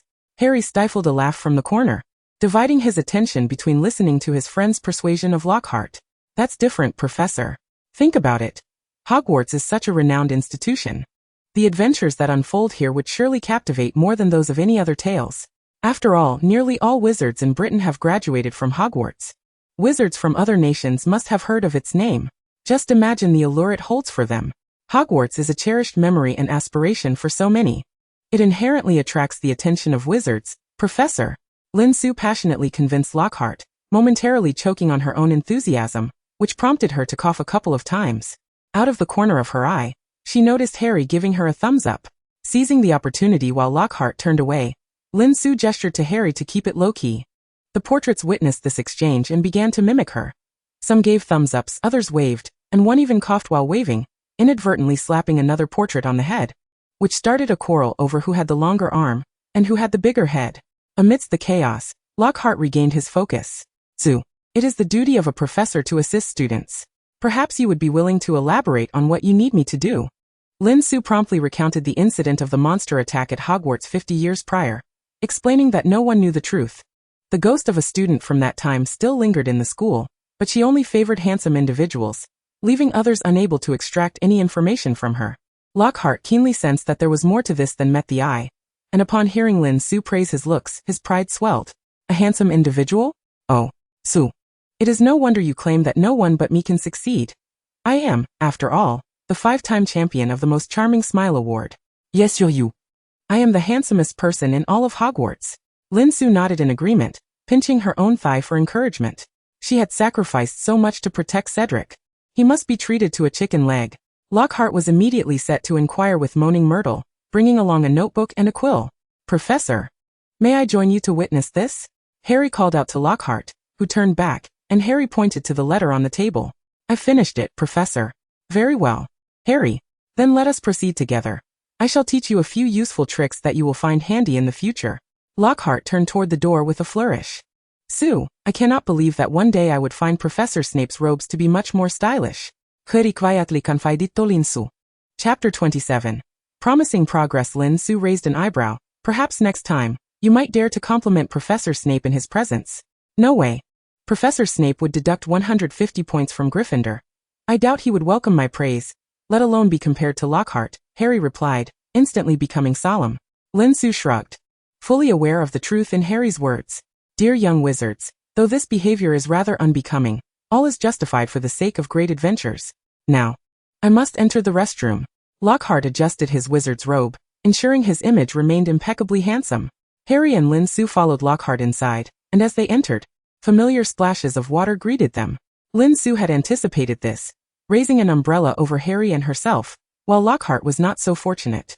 Being at the forefront, his height shielded the two young wizards from much of the water, But being the fool he was, he remained unprepared and was thoroughly drenched by Myrtle. Faced with the splashes, Lockhart had only time to close his eyes. When he wiped his face he said, "Sue, let us put your spellcasting skills to the test. Dry me off." Clearly, this minor mishap did not dampen his enthusiasm. "At your service, Professor Lockhart." Lin Su waved her wand and cast a drying spell, successfully removing the water from Lockhart, though his meticulously styled hair fell flat. Fortunately, he possessed a handsome face, which did not deter Myrtle from becoming infatuated. You are Professor Lockhart. I've heard the girls talk about you." Lockhart flashed his signature smile. "Is that so, my dear little lady?" "I can only assume they were discussing my dashing looks and exceptional teaching. It seems my lessons have greatly benefited them." Myrtle, still clutching her heart, responded. "You are indeed incredibly handsome. I have longed to see you, but I cannot enter the professor's offices. Once I venture too far, Peeves will come chasing after me to bully me." She feigned wiping away tears. "Poor girl, rest assured. I will take care of Peeves and ensure he never dares to bully you again," Lockhart declared with righteous fervor. "Really? Professor Lockhart, I am immensely grateful. At last. There is a good soul here who will not mock my glasses or my appearance." She began to genuinely weep. "If only the professors back then had been like you. I would not have had to hide here crying, nor would I have died here." Lockhart quickly inquired, "How could that be? Have the professors caught the culprit?" Myrtle sobbed, suddenly raising her voice. "No. Although I only saw a pair of eyes, I assure you the last boy I saw was as handsome as you, Professor." As she spoke, she inched closer to Lockhart, who skillfully sidestepped her advances. "But isn't this the girls' restroom? How could there be a boy?" Myrtle spun around and floated in midair. "I don't know, but it was definitely a boy's voice, with enormous golden yellow eyes, and then I lost consciousness. When I awoke, I was already a ghost. I hate that boy. I hate those classmates. I loathe this place." Myrtle once again droned on, disappearing into the toilet. Lockhart used his robe to shield himself from the splashes, avoiding another drenching. Turning back, he noticed that the two young wizards were oblivious to his disheveled state. Lockhart sighed in relief. "It seems our findings this time were rather meager. We will need to return several more times to elicit more from her." Lin Su and Harry nodded in agreement, and Lockhart instructed the two to leave first. Once the small group gathered together, they shared their remarkable encounter. "Did you catch that?" She mentioned a boy, Harry whispered to his companions. "I heard it, Harry. Still a handsome lad. It seems it truly isn't Hagrid," Ron remarked, only to receive a sharp glare from Hermione. He shrugged, noting that Hagrid always sported a thick beard. In fact, few had ever glimpsed the true visage of Hagrid. "That is indeed correct," Fred concurred. George chimed in. "If we were to relay this to Hagrid next time, perhaps he might be inclined to shave off his beard." "All right. Let us resume our discussion. Does anyone have new discoveries?" Lin Su clapped her hands, steering the conversation back on track. The twins raised their hands in unison. We sought out nearly headless Nick and inquired about events from 50 years ago at the school. Initially, he was reluctant to divulge any information, but upon mentioning Moaning Myrtle's name, he relented, thinking we already knew everything and merely wished to engage him in discussion. He informed us that, apart from Myrtle, several young wizards were petrified 50 years ago. Hermione seized upon the crucial detail. "Petrified?" As she spoke, she rapidly flipped through the pages of her book. "Petrified yellow eyes. Death, the nemesis of the acromantula. I must have encountered it just in the past few days." Lin Su silently applauded her companions. Their progress was indeed promising. Soon, Hermione identified what she sought. "Here." She turned the book toward her friends. "It must be this. The basilisk. How could I not have thought of it earlier? Look at Slytherin's crest. It features a serpent." The group gathered around to examine the basilisk's entry, and unsurprisingly, every detail aligned with their existing knowledge. After the initial excitement wore off, the young wizards began to ponder practical matters. Clearly, they were ill-equipped to confront a serpent that had existed for nearly 1,000 years, petrifying anyone who met its gaze. "Why not consult Riddle?" Harry suggested. "Perhaps we need to ascertain his intentions regarding the matter." This notion resonated with Lin Su.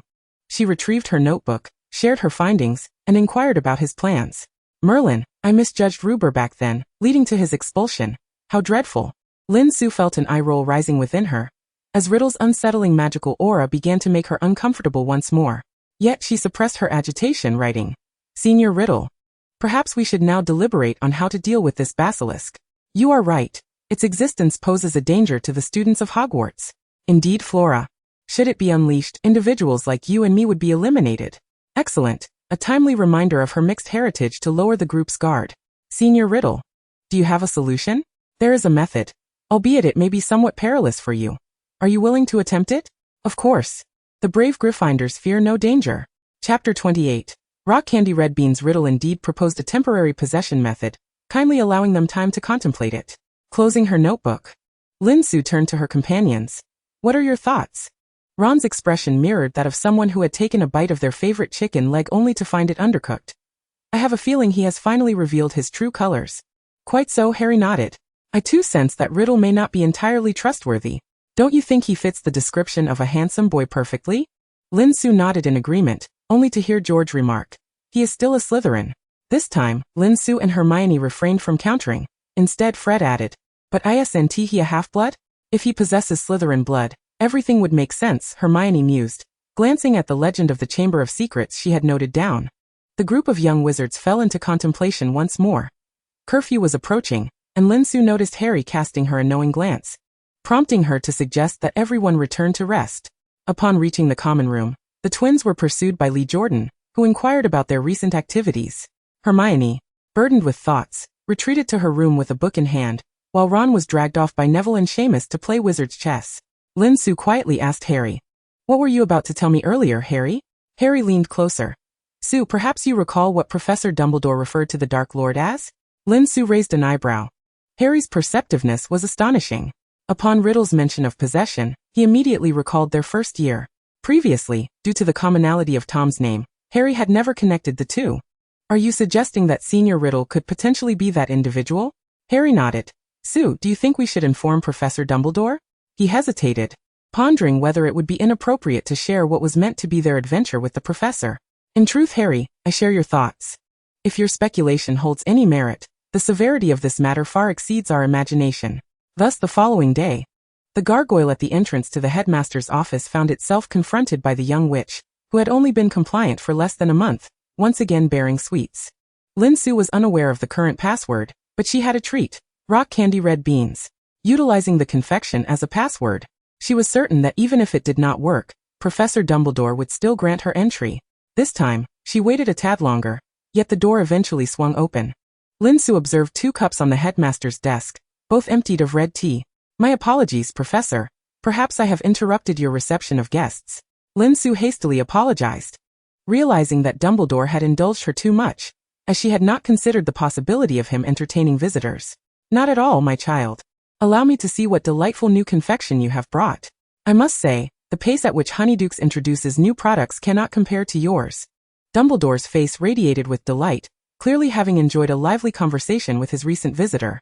Lin Su placed the rock candy red beans before him, and he promptly took a bite, squinting in satisfaction.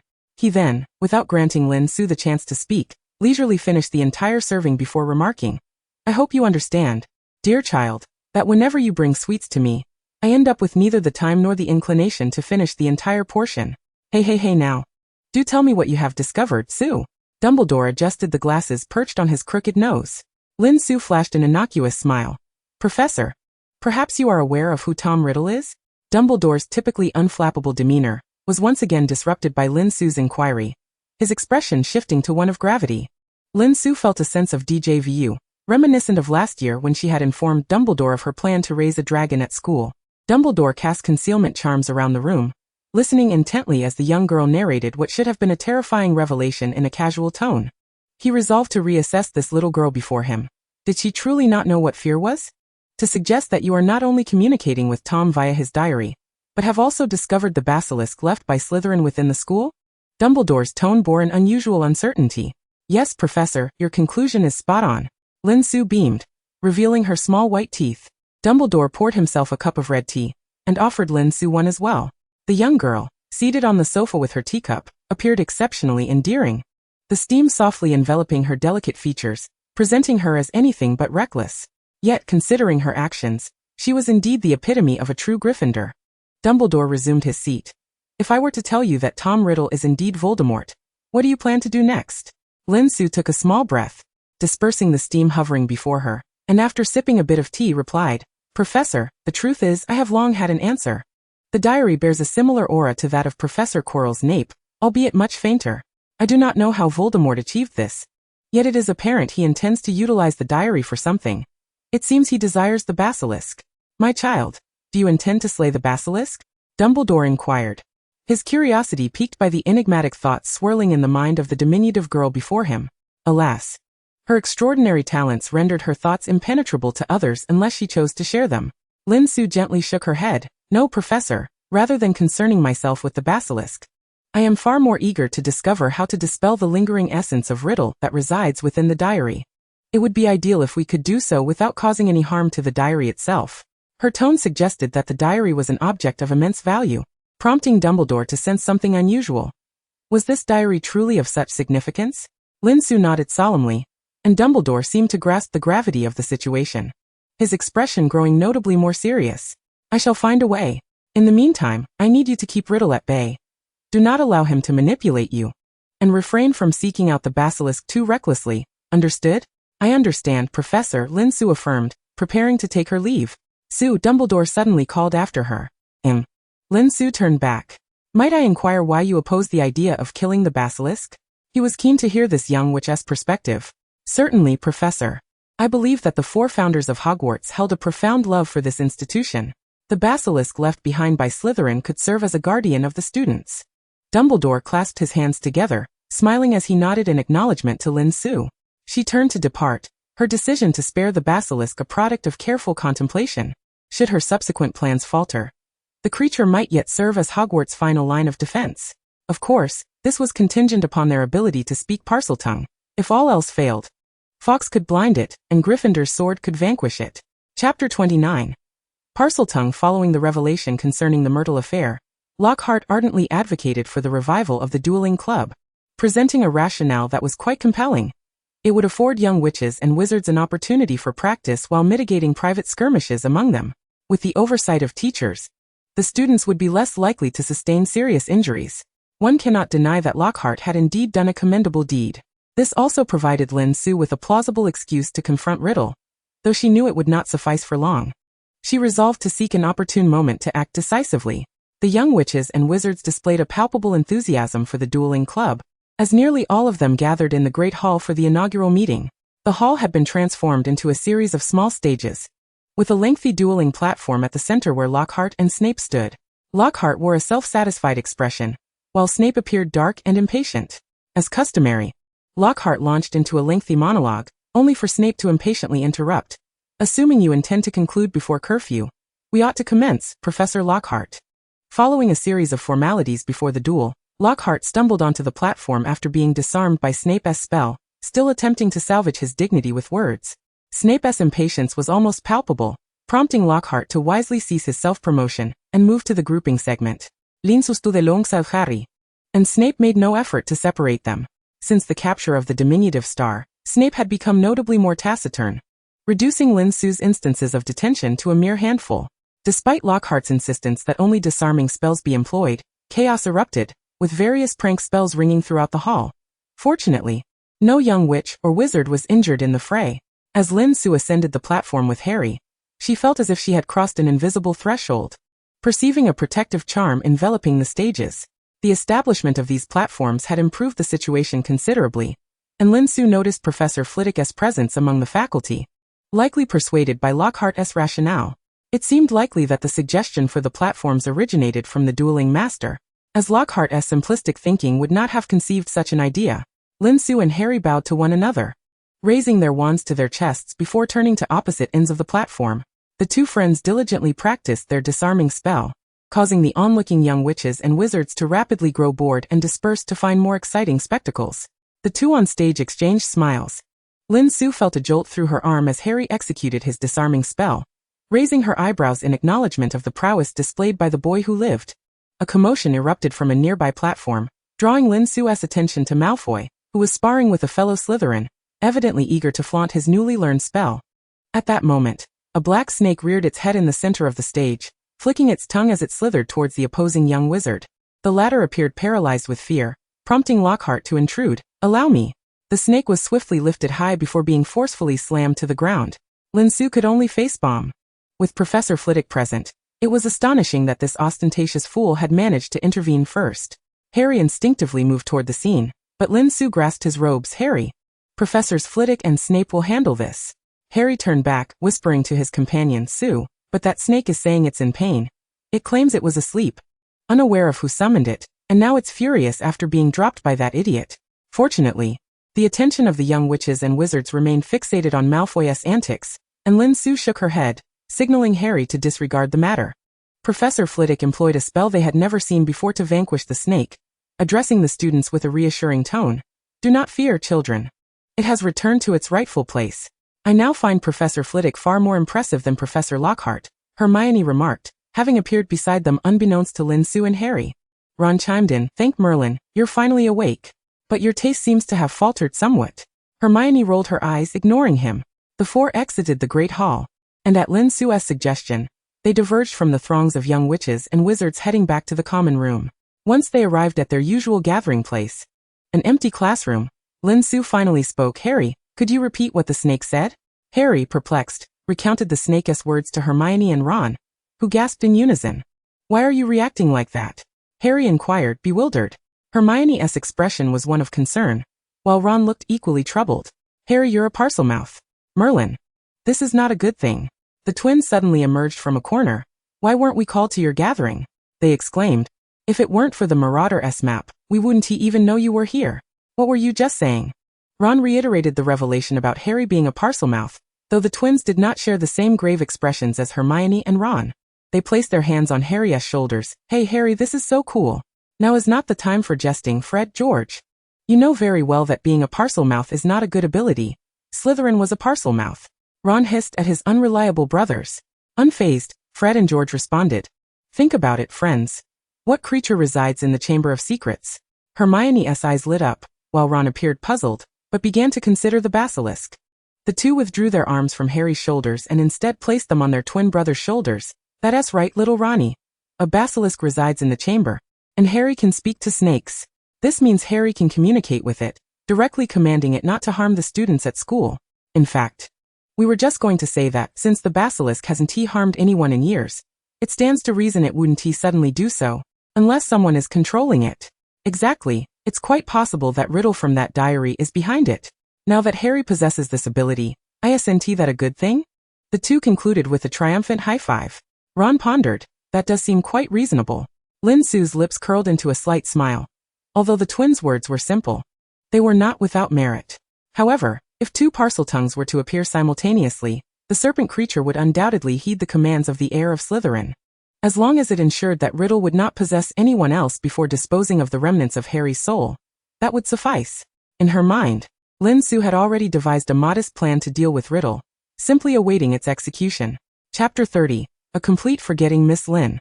Are you suggesting that you have discovered the creature that attacked Moaning Myrtle all those years ago? Lockhart inquired, seated behind his desk, gazing at the young witch before him. Lin Su noted the shift in his address from Sue to Miss Lin, likely indicating his awareness that her forthcoming requests would not be favorable. Feigning ignorance of Lockhart's indifference, she maintained an expression of admiration. Yes, Professor, you should accompany us to see for yourself. Lockhart was, of course, reluctant to go. He had already sought out Myrtle once more, receiving responses that were not significantly different from the last. While he did not need to know the full extent of the situation, he could easily deduce that it was a perilous creature. According to Myrtle's description, those yellow eyes were larger than her head, and a mere glance could be fatal. He merely wished to pen a book that would elevate his fame, not to risk his precious life in the process. Thus, he planned to piece together a rough outline from Myrtle's account to support the framework of his book, opting for a theme of revelation over adventure, believing the public would still find it captivating. Professor, in truth, we have discovered the Chamber of Slytherin, and we know what its adversary is. I assure you by Merlin that we will return safely. We simply wish to embark on an adventure. So please agree to accompany us. The Chamber of Slytherin? Lockhart sprang to his feet, musing quietly. If he could indeed include the chamber in his book, it would surely sell exceedingly well, perhaps surpassing the combined sales of all his previous works. Thus, he donned a bright smile once more and brushed his golden curls aside. I trust you would be willing to share the details of your discovery with me later? Before Lin Su could respond, he reassured her. Rest assured, Sue. I will include you in the book, under my assistant's name. I guarantee you will achieve fame as well. Lin Su silently rolled her eyes, bemused by Lockhart's belief that everyone desired notoriety. Come along, Professor, I shall lead you there. You would never guess where the entrance to the chamber lies. Lockhart stepped out of the office first, his robe billowing behind him. For reasons unknown, his robe appeared particularly comical as it flowed. Lin Su struggled to maintain her composure. In truth, since Lockhart's arrival at Hogwarts, he had been secretly practicing his stride in his office, attempting to make his cloak billow as elegantly as Snape's, yet failing to achieve that graceful wing-like effect. Meanwhile, a portrait had mastered the art, walking back and forth within its frame, attracting envious glances. Lockhart's obsession with mimicking others had nearly caused him to forget how he originally moved, rendering him somewhat ludicrous. Lin Su silently lamented the absurdity of the wizarding world's imitation of each other. Upon reaching the staircase, Lockhart inquired which floor they were headed to, and Lin Su snapped back to reality, directing him towards Myrtle's lavatory. By this time dinner had concluded, and the young witches and wizards had mostly returned to their common rooms. They had already determined the location of the chamber's entrance at a specific faucet, and Lin Su instructed Harry to go ahead and open it using Parseltongue. As Lockhart gazed into the dark opening before him, he instinctively recoiled. "Su, perhaps you should summon Professor Dumbledore to join us?" Unbeknownst to him, Lin Su had positioned herself directly behind him. "Fear not, Professor. There is nothing to worry about. You are, after all, our most trusted defense against the dark arts teacher." With that, she gave him a gentle shove. Lockhart had never realized Lin Su possessed such strength. Her push sent him tumbling unsteadily down the long pipe, his screams echoing throughout. The sorrows of wizards do not resonate with one another, and Lin Su found his commotion irksome. Rubbing her ears, she conjured a sandboard for herself and gracefully slid down the pipe. To her surprise, aside from the dimness and unpleasant odor, it was rather enjoyable. As Lin Su descended, Lockhart, nervously brandishing his wand, scanned the surroundings. Upon seeing Lin Su glide down, he let out a sigh of relief. "Professor, there's no need to be so anxious. Why don't we engage in some conversation?" Lockhart, however, was far too preoccupied to entertain such notions. "I believe this is hardly an appropriate time for chatting, Miss Lin. We should hasten back.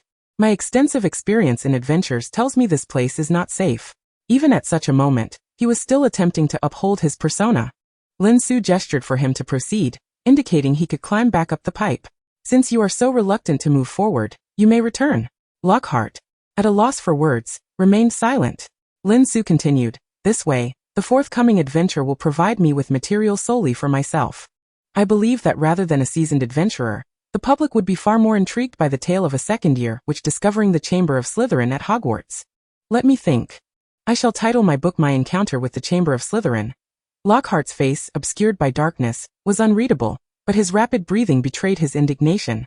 "Perhaps I should also include the tale of the great adventurer, Gilderoy Lockhart, third-class Merlin Award recipient, abandoning his student in flight. I believe that would capture the public's interest as well." As she spoke, Lin Su advanced, her back turned to Lockhart. He raised his wand.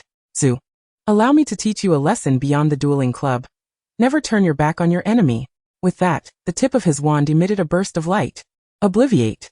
Lin Su did not turn around. Her heightened perception allowed her to pinpoint the spell's trajectory.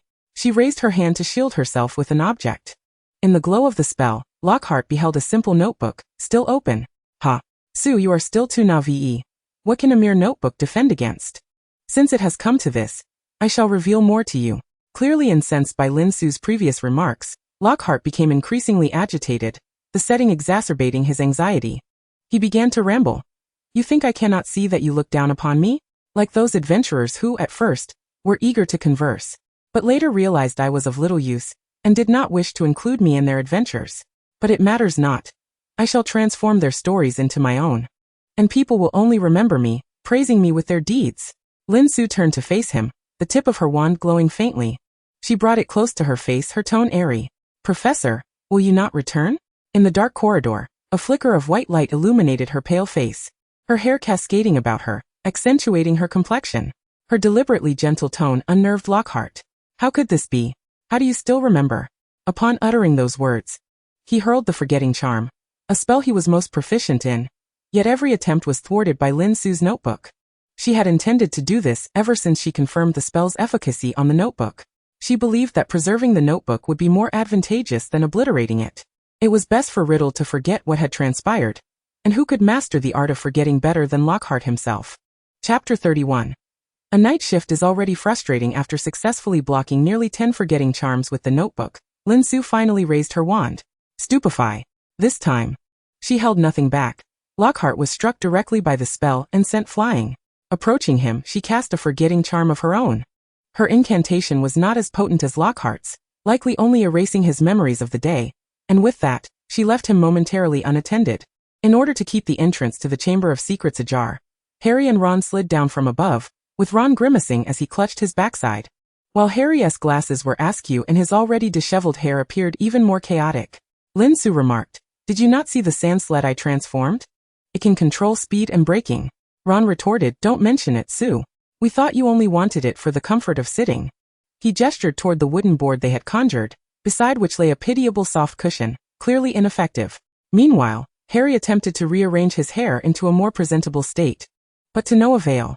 The trio continued onward, disregarding the figure of Lockhart nearby. After approximately 5 minutes, they reached the first bend, where the twins were seen huddled together, examining a massive serpent's shed skin. Hermione stood beside them, her expression grave, as she appeared to have deduced its nature.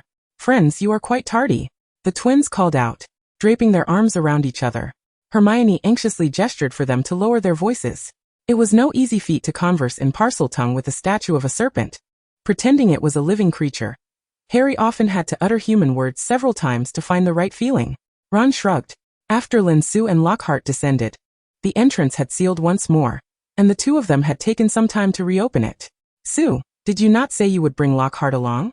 Although we suspect he may be of little use," Ron pointed out. The small wizards had long since established a plan. The twins and Hermione would descend first. Lin Su would fetch Lockhart, and Ron and Harry would be the last to descend. The basilisk would not emerge without being summoned, and there was a door blocking their path. As long as that door remained closed, they were safe. Besides, they had brought along 3 of Hagrid's strongest roosters. Lin Su shrugged helplessly. He truly is a mere figurehead. He just admitted that all his stories were borrowed from others, and even attempted to use a memory charm to make me forget. Hermione hurried over. "Su, are you unhurt?" "I'm fine, don't worry, Hermione. I used Riddle's diary to shield myself. I must say, it proved far more useful than Lockhart, who is currently sprawled at the entrance." Hermione sighed in relief. "So shall we proceed?" The group voted, with the twins abstaining, indifferent to the outcome. The remaining 4 unanimously decided against moving forward. The sheer size of the serpent's shed skin was already intimidating. Both Ron and Hermione felt a flicker of fear, while Harry and Lin Su entertained a different notion. Since Riddle had forgotten all of this, there was no need to disturb the basilisk. Thus, the 6 retreated, finding Lockhart still lying at the entrance, seemingly asleep. They exchanged glances, pondering their exit. Lin Su grinned slyly. "Let us wait another half hour. We're moving faster than anticipated. Su, have you prepared an exit strategy?" The others looked at her incredulously, pondering how long she had been planning this. Lin Su waved her hand dismissively. "Just a minor preparation." The young wizards drew their wands, casting Lumos spells to illuminate the darkness, and began discussing the upcoming Quidditch match.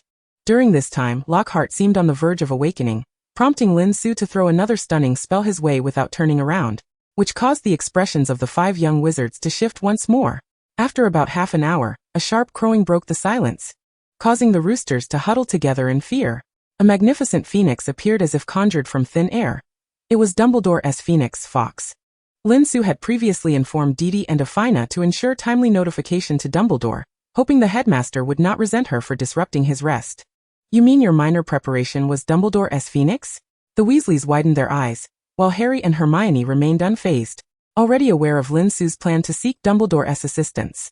Fawkes began to transport the young wizards one by one, with George and Lin Su being the last. Lin Su held a large rooster, allowing George to go first, but he insisted on passing the rooster to allow Fawkes to take Lin Su first. Fawkes, dissatisfied with the back and forth, whisked Lin Su away.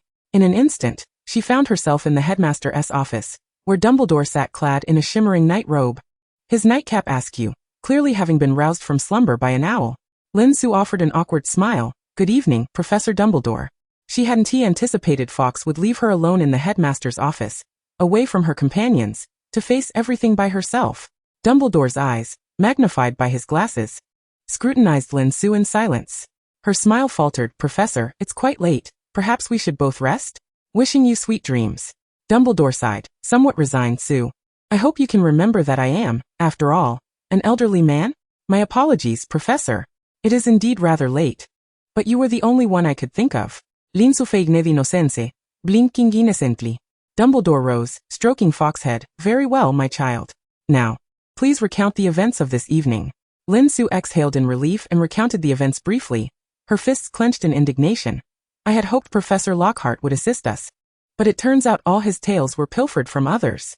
She retrieved a memory stone, a new contraption in the wizarding world that many young wizards had ordered by mail, ensuring it would not raise suspicion. I activated it the moment he cast the first memory charm on me. Thankfully, I had this.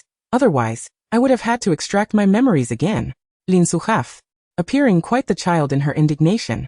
Dumbledore observed the entire episode, the memory stone ceasing at the moment Lockhart attempted another memory charm on Lin Su.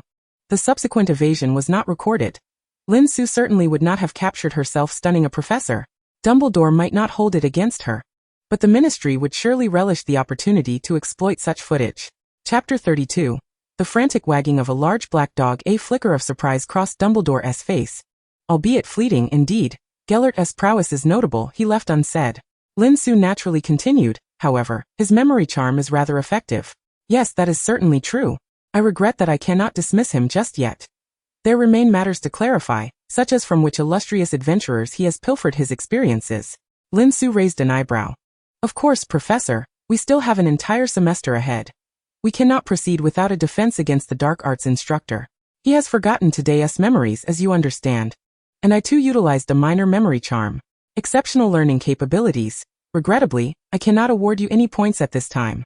A hint of a smile graced Dumbledore's face before he shifted the topic.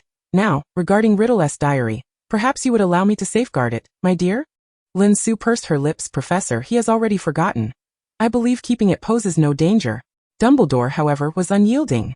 I believe I must examine how to remove the essence from the diary without damaging it, Su. Yet he continued, very well, you may keep it. But if you do not mind, perhaps you could enlist someone to assist you with the research. Lin Su inquired. It won't be. Indeed, Dumbledore winked at her. You know? Severus is a brilliant potions master. Since spells can be effective, potions should also hold promise. Excellent. It seems Professor Snape's mood has not improved.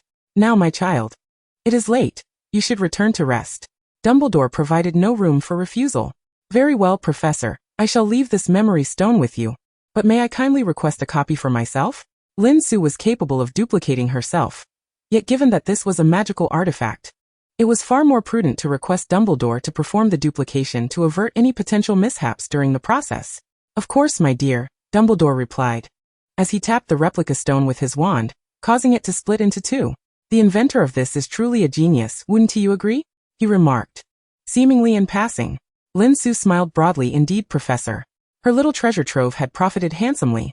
Inspired by her research on anti-cheating quills last semester, she had devised a form of monitoring for the wizarding world that sold remarkably well. The following day, Lin Su observed that Gilderoy Lockhart continued to flash his overly polished teeth, undoubtedly enhanced by numerous tooth-strengthening potions. And even his gait had returned to normal. It appeared that her oblivion charm had not only caused him to forget the events of the previous day, but also reminded him how to walk properly. Before long, a week had passed, and the new semester's Quidditch matches were about to commence. Lin Su, as a reserve player, did not need to take the field this time, as all three chasers were keen to allow her a turn, but she declined, citing insufficient team synergy. She had other matters to attend to, unbeknownst to Dobby, who was oblivious to the fact that the school was no longer in danger. As the match commenced, Lin Su scanned the stands and noted that Lucius Malfoy, as a member of the school board, had the privilege to watch, especially since it was Draco's first game. A large black dog, resembling a bear, sat next to Dumbledore, while the other professors maintained a respectful distance. Hagrid, seated beside the Gryffindor students, occasionally cast a longing glance in their direction. Shortly after the match began, the bludger spiraled out of control. Lin Su sensed a surge of magical energy from Dobby and nudged Hermione's arm, who also recognized something was amiss. Su? Hermione inquired. Lin Su signaled for Hermione to follow her, and the two girls, concealed behind a pillar in the corridor, discovered Dobby. His large eyes filled with alarm as he continued to unleash chaos. You are Dobby? Hermione connected the dots regarding Lin Su and Harry's discussions about the house elf, though she had never encountered one so tattered. Dobby, stop. You'll hurt Harry. Time was of the essence, and Hermione rushed to intervene. Dobby's ears drooped, but he remained resolute in his actions. No, Dobby is saving Harry Potter. Lin Su swiftly cast a petrificus spell, immobilizing Dobby and transporting him to the Gryffindor Quidditch team's changing room. She and Hermione returned to spectate the match, the outcome of which was already determined. Harry captured the golden snitch. However, Draco's performance on the pitch had shifted Hermione's perception of him. She no longer focused solely on Harry, realizing that Draco's flying skills were quite commendable, albeit still a step behind Harry. Without Dobby's interference, Harry escaped the bludger's wrath unscathed, and thus avoided Lockhart's ill-fated bone removal charm. Everything seemed to unfold perfectly.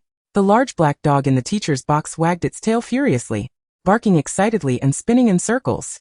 Lin Su covered her face. Sirius might not be aware that his godson knew of his animagus form, and if he did, he might behave with more restraint. Harry would likely find it difficult to look his godfather in the eye again.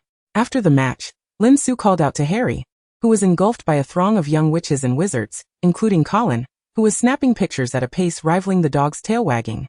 After some effort, Harry extricated himself, and the three, Harry, Lin Su, and the freed Dobby, set off together.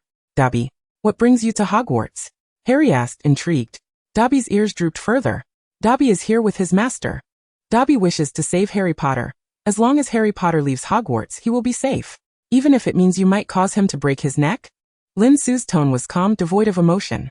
Dobby insisted that potions could mend Harry's neck, claiming Hogwarts had the finest potions masters, showing no sign of guilt. So you genuinely intend to break my neck?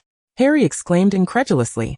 Dobby's ears drooped slightly, and his previously steadfast tone wavered. At least Harry Potter could leave here alive. Harry suddenly regained his composure. Dobby, do you know Professor Snape?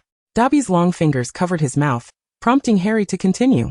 Professor Snape visits the families of house elves. He was here today at Hogwarts. Dobby, are you from the Malfoy household?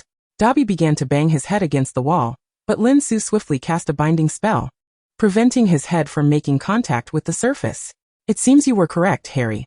Now let us proceed to the headmaster's office. Someone is likely waiting for us there.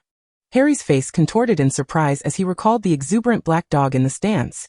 He had never anticipated his godfather to be so reckless, especially after their previous correspondence had seemed perfectly normal. Chapter 33. A conversation with Lucius in the headmaster's office. Dumbledore sat behind his desk, while two tall men faced each other across it. One was Sirius Black, with his dark curly hair, and the other Lucius Malfoy, with his straight, platinum locks. Lucius raised his chin, his gaze dripping with disdain. The traitor of the Black family. It seems you've made a remarkable recovery, though you still appear rather gaunt. I imagine you haven't had a hearty meal in quite some time. Sirius dismissed the provocation. My godson defeated your son. Look at those dark circles under your eyes. I suppose the Dementors have been haunting you in your dreams, haven't they? My godson bested your son. Is your vault insufficient to afford you a proper wardrobe? That outfit doesn't fit well, does it? My godson triumphed over your son. You. Lucius seethed, visibly infuriated. Dumbledore waved his wand, conjuring two floating cups of tea before them. Let us have a cup of tea, shall we? The children will be arriving shortly. Meanwhile, Lin Su and Harry encountered a hesitant Draco at the door of the headmaster's office, clearly reluctant to face his father after his first match defeat. Dobby, what are you doing here? Draco exclaimed, surprised to see the house elf trailing behind Lin Su and Harry. Dobby's ears drooped even lower, but Lin Su answered for him. Dobby has come to find his master. Draco, lacking the mood to inquire further, turned his attention back to the door. The entrance opened before the three young witches and wizards, accompanied by Dumbledore's voice. Come in, children. Without hesitation, Lin Su and Harry entered, while Draco lingered, eventually trailing in behind them, though Dobby remained outside. Harry! Sirius exclaimed, opening his arms wide. Without a moment's hesitation, Harry rushed into a warm embrace with his godfather. I watched your match. You performed splendidly, just like your father. Sirius ruffled Harry's hair, making it even messier. Dad, Draco said, approaching Lucius with a hint of timidity. Lucius patted his back to straighten him up. Sirius Black, he said suddenly, addressing Sirius with newfound seriousness. Sirius turned to him. What brings you here, esteemed Malfoy? The flattery dripped with sarcasm, and Lin Su noted the vein in Lucius's temple throb. Through gritted teeth, with a smile that barely concealed his ire, Lucius replied, Sissy sends her regards. This was evidently the reason for his visit to the headmaster's office. Although it was unclear where he had watched the Quidditch match, Sissy had mentioned that since he had been released from Azkaban, he would undoubtedly attend his godson's game. Sirius's expression shifted instantly. Please convey my best wishes to Sissy. Thank you. Lucius did not linger after his words, departing with Draco. Seizing the opportunity while no one was paying attention, Lin Su slipped out behind them. Mr. Malfoy. Please wait, Lin Su called out to Lucius, prompting Draco to turn back. What is it, Lin? Lin Su waved her hand in greeting. Mr. Malfoy, I have something to discuss with you. Lucius appeared somewhat taken aback as he raised an eyebrow. Lin Su glanced at Draco, and Lucius instructed him to take Dobby forward. I do not believe a second-year wizard possesses anything of significance to discuss. Lucius lifted his chin, casting a condescending gaze downward. Lin Su maintained her composure. Yet you have halted your steps, have you not? I hope your forthcoming topics do not squander my time, Su Lin. It seemed that Lucius had conducted his own investigation into her, likely prompted by the recent trial of Sirius Black. Without further ado, Lin Su produced Riddle's notebook. I presume you are familiar with this? Lucius inclined his head slightly. I do not comprehend what you are insinuating, Miss Lin. Lin Su chuckled softly. On the way to Diagon Alley, someone exchanged this notebook from your possession. I doubt you would forget such an occurrence. Lucius furrowed his brow. Are you implying that it was you who took it from me? He had never anticipated it could be such a diminutive child. On that day, he indeed sensed the notebook being swapped from his hands, but had not seen the perpetrator. Lin Su's attempt to disrupt his perceptions had failed. Yet her disillusionment charm had succeeded. Perhaps you are aware of the significance of this notebook? Lin Su's expression conveyed an undeniable sense of urgency that instilled a sense of crisis in Lucius. Do share, Lucius replied with an air of calmness. Lin Su riman silent. Yet Lucius's complexion paled, for he heard the voice of the young girl resonating in his mind. Inside is a fragment of Voldemort, and it is in your possession. Lucius's expression mirrored that of a Muggle encountering a ghost. You are speaking? It is I. Do you not wonder how Voldemort would punish your negligence? The voice continued to echo in his mind. Lin Su's lips curved into a smile. Having recently utilized her perceptual abilities extensively, she felt the need to advance her skills. She could not disrupt Lucius's mind before the school year commenced, but engaging in simple dialogue was still within her capabilities. Lucius refrained from probing how this little girl had achieved such feats, yet he could not ignore her words. What do you intend to do? Lin Su smiled. Relax, Mr. Malfoy. I merely wish to collaborate with you. Lucius exhaled slightly in relief. As long as she had demands, matters would be manageable. Lin Su continued to communicate telepathically. If Mr. Malfoy possesses sufficient courage, perhaps you should inquire of your father, Tom Marvolo Riddle. I believe you will find it enlightening. Moreover, Voldemort is not entirely dead, though his demise is imminent. Yet she spoke differently. If you do not mind, perhaps you would be willing to leave Dobby in my care? Lucius frowned, taking 5 seconds to digest the audacious statement from the young girl. Ha, the house elf of the Malfoy family? I fear Miss Lin is not quite ready for such a responsibility. With that he turned and strode away, his retreat lacking elegance. Lin Su understood that he still needed to confirm certain matters with his father. Whether the esteemed Lucius was aware that the Dark Lord he once knelt to plead before was a half-blood remained unclear to her. Even if he were to learn this fact, he would likely choose submission after weighing the pros and cons. However, this conversation would undoubtedly leave an impression upon his mind. Firstly, the notion that the one who had taken the notebook was a small girl, especially with her claim that it contained a part of Voldemort, would prompt him to consider the veracity of her assertion. If true, this could lead to consequences he might find unbearable when confronted with a Voldemort poised for resurrection. After all, he was unaware that Lin Su had engaged in bolder acts during her first year, perceiving her merely as an ordinary young witch. Had he known of her previous exploits, his anxieties might have lessened. Additionally, given that he had distanced himself too thoroughly from Voldemort during the Dark Lord's first downfall, Voldemort would never readily trust him again. Coupled with the notebook incident, it was highly probable that Voldemort would eliminate the entire Malfoy family to seize their assets. Chapter 34. The Christmas Holiday. Secondly, Lin Su's latter remark about Voldemort not being entirely dead, but nearing that state did not convince him that a little girl could possess the ability to communicate across distances. The more likely scenario was that Dumbledore was aiding her from behind the scenes. This raised the question of whether Dumbledore had acquired the means to finally vanquish Voldemort, prompting him to send a girl to issue such a warning. It could be said that Lucius's downfall in this encounter stemmed from his own suspicion, which Lin Su had deftly exploited. Dobby's path to liberation was surely not far off. As long as Lucius remained perplexed, there would be opportunities for further dialogue. Lin Su exhaled softly and returned to the headmaster's office. Upon closer inspection, she noted that Sirius appeared considerably improved compared to before. Though still lean, he had gained some weight, and his clothing no longer hung so loosely. His hair evidently had been treated with potions, as its luster had returned swiftly. Sirius noticed Lin Su's gaze, and being scrutinized by a young girl with such admiration was indeed a novel experience for him. If you don't mind my calling you that, Sirius greeted her, Thank you, and your family for looking after Harry. Also, I appreciate your clothing. Lin Su brightly. Sirius. I believe you will prefer this title, as you mentioned last time. Harry is my good friend, and my family is his family. Indeed, please call me Sirius. What a clever girl you are. Harry beamed with pride. Of course, Sirius. Sue is one of the smartest friends I know. The other is Hermione, whom I've mentioned to you. Indeed, I am truly delighted, Harry, that you have such wonderful friends. Why not invite them over for Christmas? Sirius continued to ruffle Harry's hair. Harry's eyes widened. Come to my house? Sirius nodded. Certainly, Harry, if you wish for a different kind of home. Harry nodded enthusiastically. I would love to, Sirius.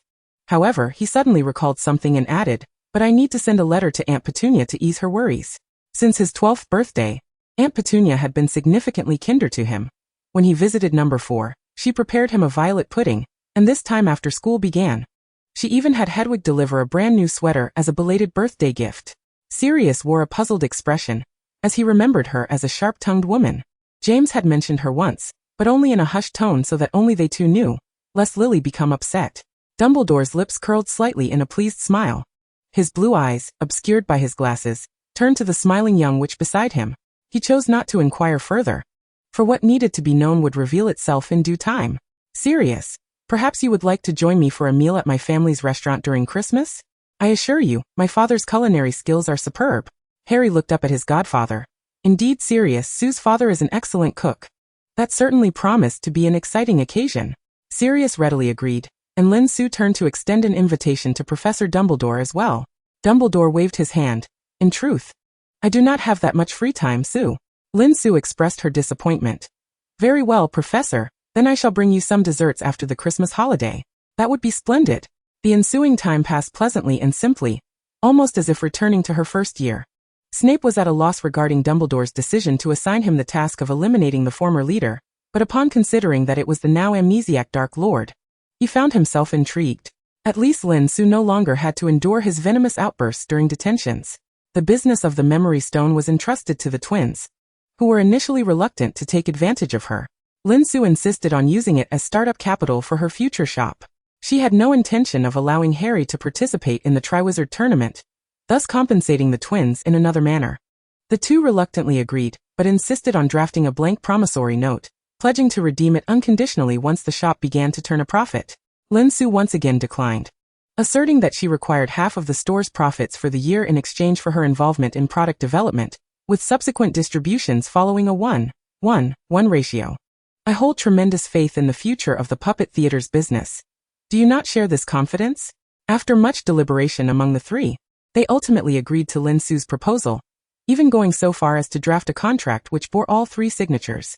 The Christmas holiday arrived swiftly, and this year, devoid of any unforeseen circumstances, nearly all the young wizards remained at school. The Weasley couple, at the invitation of Lin Ida and his wife, planned to dine at Lin's restaurant on Christmas Eve, thus postponing their visit to their eldest son Bill. On Christmas Day, Lin Ida hung a closed for business sign at the restaurant's entrance, yet fortunately, he had posted a notice of closure a few days prior, ensuring no patrons were left disappointed. The Weasley family arrived first, settling into the car that Arthur had magically expanded, reaching Lin's residence by 10 in the morning. Lin Su had donned the red dress prepared by Su Chi well in advance, and upon hearing the sound of the approaching vehicle, she dashed downstairs to open the door. Harry, having waited eagerly by the window, sprinted down as soon as he spotted the Weasley car. Aunt Petunia, I'm off to find my friends, he exclaimed. In the kitchen, Petunia was distractedly preparing some desserts, and to her astonishment, Harry invited her to join a gathering of wizards. In the past, she would have perceived such an invitation as an affront, responding with immediate ire and scathing ridicule. Her gaze shifted to the two identical vases adorning the living room, and the pride she had momentarily felt began to wane. On the first day of August, Dumbledore had visited her with one of those vases, and upon seeing it in his hands, memories flooded back. The vase was a Christmas gift she had given to Lily many years ago, a token from a time when Lily's husband, James Potter, had an unpleasant first encounter with Vernon, both of them convinced that James looked down upon Muggles. Even after Lily wed James, her displeasure lingered, leading her to send only a single vase as a Christmas gift, rather than a pair. When Harry was left at their home, Dumbledore had merely left a letter explaining that Lily and James had been tragically murdered by a dark wizard, but that Harry was shielded by his mother's love, necessitating that he reside with blood relatives until he reached adulthood. With both Lily's parents already deceased, the only remaining family members connected to Lily were Harry and Dudley. Chapter 35. The reasons for Petunia's transformation from the moment they welcomed Harry into their home. They resolved to distance him from that world, a magical realm filled with peril. When did her perspective begin to shift? Was it triggered by Harry's uncontrollable magical outbursts as a child? Or perhaps it was his increasingly similar appearance to the arrogant James Potter. Even his eyes, so reminiscent of Lily's, were obscured by the Potter family's glasses. As a small child, Harry would levitate small objects around the room, but his lack of control would result in them crashing to the floor. As a Muggle, Petunia could not restore order with a mere flick of a wand like Lily could. Instead, she found herself repeatedly crouching to clean up the mess. If Harry saw a broom, it would lead to yet another disaster. Often, the sounds of children's cries would echo back and forth in the room, making her feel that this scenario was more terrifying than the dark wizard mentioned in Dumbledore's letter. If she devoted her energy to caring for Harry, Dudley would cry incessantly. After all, he was her biological child. The sudden presence of another child vying for their mother's attention would instinctively provoke competition, especially considering Dudley was already a somewhat spoiled and willful child. She was alone, managing household duties while caring for two children, often unable to achieve perfection in either role. As Harry continued to grow increasingly like James, the peculiar incidents multiplied, and Vernon's disdain for him became more evident. Petunia found herself unemployed, reliant solely on Vernon's salary. While she was grateful he chose to keep the child, this also left her feeling powerless. Once a proud woman, she now found herself confined to the home. And over time, the thought crossed her mind. Would life be better without Harry? This notion gradually took root in her mind, leading the three of them to blame their dissatisfaction on the presence of this additional family member, believing they would be a perfect trio without him. Each time she faced the changes brought about by Harry's magic, she could not help but recall her childhood, Lily's extraordinary abilities, and the attention their parents had lavished on Lily. She had once aspired to be a good sister. She penned a letter to the headmaster of that magical school, hoping to attend herself, but was met with rejection. Lily and her insufferable friend had even glimpsed that letter, with Snape mocking her fanciful aspirations. These memories replayed endlessly in her mind, deepening her resentment towards Harry, whom she treated with the bare minimum allowed by law. Over time, it became an accepted norm that Harry should wear Dudley's hand-me-downs, and they considered it a kindness to allow him to stay with them. He was expected to assist with household chores while Dudley played, enduring their dissatisfaction. However, he received an acceptance letter from that very school. This meant he would enter another world, much like Lily had, and he even possessed a considerable sum of money. Perhaps James Potter had not been lying after all. His vault indeed held substantial wealth. Yet, most importantly, she found herself gazing into Harry's eyes. Those eyes she had neglected for years, identical to her sister's, looking at her with earnestness that seemed to convey a compensation for all the years lost. In that moment, it felt as though she had been struck by some dark magic. How else could she explain the sudden pain? She retreated to the kitchen, silently weeping, even her husband unaware of her turmoil. In August, Dumbledore's visit returned the vase she had gifted to Lily back to her, a fragile token she had assumed would have perished in the attack. In fact, there were times she would forget she had ever given a vase at all. Dumbledore mentioned that the vase had remained in Lily's bedroom, fortuitously preserved, and that he had only recently discovered something within it. It was a letter, addressed to dear sister, Petunia Dursley, prompting Dumbledore to deliver both the vase and the letter to her.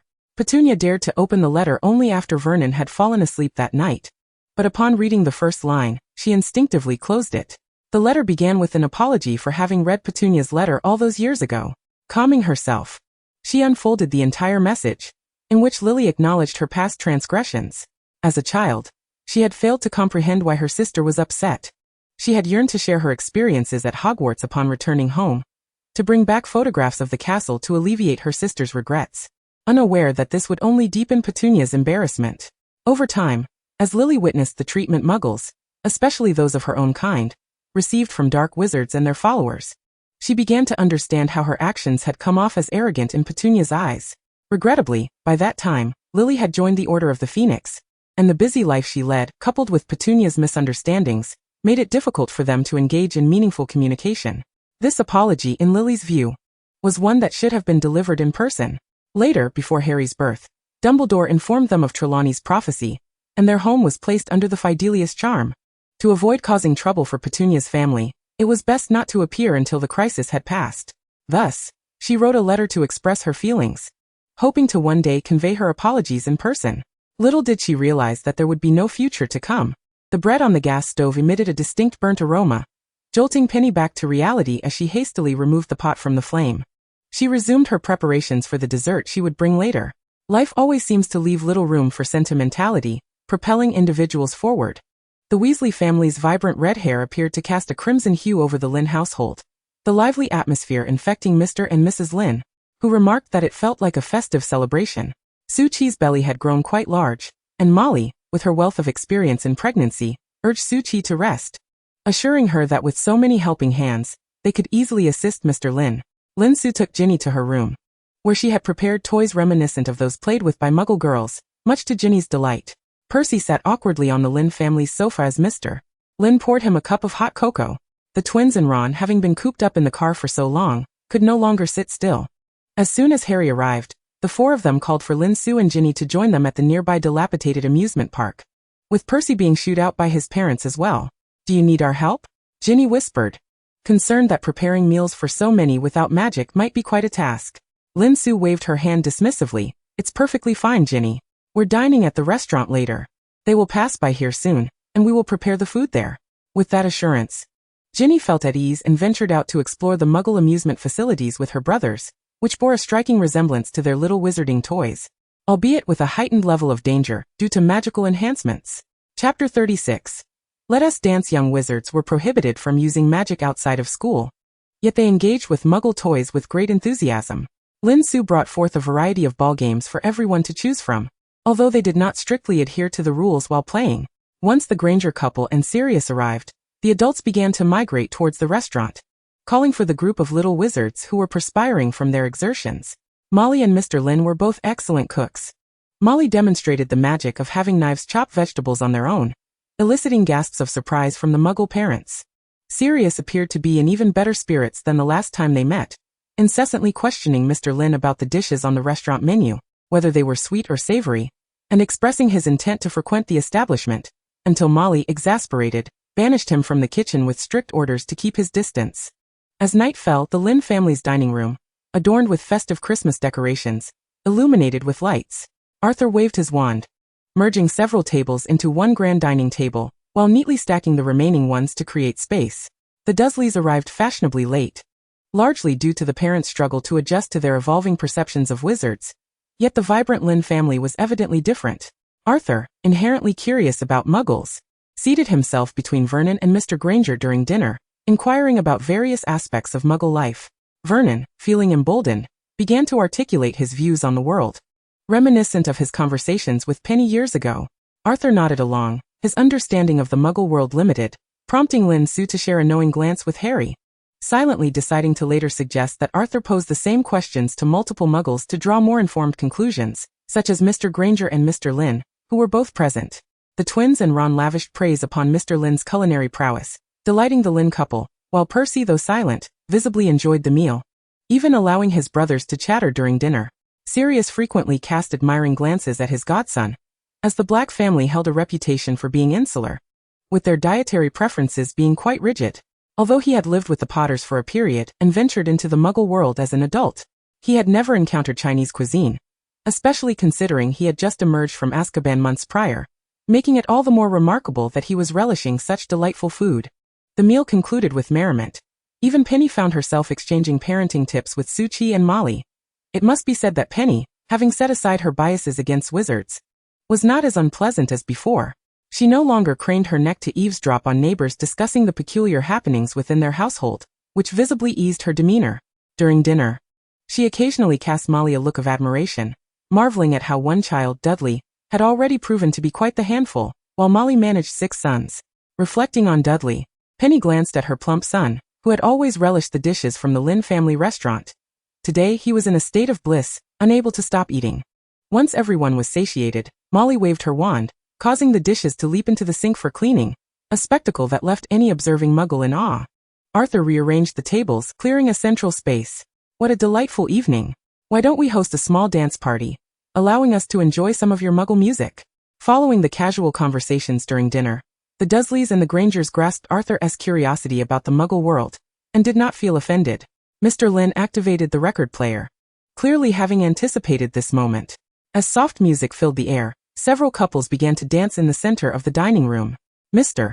Lin and Su-Chi smiled as they watched from the side, while Sirius stood nearby, holding a glass and engaging them in conversation. The little wizard swayed gently to the music, with Percy joining in as well. Ginny leaned over to her two companions and whispered, "I bet he is thinking about his girlfriend." "What?" Hermione gasped, immediately covering her mouth and quietly asking Ginny, "Does Percy have a girlfriend?" "Indeed. I spotted him with Penelope Clearwater, the fifth-year Ravenclaw prefect, sharing a kiss in an empty classroom during a night out with friends," Ginny replied, her cheeks flushing with embarrassment. "How come we've never encountered her?" Two nearly identical voices echoed behind the three girls, startling them. The twins remained entranced by the revelation they had just heard. "Ginny, you've already begun night outings. Truly you are a Weasley," exclaimed George. "Percy, to think he could have a girlfriend. Merlin S. Beard, this is unbelievable," added Fred. Ginny scolded Fred disapprovingly, "Don't say that, it's rather rude." Hermione and Lin Su nodded in agreement, while Ron and Harry leaned in, eager to know, "What are you talking about?" The little wizards chattered excitedly, their energy contrasting sharply with the adult dancers. As for Dudley, he was engrossed in devouring cake, with no one competing for his treats, allowing him to indulge in several small pastries. The tent that Arthur had brought once again astonished the Muggle adults. "No wonder you said there was no need for accommodation, Arthur," Mr. Lin remarked after touring the tent. The little wizards expressed a desire to stay there overnight, and the Granger couple accepted their invitation to stay in the Lin family's guest room, with the adults not objecting to the little wizard's request. Thus, a splendid Christmas Eve was spent. The following day, guests began to depart. Hogwarts' Christmas holiday lasted 2 weeks. Sirius had arranged to pick Harry up in a couple of days to take him to the Black ancestral home, extending the invitation to a group of little wizards. The Weasley couple planned to set off for Egypt shortly to visit Bill, delighted to pass their children off to other adults. Lin Su ventured to Su-Chi and Mr. Lin's room to admire the gift she had left for her mother during the summer. It was a bouquet of vibrant flowers, which she had endeavored to bloom using the same spell she had discovered when she first realized her magical abilities. The flowers represented each of the 4 seasons, preserved with a bottle of freshness potion typically used in the wizarding world to keep potion ingredients fresh. She had employed it to maintain the vitality of ordinary flowers. Fortunately, the outcome was promising. Even as snowflakes drifted outside, they continued to blossom at the window, exuding a unique vitality. By adding a couple of drops of the freshness potion, she could likely sustain their condition for another 6 months, ample time to last until the end of her 2nd academic year. Lin Su found her days rather tedious, leading her to compose letters to George filled with her whimsical musings. After penning her thoughts, she would crumple the paper into a ball and toss it into the wastebasket, for she wished to avoid the ridicule from Fred, who would mock her for arriving before their car. Chapter 37. Nightmare. When Lin Ida and Su-Chi returned from outside, Lin Su felt an unusual surge of magical energy. Following the source of this sensation, she discovered it emanated from Su-Chi's abdomen. At the same time, Su-Chi felt a gentle kick from the child within her. "Ida, the baby kicked me," Su-Chi exclaimed goifalitolini. Noting how the child had been quite still until now, with only the occasional gentle push of tiny hands against her. This unexpected movement left both parents astonished. Lin Ida helped Su-Chi to the sofa just as Lin Su dashed down the stairs. "Mom, is the baby moving?" Su-Chi took Lin Su's hand and placed it on her belly. Beneath a thick winter coat lay a cozy woolen sweater, light yet warm, through which Lin Su could distinctly feel the little one kicking.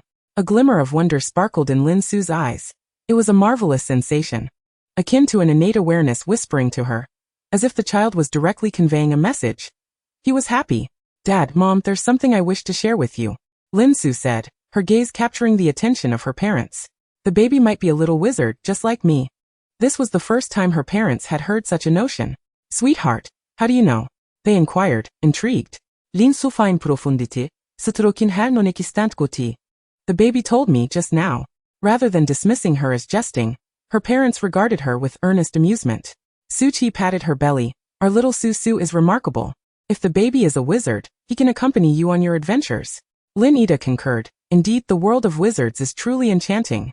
Your mother and I were initially concerned about your adaptability, but the arrival of the Weasley wizards yesterday alleviated our worries."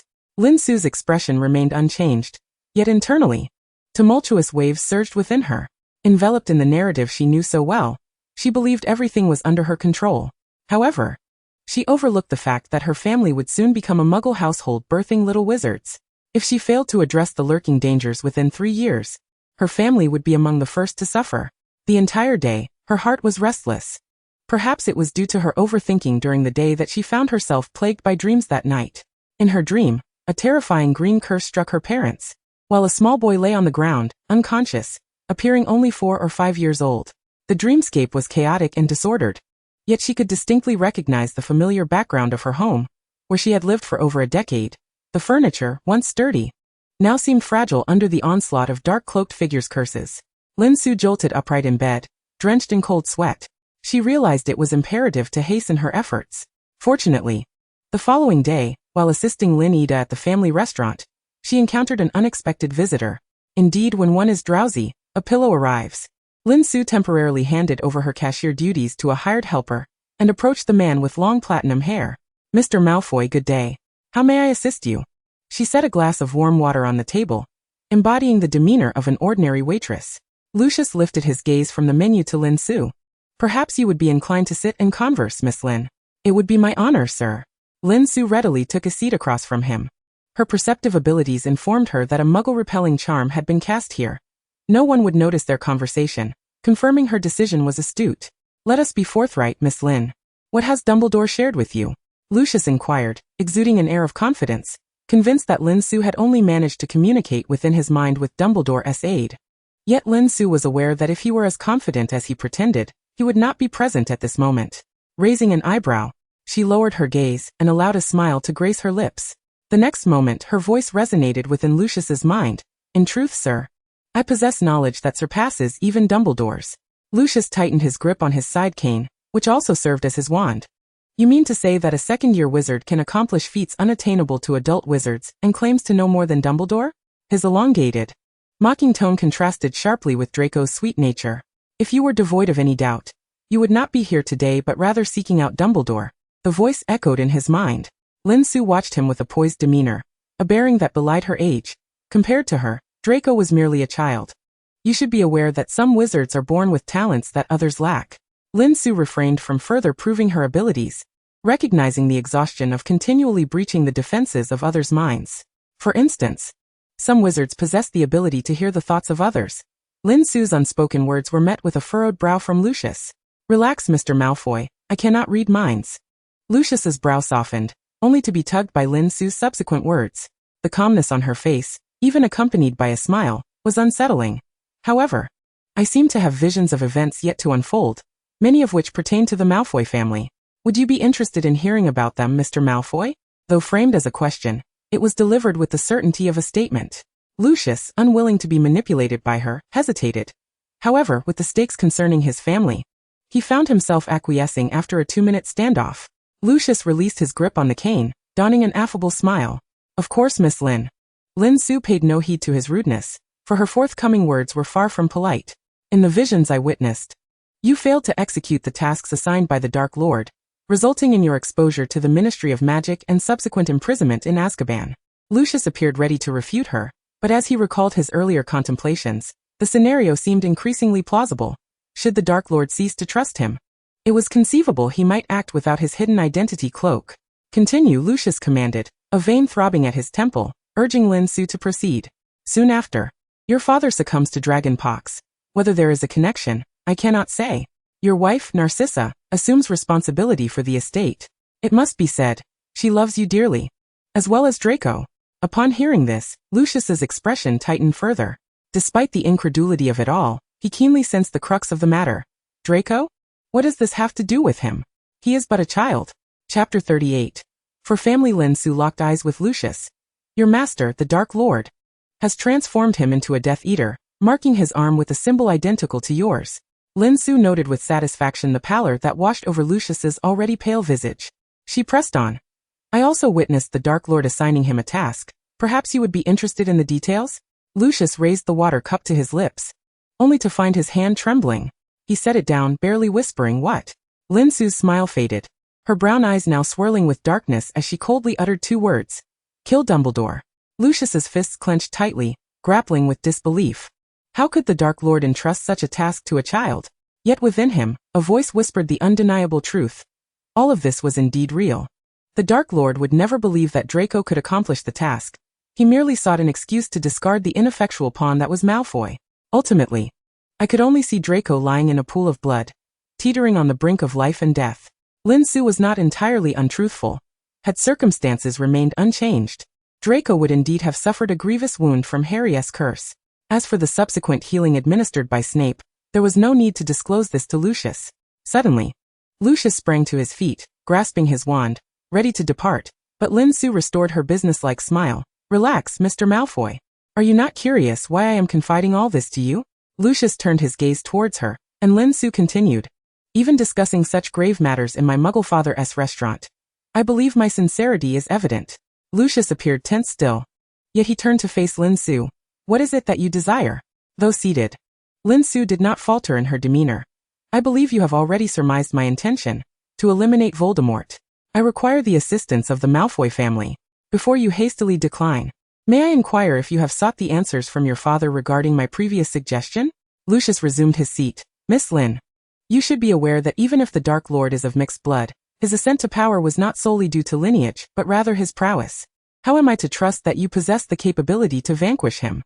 Sir, I hope you understand that we have no alternative. For the sake of your family and mine, this is not merely a matter of feasibility. We must succeed. Neither you nor I can afford the consequences of failure." Lucius raised his chin.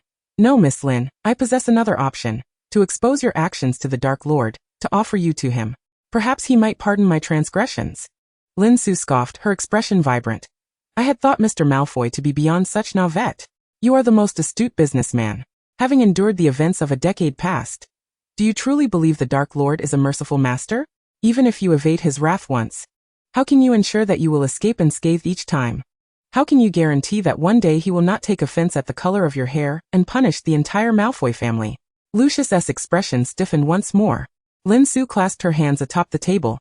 "Collaborate with me. I need you to assist me at the right moment in a task that will not endanger any lives. The rest you may leave entirely to me.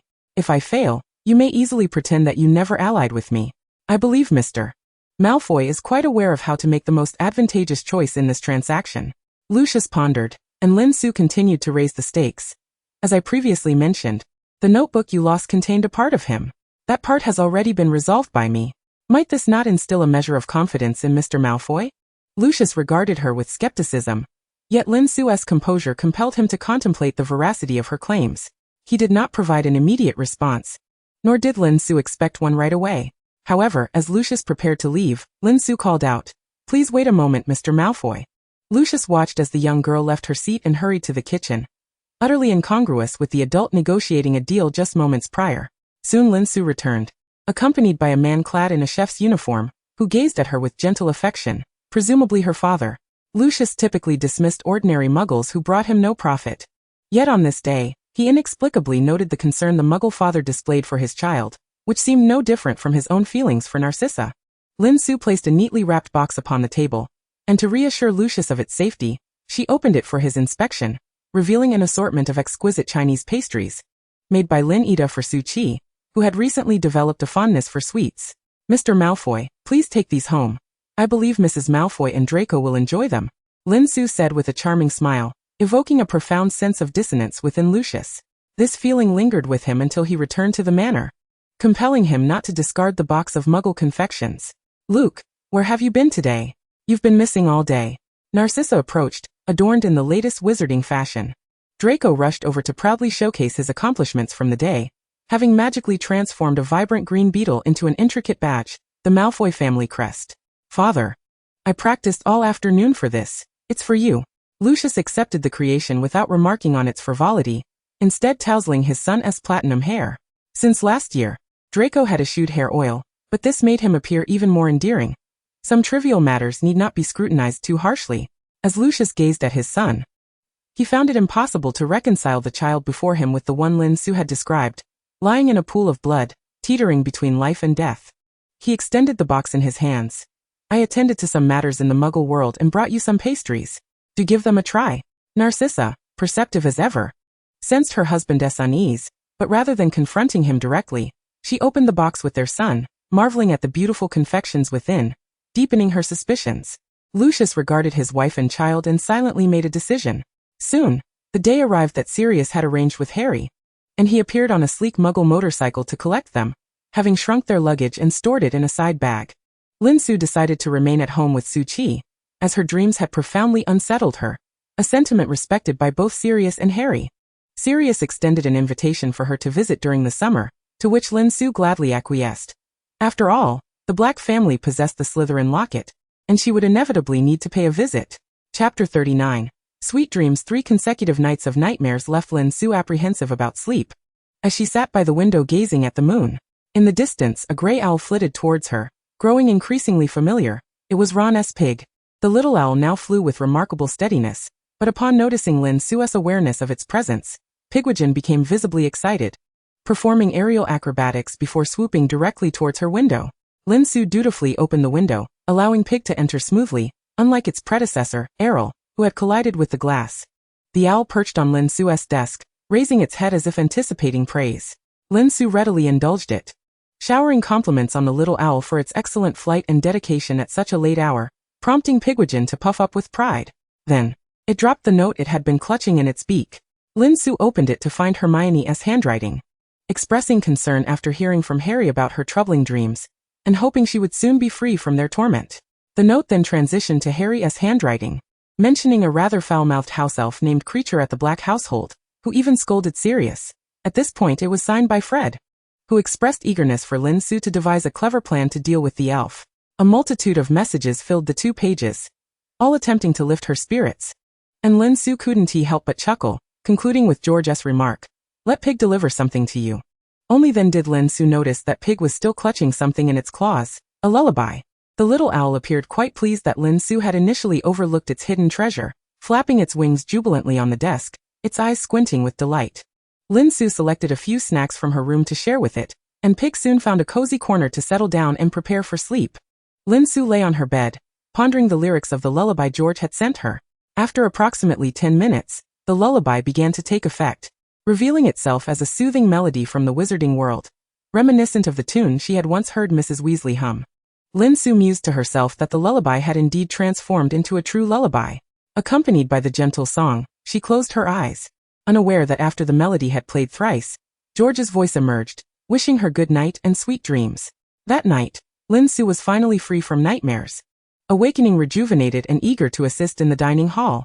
In the afternoon, she returned home to spend time with Su Chi, hoping to discern any lingering emotions from her younger brother. Thus passed the Christmas holiday. Lin Ida escorted Lin Su to the station, where a group of young witches and wizards reunited. The twins resumed their antics, peddling their trinkets on the train, while Hermione, Ginny, Harry, and Ron regaled Lin Su with tales from the Black household. Lin Su listened intently as they mimicked Creature's unique, repetitive insults, confirming that Hermione seemed unfazed by this blatant blood prejudice, which prompted her to chuckle. Draco unexpectedly swung open their compartment door, a perplexed expression on his face as he handed Lin Su a package of sweets, stating it was a favor from his mother. It was evident he felt awkward, and after Lin Su expressed her gratitude, he promptly departed. The young witches and wizards cast curious glances at Lin Su, bewildered by Mrs. Malfoy's sudden generosity. Lin Su clarified that Mr. Malfoy had dined at their home, and she had packed a pastry for him to take back, which it seemed was well received. The young witches and wizards recalled the splendid Christmas feast, and found her explanation quite reasonable.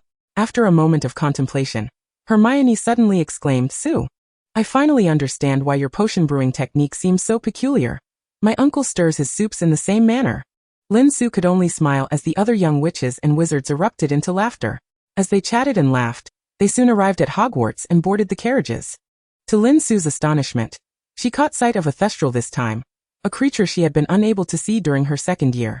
She had once wondered why, having experienced death, she could not behold them, and now she pondered why she could see them again, not daring to dwell on it.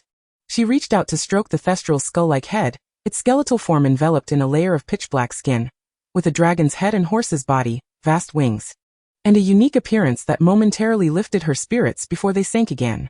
"Su." Hermione's voice broke through her reverie. Lin Su immediately brightened her face and replied, "I'm here." Time flowed as usual, and Lin Su gradually set aside her thoughts of the thestral. This was primarily due to the early success of Snape's potion research. However, research could not be approached frivolously. Lin Su was tasked with catching mice, A mission she suspected was a deliberate act of revenge for the box of shampoo she had gifted him at Christmas. Yet, he had evidently retaliated with a large bottle of sleeping draught. It was what it was. After all, she needed his assistance. Simultaneously, she was collaborating with the twins on their research, not to mention her own private studies. Lin Su felt as though she was splitting herself into several versions. Overwhelmed by the multitude of tasks before her, each one too precious to abandon, so she simply immersed herself in her busy schedule. After more than 20 days of this relentless pace, Lin Su only remembered the approaching spring festival when she received a package of dumplings from Lin Ida and his wife. At the Gryffindor long table, the twins' mischievous intentions began to stir. A glance exchanged between them spoke volumes about their shared thoughts. After conferring with Harry and Ron, even Hermione did not oppose their plan. Considering how overwhelmed Lin Su had been lately, it was becoming difficult to watch. If it could help her unwind, Hermione was willing to bend the rules. Thus, after curfew, the Hogwarts kitchen welcomed a throng of young witches and wizards. Lin Su felt a bit disoriented, unsure of how she had ended up there. In front of her, the group rolled up their sleeves, preparing to make dumplings. Evidently inspired by their previous experience with Molly at home, Harry and Hermione were eager to participate. While she understood the rationale, she couldn't fathom why Cedric from Hufflepuff was also present. I heard Fred and George say you were planning to make dumplings, and I wanted to learn as well. I hope it's alright to join you? Cedric's fair face held a hint of pink, and Lin Su quickly realized he intended to impress Cho Chang. A broad smile spread across her face. The atmosphere was perfect for some playful matchmaking. The house elves observed the group from a distance, and as Lin Su chopped meat, one house elf began to bang its head against the wall, prompting the young witches and wizards to send a couple of them to intervene.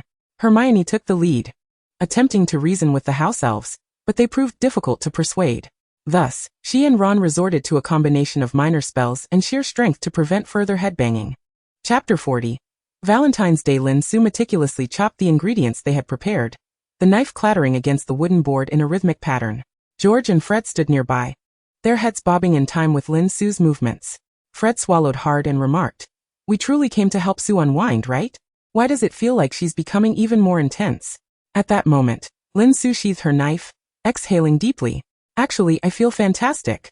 This is surprisingly therapeutic." The twins were busy kneading the dough, or rather playing with it, adding water when it was too dry and flour when it was too wet, resulting in an ever-expanding mass of dough. Their wands lay idle as they became covered in sticky, wet dough. Lin Su called Hermione and Ron back and, glancing at the time, decided it was best to summon the house elves for assistance.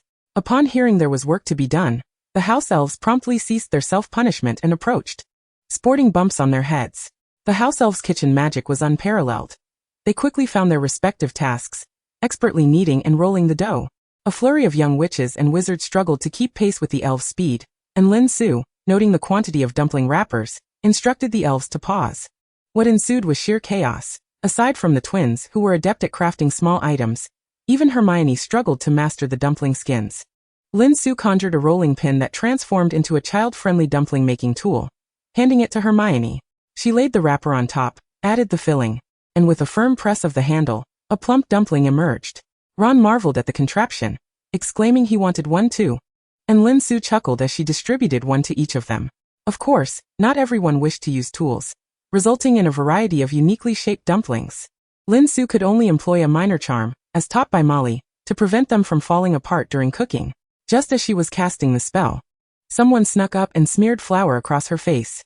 Lin Su turned around to find George grinning widely, his hand dusted with flour, triggering an uncontrollable flour fight in the kitchen. Lin Su quipped, "If I'm not mistaken, this is a game meant for cake eating, isn't it?" However, once the playful atmosphere took hold, she hesitated only for a moment before joyfully joining the flour-smeared revelry. The house elves watched anxiously, prepared to intervene should flour come into contact with any flames, which could lead to a disaster. Eventually, each young witch and wizard symbolically consumed a few dumplings, with each shape representing the contributions of the group. Lin Su had nestled a silver sickle within one dumpling, which ultimately ended up in Ron's bowl. He initially intended to return the silver sickle to her, but upon hearing its significance, he abandoned that thought, displaying a pleased demeanor, convinced that luck would be on his side for the entire year to come. A group of young wizards was enveloped in a delightful mood. The following day, a diminutive elf presented a plate of dumplings to Autumn Zhang from Ravenclaw, eliciting a gasp of surprise from her. Lin Su observed from a distance. Noting Cedric's gaze fixed on his future girlfriend, while Harry appeared oblivious, uncertain if he would ever be captivated by Autumn. From that day onward, Lin Su consciously adjusted her pace of life, alleviating her friend's concerns for her well-being. As weeks passed, a nagging feeling of forgetfulness lingered within her. It wasn't until she stepped into the hall adorned with blooming pink flowers that the realization struck her. It was Valentine's Day. With several months still remaining in the term, Lockhart remained in his position, seizing every opportunity to bask in the spotlight. A small, sullen dwarf with tiny wings and a harp entered the hall, which Lockhart referred to as his little cupids. Lin Su found herself curious about how Lockhart had persuaded these dwarfs. The other teachers at the staff table wore grim expressions, yet none dared to intervene. They were reluctant to be the killjoys, considering the possibility that the young wizards might actually enjoy this spectacle. Although the dwarf's appearance was a far cry from the traditional imagery of cupids, it must be said that Lockhart's antics had indeed won the favor of many young wizards, some of whom, too shy to express their feelings openly, placed their hopes upon these whimsical messengers of love. Seated at the long table, Lin Su employed a banishing charm to disperse the heart-shaped confetti that floated toward her bowl. Ron's eyes widened in surprise, clearly unprepared for such an application of the charm, while Hermione, inspired, began using a levitation spell to blow the confetti away from their vicinity. The twins exchanged knowing glances and high-fived each other. George approached Lin Su, his gaze fixed upon her, a smile gracing his lips. In that moment, Lin Su, who had previously been ensnared in ennui, felt her body tense. Her breath caught in her throat. Though she understood the unlikelihood of any romantic development, it was indeed Valentine's Day, and the once boisterous hall seemed to hush. Her eyes drawn solely to the figure with the fiery red hair. George stopped before her, declaring, "Sue, extend your hand. I have something for you." Startled, Lin Su rose and extended her hand, and George placed a small heart-shaped metal piece into her palm, rendering her breathless. "Do share it, Sue," George murmured, gazing into her eyes. Lin Su, still in a daze, instinctively nodded. George gently lifted her hand holding the metal, which suddenly opened to reveal a pair of shimmering crystal figures dancing within, accompanied by the waltz they had heard at the Lin family restaurant. Ultimately, a tiny light emerged from the box and exploded into a splendid heart-shaped firework above them. Lin Su stood in speechless amazement as Fred began to peddle the product. Weasley Enterprises presents the latest confession device. If you lack the courage to declare your feelings aloud, leave it to Weasley. For just 2 galleons you can secure sweet love. George gently closed Lin Su's hand, turning to join his brother in marketing their wares. Lin Su, perplexed, mused to herself, "Am I merely a promotional tool?" As she took her seat, Lin Su remained in a state of bewilderment. "Sue, are you alright?" Hermione inquired. Concern etched on her face. It was evident that this was a marketing strategy the twins had concocted with her in mind. "Look at that frenzied crowd," Ron remarked, shoving pudding into his mouth. Lin Su glanced over to see the business booming. Lockhart stood nearby, hands on his hips, grinning widely. "Children, my little cupids are far superior. At least they need not fear rejection." Fred continued to shout, "You can customize the music and likeness. The fireworks can be shaped as you desire. If you don't wish to confess, it makes a splendid gift for friends. Weasley is your friend." The professors, seemingly amused by Lockhart's predicament, made no effort to intervene. Despite the distraction caused by the twins' merchandise, Lockhart's dwarfs continued to disrupt their lessons. Lin Su attempted to forget the earlier events, convincing herself that George's visit was merely part of the theater, as Ron had suggested. Yet, she felt a heaviness in her heart, a flicker of irritation causing her to crush the potion ingredients she was handling. Snape materialized behind her, his voice low and reproachful. "If Miss Lin had been attentive to my instructions, she would know to slice the bicorn horn into pieces rather than crush it out of sheer force. After dinner, report to my office for detention." "Understood, Professor," Lin Su replied. After class, Harry fell prey to the dwarfs, who presumably refrained from invading Snape's class out of fear instilled by Lockhart's warnings. Instead, they lay in wait along the corridor leading to their next lesson. The classic recitation of love letters left Harry using books to shield his face during subsequent classes, and he rushed into the hall at dinner, hastily grabbing food in an attempt to escape. The dwarfs, in a playful display of pushing one another, made their way toward the staff table. Lockhart, adjusting his attire, stood in anticipation, clearly believing the dwarfs were approaching him, his bright smile ready to greet an expected confession. However, the dwarfs rolled their eyes and passed right by him, heading straight for the center of the hall. Lockhart, unperturbed, settled back into his seat, only to quickly raise his goblet, feigning disinterest as if he had been merely observing. The hall fell silent as Harry took his seat, curious to witness the unfolding events. The dwarfs halted before Dumbledore, The leading dwarf clearing his throat before earnestly reading from the letter in his hand. Dear Headmaster Dumbledore, I have a message to convey to you. May I inquire if you are amenable to receiving it? The dwarf posed the request rather than reading it aloud as they had done with other students. Dumbledore noticed the collective gaze of the hall upon him, adjusting his glasses and chuckling heartily. How delightful. It is indeed a novelty to receive a letter on this occasion. I believe everyone is curious. Do read, dear little Cupid. The dwarf fidgeted at the endearing title, realizing they had accepted Lockhart's invitation merely for the fame of Hogwarts, not expecting to be tasked with such troublesome duties. Yet, standing before the greatest wizard of the century, they felt their efforts were not in vain. Dear Albus Dumbledore. We love you, we all love you. The dwarf read the line with fervor, his eyes widening as he searched for the next line, only to find none. The message contained just that one sentence. He folded the letter, feigning composure as he retreated with his companions. Excuse me, who delivered this letter to me? Dumbledore maintained his calm demeanor, though internally, he was stirred by a tumult of emotions. Had there been further content, he might have dismissed it as coincidence. Yet that singular line left him momentarily disoriented, echoing a long-ago question. Who else would love you, Dumbledore? Dear Dumbledore, we love you, we all love you. The dwarf concluded. My apologies, sir, this is an anonymous letter. It seems the sender prefers to remain unnamed. With that, the dwarf held his head high and departed. By Merlin's beard. Who is playing tricks on the headmaster? Ron whispered incredulously to his friends. The twins appeared exhilarated. If this is indeed a prank, then the mastermind is a genius. Lin Su averted her gaze from George, knowing she was the one who had instructed the dwarfs to deliver the message, not for the sake of a prank, but now preferring silence. After all, she was due for detention. Feeling a twinge of unacknowledged grievance, Lin Su bit into a piece of dry bread and stormed out of the hall. As footsteps approached from behind, Lin Su recognized George but did not halt her pace. Instead, she quickened her steps. George too hastened to catch up. Su, he called, grasping the hem of her wizarding robe. Are you upset? Not at all, Lin Su replied, turning around with an expression that betrayed nothing. I merely fear that I may be late for detention. George could discern nothing from her demeanor, yet he felt compelled to explain. I apologize for not consulting you before asking you to showcase the new product with me this morning. Suppressing the disappointment that weighed heavily on her, Lin Su smiled gently. It's quite all right. After all, I am part of the future of the magic show. But next time, please do inform me in advance about such products. Misunderstandings may arise. George fixed her with a serious gaze. Understood. Su, can we put this behind us? Lin Su felt a tightness in her chest but nodded, gesturing ahead. Then I shall head to detention? I'll accompany you. There's no need. I am well acquainted with the path. Let us go together. It would be rather dull to be alone. Very well, she conceded. I had no idea when you and Fred began working on this new product. Lin Su bounced along like a small rabbit, her hands clasped behind her back. You are busier than we are. We developed it while in the dormitory. Ginny demonstrated the music box you gifted her at home, and coupled with the lullaby we had previously created, we merely added a few minor enchantments to complete it.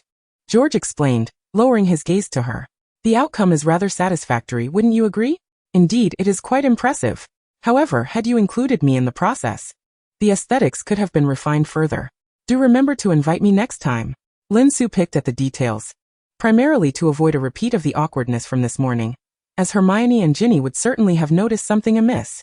Of course, once you are free, we shall involve you in all future endeavors. What have you been busy with lately? Ron mentioned you vanish right after class. Lin Su waved her hand dismissively. That's a secret, but you will find out soon enough. I'm here. You should return to your meal. Professor Snape was still seated at the teacher's desk. Perhaps she could keep him company for a while. The two engaged in casual conversation, devoid of any profound significance. Yet Lin Su felt an inexplicable lightness in her heart. Suddenly, Snape's voice broke the moment. Lin, if memory serves, I summoned you alone for detention. Indeed, Professor, you are correct. Fred is merely accompanying me while I await your return. George quickly interjected, That's right, Professor. Fred Weasley sends his regards and wishes you a happy holiday. Fred. Snape tilted his head slightly, casting a dark glance at George. Unless you have other matters to attend to, perhaps you should return to your twin brother and peddle your ridiculous products, Weasley. George, ever compliant, filtered out the less palatable aspects of Snape's words just as Lin Su did. Very well, Professor. I shall take my leave. Chapter 42. A True Resolution Professor. What is the content of today's detention? Lin Su inquired with the ease of someone accustomed to the routine.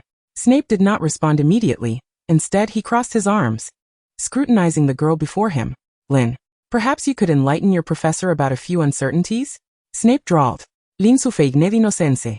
In truth, Professor, I believe I have yet to earn the privilege of clarifying matters for you. Why not tell me why you met with the esteemed head of the Malfoy family? Snape's gaze was sharp. Let it not be said that I have not seen you present the same pastries to Dumbledore at the Malfoy estate. Lin Su shrugged. Is it not possible that Mr. Malfoy simply enjoys the cuisine from my family? Should you find the time, I assure you it would not disappoint.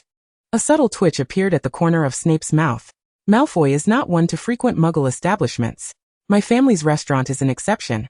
It truly is delightful, Professor. Lin Su continued her playful banter. Snape scrutinized the young witch before him, then dismissed her with a wave of his robe as he returned to his desk. Notebook. Succinctly. Lin Su's eyes brightened as she retrieved her notebook. Professor, have you succeeded? Previously, she had lied to Lucius, claiming that the issue within the notebook had been resolved. However, the entity within had now regressed to a state akin to that of an infant, incapable of even the simplest spelling. A resolution of sorts, albeit in a different sense. Without further ado, Snape waved his wand, causing a cage from the shelf to soar onto the desk, housing the very mice Lin Su had painstakingly collected from Hagrid's pumpkin patch. He poured a colorless potion into the mouse's water bowl. The mouse, evidently parched, rushed to drink. And Lin Su activated her perception abilities, her gaze fixated on the transformations occurring within the creature. After approximately half a minute, the mouse became still, and Lin Su distinctly observed its life force being siphoned away. Professor, you have truly succeeded. Is this potion only effective when ingested? What if it were to be splashed onto it instead? Her excitement nearly propelled her from her seat. Snape did not miss a single nuance of Lin Su's reactions, and retorted with a hint of sarcasm. I assume Miss Lin is aware that a notebook cannot drink from a bowl. Lin Su paused. Then her excitement surged anew. This indicated that other Horcruxes could be affected as well. Yet, a troubling thought crossed her mind. If a body harbored two souls, would this potion harm the other intact soul? She refrained from voicing the question. The answer was painfully evident. If it were that simple, she would willingly sacrifice her own soul to employ the killing curse against the fragment residing within Harry. Snape's brow furrowed further. Perplexed by Lin Su's abrupt shift from elation to melancholy, Lin Su quickly regained her composure. Professor, do you have any extra of the potion? Snape opened a box, revealing 3 vials of the same potion. Lin Su's eyes flickered. Professor, we will require more. Upon finishing her statement, she looked up at Snape, who furrowed his brow even deeper. How do you know this? Lin Su maintained her composure as she fabricated a lie. Riddle, even in his amnesia, remains sensitive to the number 7. I suspect there must be some connection. Of course, I cannot be certain, but it is prudent to be well prepared. The notebook lay open on the desk. Snape had initially intended to inquire further about Lin Su's connection with Malfoy while leveraging the potion. But now he found himself too distracted to pursue such matters. I require time. He locked eyes with Lin Su, refraining from further questioning. He did not trust her reasoning, yet he understood that Lin Su possessed information beyond their grasp. After witnessing Lin Su's perceptive abilities in her first year, both he and Dumbledore had briefly dismissed the notion that she possessed foresight. Perhaps she merely sensed the impending magical disturbances in potions class, or her perception informed her that Harry would not come to harm during Quidditch practice. However, the coincidences surrounding the second-year events, the likes of Peter Pettigrew, the Basilisk, and Riddle's notebook, were far too numerous to ignore. The decision to abandon harmful curses in favor of using potions to address the fragment within the notebook led them to a clear conclusion. Lin Su undoubtedly knew things that they did not. Yet, through these occurrences, it became evident that her intentions were not malevolent. Dumbledore resolved to allow her to continue her pursuits, willing to offer assistance should it become necessary. I understand, Professor. Gathering potion ingredients is undoubtedly challenging. Lin Su's tone revealed no discernible emotion as she gestured toward the notebook. Professor, please resolve it. Snape felt the urge to scoff. At times, this young witch displayed an unsettling calmness that bordered on coldness. Perhaps she should have been sorted into Slytherin. Yet, when confronted with Lin Su's earnest gaze, he found himself at a rare loss for words. It was difficult to articulate Lin Su's feelings. She had spent months in the company of the amnesiac Riddle, who now resembled a mere child. Naturally, she felt a pang of compassion. However, had Riddle not met his demise, Voldemort's primary soul would have remained intact, perpetually posing a threat. The only solace lies in the observation made earlier regarding the mouse's demeanor. suggesting that this potion does not induce significant suffering. Snape allowed a few drops of the potion to fall onto his notebook, while Lin Su, employing her perceptive abilities, monitored it closely until she was assured that the magical fluctuations within had ceased, at which point she exhaled a sigh of relief. Using her own feather quill, she inscribed upon it and splashed water over the surface, all of which unmistakably indicated that it was merely an ordinary notebook, allowing Lin Su to finally relax completely. So, Professor, what is my detention assignment for today? Lin Su inquired again with a bright smile, as if nothing had transpired moments before. Your detention has concluded. Assuming your faculties are intact, you should be able to return to your dormitory unassisted, Snape replied, lowering his gaze to continue grading assignments. The sight of Lin Su's cheerful expression only served to increase his irritation. Very well, Professor. Lin Su did not linger. Unlike her previous self who would cheerfully express her willingness to assist with potion ingredients, leaving Snape somewhat unsettled by the change. She exited Snape's office with a light step, her expression rapidly shifting as she did not obediently return to her dormitory, but instead headed towards the Forbidden Forest. As curfew approached, the castle grounds were nearly devoid of young witches and wizards. Lin Su circumvented Hagrid's hut and ventured deeper into the woods. Sulin? A somewhat familiar voice called out beside her. Lin Su turned to see a handsome centaur with platinum hair and blue eyes standing behind a tree, appearing uncertain if she was indeed the same individual he had encountered the previous year. Hello, Firenze. Long time no see, Su. You've grown quite a bit since last year, Firenze remarked, exuding the warmth of an old friend reunited after a lengthy separation. Indeed, my body, like my magical abilities, is currently in a phase of rapid growth. Lin Su replied with a subtle smile. I noticed that Jupiter shines particularly bright this evening, reminiscent of the night I first met you. I presumed it heralded your arrival. Firenze remarked as he stepped out from behind the tree. Firenze, I meant to ask you last time. What does Jupiter signify among your kind? Does it embody the same ideals of optimism and fortune as it does in astronomy? Lin Su inquired, her brow slightly furrowed. Firenze did not respond directly but instead pointed to a star in the sky. Look, Su, there lies Jupiter. Does it not shine more radiantly than the others? Lin Su followed his gesture, shaking her head after a moment. I'm sorry, Firenze. I cannot discern any star that shines brighter. That is quite all right, Su. No need for apologies. Perhaps this is merely a gift unique to our kind, he said, turning to Lin Su to address her earlier question. Jupiter represents fortune and opportunity within our tribe, but more importantly, it allows us to glimpse the future and the meaning of life. Lin Su appeared perplexed, and Firenze seemed to recognize her confusion. Su, I can only divulge so much. However, pursue whatever it is you wish with confidence, for the stars have indicated that you shall succeed. Lin Su smiled and nodded earnestly. Since the beginning of February, Lin Su had been enlisting Hedwig's assistance to send letters home, as Su-Chi's due date was imminent. Finally, on February 28th, Hedwig returned bearing good news. Lin Su had gained a younger brother. Lin Ida and Su-Chi named the child Lin Chanan, symbolizing peace and smooth sailing. Upon receiving the letter in the hall, even Professor Dumbledore raised his goblet in her direction, as he had previously promised to keep an eye on the Book of Admission. It seemed that the Book of Admission was indeed swifter than Hedwig. Lin Su gazed at the accompanying photograph of the chubby little boy, her eyes sparkling with joy, which further solidified her resolve to protect her family. Friends, look. We have a new brother, Lin Su exclaimed as she passed the photo around. Ron scrunched his face. Do all babies look so wrinkled? The twins each pressed down on the head of the silly brother. Does little Ronnie want to see his baby photos? Harry remarked as he examined the picture. How remarkable. The baby is so tiny. Lin Su chuckled and shook her head. He is not that small. He weighs nearly 8 pounds. I mean over 8 pounds. Merlin, that's truly astonishing. Hermione and Ginny echoed, their expressions equally filled with disbelief.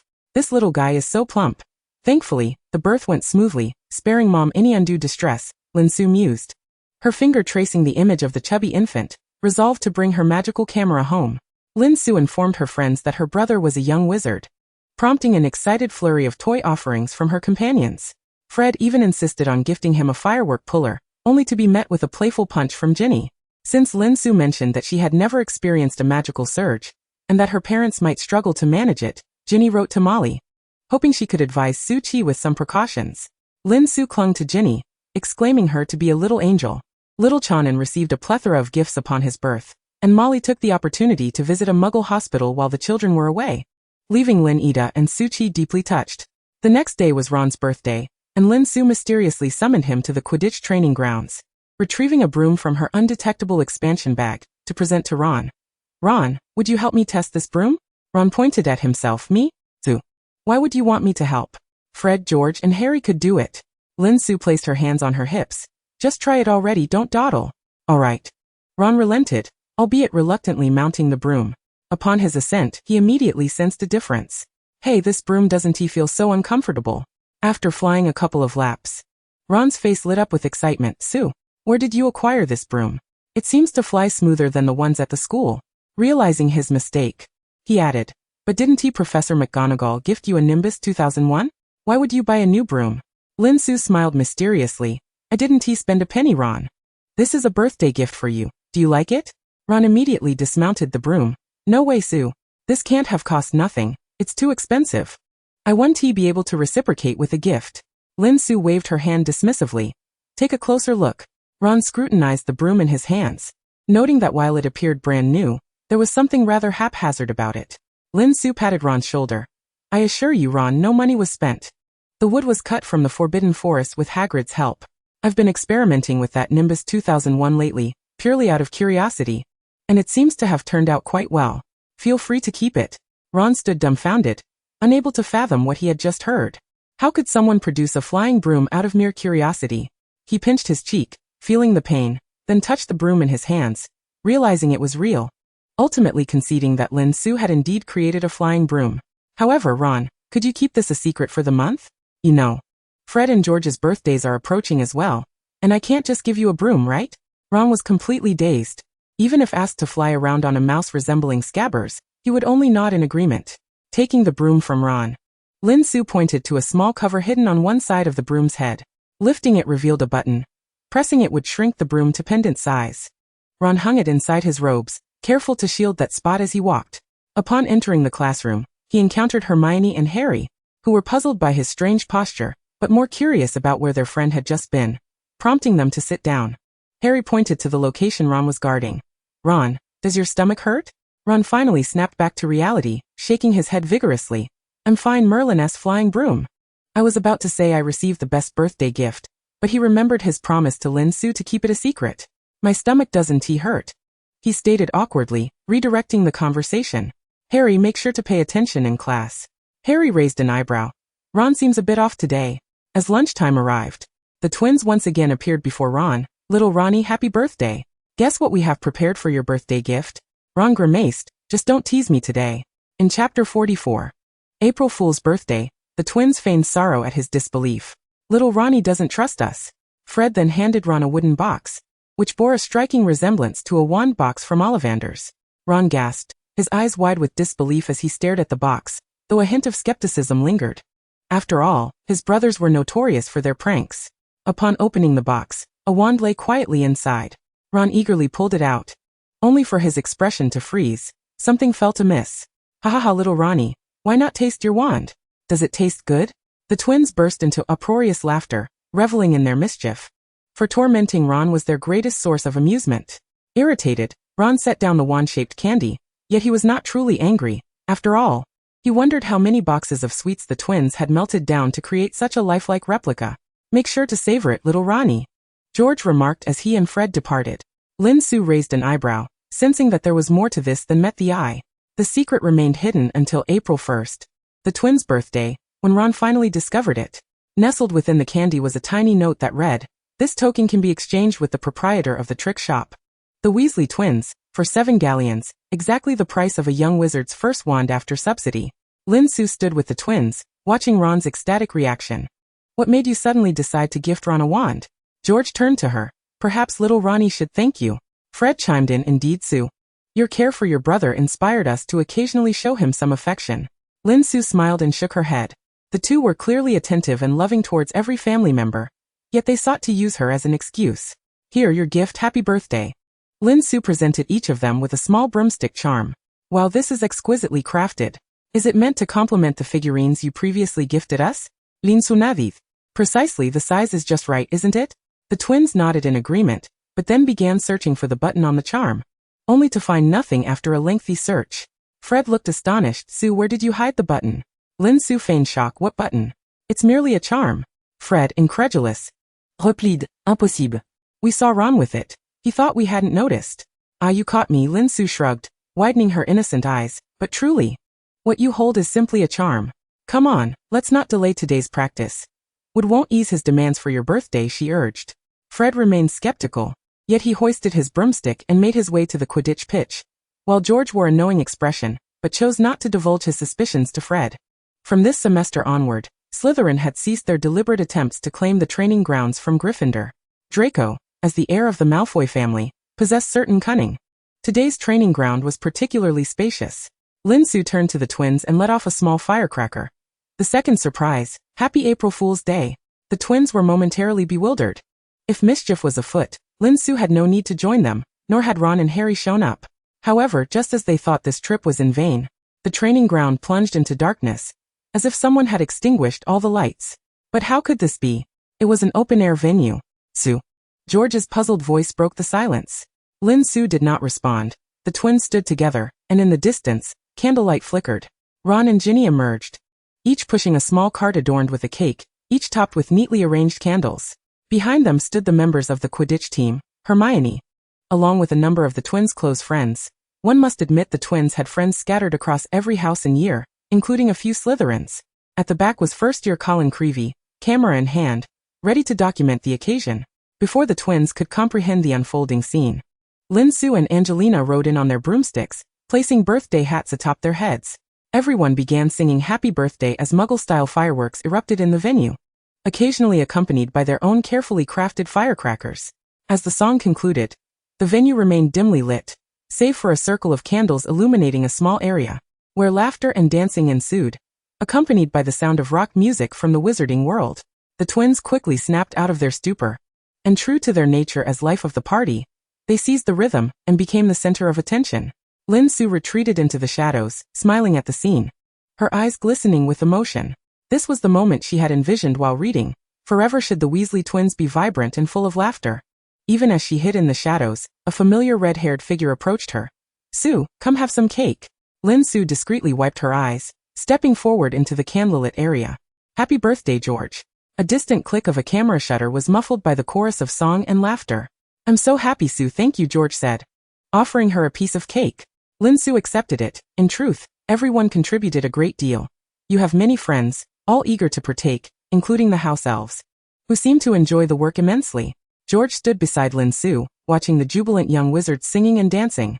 Su, I must say this is our best birthday yet. Lin Su looked up at him. Every year will be this joyful, I promise. Without waiting for George's response, she smeared a bit of cream on his face and dashed into the crowd, George quickly pursuing her, and the two seamlessly melded into the throng. After an hour of playful revelry, the training ground brightened once more, with the house elves having tidied up the mess created by the young wizards during the darkness. Wood cleared his throat to capture everyone's attention, then produced a broomstick from seemingly nowhere. Now, non-team members, please leave. The Gryffindor Quidditch team is about to commence training. The young wizards murmured quietly but complied, moving toward the exit. They all understood Wood's fervor for Quidditch. The fact that he was willing to accommodate them for the twins' birthday was already remarkable. Merlin, did you see where he got that broomstick? George and Fred exclaimed in exaggerated astonishment. Who knows? I reckon Wood was dancing with his broomstick just now, Fred whispered to the other Quidditch players, eliciting laughter from the group. Chapter 45. The performance. Once the non-team members had departed, the twins finally took notice of the broomsticks in their hands. George, why is yours more refined than mine? Fred pointed at George's broom, which was clearly meticulously crafted. The shaft was straight and smooth, the end inscribed with George Weasley in gold paint, and the broom head appeared to have been carefully groomed, with all bristles aligned. In contrast, Fred's broom was crooked, and the broom head looked as though it had just swept half of Hogwarts. Ron had already begun to cast disapproving glances at Lin Su, for his broom was even more haphazard than Fred's. Lin Su averted her gaze from Fred and Ron, whose resentful stares felt almost tangible. Instead, she turned her attention to Harry, who appeared perplexed, while the chasers exchanged knowing glances, clearly not expecting much. As for Wood, he remained oblivious to the subtle tension. Preoccupied with organizing the training schedule, George attempted to voice his thoughts but was swiftly silenced by Fred, who had locked him in a headlock from behind. Lin Su shrugged and said, You must consult Hagrid regarding this matter. He provided all the materials. George's is the first, and the subsequent ones can only be fashioned this way. Ron interjected, So why is it that, despite his birthday being a month earlier, his is the most hastily done? However, He wisely refrained from voicing his query aloud.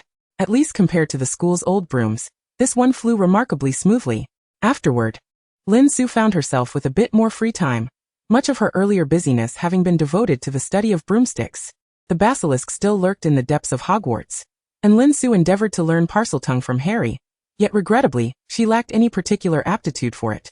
While Ron managed to imitate a few sounds. Initially, Lin Su contemplated whether to inform Hagrid about the creature, knowing his profound fascination with magical beasts, which would surely lead him to dedicate considerable time to studying the language of serpents. However, this thought dissipated quickly. Firstly, she feared Hagrid might perceive the immense basilisk as a mere pitiful creature, and one could only imagine the chaos if he whimsically decided to let the serpent, dwelling in the damp, dark underground, experience the outdoors. Secondly, Hagrid's old friend Aragog was unlikely to take kindly to Hagrid's new acquaintances. Dumbledore had written to inform one of his old friends about the basilisk, and by the end of May, Lin Su met the legendary Hufflepuff Newt Scamander. Though nearly a century old, his eyes retained a youthful clarity, occasionally betraying a hint of boyish shyness. He carried a vintage suitcase, and his physique remained remarkably spry. Newt warmly greeted Lin Su and Harry, who had been summoned to the headmaster's office, inquiring if they had encountered the basilisk directly. He then requested Harry to show him the Chamber of Secrets while Lin Su remained in the office, quietly examining Newt's suitcase. Dumbledore, observing her from behind his glasses, caught her gaze, prompting Lin Su to smile back at him, displaying a hint of her pearly white teeth. Does Mr. Scamander's suitcase truly contain thousands of magical creatures, as the legends suggest? Lin Su asked innocently. Dumbledore chuckled. Newt's suitcase may indeed house every magical creature found in your textbooks. As for the exact number of species, you would need to inquire with him for an answer. Both the elder and the younger harbored their own thoughts, falling into a contemplative silence. Upon returning from the chamber, Harry appeared pale, clearly having encountered the basilisk. Newt's eyes sparkled briefly but then dimmed as he said, Dumbledore, I fear I may not be of much assistance in this matter. In truth, Newt, I summoned you for another purpose. Our young wizards may take their leave now. Dumbledore showed little surprise, aware that Newt had his methods for most magical creatures, but he did not possess the ability to speak Parseltongue. As Lin Su and Harry departed, they vaguely overheard mention of her unknown whereabouts, prompting Lin Su to smile softly. She resolved that Nagini could not be transformed into a Horcrux by Voldemort this time. There was still time to act. Dumbledore's declaration on Valentine's Day was undoubtedly more than a mere confession of feelings. This sentiment would undoubtedly evoke a myriad of memories for the elder, unavoidably tinged with sorrow. Lin Su felt a twinge of remorse but was hesitant to divulge her secret. Even though Dumbledore would likely deduce her involvement soon enough, as long as it remained unspoken, she cherished the hope that it could serve as a tacit understanding between them. The combination of past events and the basilisk ought to be sufficient for Dumbledore to recall that unfortunate young girl. At that moment, Nagini was likely still wandering in Albania, and Lin Su needed to guide Newt's initial search toward Albania. She glanced down at her robes, now missing 2 gleaming buttons, and allowed a small, proud smile to grace her lips. Suddenly, she halted, pulling out a small dark creature with a long nose from beneath her robe.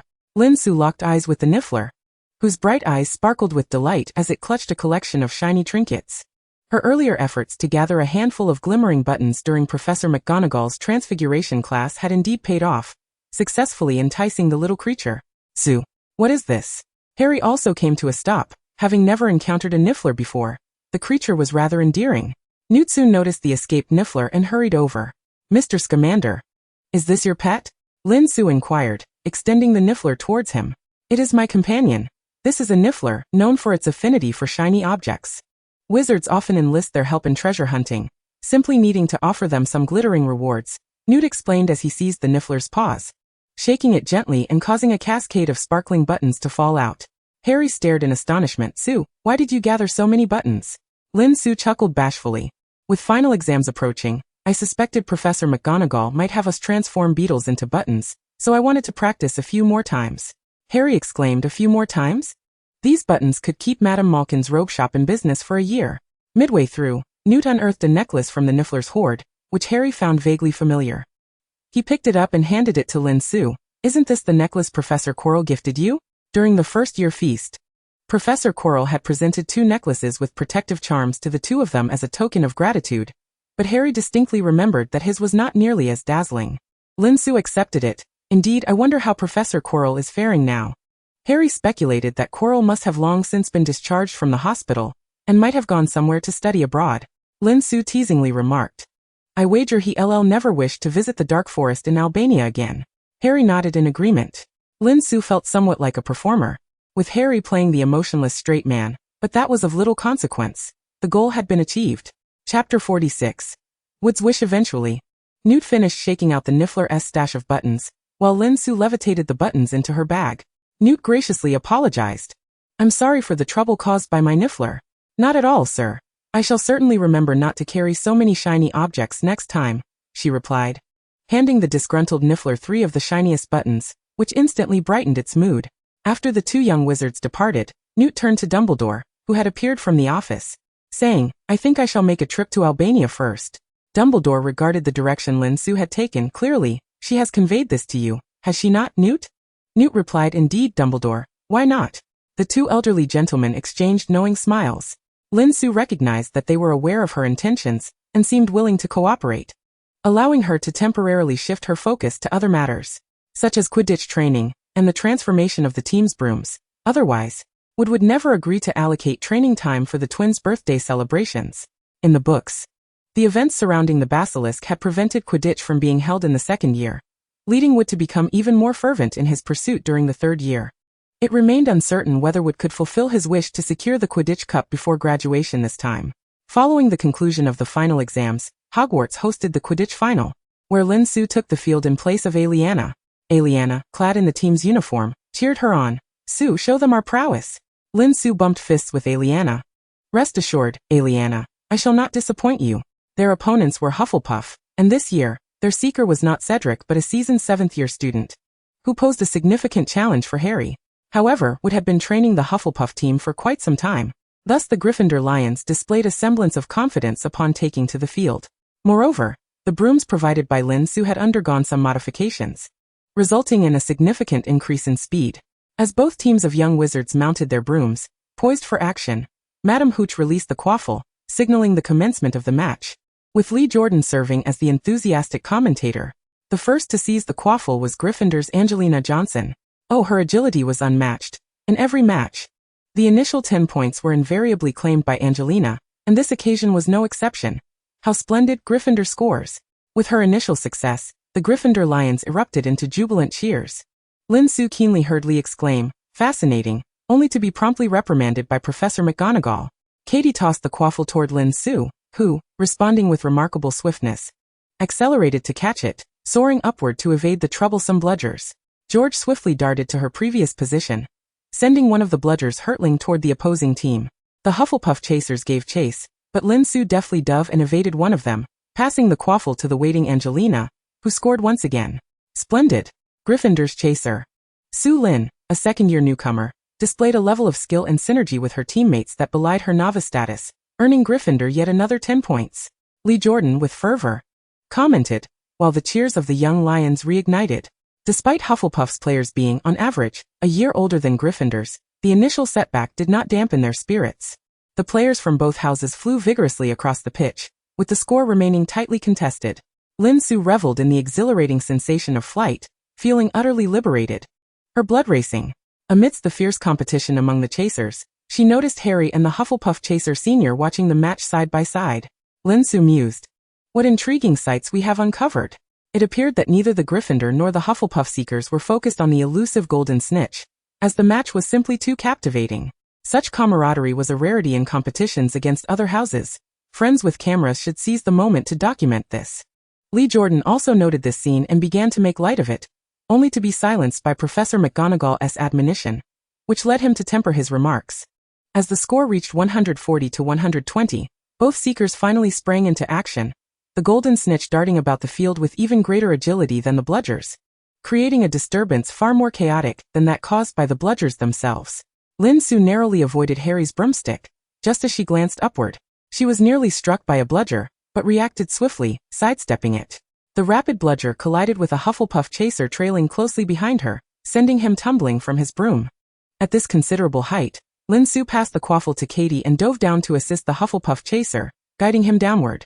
George suddenly swooped in, grasping the chaser's other arm, and they both released him when they were merely half a meter from the ground. The stands erupted into exuberant applause, a first for a Quidditch match. Lee Jordan, in a fit of excitement, whistled into the commentary microphone, only to be met with Professor McGonagall's threatening gesture to remove him from the commentary box, which prompted him to cease. The match would not conclude until the Seekers had captured the golden snitch, and with one less chaser, Hufflepuff faced mounting pressure as Gryffindor swiftly pulled ahead to 190 to 130. At this moment, Harry and the Hufflepuff Seeker raced toward the Gryffindor stands simultaneously, causing a stir among the spectators. Lin Su, momentarily distracted, saw Harry's hand reaching toward Ginny's face, grasping something. The Hufflepuff Seeker halted, and the stands erupted in excitement. Harry opened his palm, revealing the golden snitch, which settled obediently in his grasp. Harry Potter has caught the golden snitch. Lee Jordan's voice cracked with exhilaration. But no one seemed to mind. Lin Su observed Ginny's face flush with color, while Hermione and a girl in a lion headpiece, presumably Ravenclaw's Luna Lovegood, inquired about her well-being. A gust of wind rushed by, followed by George's voice. "Sue, stay focused, the bludger hasn't been reclaimed yet. Gryffindor wins." Madame Hooch sounded her silver whistle, declaring Gryffindor's triumph, signifying that this year's Quidditch Cup belonged to them. The stands erupted with even greater fervor than before. And Lin Su felt grateful that this was not an indoor venue, lest the roof be blown off. She spotted Wood lingering by the goalposts, while Fred and George flew over to high-five her. The Gryffindor team gathered around their captain, celebrating the fulfillment of his aspirations. She also noticed Hagrid's large black dog, previously seated in the corner, now wagging his tail enthusiastically, though noticeably more restrained than last time, his coat gleaming with vitality, evidently making a concerted effort to maintain composure. Everything felt so vibrant and splendid. Chapter 47. The departure of Lockhart. As both teams descended from the air, the chaser who had been brought down earlier remained unconscious, seemingly having sustained a broken leg from the bludger's impact.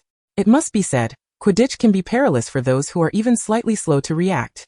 Lockhart, squeezing his way through the crowd, boisterously proclaimed himself an expert in treating such injuries. Yet this time he would have no opportunity to turn students' bones into jelly. Several Aurors pushed their way through the students and pulled Lockhart back. Perplexed, he exclaimed, "Gentlemen, you are hindering my efforts to save the students. Such matters cannot be delayed." One Auror scoffed, "If that is the case, why did you not descend from the platform to assist the students earlier?" Lockhart, feigning indignation, replied, "I simply did not wish to distract the students from their match. If I had taken to the field, all eyes would have been upon me rather than the players." A few young wizards could not suppress their laughter, and the Aurors promptly restrained him, stating, "Mr. Lockhart, there are certain matters requiring your cooperation in the investigation." The young wizard's gazes turned inquisitive, as the Hufflepuff Quidditch players seized the opportunity to assist the chaser who had narrowly escaped injury, preparing to transport him to the hospital wing. Yet the chaser, displaying remarkable resilience, opened his eyes and insisted, "Wait, let me see what is happening." The senior seeker conjured a stretcher for him to lie upon, securing the best view. "Impressive," Lin Su mused. "The Hufflepuff's curiosity has been greatly underestimated."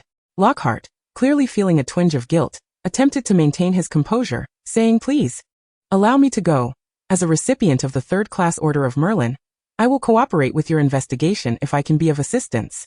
The leading Auror smiled, gesturing for his subordinates to release him. Lockhart relaxed. "Now this is more like it. After all, I am the most popular professor among the students." Another wizard, disguised as a reporter, squeezed his way in.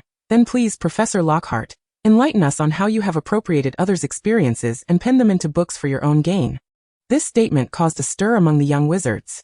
Although they had largely accepted over the past year that Lockhart possessed little teaching talent, and even less genuine ability, it had not occurred to them that he might be malevolent. Yet the reporter's words opened up a new perspective. If Lockhart could indeed steal others' experiences, why did he present himself as such a buffoon? "You are slandering me, defaming me." Lockhart's face turned pale as he noticed the peculiar looks directed at him from the surrounding young wizards. "You would tarnish the reputation of a Merlin medalist without evidence?" The reporter produced a memory stone from his pocket, displaying footage recorded by Lin Su. Lockhart's meticulously groomed golden curls seemed to lose their luster in an instant. Yet he still screamed, "No, this is not me. I have no recollection of ever uttering such words. You must have forged this." Lin Su sighed as she approached him, saying, "Professor, I apologize, but the memory stone can only capture genuine moments. In self-defense, I had no choice but to cast a minor spell on you, one of your own specialties." Ignoring Lockhart's fiery glare, she continued, "To prevent you from thinking I manipulated you, I can summon Professor Flitwick to help you cast a counterspell, and restore your memory. Prior to sending the memory stone to the reporters, she had already collaborated with Professor Flitwick to devise a counter-curse for the forgetfulness spell. Under Dumbledore's directive, Professor Flitwick was aware that this was intended to aid the adventurers afflicted by Lockhart's forgetfulness spell. Thus he had long harbored disdain for Lockhart. The young wizards were knocked aside by the large black dog, and Lin Su was astonished by Professor Flitwick's entrance. He stood atop the back of the black dog, which wagged its tail exuberantly. She quietly shifted her gaze to Harry, who predictably was clutching his forehead. What can we do about such an exuberant godfather? Professor Flitwick cast a spell upon Lockhart, and the latter finally relinquished his futile attempts at denial, allowing the Aurors to bind his hands and escort him away under the complex gazes of the young wizards. The young wizards dispersed, while the black dog bounded over to Harry, enthusiastically circling him. The Hufflepuff Quidditch team members finally carried their seeker off to the hospital wing. The reporter did not immediately follow but instead engaged Lin Su in conversation. "Did you send me this memory stone?" Lin Su nodded. "It is a pleasure to meet you, Mr. Rehabilitation. I have read your articles. They are both truthful and objective, so I sent you the memory stone, hoping you would report accurately this time as well." Rehabilitation removed his hat and shook her hand. "Certainly, Miss Lin. If I do not report truthfully, then I would be betraying my own name. Perhaps you would be willing to answer a few questions?" "Sir, that may depend on whether your questions are appropriate for answering," Lin Su replied with calm indifference, showing no signs of nervousness. "Of course, Miss Lin, you may listen to the questions and then decide whether to respond." Rehabilitation expressed understanding. "I noticed that the background of the scene captured by the memory stone is rather dim. May I inquire where it was taken, and what you were preparing to do at that time?" Lin Su inwardly marveled at the reporter's astuteness. Had it been a less professional journalist, the sensational news of Lockhart, a prominent figure in the wizarding world, being accused of plagiarism would likely have clouded their judgment. Yet this gentleman noticed the background. Lin Su shrugged. "I'm afraid I cannot answer that right now. Perhaps I will trouble you for an exclusive interview in the future." Rehabilitation nodded, then put away his quill and notebook, evidently preparing questions related to the background of the memory stone's imagery. Lin Su let out a sigh of relief but offered a blessing that also served as a warning. "Sir, I wish for you to retain your original intent. For even though the public may be momentarily swayed by illusions, ultimately it is the truth that resonates most profoundly." Rehabilitation appeared contemplative. The young witch before him seemed to remind him of something. Remembering the flamboyant newcomer at the newspaper, he smiled. "I will, Miss Lin. It has been a pleasure meeting you." After removing his hat once more to bid her farewell, he hurried to catch up with the Aurors escorting Lockhart. The young friends gathered around Lin Su again. "Su, how long did you plan this time?" Hermione stood beside Lin Su. "If you were observant enough, you would have noticed that when Sirius' article was published, Su had already noted the reporter's name." Lin Su and Hermione exchanged a knowing smile. From the moment Hermione had written the alias Dina Hill in Riddle's notebook, Lin Su knew she understood her plan. Dina equated to Didi and Afina.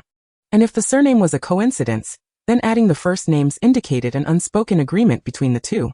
Chapter 48. The last night of the second year the Quidditch match was followed by the end-of-year feast that evening. And Lin Su was not surprised to hear Dumbledore announce that this year's House Cup winner was Gryffindor. After enjoying the final dinner of their second year at Hogwarts, the friends made their way to Hagrid's hut, primarily because the large black dog had sent them a message through Pigwidgeon. "Sirius, do you truly think you can come and go from Hogwarts so brazenly without any issues?" Hermione asked disapprovingly, casting a glance at Sirius, who had reverted to his wizard form. Leaning casually against Hagrid's single chair, Sirius lowered his drink. The young wizards had already shared quite a bit with Hagrid during the feast. "Relax, Miss Granger, I've spoken with Dumbledore. It's just for the last couple of days of term. It's no trouble." Hermione breathed a sigh of relief. Sirius had summoned the young wizards to invite them to his new home, which he had recently acquired in Godric's Hollow. Harry, puzzled, asked, "Why not tell us tomorrow? Perhaps we could all take the Hogwarts Express together." Sirius, seemingly a bit tipsy, waved his hand dismissively. "No, Harry, I'm riding my motorcycle. I'll be leaving soon. It's much faster than the Hogwarts Express." Merlin's beard, "You're in this state. You definitely can't leave tonight. I think the young wizards would be willing to conjure you a bed right here," Hagrid said, as he served the young wizards rock cakes.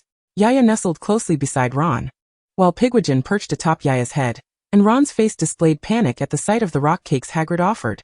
"Sorry, Hagrid, I think I overindulged at dinner," several of the young wizards echoed, and Lin Su took over the conversation, examining the materials on a nearby table while the twins quietly gathered around. "Sirius, I regret that I can only visit you and Harry's new home during the last part of the holiday, as my parents are taking me to France for vacation." Hermione expressed with genuine regret.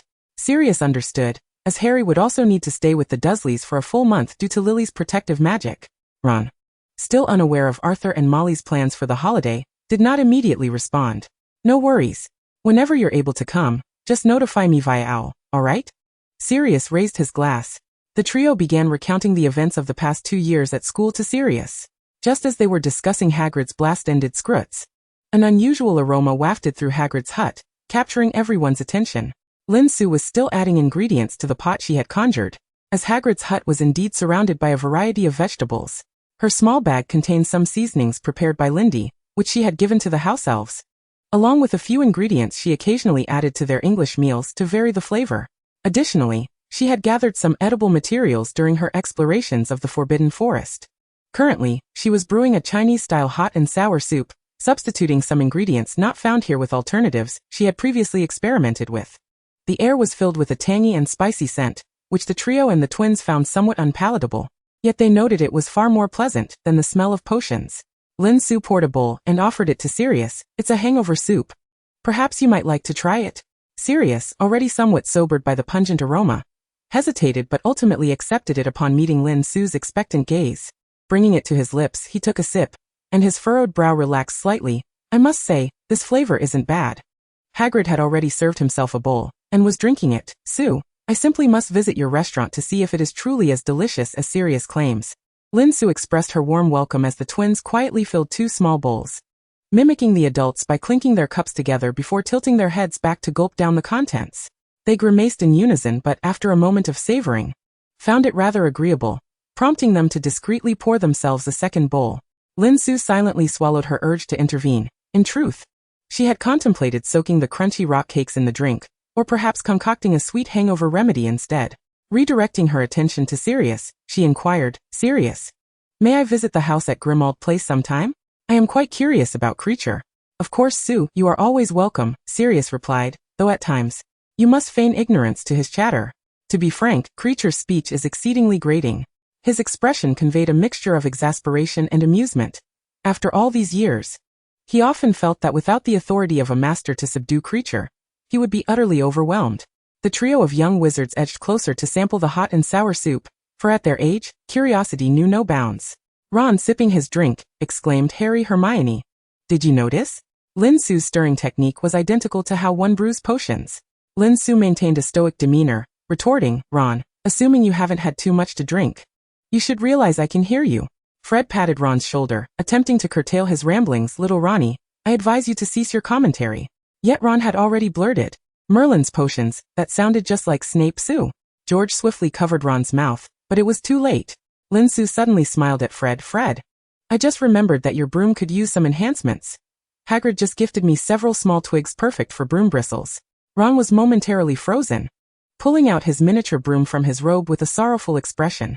The group erupted in hearty laughter, while Sirius and Hagrid were astonished to witness such a shabby broom for the first time. The young wizards chatted and laughed, returning to the castle only at midnight. Sirius, having sobered up, left on his motorcycle for his new home, which was comfortably furnished, sparing him the need to squeeze into Hagrid's small hut. On the final night of the school year, Filch remained vigilant in his rounds, and Mrs. Norris, spotting the group from afar, did not meow but circled around Lin Su, rubbing her tail against her legs as if expressing reluctance to part. Lin Su left a small bowl of homemade cat food for her, and placed all the enchanted cat food from her bag beside it, confident that Filch would notice and take it away. George awaited her around the corner. Su, do you have any plans for the holiday? Lin Su shook her head. No definite plans yet. I think I'll spend more time with Chunin after all. I have yet to meet this little fellow in person. I wonder if he'll like having me as an older sister. George suddenly ruffled her hair. Don't worry, no one could possibly dislike Su Lin.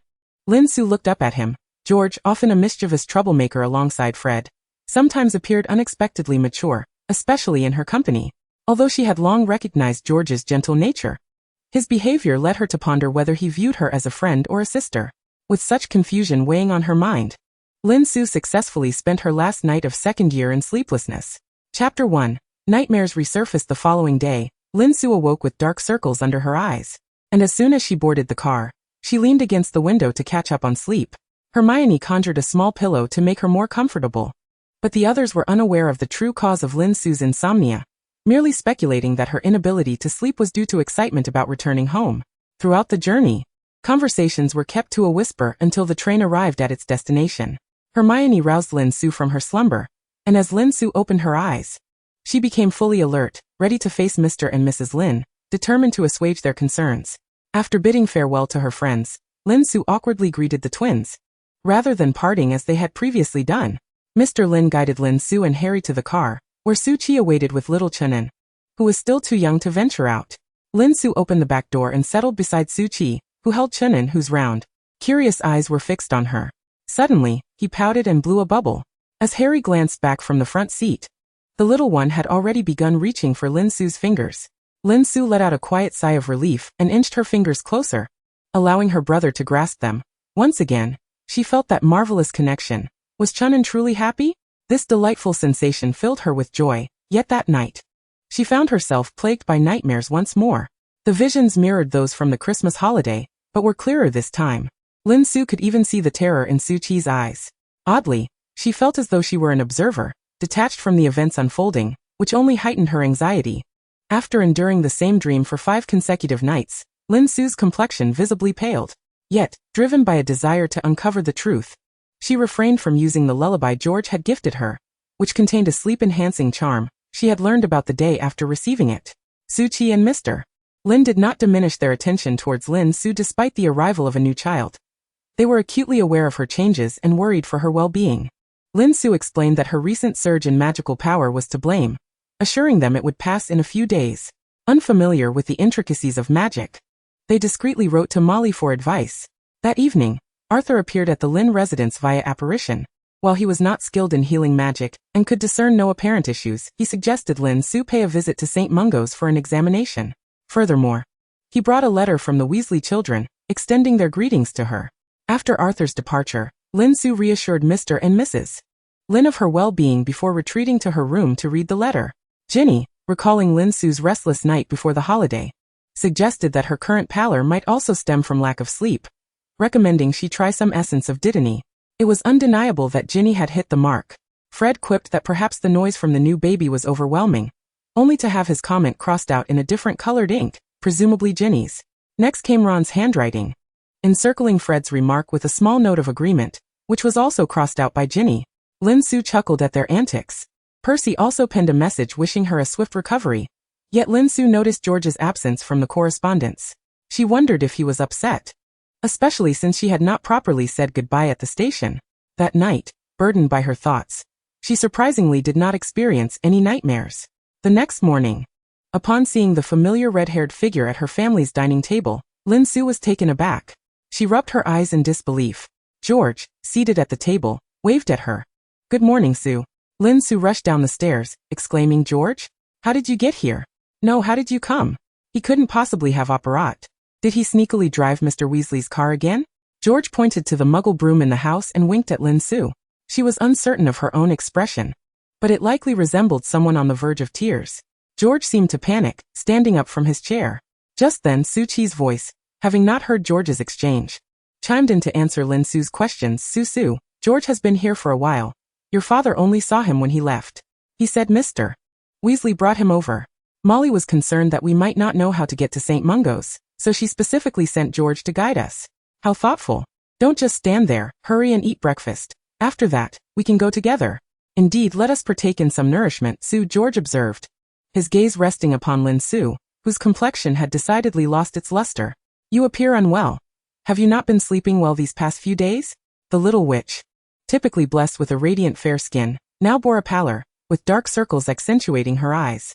Lin Su responded with a muted affirmation, acutely aware that George had lied to Su Chi.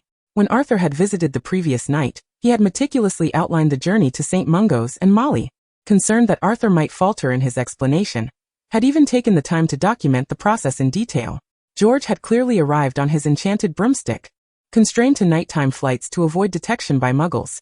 The duration of his flight and the wait at the entrance remained a mystery, leading to inevitable misunderstandings. How could she not yearn for more? Dreaded George. Regardless of her inner turmoil, Lin Su obediently accompanied them to St. Mungo's, knowing that no issues would be revealed during the examination. This visit was merely to assuage the worries of the Lin family. To resolve her predicament, She might need to seek Dumbledore's counsel. Yet she was uncertain how to articulate her confusion. The dream felt too vivid, too despairing, resembling a fragment of memory rather than a mere dream. Yet, she was acutely aware that this was not an experience she had lived through, and she was not prepared to lay her cards on the table, leaving her with no choice but to investigate alone. As anticipated, the examination yielded perfectly normal results, allowing Lin Su to reassure her parents. Meanwhile, the little Chinzan in her mother's arms remained oblivious to their whereabouts, giggling while fiddling with the magical toy Harry had gifted him. George had stayed with the Lin family for 2 days before being retrieved by Mr. Weasley. Although he maintained a facade of normalcy in front of Lin Su's parents, Ron and Ginny wrote the following day to inform that George's broomstick had been confiscated by their mother. A smile tugged at Lin Su's lips as she tucked the letter away, penning a response to George along with a small broomstick charm. She knew the Weasley family would soon embark on a trip to Egypt, and it would be quite some time before they could reunite. Yet, perhaps this was for the best, as it would prevent him from continually disturbing her thoughts. Her plans were nearly forgotten. Indeed, a week later, Ron wrote to inform Harry of their family's impending journey to Egypt, expressing incredulity at Arthur winning the lottery. Harry replied, empathizing, likening his astonishment to the moment George had unexpectedly appeared at the Lin household, leaving him with an array of questions and exclamations. Lin Su cast an exasperated glance at her chattering companion. Chapter 2. Regulus Black. As the day of their visit to Sirius approached, Lin Su resorted to her lullabies once more, temporarily abandoning her quest to unravel the dream. No matter the nature of that dream, she resolutely vowed to prevent such occurrences. Sirius arrived on the evening of Harry's birthday, and while Petunia prepared a cake for Harry, Lin Su opted instead to prepare longevity noodles. By the time Sirius arrived, Harry was nearly overwhelmed with joy, while Petunia and Sirius exchanged barbs, their mutual disdain palpable. Harry oscillated between his aunt and godfather, ultimately witnessing Sirius concede defeat, stepping outside the Dursley home to await his godson upon his motorcycle. Lin Su approached, slinging her inconspicuous bag over her shoulder as she joined Sirius in waiting. From a distance, Lin Ida and his wife observed Lin Su, with Su Chi's eyes glistening. Ite. I can't shake the feeling that Su Su is drifting further away from us. In her arms, little Chinzan, unaware of his sister's destination, cooed and reached out as if seeking her. Lin Ida, recognizing his wife's sentimentality, wrapped his arm around her shoulder. Children forge their own paths, rather. I believe you should be more concerned that she might be led astray by that troublesome boy, like that red-haired lad from before. Su Chi's melancholy abruptly ceased. Ah. He claimed to have been sent by Mr. Weasley. I highly doubt that. No irresponsible adult would abandon a child at dawn. I suspect he arrived on a broomstick. Su Chi remained in a state of shock. Sirius took Lin Su and Harry to the house in Godric's Hollow, where 2 other guests awaited them, Lupin and Hagrid, both seated inside. Since regaining his freedom, Sirius had taken to sharing drinks with Hagrid, often frequenting the pubs in Hogsmeade and Diagon Alley together. They were evidently preparing another birthday celebration for Harry, but since Lin Su and Harry had already dined, it transformed into a drinking gathering for Hagrid and Sirius. Lupin, however, engaged Lin Su and Harry in rummaging through a large trunk. Compared to Hagrid, Lupin and Sirius possessed a wealth of memorabilia regarding Harry's parents. As Harry flipped through the album, it was clear that Lupin had preserved these memories from his years of wandering, featuring photographs of the Marauders from their first year, through to graduation. Among them was a picture of Lily diligently completing her homework, evidently captured by James. In the photograph, as Lily concentrated on her work, she looked up, bewildered, when her name was called, her green eyes sparkling, the very essence of how James perceived Lily. Lupin softly remarked to Harry, "Your eyes are just like your mother's, Harry." Harry gazed at the photograph for a long moment before nodding. Meanwhile, Lin Su continued to sift through the trunk, discovering a golden snitch. Harry, look. The somber atmosphere was dispelled as Lupin accepted the snitch from Lin Su. This was the first golden snitch James ever caught. Just like him, you are the finest seeker. Harry and Lupin continued to explore the contents of the trunk while Lin Su remained engrossed in the album, uncovering a rare photograph featuring another dark-haired boy. This was Regulus Black. Sirius, holding a glass, approached unannounced. "Is he your brother?" Lin Su inquired, nodding towards the image. Sirius raised an eyebrow, though reluctant to admit it. "I indeed share the same surname and parents with him, and he is in fact my younger sibling." Lin Su feigned ignorance. "Why the reluctance? You bear a striking resemblance. It's evident from the way he looks at you that you are his brother." Lin Su held the photograph up to Sirius, depicting him alongside James, Remus, and Peter, all facing the camera with smiles, even timid Peter.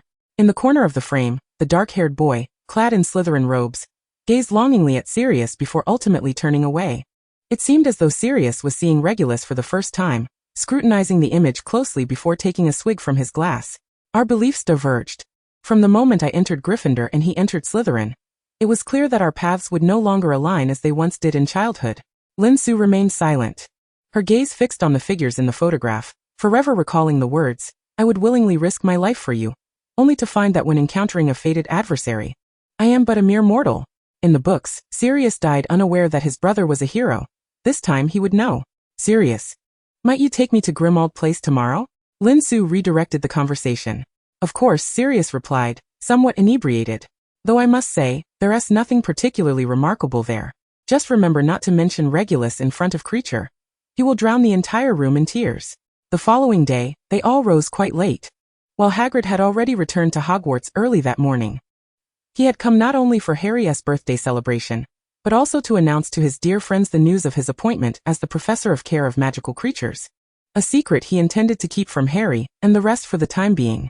Sirius rubbed his aching head, suffering the effects of a hangover, having forgotten to take a hangover remedy after his indulgence. Lupin and Harry were preoccupied with reminiscing, while Lin Su, intentionally aloof, observed. Lupin eyed his friend disapprovingly. "You've been drinking far too frequently lately. It's not a healthy habit." Sirius rummaged through a cabinet, gulping down a hangover potion before responding, "In truth, moon face. Drinking keeps me sharper. I often feel as if I'm still trapped in that wretched place, having my joy incessantly drained." Lupin ceased to utter another word, and Harry, accompanied by Lin Su, partook of the breakfast prepared by him before setting off for Grimmauld Place. Harry, having spent a week in this abode, had become quite familiar with its layout, taking it upon himself to guide Lin Su on a tour of the premises. How utterly disgraceful it was for a werewolf, a blood traitor, and a filthy mudblood to treat the esteemed black residents as a mere tourist attraction. Oh, how the unfortunate mistress would lament if she were to know. The lineage of Creature's forebears was far from this Creature. The elderly house elf, with his spindly arms, dragged a small wooden trunk behind him. "That will suffice, Creature. Begone." Sirius snapped at Creature with a hint of irritation. "At your service, master," the elf replied, seemingly bowing in respect, muttering to himself as he departed. "Look at him, he has quite the character." "Pay no heed to his words," Harry remarked, his expression a blend of anger and embarrassment. "Perhaps you have a solution, Su?" Lin Su remained silent, as she needed to find an opportunity to request the locket box from Creature. Lupin shrugged, indicating his own powerlessness against Creature. He had anticipated being outed as a werewolf by Creature upon his arrival, having endured such rebukes on numerous occasions. There was no need to conceal the truth from Lin Su and Harry, as they had already glimpsed the previous letters, and their unperturbed expressions suggested they had deduced the situation. Chapter 3. The final command. Having traversed each room alongside Harry, Lin Su came to a halt in the chamber adorned with the tapestry of the Black family tree. She knew that if she lingered long enough, Creature would inevitably approach. True to her expectations, within 10 minutes, the aged elf entered, dragging the wooden trunk and muttering incantations under his breath. What business does the filthy mudblood have standing before the esteemed Black family tree? Creature shall not permit her to touch it with her dirty hands. The house elf's crimson-rimmed eyes widened in shock as he observed the mudblood raising her hand to touch the name of the noble Regulus Black. Creature wished to avoid conversing with the mudblood, yet she must remove her hand from the name of Master Regulus. What could Creature do? The elf's speech quickened with a mix of shock and fury. Lin Su turned to him. "Creature, do you hold Master Regulus in high regard?" The mudblood dared to speak to Creature, who wished to ignore her, casting a resentful gaze towards Lin Su as he muttered under his breath that she must not utter Master Regulus's name.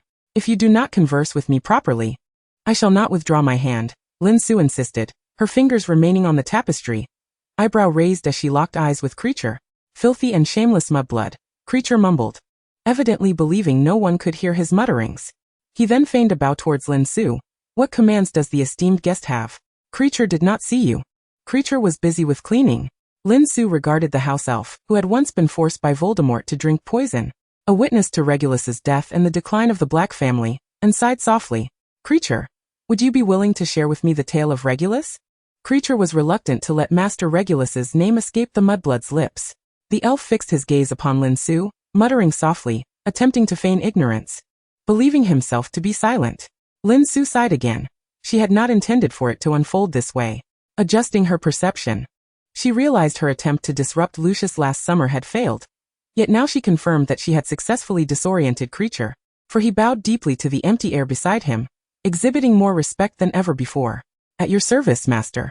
Creature shall answer the esteemed guest's inquiries with utmost diligence.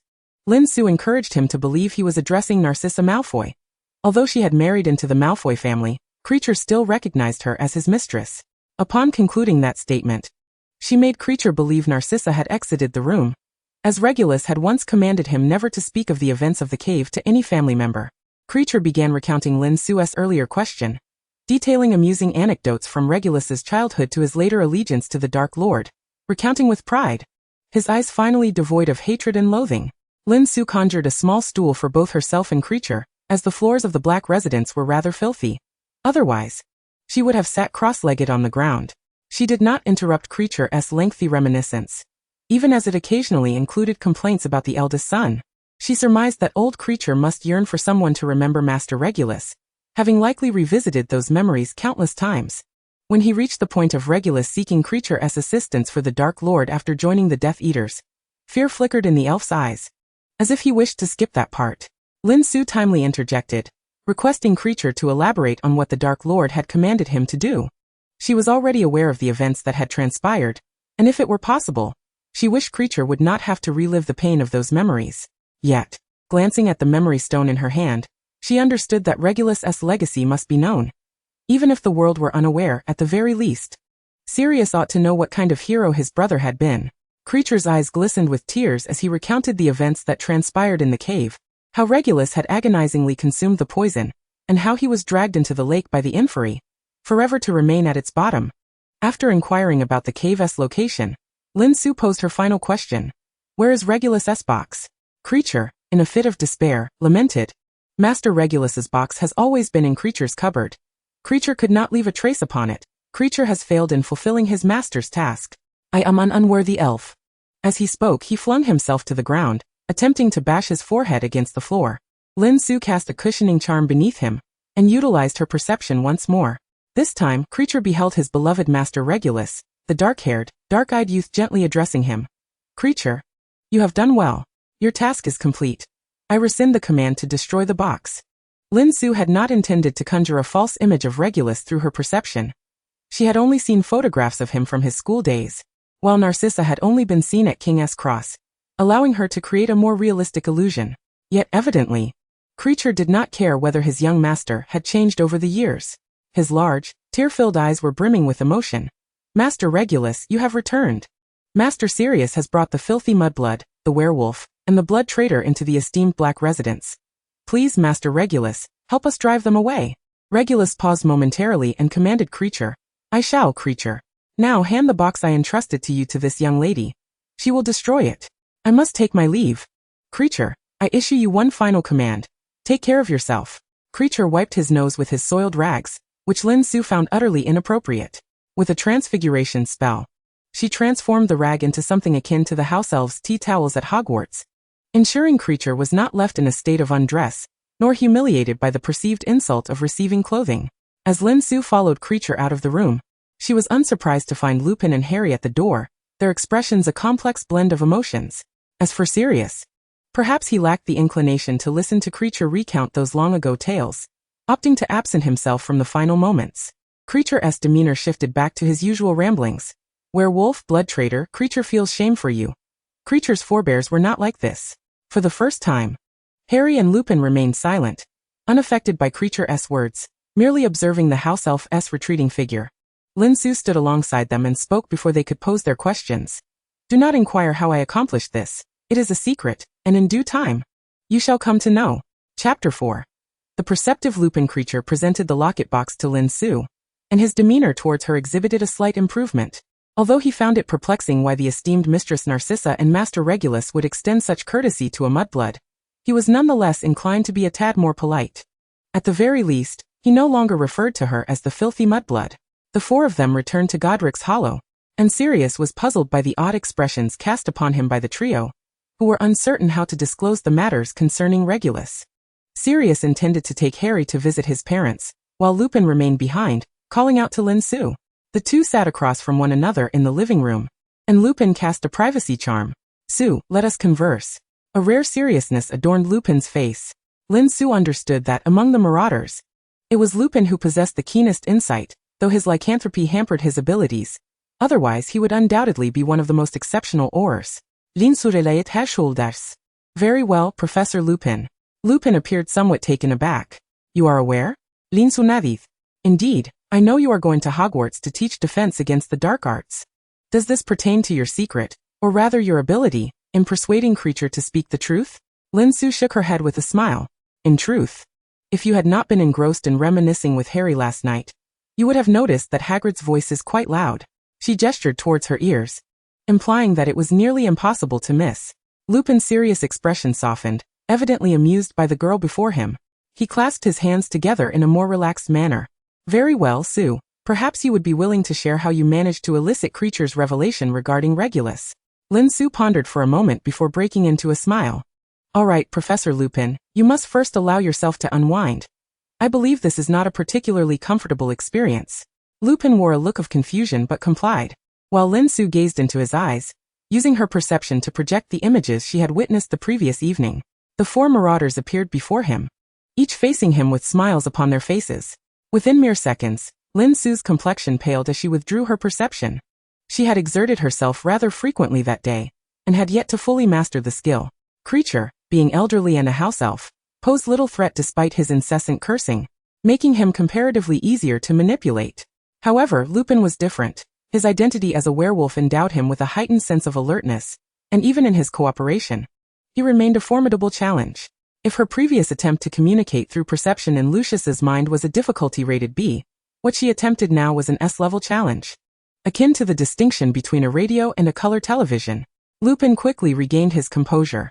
How did you achieve that? Lin Su strength. It is merely a talent. I cannot quite articulate it, but in my first year, I was able to see the figure behind Professor Quirrell's head. I believe Dumbledore has informed you about Professor Quirrell. Lupin nodded slightly, recalling that Dumbledore had mentioned Quirrell, but had not divulged the specifics of how the matter was resolved, likely to protect the young witch before him. He reflected on what he knew of her and suddenly inquired. You can perceive the aura of the Dark Lord.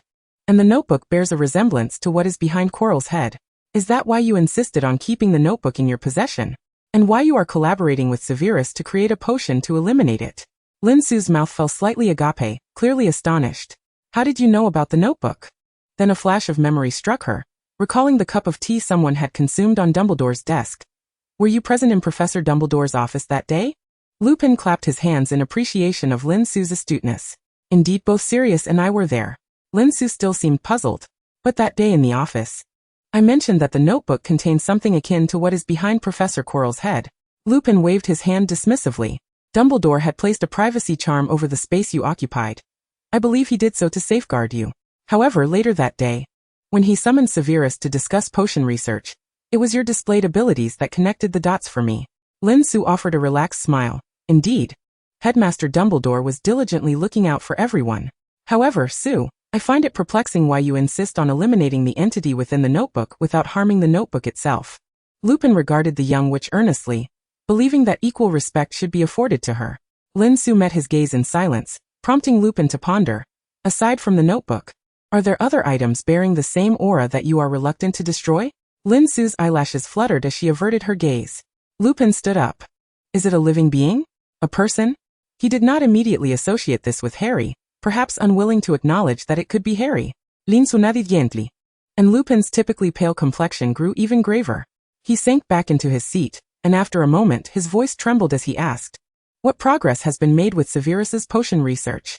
Lin Su bit her lip, deciding to be forthright with Lupin, believing that he might assist with the forthcoming matters.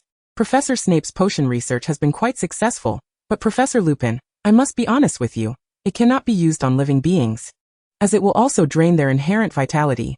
Lupin appeared to have more to say, but just then, Sirius returned with Harry, and the expressions of the four present were increasingly grim. Lupin mustered his spirits and greeted them. You have returned.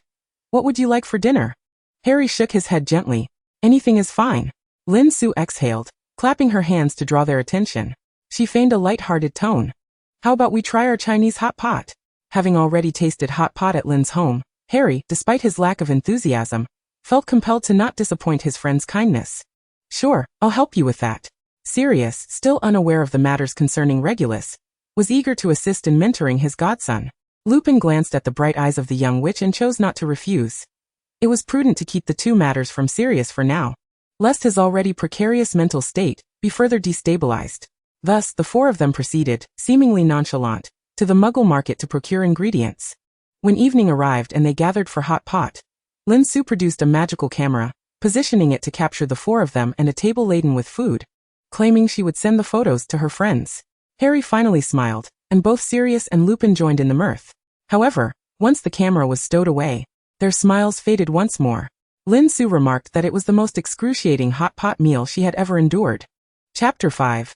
The escape life in Godric's Hollow proved to be more tedious than anticipated. The only advantage was her freedom to experiment with magic.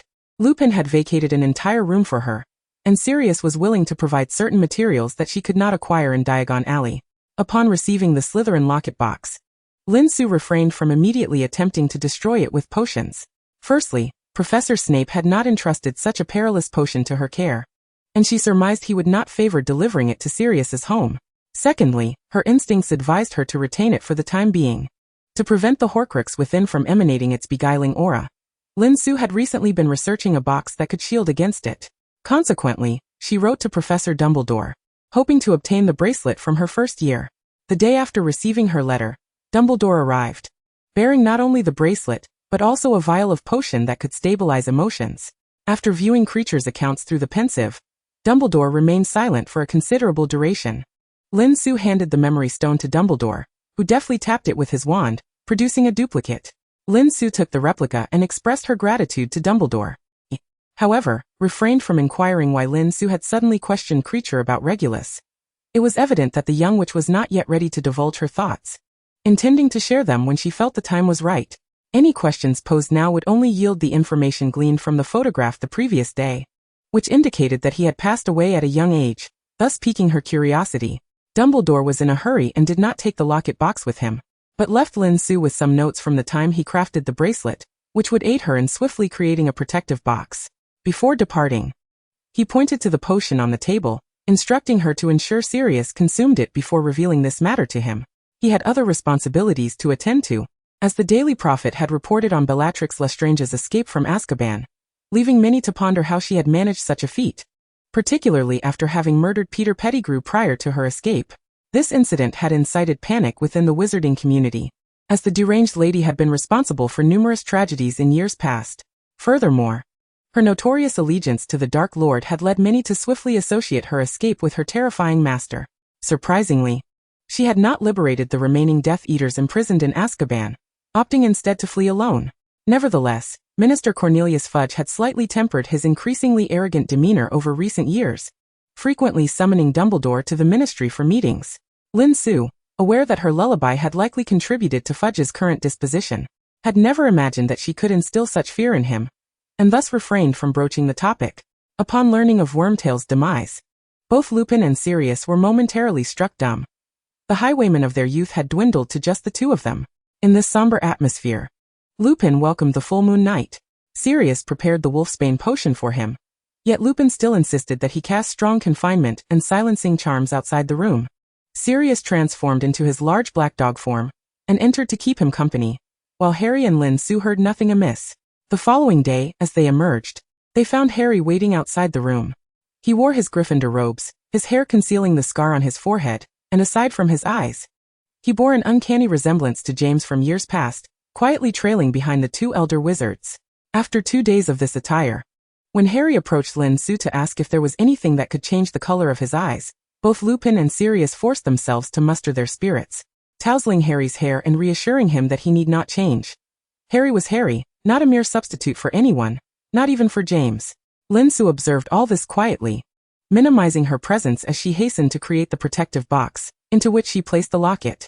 After scrutinizing it for a while, she began crafting a glass cup with the same protective properties, complete with a lid. The Weasley family, vacationing in Egypt, had to cut their holiday short due to Bella's escape.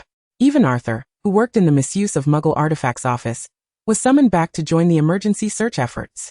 The Weasley children felt little impact, having enjoyed nearly 20 days in Egypt and seen enough sights. They yearned to return to their friends. Thus, a few days later, The red-haired family appeared in Godric's Hollow, coinciding with Hermione's return from her holiday in France. The lively atmosphere almost instantaneously enveloped Sirius's rather quiet home, invigorating both Lupin and Sirius, who seemed to emerge from their melancholy, at least outwardly. The Weasleys brought back numerous trinkets from the local magical community, with each member receiving an Egyptian amulet, some shaped like agate legs, others in the form of hearts, and even one resembling a dung beetle pushing a ball of dung. Lin Su, upon using her perception to examine the amulets, found that, perhaps due to differing magical systems, she could not discern any magical fluctuations. In comparison, she found the heart-shaped amulet more to her liking, and thus chose it. Aside from Percy, the Weasleys entertained the group by demonstrating an Egyptian exorcism. Ron felt somewhat shy, while Ginny boldly followed the twins in performing various antics, laughing brightly. Hermione and Lin Su noticed Harry's gaze drawn to them, and exchanged knowing glances, both filled with amusement. In the afternoon, the Weasleys expressed their desire to try the food they had seen in the photograph sent to them, as their previous experience had been rather lackluster. Lin Su took a moment to realize they were referring to Hot Pot. Faced with the eager expressions of everyone, especially the very hungry Weasley boys, Lin Su timidly raised her hand. "I need Mrs. Weasley." She was not particularly adept at household magic, although she had secretly practiced Professor Snape's nonverbal spells for a time. She could hardly expect to use them to prepare meat for Hot Pot. No sooner had she spoken than Molly emerged from Sirius's fireplace, clutching a small pig, evidently having received a message from one of the Weasleys. "Sweetheart, they said you needed my help. I'm more than happy to oblige." Molly's flushed face radiated pride. She considered herself second to none in household magic within the wizarding world. Thus, the group bustled off to a nearby farm to procure ingredients, leaving Lin Su and Hermione in awe as they watched them return with 2 sheep. After Lin Su made her request, Molly waved her wand and cast a freezing charm, followed by an automatic slicing of the meat into thin pieces, eliciting gasps of wonder from the gathered witches and wizards. Molly beamed with delight. Ginny and Hermione assisted Lin Su in preparing drinks, although Lin Su found cola quite satisfactory. She thought it prudent to prepare a variety of beverages since they had all gathered together. The Weasley boys certainly lived up to expectations, and thanks to their efforts, Lin Su rekindled her love for Hot Pot. Chapter 6. Inebriated. Sirius's house featured a small courtyard, where the group enjoyed their hot pot. The convenience of magic allowed them to easily mask the scent of the meal and muffle the sounds, ensuring that no neighbors were disturbed. Lin Su rested her chin in her hands, observing the scene before her, as George unexpectedly produced a guitar. Hermione and Harry widened their eyes in disbelief. "How could there be Muggle instruments?" Fred retorted. "We have bands in the wizarding world too. George plays quite well." George began strumming the guitar, playing a melody that was remarkably gentle, contrary to what one might expect from a rock song. The beverages Lin Su had prepared contained a hint of alcohol, not overwhelming, but mixed with fruit juice, which became problematic since she had made several varieties. The 3 girls sampled each one, and neither Sirius nor Lupin were particularly strict as parents. Even Molly had indulged, leaving little attention for the girls. Perhaps due to their youth or simply the joyous atmosphere, the girls exhibited low resistance to alcohol, their cheeks flushed and eyes sparkling. Lin Su watched George intently, occasionally breaking into a dreamy smile, and the boy strumming the guitar would glance at her in return. Fred swayed to the rhythm of the music, while Hermione and Ginny observed Lin Su and George, whispering and giggling to each other. "Harry, don't you think Sue and George are acting a bit strange?" Ron, still seated at the table, seemed to sense something amiss. Harry, with a drink before him, was momentarily perplexed by Ron's comment. "What? Why does Sue look so odd when she smiles?" Ron scrunched up his face, making a noise that sent shivers down one's spine. Harry turned to his friend. "I thought you would realize something was off when George went to Sue's house by himself." Ron stuffed a piece of pudding into his mouth, his face twisted in indignation. "Speaking of which, it infuriates me that he didn't invite me. Sue's father is an exceptional cook. I care about Sue as well. Aren't the 4 of us the ones who spend the most time together?" Harry shook his head. "I don't think George is just after a free meal." "Why is that?" Ron asked, puzzled. Harry remained silent, turning his gaze back to Lin Su and George. He refrained from sharing with the others that on the night George stayed at the Lin residence, he was jolted awake by Hedwig and saw George soaring through the sky on a broom, with Lin Su by his side. He couldn't quite understand why he held back from mentioning it, but he could clearly see that Sue had been genuinely happy then, just as she was now. Lupin and Sirius clinked their glasses, sharing a knowing smile. Those 2 boys were still blissfully unaware. The atmosphere was delightful, until Arthur stepped out of the house, his expression marred by anger, instantly drawing the attention of everyone in the yard. George set down his guitar, and everyone approached. Arthur realized he had disrupted the ambience and stifled his anger, urging everyone to continue. Arthur, what has happened? Lupin questioned, voicing the collective curiosity. Arthur sat down in a chair, took a sip of water in an attempt to calm himself.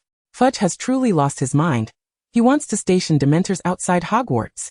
What? That's utterly outrageous. Does he not comprehend the dangers of Dementors? Lupin opted for a less impolite expression. Sirius, however, was far less restrained. I reckon he has had his brain sucked out by a Dementor. What sort of lunacy is it to use such perilous creatures to guard a school? When did Hogwarts become Azkaban? Did Dumbledore not protest? Dumbledore certainly disagreed. But Fudge is adamant this time.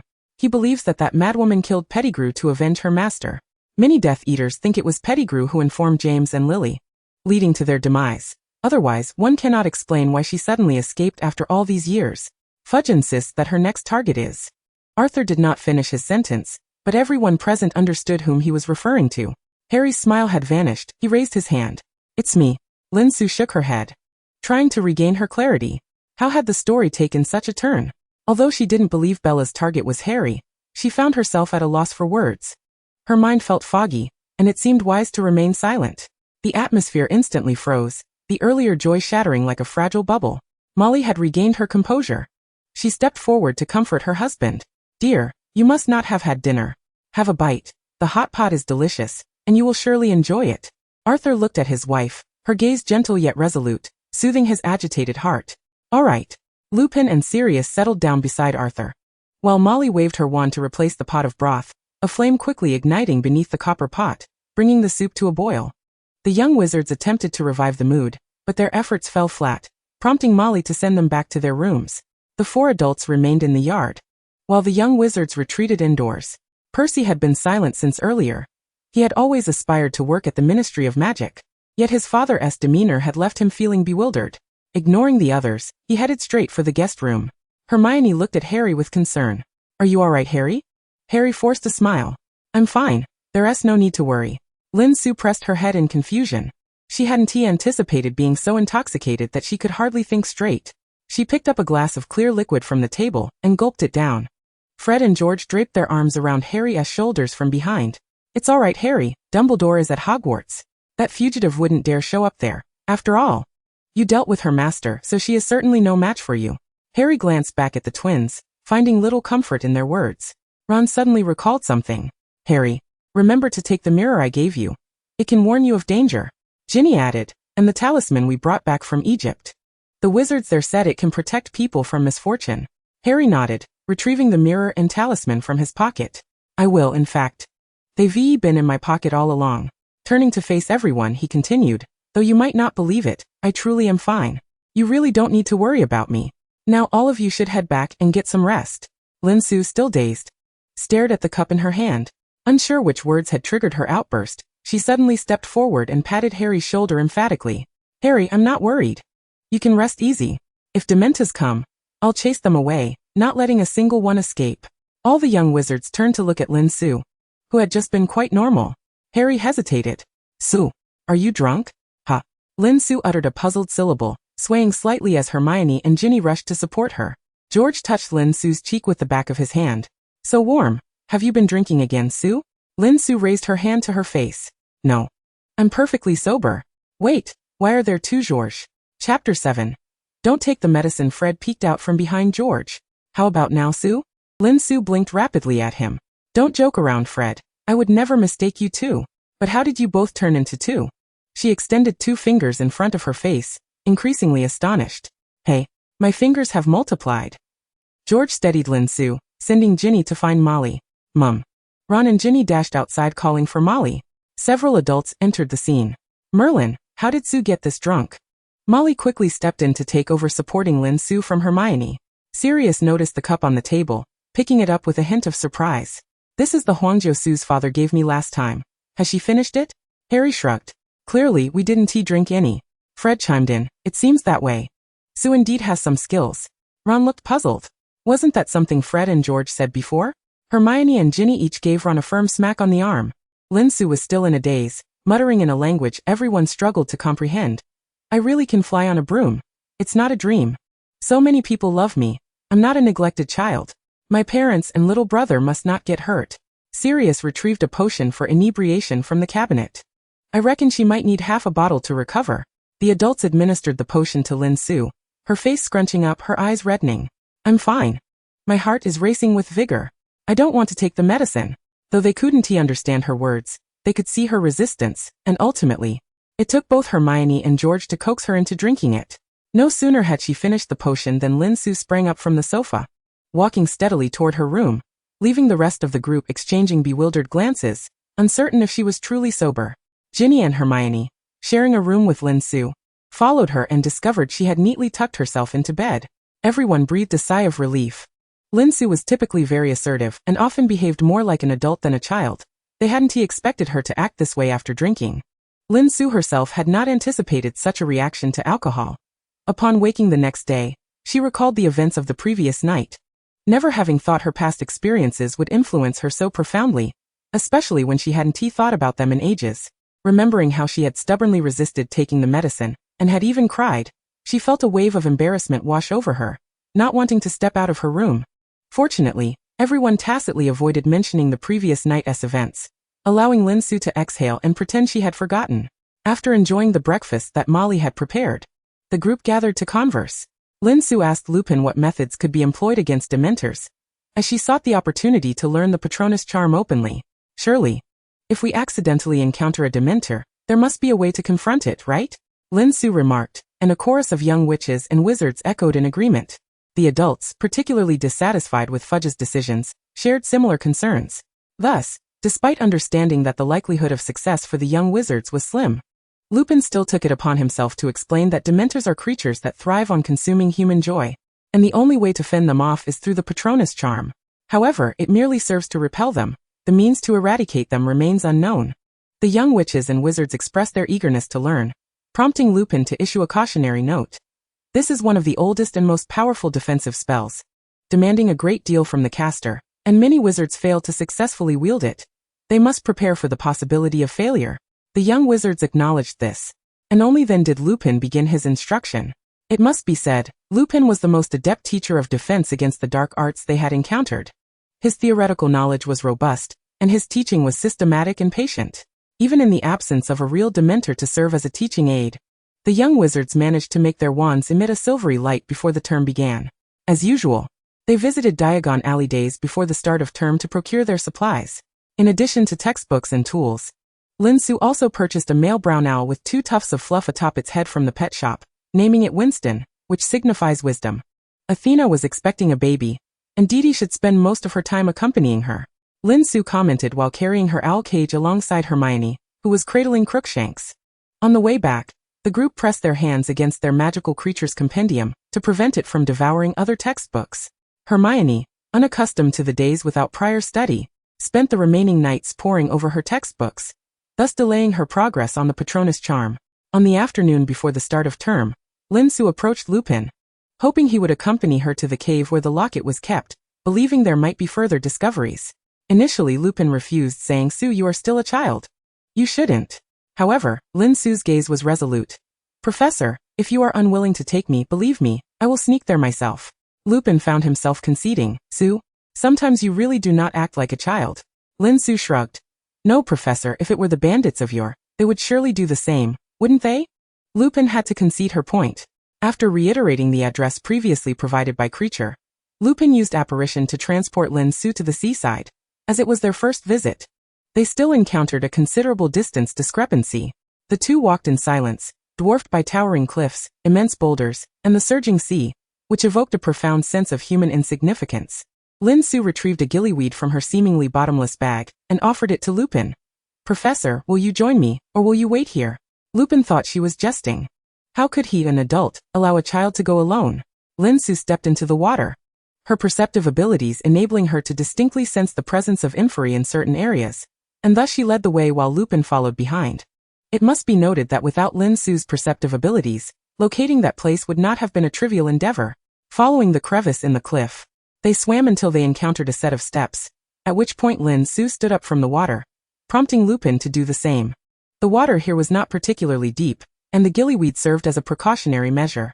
Lupin waved his wand, drying their clothes.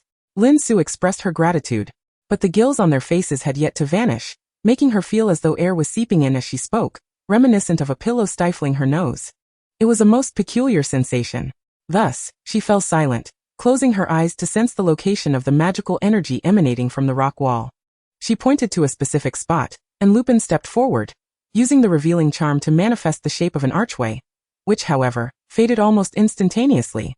Chapter 8. Severus will surely be furious. According to Creature's account, blood would be required to open this door.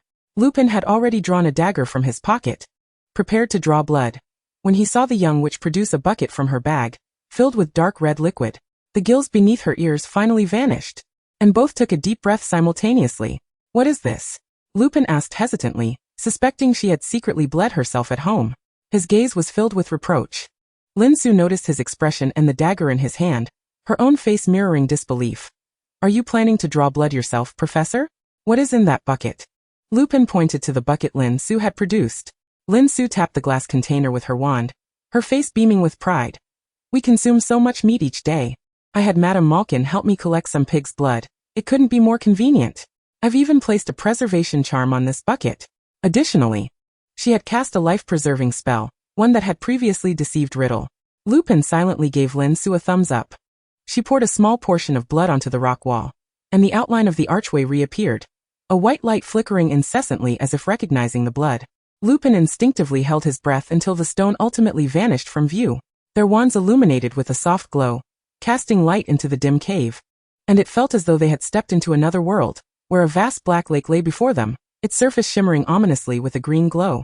The two walked along the lake's shore until Lin Su located a chain, and promptly muted her perceptive abilities. The sheer number of inferi in this vicinity was overwhelming, the dark energy nearly suffocating her. She blocked Lupin's attempt to board the boat, stepping onto it herself, then turning back to smile at him. "It seems they truly cannot recognize underage wizards." Lupin paused.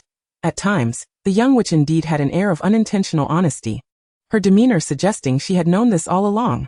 Without exposing her knowledge, Lupin boarded the boat as well, and it began to sail automatically toward the center of the lake. They remained silent, quietly observing the lake's surface, and merely by bringing their wands closer, they could clearly see the multitude of bodies beneath. They both wondered, which of those belonged to Regulus? And who were the others? Relatives, lovers? Before long, a stone basin filled with a green poison appeared before them. Lupin reached out, only to find he could not touch the liquid. Lin Su had not yet devised a solution for the potion, but she produced the previously prepared glass cup to mask her presence, extending it without hindrance into the basin, swiftly filling it and sealing the lid. Lupin noted that even the lid was inscribed with alchemical runes. After a moment, the liquid in the glass cup showed no signs of vanishing. She tentatively retrieved a new cup to scoop potion from the stone basin, only to find it impossible to draw any more. The poison had bound itself, and any portion drawn would either be consumed or returned to the basin. Lin Su was not disheartened. She exhaled deeply. "Let's go, Professor Lupin." Lupin was taken aback. "Are we leaving just like that? I thought you were here to retrieve the fake locket." Lin Su nodded. "I intend to take it, but not now. I do not wish to consume the poison, nor do I currently have a means to deal with it. However, since it is poison, an antidote must surely be developed." Lupin paused, then chuckled, shaking his head. "Severus will surely be angry." Lin Su maintained a serious expression, nodding firmly. Yet, she could think of no one more formidable than Professor Snape when it came to potion making. She needed to mourn her impending year of confinement. "Professor, if we are to locate Regulus's body, is it only Sirius who can achieve that?" she inquired while the boat made its way back, her knees drawn to her chest as she looked across at Lupin. Lupin nodded. "Perhaps blood magic will play a role.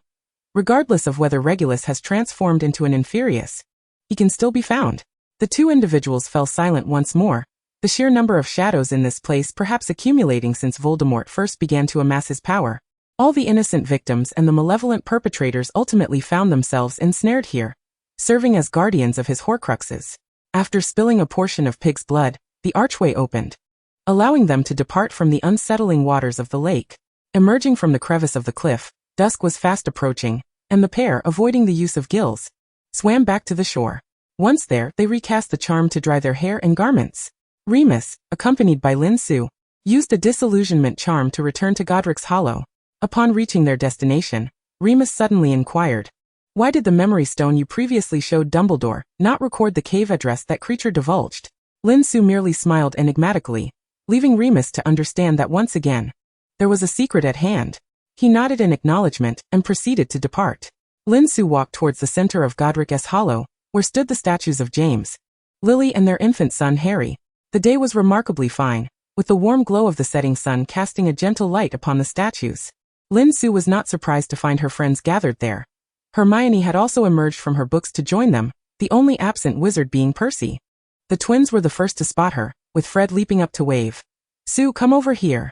Lin Su quickened her pace to reunite with her friends. "What have you been up to this afternoon?" Ron asked. "We played Quidditch."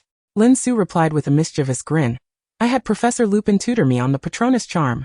"Ah, you've been secretly studying." Hermione gasped. "Show us what you've accomplished." Lin Su cleared her throat, drew her wand, and exclaimed expecto patronum. A rich silver light erupted from the tip of her wand. Although no animal appeared, the aura was significantly stronger than in previous attempts. She stowed her wand away. Knowing her Patronus was undoubtedly a magpie, yet she preferred to keep it concealed for now. Since arriving at Godric's Hollow, Lin Su had been diligently writing to Suchi every 2 days to update her on her activities, to alleviate her mother's concerns about her departure. After the Weasleys joined them in the valley, Suchi's perceptive nature began to scrutinize how frequently Lin Su mentioned George in her letters. If the frequency matched that of her other friends, or was slightly less, she would sigh in relief. However, if it exceeded that, she would pointedly bring it to Lin Ida's attention. Consequently, Lin Ida discreetly penned a letter to his daughter, subtly advising her to refrain from informing her mother if she were to enter into a romantic relationship, but to confide in her father instead. That evening, they returned to their humble abode via the fireplace, as it would be impractical for Mr. Weasley to drive them there. Although Sirius was quite eager to offer them a ride on his motorcycle. Chapter 9. Luna. The following day, everyone gathered at platform 9 3/4. Lin Su mused that this might be the earliest they had ever arrived. Once aboard the train, she made a beeline for the last compartment. Although Harry and the others were puzzled, they followed suit, while Percy and the twins went off to find their classmates. Upon opening the door, she found Remus already seated inside, who greeted them with a wave. "Hello, young witches and wizards." Harry's eyes widened in surprise. "Remus." Remus rose to embrace Harry. "Harry, we will spend the coming year together, which is a delightful prospect, don't you think?" The young wizards nodded vigorously, all fond of their gentle mentor, especially having witnessed his remarkable teaching abilities. The journey at the start of term often encounters minor mishaps. Midway through, the detestable Dementors infiltrated the Hogwarts Express, indiscriminately exuding their chilling presence. The young wizards were filled with such overwhelming joy that it rendered these creatures momentarily ineffective. Harry, in the compartment, reacted most intensely. Yet perhaps due to the abundance of happy memories he now possessed, he fought to suppress his shivers. Amidst the sounds of screams, he raised his wand and called out, "Expecto Patronum." The thin silver mist was only marginally effective, merely deterring the Dementors from approaching, given that they had lacked any tangible practice over the summer, facing the Dementors for the first time, under such intense negative pressure. Accomplishing even this was the limit of Harry's capabilities. The young wizards in the compartment rose to attempt the Patronus charm, but unfortunately, not everyone could summon joyful memories in such a moment. Lin Su was the last to stand, her innate talent preventing the Dementors from sensing her emotions, thus rendering her largely unaffected. She lifted her wand and softly murmured, "Expecto Patronum." A small, delicate creature emerged from the silver mist and flew from the compartment. Yet none of the young wizards could discern what it was, though the chill on the glass diminished considerably. At that moment, Remus stepped out, a stronger beam of white light flooding through the train corridor, banishing the Dementors entirely. Lin Su was not surprised that Remus opted to use the non-corporeal Patronus charm rather than summon his own. Her gaze lowered as she pondered whether her plans for the year would come to fruition. "Are you well?" a melodic voice inquired, as a girl with hair cascading down to her waist and adorned with carrot-shaped earrings approached. "I saw one." Lin Su interjected, "Hi Lovegood. Please come in and take a seat." Luna tilted her head. "Hello Lin." She fell silent, obediently entering their compartment, where Ginny promptly invited her to sit beside her. Turning to introduce her, she said, "This is Luna Lovegood, a fellow student in my year, from Ravenclaw." The others greeted Luna, who spoke little, and after sitting down, quietly observed her companions, creating a momentary unease among them. Fortunately, she soon retrieved a book from her pocket to shield her gaze, allowing the others to breathe a sigh of relief amidst the discomfort caused by the Dementors. Remus returned to the compartment and, noticing Luna's presence, chose not to comment, instead settling down and rummaging through his bag. It was Luna who, observing Remus, murmured, "So many nargles, you must have many worries, as they cling to you." Remus paused in his search, shaking his head. "Excuse me, what are nargles?" Luna continued with her sing-song voice. "They are invisible to the eye and can burrow into a person's ear, disturbing their mind." The other young wizards exchanged discreet glances, prompting Lin Su to ask earnestly, "How can we rid ourselves of them?" Luna's silver eyes turned towards her. "As long as there are no disturbances, they will leave on their own." Hermione frowned, instinctively retorting, "But didn't you just say they are present, causing disturbances to the mind?" Luna's gaze drifted. "In fact, they might possess some peculiar locating ability that people have yet to discover." Hermione shook her head, somewhat displeased, while Remus finally unearthed some chocolate from his bag, breaking it into small pieces to share with the young wizards. The remainder of the journey passed without incident, and the young wizards began discussing the Patronus charm. Upon arrival at the station, Harry and Ron sighed with relief and hastened toward the carriages. Lin Su found herself standing beside a thestral, and Luna approached to stroke its head. "You can see it too, Su." They had already begun using their given names on the train. Lin Su. Observing Luna produce an apple to feed the thestral, she rummaged through her own bag and produced a green apple as well. The thestral munched on the apples they offered, while Hermione and Ginny, unable to see what they were feeding, bravely moved closer. "Are there creatures here that we cannot see?" Ginny asked, her curiosity piqued. "It's a thestral. Every carriage is drawn by them," Lin Su answered, continuing to feed the next thestral. Hermione had read about such creatures in books, but did it not symbolize misfortune? Luna's voice floated dreamily. "All meaning is bestowed by humanity. In truth, they are merely magical beings." Lin Su nodded in agreement, just like the crows in the Muggle world. Hermione pondered, accustomed to drawing knowledge from her textbooks. "What are you doing?" A voice called from behind. Lin Su turned to see Draco, with his platinum hair. For some reason, a mischievous impulse surged within her, and she pulled a green apple from her bag, tossing it to Draco. "Happy school year, Malfoy." The Malfoy family had recently fallen on hard times. With Bellatrix's escape, they were under the Ministry's strict surveillance, and even Lucius's wealth could no longer shield them. After all, Bellatrix's husband remained imprisoned in Azkaban, and she was most likely to seek refuge with her sister, Narcissa. As for Andromeda, everyone instinctively overlooked her. Given Bellatrix's fervent adoration for purebloods, she had completely forsaken that sister. Draco caught the green apple, bewildered, and hesitantly said, "Thanks? You're welcome, Malfoy. I think we should head to the carriage now." "See you in the Great Hall," Lin Su replied cheerily, aware that this year, Draco's future bride would be starting school. The gentle and understanding Astoria Greengrass, hailing from the esteemed pureblood 28 families. If her progress this year went smoothly, perhaps she could restore her to a healthy state. Chapter 10. The Blood Curse. A group of young wizards arrived at the Great Hall via carriage, and Lin Su spotted the twins at the long table. They appeared to be in good spirits, though their faces were somewhat pale. Lin Su was taken aback. Had the Dementors affected them that profoundly? Perhaps it was due to the abundance of joy they had experienced, allowing those wretched creatures to linger nearby for too long. Lee Jordan animatedly described the appearance of the Dementors to those who had not seen them. "We are not to be trifled with. The Patronus charm is our weapon against them. Next time we encounter them, we shall give them a proper scare." The Gryffindors cheered and applauded the twins. Lin Su hurried to George's side, cautiously asking, "Are you all right?" She should have anticipated this. Had there not been a disturbance, he would have sought them out. George's gaze softened, yet he wore an unhappy expression. "I'm fine, Sue, but I am quite angry." Lee Jordan whistled to make space for them, while Fred humorously complained to the Gryffindors, "It's as if she can't see me at all. It's always like this. Is my presence not strong enough?" The Gryffindors playfully teased him, and Ginny squeezed in to punch Fred lightly. "Shut it, Fred. No one is louder than you." Fred exaggeratedly mimicked a quiet gesture, and the Gryffindor table remained as boisterous as ever. Fortunately, Fred's antics drew attention away, allowing Lin Su and George to converse unnoticed. Lin Su leaned closer to George and whispered, "Why are you angry, George?" He leaned into her ear and softly replied, "I saw you give that green apple to Malfoy." Lin Su blinked in surprise, then laughed, retrieving a handful of candies and a red apple from her pocket. "The green apple is quite sour and unpalatable. Here, take this instead." George accepted it. "All right. I'm no longer angry." Lin Su raised an eyebrow, surprised at how easily he was appeased. "Are you truly all right?" she asked, her expression turning serious. "Yes." The Dementors lingered for quite a while. The longer they stayed, the more uncomfortable Fred and I became. But then a Patronus rushed in, and we managed to recover. We used the Patronus charm. Though it only produced a slight mist, it did drive the Dementors away. Did you see what form the Patronus took? Lin Su asked. A hint of anxiety creeping in. Thankfully, George shook his head. No, it appeared to be some sort of bird. Lin Su quietly exhaled in relief. In British folklore, a single magpie signifies sorrow, while two represent joy. Since the twins had yet to summon their patron muses, she could not explain why her own had manifested so sadly. Luna's words today reminded her that she could perhaps invoke the Chinese interpretation to explain it, or simply assert her disagreement with such a sorrowful notion. However, if her Patronus appeared first, followed by George and Fred's, it could lead to misunderstandings.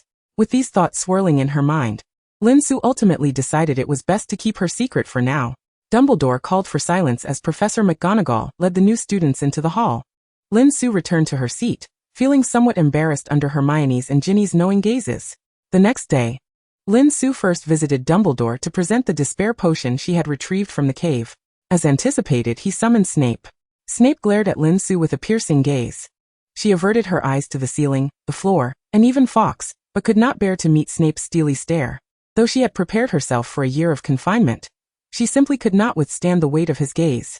Sulin, I assume you are prepared to brew potions for the infirmary for an entire academic year, Snape remarked, his robes billowing as he turned and strode away without a backward glance. Lin Su let out a deep sigh of relief. It was far better than she had anticipated. Dumbledore chuckled at her reaction. Su, I must say, you are the epitome of a Gryffindor. Lin Su nodded. I believe so too. At least the students from other houses wouldn't dare provoke Professor Snape in the same way. I seem to have a knack for stepping into his minefield each year. Dumbledore handed her a cup of overly sweet tea. Sip this. It will lift your spirits. Lin Su took a small sip. Dumbledore's taste was not to everyone's liking. Su, I wonder why you retrieved that fake locket box. Dumbledore inquired. His attention focused on the papers he was writing at his desk. The sweetness of the tea made Lin Su squint. Professor, are you not curious about what Regulus left inside the fake locket box? Moreover, everyone should know he is a hero. Dumbledore nodded, seemingly convinced, then casually brought up. Su, Newt has written to say he has found a woman who can transform between human and snake. What do you think about having her communicate with the basilisk? Lin Su's eyes lit up with excitement. Has Nagini been found? She quickly masked her enthusiasm. Professor, you decide how to proceed with this matter. Dumbledore observed her reaction closely, nodding. Very well, I think this proposal is worthwhile. Lin Su took another sip of tea. Professor, why is it that she can transform between human and snake? Dumbledore looked up at her. That is a cursed child hidden in the blood. Initially, she can change back and forth, but eventually, she will permanently transform into a snake. It is quite cruel, is it not? What if the curse could be broken? Lin Su locked eyes with Dumbledore, striving to maintain her composure. Professor, would you allow me to try? Last night, she had observed Astoria's body in the Great Hall with her senses. If her magical power continued to grow at the previous rate, she was confident she could resolve the blood curse within her this academic year. Before that, she needed to practice, honing her sensing abilities in conjunction with her magic and potion making. Su, do you truly understand what you are proposing? Dumbledore finally set down his quill. He had sent Newt to find Nagini, hoping to provide her with a safe haven. Before this, he had intentionally allowed himself to forget that memory. Until the phrase "we all love you" resurfaced. He knew that Nagini was likely beyond the point of returning to human form, and mentioning the idea of her communicating with the basilisk was merely a means to gauge how much this young witch truly knew. Clearly, she understood far more than he had anticipated, even possessing knowledge of Nagini's whereabouts in Albania's dark forest. Indeed, Professor, you may recall that during my first year, I mentioned my discovery of the ability to disrupt the magical energies of others. At that time, my own magical strength was insufficient, and I refrained from attempting it. Now, I am certain that I can achieve this, Lin Su declared eagerly. Dumbledore gestured for her to continue. Chapter 11. Experiment. The so-called blood curse can be regarded as a form of curse, yet fundamentally, it remains a type of enchantment. If I can decipher the mechanics of its magic, perhaps I shall succeed. Lin Su continued. Just like the counter-curse for the forgetfulness charm that I researched with Professor Flitwick in my second year, I believe there is no essential difference between the two, Professor. Dumbledore rose from behind his desk and began pacing in the office. After a long pause, he inquired, do you truly comprehend what you are saying, child? Lin Su nodded resolutely. Professor, I desire happiness for all, regardless of my past actions or those I shall undertake in the future. Please remember, My intentions stem solely from this desire. This marked the first occasion Lin Su had almost explicitly conveyed to Dumbledore her awareness of many matters. Dumbledore nodded in response. If you require assistance, child, do not act alone. At Hogwarts, those who seek help always receive it. Lin Su responded earnestly. Her first encounter was with Seamus Finnegan, whom she asked to perform a few everyday spells. Seamus suspected she was mocking him and declined. What if I could help you avoid constant explosions? Lin Su raised an eyebrow. Seamus, skeptical, replied, really? Indeed, all you need to do is cast a few spells in my presence. Lin Su had a clear understanding of Seamus's issues, but she needed to confirm them. Seamus took out a feather and attempted the transfiguration spell. But perhaps due to his impatience, he had not completed the incantation when Lin Su sensed the impending explosion. Swiftly, she cast a stopping charm. And Seamus stared in dismay at the charred bits of feather, feeling defeated. Over the past 2 years, his spells had been erratic, and whenever they failed, an explosion would invariably occur. Currently, his eyebrows remained adorned with drawings from his friend Dean. Lin Su had sensed early on that Seamus's magical output was more robust than that of other young wizards. However, this did not imply that his magical depth was greater. On the contrary, when casting the same spells, Seamus would tire more easily. The excessive output of magic was precisely why he faced more frequent explosions while learning these fundamental spells. Professors McGonagall and Flitwick had certainly noticed some of this, which is why they provided Seamus with sturdier tools than those offered to other students. Yet they lacked Lin Su's intuitive insight to resolve the issue comprehensively. Seamus, your magic is not the problem, nor is your wand. It is merely a matter of output, Lin Su explained, though Seamus appeared puzzled and could not grasp her meaning. She offered an analogy. Imagine a wooden barrel filled with water fitted with a tap. The flow of water when turned slightly differs from that when fully opened, yet the water capacity remains the same. Your issue lies in the fact that you always open the tap to its fullest. Do you comprehend this? Seamus's expression was still one of confusion when the twins, Fred and George, suddenly appeared, both bearing looks of youthful incredulity. Fred conjured a barrel-like object, and George filled it with water using the water charm. As they adjusted the tap, Seamus's expression began to shift towards understanding. Lin Su watched the twins' selfless demonstration with silent admiration. They had not spoken a word apart from casting spells. Something was amiss. Do you have a solution, Su? Seamus asked, his face alight with anticipation. Lin Su nodded. I need to conduct an experiment first. Cast the spell on the feather again, Seamus. She carefully enveloped her perceptual ability around Seamus's wrist, creating a small confinement. To his astonishment, Seamus found that he did not cause the feather to explode this time.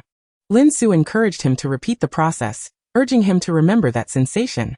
Not only for Seamus's benefit, but she too needed to retain that feeling, as she required alchemical items to achieve the same effect. All right, Seamus, you mustn't rush this. I need time to create a small device for you. Until then, it would be wise to refrain from using spells indiscriminately, Lin Su said as she walked away. If you manage to clean up this puddle before Filch discovers it, that would be splendid. Before her words had fully settled, Lin Su slipped away, leaving Seamus to contend with the water left from the twins' demonstration. Despite the delay in mopping up the floor, Seamus remained exhilarated. He had never successfully cast spells consecutively without incident before. This excitement resulted in him accidentally singeing his hair again in the Great Hall. Lin Su rubbed her forehead, having warned him not to be too hasty. After dinner, the twins mysteriously led her to the 8th floor corridor. Lin Su had a hunch they had uncovered something, likely intended to share it with her earlier in the afternoon. But Seamus's presence had thwarted that. Nonetheless, she feigned curiosity. Sure enough, they brought her to the tapestry depicting the giant beating the troll, instructing her to close her eyes. Lin Su complied, having nearly revealed her intentions to Dumbledore. Thus, she had no need to feign an accidental discovery of the Room of Requirement's crown. To her surprise, the twins were a step ahead. Upon opening her eyes, she was greeted by a door. Each twin grasped a doorknob. And although she was aware that the Room of Requirement varied based on the seeker's needs, she was still taken aback when the door opened. This is the perfect place for experiments. The twins had evidently already relocated some of their experimental materials here, with various glassware containing potions, and an array of metal pieces. The other half of the room remained largely empty aside from some tools, clearly reserved for her experiments. Fred entered and proclaimed, I hereby declare this our temporary experimental base for the future. Lin Su and George followed him inside. She touched the barrier separating the two areas, noting its resilience. No spell she cast could damage it, indicating a high safety factor. The room was equipped with cauldrons, glass test tubes, and various bottles of all sizes. alongside tools necessary for alchemy, including melting furnaces and heat shields. Lin Su sincerely exclaimed, "This place is absolutely marvelous." The twins clearly agreed, and the three quickly immersed themselves in their respective experiments without interference. Lin Su did not immediately craft the shielding bracelet for Seamus. Instead, she retrieved the shielding box containing the Slytherin locket. Since she was about to place Ravenclaw's crown inside, it seemed prudent to make some modifications to the box. The partition within the room of requirement had inspired her, and she decided to install dividers within the shielding box's area as well, to prevent the Horcruxes from merging. As for why not to create several boxes, it was partly for convenience and partly because she had other uses planned for them. Chapter 12. Divination Class A portion of the third-year courses was elective. Hermione continued to enroll in all subjects, while Lin Su opted for divination and Muggle studies. One reason was the ease of earning credits, and another was her genuine curiosity about the prophecies Professor Trelawney would make regarding her. Before class began, Hermione sat beside Lin Su, who offered her a glass of water. Hermione thanked her and gulped it down in one go. "I foresee that a cup will be shattered during today's lesson." After Trelawney concluded her mystical opening remarks, the students followed her instructions to drink their tea, swirled it around, and then inverted their cups onto trays to pass to their partners. Lin Su picked up Hermione's cup, within which the tea leaves formed a dark, irregular circle. As Trelawney passed by, Lin Su cleared her throat and spoke in an eerily prophetic tone. "I see a clock. You will unravel the secrets of time, and bring hope to your friends." Trelawney paused in her tracks. Hermione gazed at Lin Su in confusion, unable to discern whether she was genuinely seeing something, or merely speaking theatrically. Lin Su raised an eyebrow at her, although Hermione found this rather absurd. She chose to indulge her, picking up Lin Su's cup and scrutinizing it closely. "I see. I'm sorry, I really can't discern anything." Hermione could not deceive herself. She truly saw nothing. Trelawney seized the cup from Hermione's hands, and inspected it from various angles, her eyes behind the large glasses widening with each moment. She murmured softly, "The graveyard blackbird, perhaps a raven?" Suddenly, as if she had glimpsed something terrifying, the cup slipped from her grasp and shattered on the floor, plunging the classroom into silence, all eyes drawn to her. Trelawney took 2 steps back, her gaze fixed intently on Lin Su, and in a voice filled with dread, she howled, "The one who alters fate shall eventually willingly meet their demise for the sake of those around them." Then, as if she had just been pulled from the depths of water, she gasped for breath, her eyes wide with realization as she stared at the shards of the teacup on the floor. "I apologize, dear child. It seems I have inadvertently shattered your cup. However, this does confirm the prophecy I made before class. Do indulge yourself with another cup of tea. Feel free to choose one you fancy. I believe that pink one in the second row is quite lovely." The young wizards in the same class were taken aback by her erratic behavior, casting sympathetic glances at Lin Su, while Hermione glared back at them in outrage. She could not believe such nonsense. She had hoped to learn something valuable, but it was evident that she should not have enrolled in this course. Lin Su clenched her fists, acutely aware that Trelawney had indeed made a genuine prophecy. However, she masked her concern, feigning nonchalance as she shrugged and reassured the trio, "Relax. George and Fred once said that the more unfortunate the prophecy made during an exam, the higher the score Trelawney grants." This was utterly ludicrous. "I truly should not waste my time on this charlatan," Hermione exclaimed, her tone harsh. Ron and Harry had never witnessed Hermione speak so vehemently about a professor. Not even the exposed Gilderoy Lockhart had received such treatment. "Calm down, Hermione. If we treat this lesson as a dark storybook, it may become rather entertaining," Lin Su consoled. Hermione remained upset, shaking her head. "Sue, I do not believe fabricating the misfortunes of others is an amusing endeavor." Lin Su nodded in agreement before suggesting, "What if we envision the subjects of our fabrications as mysterious figures?" Hermione paused, contemplating before replying, "Well, that does sound somewhat appealing." The 2 girls then shared a laugh. After class, Lin Su strolled in front of the tapestry on the 8th floor, silently repeating to herself that she wished to go to the Weasley twins' laboratory 3 times over, until the door materialized before her. Lin Su stepped inside, closed the door, and sat at her desk, diligently carving at a metal block. Regret washed over her. She should not have chosen divination. If only she had followed her original plan, she would not have faltered. Distracted, she damaged 3 pieces of metal, leaving a small dent in the table. Realizing today was not suitable for such tasks, she shook her head and cleared the debris from her desk. Restoring it to its former state, she decided to step out for a bite to eat. Just as she reached for the doorknob, the door swung open, revealing George, his familiar red hair visible just beyond the threshold. They were separated by merely the width of the door, and either could have stepped forward for an embrace. Hey George, are you here for an experiment too? Lin Su instinctively took a step back, greeting him awkwardly. George shook his head, a twinkle of mirth in his eyes. I came to see if our little lion was secretly crying. Lin Su pouted before laughing. Not at all. I anticipated hearing dreadful tidings from Professor Trelawney before I even enrolled in the divination class. Is that so? Then who was it that hid away after class, making it hard for her friends to find her? George ruffled Lin Su's hair, his tone gentle, while offering her a piece of candy. Have a sweet Sue. As Lin Su extricated her hair from his grasp, she mumbled, I knew you would find me. She accepted the candy from George, carefree about any pranks, and popped it into her mouth. It was orange-flavored. I'm hungry, George. Shall we go eat? Lin Su patted her stomach, noticing that after one candy, her hunger had intensified. George looked down at her with a grin. Can you still eat a whole cow this time? Lin Su froze. That was from 2 years ago. How could he still bring it up to tease her? She playfully punched him. No mocking, George. The scene seemed to overlap with 2 years prior. Yet there was an unmistakable shift in the atmosphere between the two youths. Upon entering the Great Hall, fellow Gryffindors and younger witches and wizards regarded her with sympathetic eyes. And Lin Su stifled a roll of her eyes, managing to hold back her frustrations. The upperclassmen, however, were chattering and chuckling, reassuring her not to take Professor Trelawney's words to heart. George exchanged high-fives with each of them, and Lin Su accepted their well-meaning gestures with a smile. It appeared they had all overlooked the first half of the professor's statement, only remembering the phrase meet their demise. Yet thanks to the little lions muddling the message, she was spared the need to explain herself to the professors for now. Once seated, Lin Su handed Seamus a slender metal bracelet. Give it a try, Seamus. A flurry of curious glances flitted between Lin Su, George, and Seamus. Seamus, brimming with excitement, donned the bracelet and confidently cast a spell on the clear water before him, successfully transforming it into a glass of potent alcohol. He took a hearty gulp of the concoction, only to sputter and spit it out onto the floor. What horrid wine!